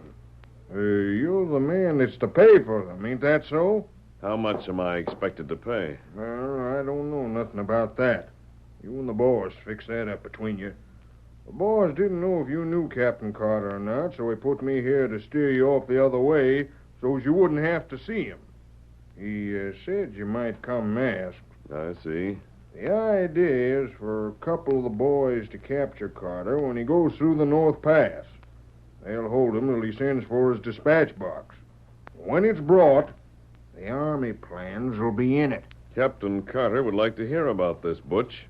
Put your hands up. What the Sam Hill? What does this mean? It means you're going with me. You're going to talk to Captain Carter and tell him about this plan to kidnap him. Why, Keep your hands up. I'll take that gun of yours. So you're planning to steal military secrets from the garrison, huh? And you ain't the man that's to buy the papers? We'll talk that over later. No, we won't. Just drop that gun, stranger. Drill him, Steve. Drill the critter. I said drop that gun. Hurry it up or I'll let you have it. No, you won't. Oh, my gun hand. Come on, Silver. Get him, Steve. Get him. You shot my gun away. Hi-yo, Silver! Away! Get him, Butch. Drop him on that saddle. We're going to shoot again. He's traveling fast. Oh, blast it. It's no use. You can't get him. Oh, what do you make of this? I thought sure he was the man we was waiting for. Huh? Just because he rid a white horse and wore 2 guns. You blame fool, you. Well, how'd I know? He was wearing a mask. The boss said the man that buys the information would likely come masked. And now what are we going to do? We ain't going to do nothing but wait here until the right man comes along. That hombre must have been an outlaw. No one else would wear a mask. No one else would shoot that fast. Anyhow, if he's an outlaw, he won't go squealing on us. His kind want to keep out of sight or they wouldn't wear a mask. Here's hoping. Drat it, my hand stings from the force of his bullet. Too bad we ain't a few like him in our gang.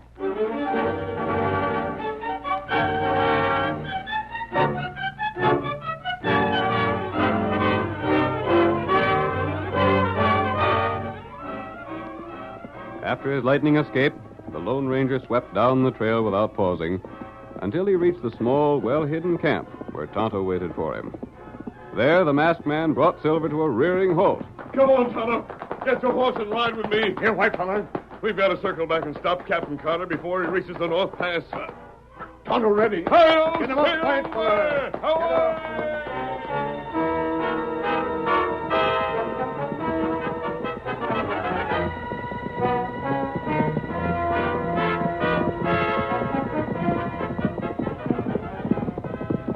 For some reason, Kimosabe, those outlaws plan to capture the officer and hold him until they can get that dispatch case.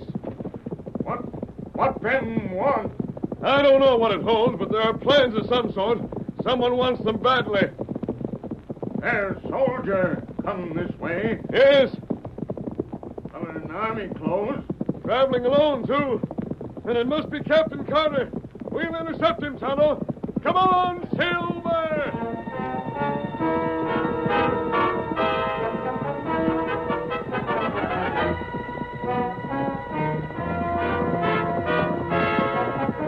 We want you, Captain Carter. Don't open fire. We want to speak to you. Stand up, Carter, or I'll rope you. Get up there. Get up. Let go of that rifle or I'll kill Do you. not shoot him. You. Oh, boy. Oh. You'll hang for this. You take him down. You. That's it, Tonto. Oh, there. Oh, boy. Oh. Just what's the meaning of this? I want to warn you that men are lying in wait for you in North Pass. What does that mask mean? Not what you think it does. In fact, I'm going to remove it and disguise myself to look like you. What? I'm also going to borrow your horse and uniform. You are not. You'll have nothing to say about it, Captain Carter. I Who hope are you'll you? agree to let me help you. If you don't, I'm going to help you anyway. What are you because talking it's about? our government that might be in danger. Who are you? Who I am doesn't matter. I'm talking about certain plans you have in the garrison in a dispatch case. How do you know about them? I was mistaken for the man who wanted them stolen. They can't be stolen. They're in In a safe place. But they might be turned over to you if you sent for them. I wouldn't. To save yourself unheard of torture? I think you would, Carter. If you didn't, the schemers would forge your name to an official order. But who are you? And what's your interest in this? I want to find out who's plotting against our government. I haven't time to talk any longer, Carter. We're going to change clothes, and Tonto's going to help me disguise myself to resemble you. The men in North Pass will be getting anxious. The man they're waiting for doesn't come soon.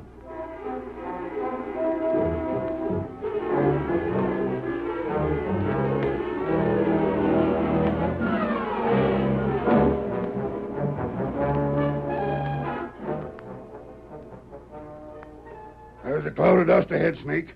I reckon that's our man. Good enough, Nate. It's about time he showed up. Yeah, that's him, all right. Boys had it right about him coming this way. Butch and Steve was to meet the other fella. He sent word that he'd come masked.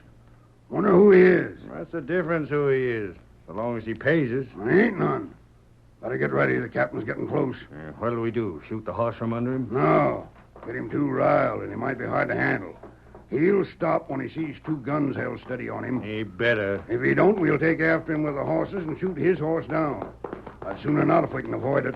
Get ready now, Nate. I'll fire a shot in the air. Yeah. Come on there. Get up. Stand where you are. Oh, there. Make a move and we'll plug you. Elevate your hand, soldier. What's the meaning of this? Never mind the question. I got the rope ready. Put it on him. You can't do this. Who says so? Pull that rope tight. I'm doing that same. Nate Merton and Snake Hansen, huh? Both of you wanted by the law. Yeah, what about it? We've been wanted by the law for a mighty long time. Only the law ain't fast enough to get us. I suppose Steve and Butch are close by. Yeah, there, soldier. How do you know so much? What did you stop me for? You'll find out. Got his gun, Nate? Yep. Carbine and 6-gun. Where are you taking me? I'll show you. And I'll guarantee one thing, Carter. The rock we travel on won't show no trail, you savvy? Very well. You have the whip hand for the present. And another thing, Captain Carter. You get hard to handle, and you'll see how rough we can be. Fetch the horses, Nate. Yeah, I'll get 'em. We ain't far to go, Captain. We're going to have to head you to the cave in no time at all. Here we are, Snake. Get aboard. Keep an eye on the captain and a hold on the end of this rope. If he tries to prod his horse to get away, he'll be jerked off the saddle. Why don't you tell him who you'll see in the cave? And I reckon he won't try to get away. Yeah. I suppose you rid through the pass to meet your daughter over to Fargo, eh? What about her? Well, right now, Sally's in the cave, hoping you'll come there pronto and do what you're told to do. Have you captured her? How do you think we got her? Now, come on. Get up there. Get up Get there. up there, boy. Come on, get up there.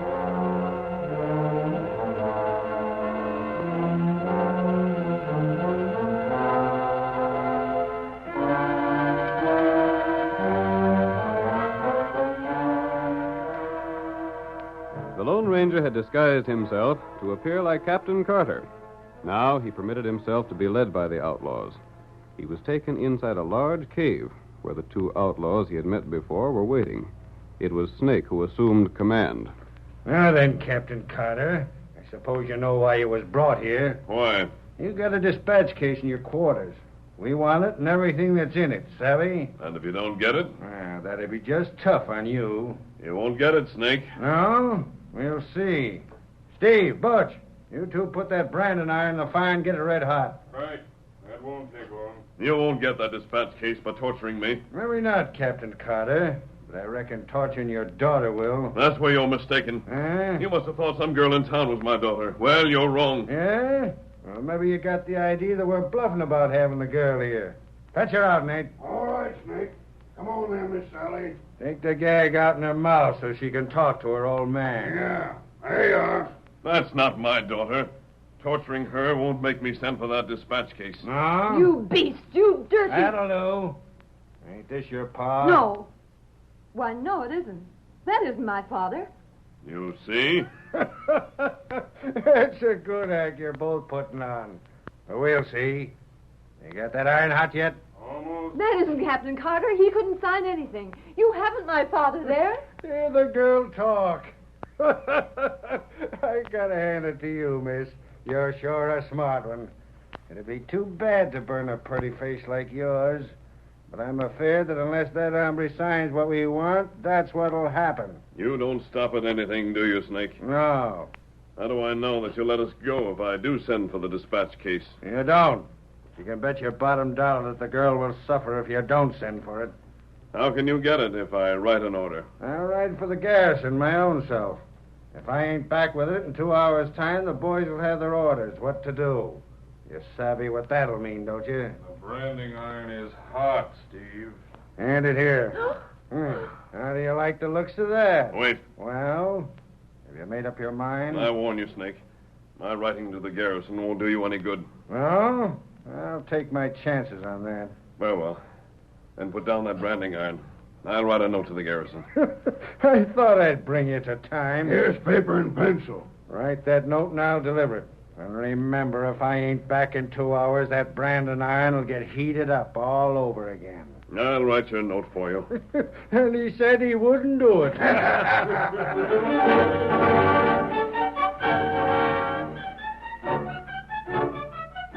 The curtain falls on the first act of our Lone Ranger drama. Before the next exciting scenes, please permit us to pause for just a few moments.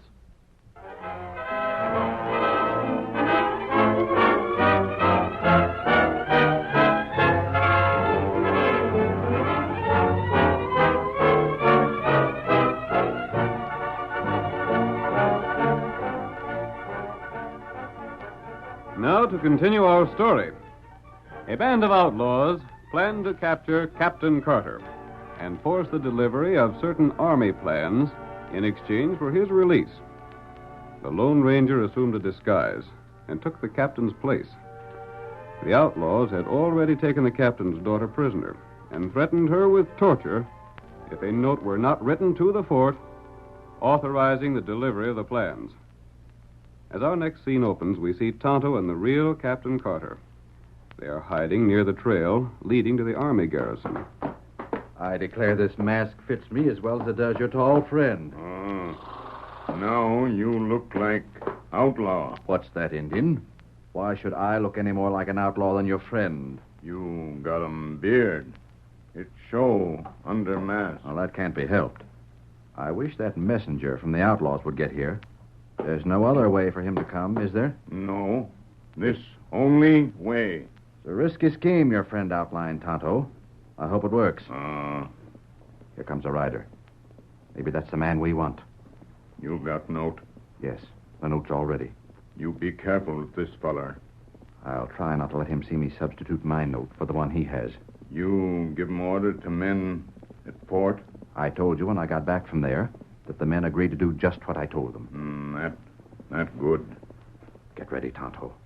Tonto ready. I'm not used to stopping riders at the point of a gun. Me show 'em you. You stand 'em still. Pull up your horse and reach. You're covered. What's this mean? Where are you heading, stranger? Get him off horse. I'll see you blasted before I do. Get him down. Stop and grab him. Down, stranger. We want to look you over. What sort of stick-up is this, anyway? Keep him covered. I'll go through his pockets. I ain't nothing worth robbing. Leave me alone. I'm on official business. What do you mean, official business? I'm heading for the fort. And if you interfere with me, you'll have the whole blame army on your neck. What's this? It's a message I'm taking to the fort. And you'd better let it alone. Well, I'll look it over. You turn your back this way. This blamed country seems overrun with masked men. You turn. All right, all right. I'm doing what you say. This is army business. You're a messenger to the fort. I told you I was. You'll get yourself in all kinds of trouble interfering with the army's dispatches. Signed by Captain Carter. Sure it is. Oh. This wrong feller, maybe. Here. Take your note and get on your way. You're not the man we want. I told you that when you stopped me. I'm not meddling with any army affairs. I don't like federal prisons. Better give me back that shooting iron, hadn't you, mister? I'll take it. But keep going and don't turn back if you don't want to stop lead. Get up there. Get up there. Come on, get up there. Get up. Is that all right, Tonto? You'll do plenty good. I gave him the note with my signature on it. That good. Now, we watch trail. He ought to be coming back this way in a little while. We wait here.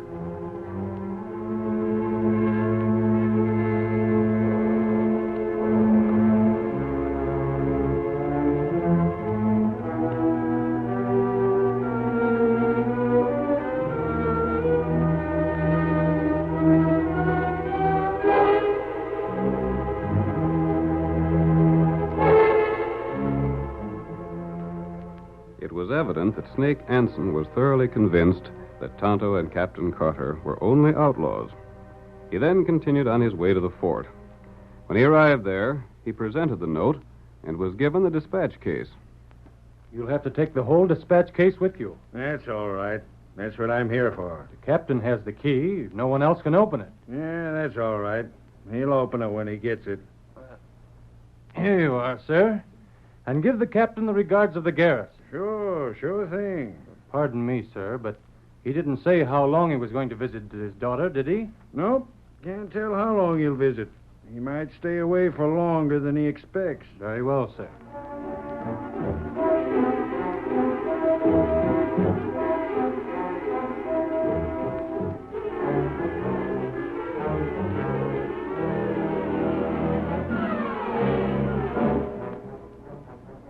In the meantime, in the cave of the outlaws, the Lone Ranger continued his impersonation of Captain Carter.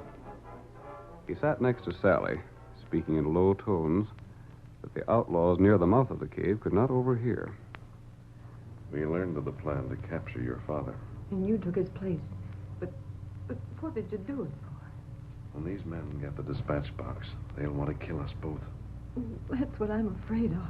But they don't know the real contents of that box. It's papers. Secret papers of some sort. Yes. But that isn't all. Your father had to be free to give orders at the fort. What sort of orders? You'll see later on. Quiet now. A couple of the men are coming back this way. As soon as we get the box and the papers, we fire 3 fast shots out the cave. Oh, that's so the buyer will know we got him, huh? Yeah. And he'll come here with the cash. We don't want the captain there to see who he is till we're done using the captain. You hear that, Carter? I suppose you'll murder us when you have what you want. What else? You don't think you're going free to make trouble for us, do you? Who's the man who's paying you for this? Shut up, mate. We ain't to tell a thing until we're sure he ain't pulled no slick trick on us. It'll be too darn bad if he has. Yeah. For the sake of the girl, Captain, you better be on the level with that note. Why? If anyone is following Snake, when he gets back, we'll know it, savvy? And if that's the case, the first shot hits the girl. Ain't it about time Snake was getting back? Yeah. Hey, Butch. Any sign of Snake yet? No. I wonder, Captain, if you was fool enough to send a fake note. 2 hours was the time allowed. Well, Snake's had most 2 hours. You ought to be getting back. If he don't get here... Maybe I'd better heat that branding iron and have it ready, huh, Steve? Go ahead. I'd as most as soon Snake didn't get back till after the 2-hour limit. If he ain't, we don't get paid off. Sure we do if he gets back at all. If he ain't here in 2 hours, then he won't be getting back. It'll mean that some smart trick was done. He was held by the soldiers in the fort. Hey, Butch! Yeah? No sign of soldiers coming here, is there? Ain't Ain't no sign of anyone coming here yet. If you see soldiers coming, let me know. We'll use this branding iron. You... Go on, miss. Let's see you get real riled about it. No, I won't give you the satisfaction. You won't hear a whimper out of me, no matter what you do. Hey, boys. The boss is coming. Oh. You got a dispatch case with him? Yep. He's got it all right. You sure was easy to handle, Captain. It surprised me no end. Was I? I didn't think you'd do what was wanted so easy. Everything all right? All right, Snake. Well, I got it. Take care of the horse for me. I'll do it. How's the prisoners behaving? Too darn good. I wish they'd cause some trouble so's we could have had a little fun. There's the case. There's a lock on it. You better have the key, Captain, if you know what's good for you. Suppose I haven't the key. Yeah, that'll be just too bad. I don't hanker to bust that lock. There's a trick to using the key. You couldn't open that box if you had it. Well, you can. Not with my hands tied. Untie his hands, but watch him close. Right. Here's a knife. I'll cut the rope. Had me bound so tight my hands are numb. Stop stalling and get that box unlocked. Give me a chance to rub my hands. Hurry it up. I'm anxious to see what's inside. You'll see in just a minute. What about it, Snake? Should I fire the signal shots? No. We was told not to fire them till we had the papers in our hands.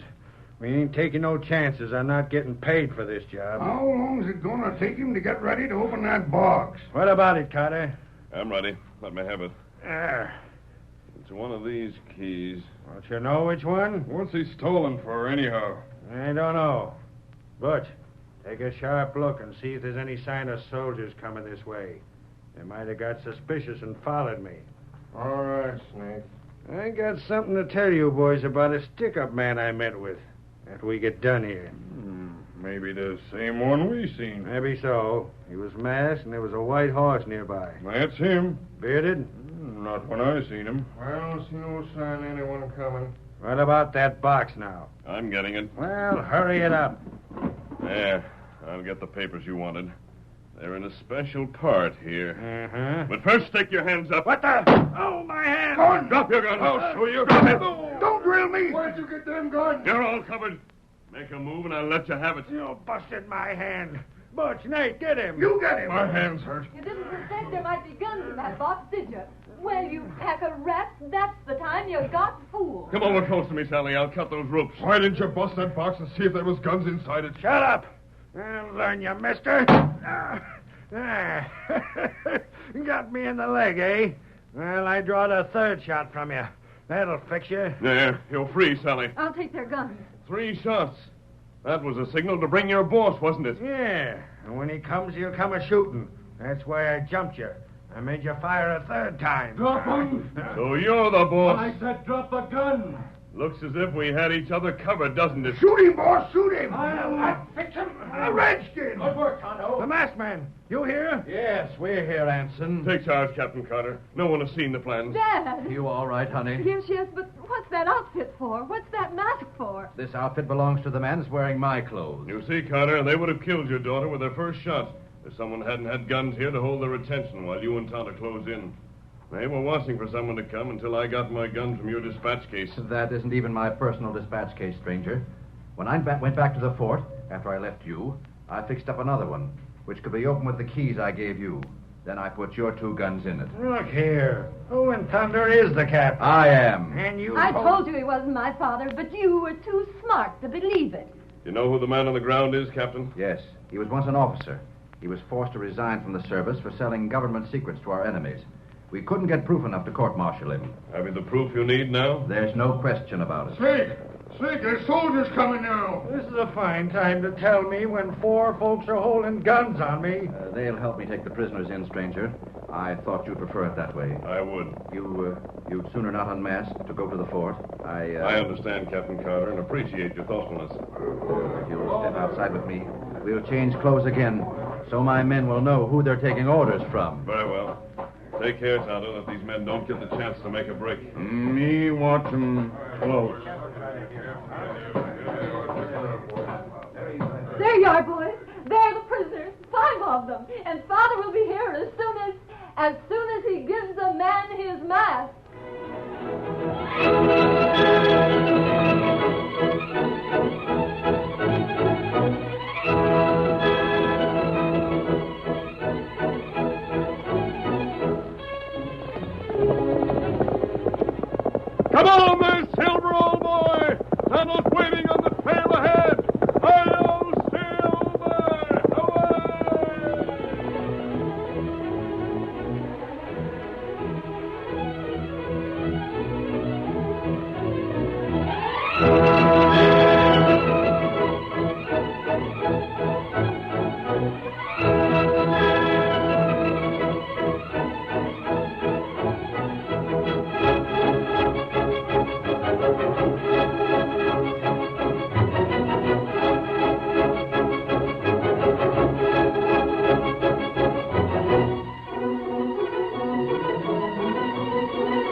have just heard is a copyrighted feature of the Lone Ranger Incorporated.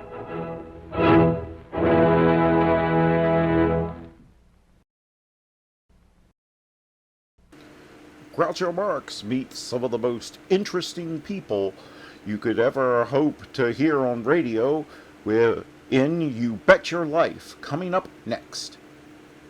Ladies and gentlemen, the secret word tonight is sugar. S-U-G-A-R. Rally. You bet your life.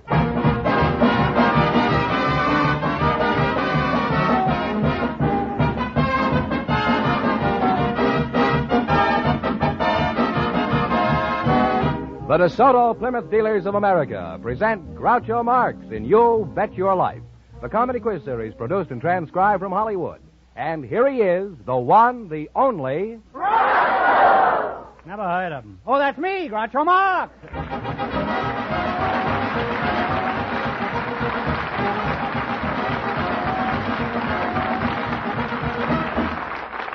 Thank you. Well, here I am again with $3,000 for one of our couples tonight. George Fenneman, who's first?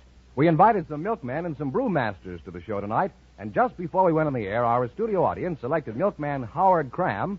His partner is brewer John White. Gentlemen, meet Groucho Marx.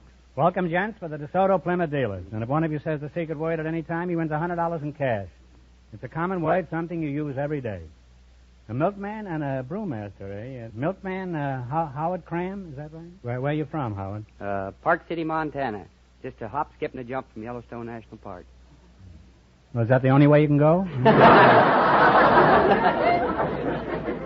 And Mr. Weiss, you're the brewmaster, huh? That's right. Oh, where are you from?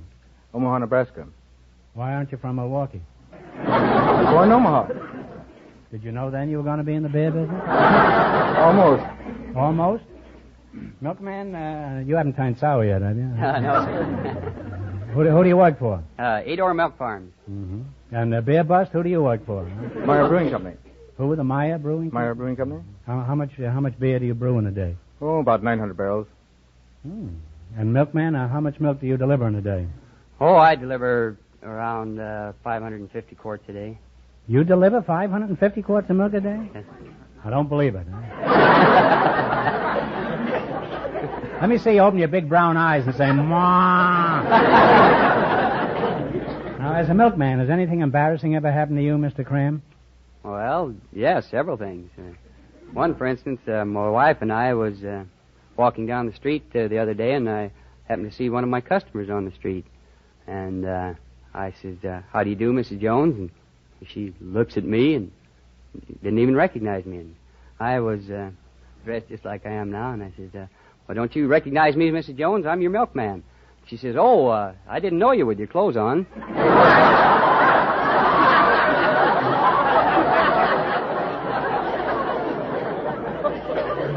This must have made your wife very happy. How about you, Beer Bottle? Have you ever had any unusual experience, embarrassing? Yes, I remember one incident when I was serving my apprenticeship in the brewery. This plank was placed across the top of this tank here, and I fell off the plank into this tank of beer. Well, would you have stayed in there if there were pretzels in there? I think so. Have you ever been totally dry, Mr. Weiss?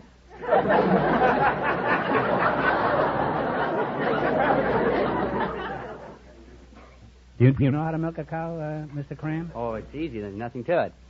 Well, it's easy to lay an egg, but I bet you can't do that.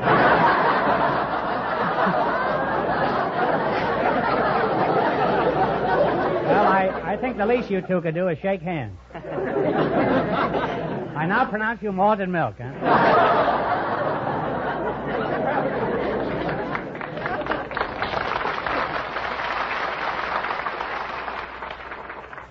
Now, in just 1 minute, you're going to have a chance to make $3,000.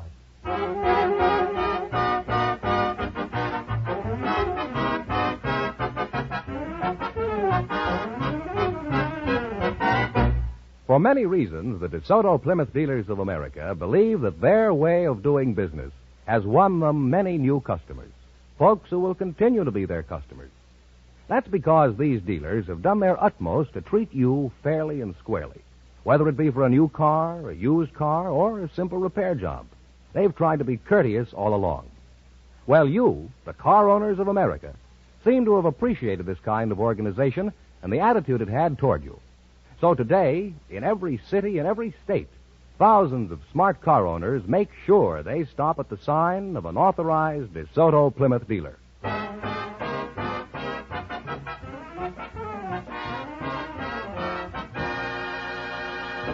Now, let's say if a milkman and a brewmaster will be the ones who get the chance at the DeSoto Plymouth $3,000 question. Fenneman, explain the rules. Each of our three couples has $20. They bet as much of that 20 as they want on each of 4 questions. The couple that earns the most money gets the chance at the $3,000 question at the end of the show. Our other 2 couples are in a waiting room off stage, so they don't know what's going on out here. You selected famous friends and companions as your category, is that right? All right, now you have $20. How much are you going to bet? $10. Here's your first question. You bet $10. What was the name of Robinson Crusoe's faithful servant? Friday. Friday is right, huh? They're on their way with $30, Groucho. Remember, you're going for $3,000 tonight. How much of the 30 will you try? 20. What was the name of John Alden's good friend?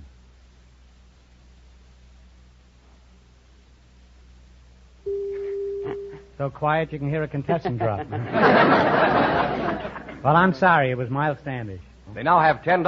All right. Here's your third question. How much of the 10 are you going to try? $5. Who was Tom Sawyer's best friend? Huckleberry Finn. Huckleberry Finn is right. They're on the way again. They have $15. All right, now you got 15. Here's your last chance to beat the other couples. How much of the 15? 15. Shoot the works. Who was Sherlock Holmes' faithful friend?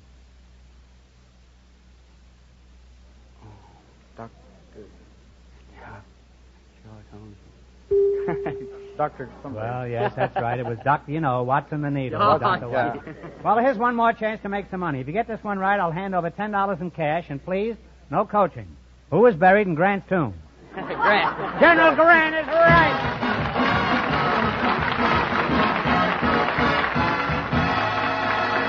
Thanks and good luck from the DeSoto Plymouth dealers. Now stick around. Who knows? You may be the ones who get the chance at the $3,000 question. Groucho, the secret word is still sugar. Perhaps our next couple will say it. Just before we went on the air, our studio audience selected an interior decorator, Mr. Doug Haynes, and a housewife, Mrs. Audrey Forsythe. Folks, meet Groucho Marx. Welcome to You Bet Your Life. And if one of you says the DeSoto Plymouth secret word, he wins $100 in cash instantly. It's a common word, something you use every day. Audrey Forsythe, where are you from? Pine Bluff, Arkansas. You're a very pretty housewife, too. Thank you. Is your husband as pretty as you are? Not quite. Is he much bigger than you are? Yes, he is. Well, let's forget it, huh? What does your husband do, Audrey? He's in the Army. He's a tech sergeant. A tax sergeant? Yeah, What does he do, technical. sit on tax? Now, what is a tax sergeant? I haven't been... Well, I don't know. I've It's only just- been through 5 wars, so I don't know. I didn't say I was in them. I was just through them. Well, it's the grade below a master is all I know. And do you see him very often? Oh, he's going overseas. When? Around the 28th, I suppose.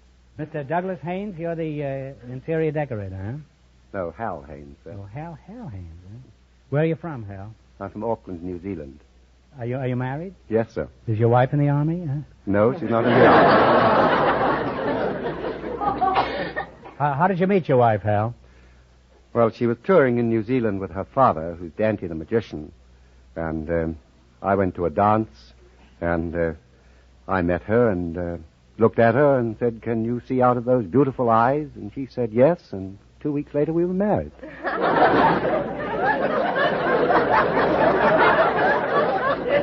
Is that the customary approach in New Zealand? I don't know, sir. It's the only one I've ever approached. Well, I think you did it charmingly, huh? How did you meet your husband, Mrs. Forsythe?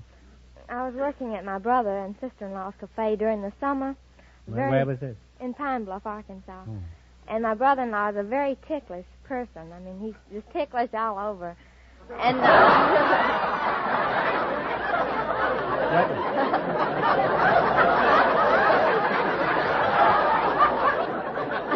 You say he's ticklish all over? You mean all over Arkansas? You'll have to explain that a little clearer, huh? Not too clear now, huh? And this morning, I came bursting in this cafe, and I noticed this man bending over the drink case. So I ran up to him and I jabbed him in his ribs, and this fella fell practically in the drink case. His hair was wet, and so I started laughing naturally. And when I laugh, I close my eyes, and so Let's see, will you laugh? So when I looked up, You say he's leaving the 28th?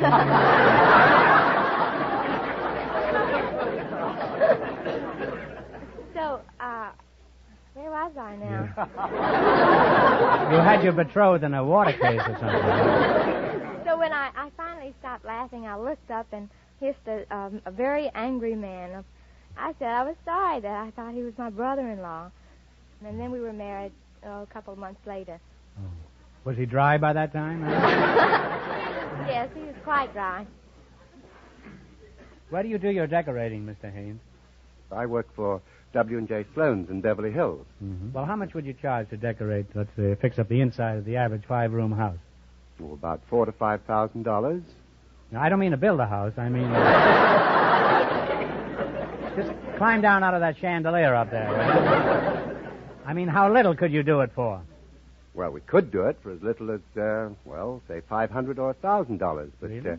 Wouldn't suit a man in your position, Mr. Mouse. My customary position is horizontal. Would that mean?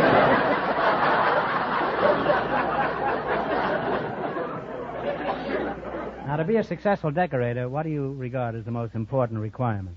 Well, you have to know proper balance of a room and... proper balance in the bank? Well, yes. Look at him grin when I said bank. Huh? What else? The layout of the room. I mean, you should have it in conversational groupings. Conversational groupings? You mean the furniture sits around and talks to each other? No, I mean, we try and face chairs. One chair says to the other, he says, my, your legs are crooked tonight. You ought to wear a longer valance. Says, well, my balance in the bank is so bad I can't afford it. No groaning, please, huh? Mrs. Forsythe, has your husband gone yet? Tell me, have you learned anything about interior decorating? It sounds expensive. Mr. Haynes, would you care to defend yourself? Well, as a matter of fact, a good decorator can save money. Well, at your prices, I'm not surprised. Huh?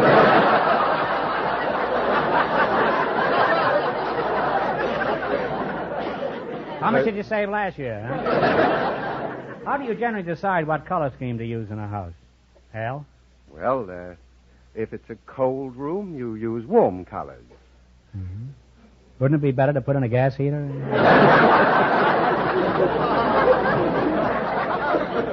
Mrs. Forsythe, if this isn't too impudent, what color is your living room? It's pink. It's pink. Huh?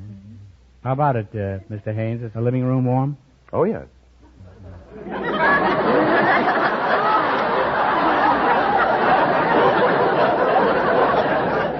How do you know her living room is warm? Maybe she's wearing long underwear. Well, tell us more about colors. It's fascinating. For example, what's a good color for the bedroom? Well, I would use pastel shades. Loud colors have a tendency, to, keep you awake. Mrs. Forsythe, what color is your bedroom? It's a sort of an orange red. Sounds noisy. How do you sleep? I turned the light out, and the colors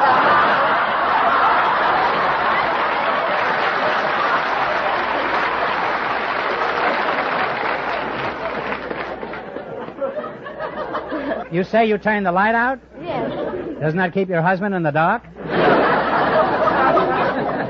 Now, you're going to have a chance to make $3,000. You run your $20 into more than the other couples, and you get a crack at the big question. I can't tell you how much they won, but George Fenneman is off stage to remind our listeners. The milkman and the brewmaster lost all their money, so this couple has a clear field. Here we go. You have $20. How much are you going to risk? 10. You selected largest cities of the United States as your category. Is that right? Yes. Now, you're going to bet $10. What is the largest city in the state of Ohio? Akron. Do you agree with that? Toledo. I'm sorry, it's Cleveland. They now have $10, Groucho. Well, that's too bad.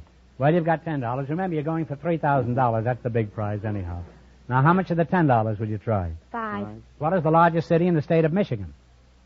Detroit. Detroit is correct.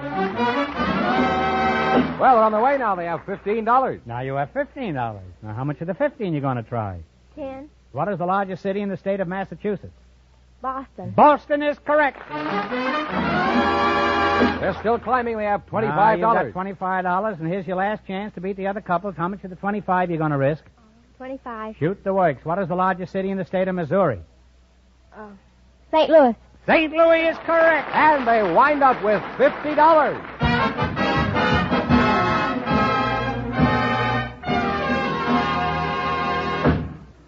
Well, thanks and good luck from the DeSoto Plymouth dealers. Now, in just a moment, our last couple will come up to bat, and then we'll know who gets the chance at the $3,000. Gentlemen, who's ahead so far? The interior decorator and the housewife are leading with their $50. And the secret word is still sugar. Perhaps the next couple will say it. In honor of Valentine's Day, we invited some people whose occupations are in keeping with the season. And just before we went on the air, our studio audience selected Mr. Jack Thorpe, a greeting card writer, and his partner is Miss Frankie Brown, a wedding director. And here they are. Folks, meet Groucho Marx. Welcome, children, to You Bet Your Life. And if one of you says the DeSoto Plymouth secret word, he wins $100 in cash instantly. It's a common word, something you use every day. A greeting card writer and a wedding director. Huh? Mr. Thorpe, huh? You're the greeting card writer? Huh? That's correct. Well, greetings. Where are you from? Huh? Los Angeles. Frankie Brown? That's an odd name for a girl, isn't it? My name's really Frances. Oh, well, there's a new movie out called Frances, you know. Were you the star of that picture? Not that I know of. It's a good thing. Frances is a mule in this picture. Where are you from, Frankie? I'm from Las Vegas, Nevada. Do you have a husband, Frankie? No, I don't. You have Okay. nice teeth, Frankie. Thank you. Do you plan to remain an old maid, Frankie? I'm not an old maid. I'm only 22. How old are you, Jack? 25. Are you married? No, I'm not.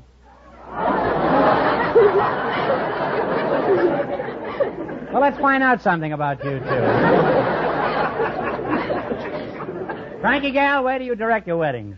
At Hotel Last Frontier in Las Vegas, Nevada. How many marriages have you engaged in? About 1,500. And how many engagements have you married in?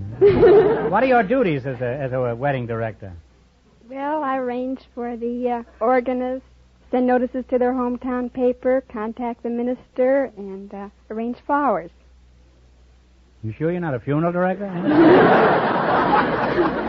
No, I'm a wedding director. It's a pretty mortuary description you do. You're a wedding director, huh? Well, there isn't too much difference, huh? Only thing is, at a wedding, you can smell your own flowers.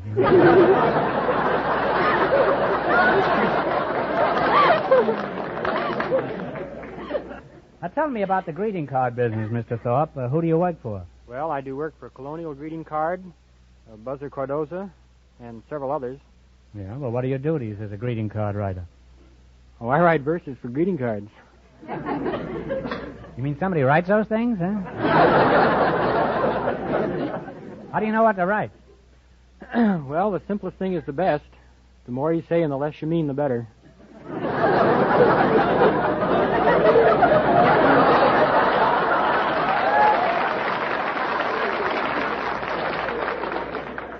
It's something like the Congressional Record, huh?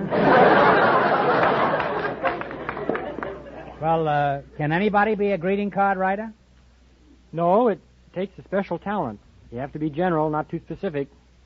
For example, if I say to my black-eyed sweetheart, a fellow couldn't send that to a blue-eyed girl. You could if you gave her 2 shiners the night before.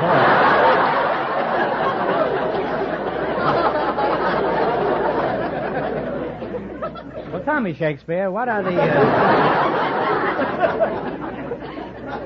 What specifically are the occasions for which you provide this deathless prose? Huh? Well, we have greeting cards for all occasions. Birthdays, Valentine's. Congratulations for starting a new business. Congratulations for starting a new business? That's right. And suppose he goes Machulla. What happens then? Suppose he goes bankrupt. I'll think up a new verse. What do? You say the voice is yet to come?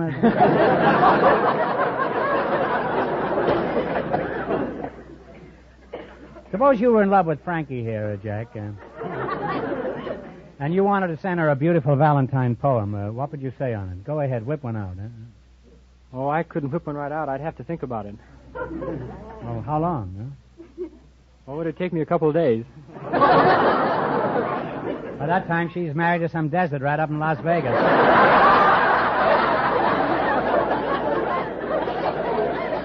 You know those desert rats? They trap them with cheesecake up there. Huh? Don't you carry any of your epics around with you?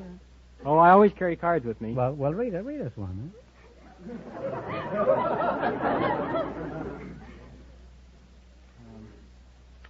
Hi there, Grandma darling.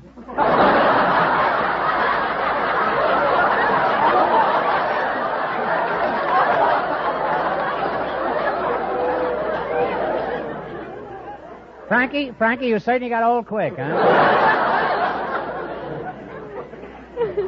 Well, Jackie boy, that was pretty old-fashioned. Haven't you got anything more streamlined? Yes, I have a comic Valentine here. Oh, you have, huh? It has a picture of a garter and a stocking on it. As the stocking said to the garter, "Hook up with me, pal. I ain't been snagged yet."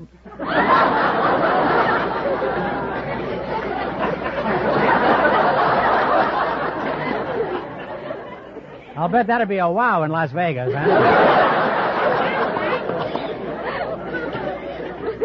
Frankie, while you're swooning from all this sentiment here, let's talk some more about your job. For instance, where do the people come from who get married in your chapel? Well, they come from all over the world. Well, why? Can't they get married in Yugoslavia or Spain? No. Or Our chapel... Panama Canal? It doesn't cost as much as having a large wedding in your hometown. And then another thing, nobody knows you're there, too. Huh? Well, how much do you charge for this grand larceny? We have two plans. One is $25. $25? Mm-hmm. The other What do you $15. get for the $25? Well, $25, you get a minister of your choice and an organist to play whatever songs you'd like, witnesses if you need them. No bride? What do I get for $15? I'm probably not even there for that. What do I get for $15? Well, for $15, you get the same things as you do for the $25, except that you get a live organist. For $15?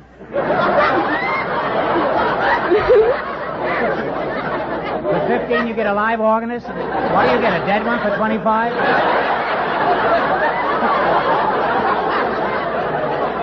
Frankie? Frankie, I'll take the one with the dead organist.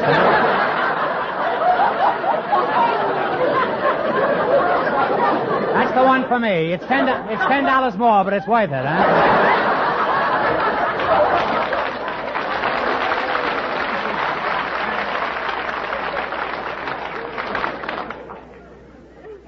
Now, Frankie, what's the largest number of splice jobs you've racked up in a single day, huh? One Valentine's Day, we had 27 weddings. And is that what killed the organist?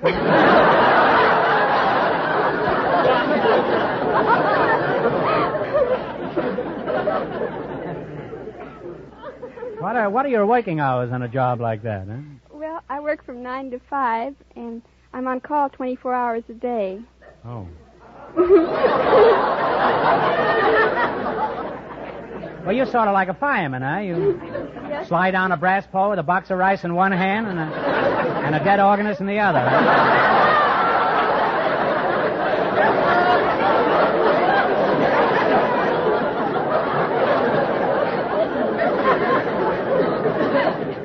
Well, now that you two are practically engaged, let's see if you'll get the chance at the DeSoto Plymouth $3,000 question. Beat our other two couples, and you'll get a crack at the $3,000 question.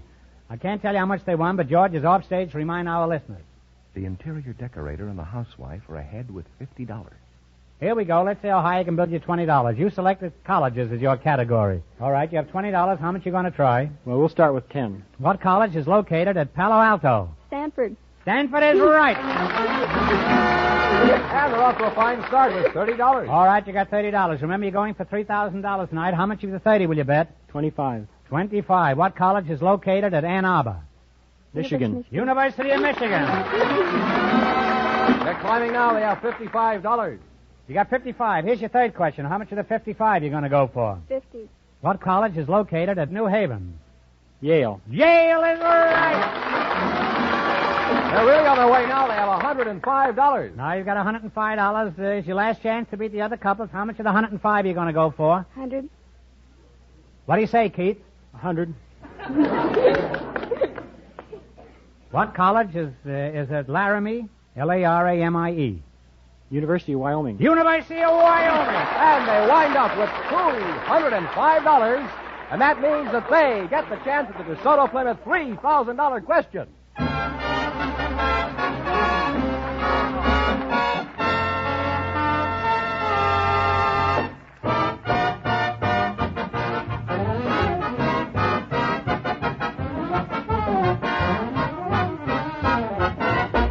We're a nation of car owners in this country, and many of us know the inside of our family car as well as the back of our hands.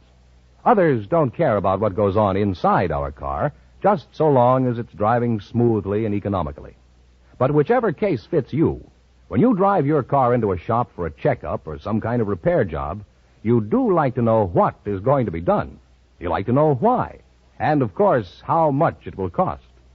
Now, here's one big reason why you'll appreciate the kind of service you get at a DeSoto Plymouth dealers. The men who work on your car at a DeSoto Plymouth dealers are service experts. They've had special training, constant training. They've special tools and equipment to work with that you won't find just anywhere. And on top of all these advantages, you'll find they've a courteous interest in explaining to you what will be done to your car, why it's going to be done. And you'll also get an estimate of what the job will cost. That's fair, isn't it? Well, fairness is one of the aims of the folks you'll meet at the sign of an authorized DeSoto Plymouth dealer.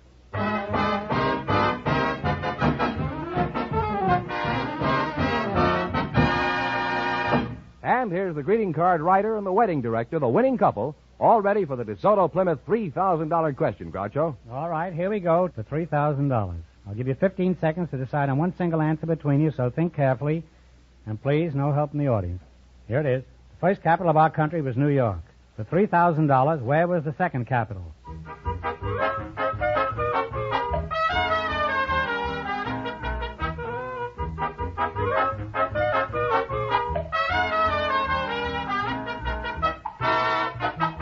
All right, what's the answer you two have decided upon? Annapolis? No, I'm sorry. It's Philadelphia, Pennsylvania.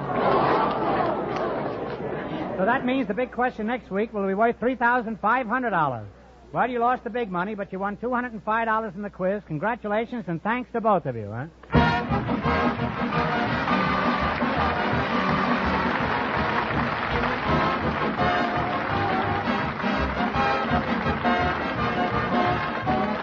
You Bet Your Life is a John Goodell production, transcribed from Hollywood, directed by Bob Dwan and Bernie Smith.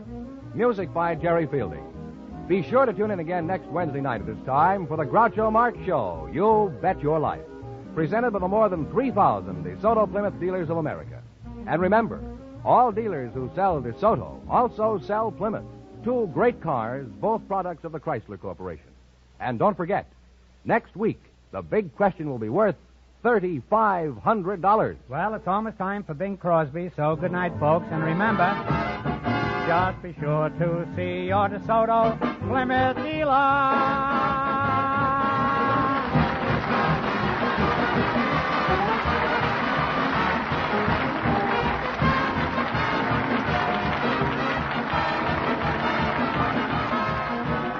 Here's a tip from the National Safety Council. Look out for the driver who doesn't look out for you. This is George Fenneman, signing off for the more than 3,000 DeSoto Plymouth dealers from coast to coast.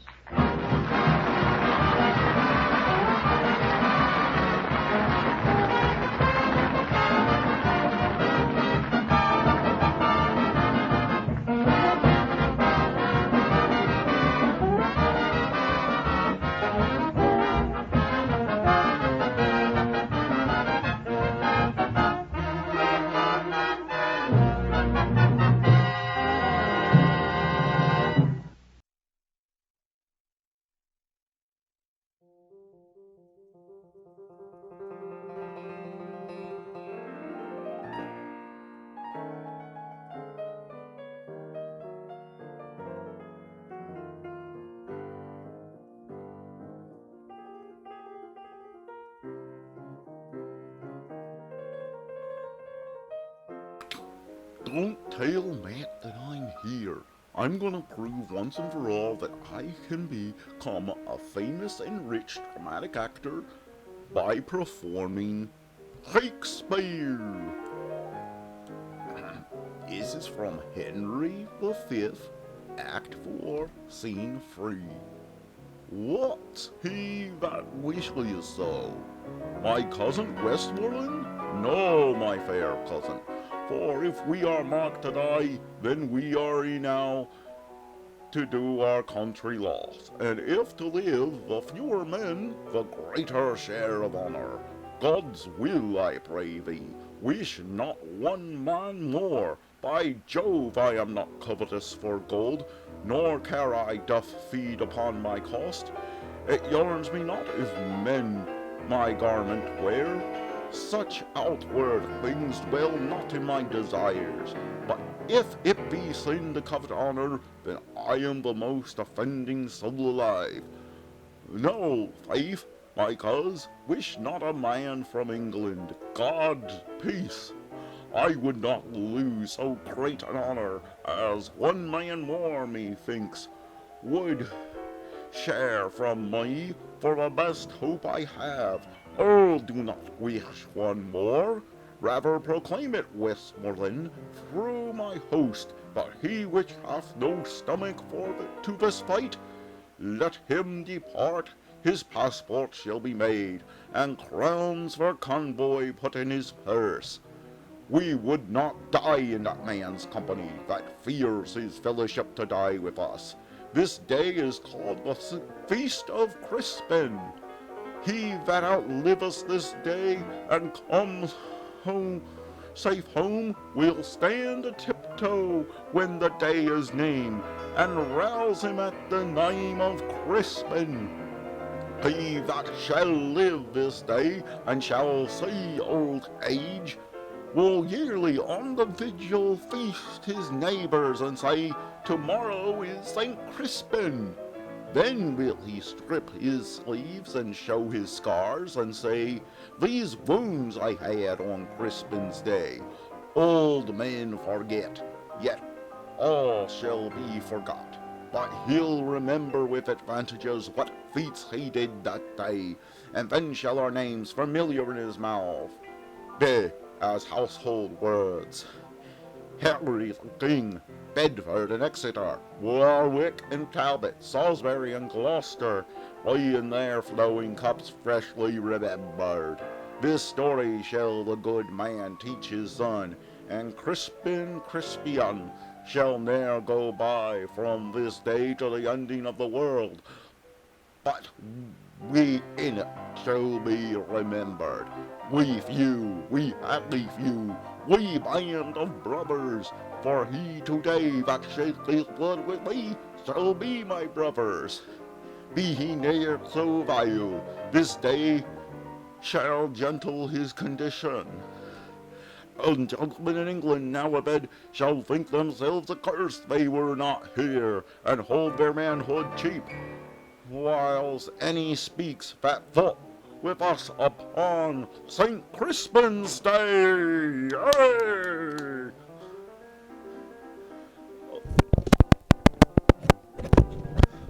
What was that? That sounds like the earthquake of Shakespeare spinning in his grave. This is why I don't like you on here. Now you've caused an international incident.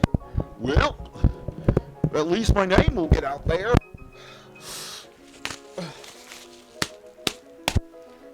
Oh, get out.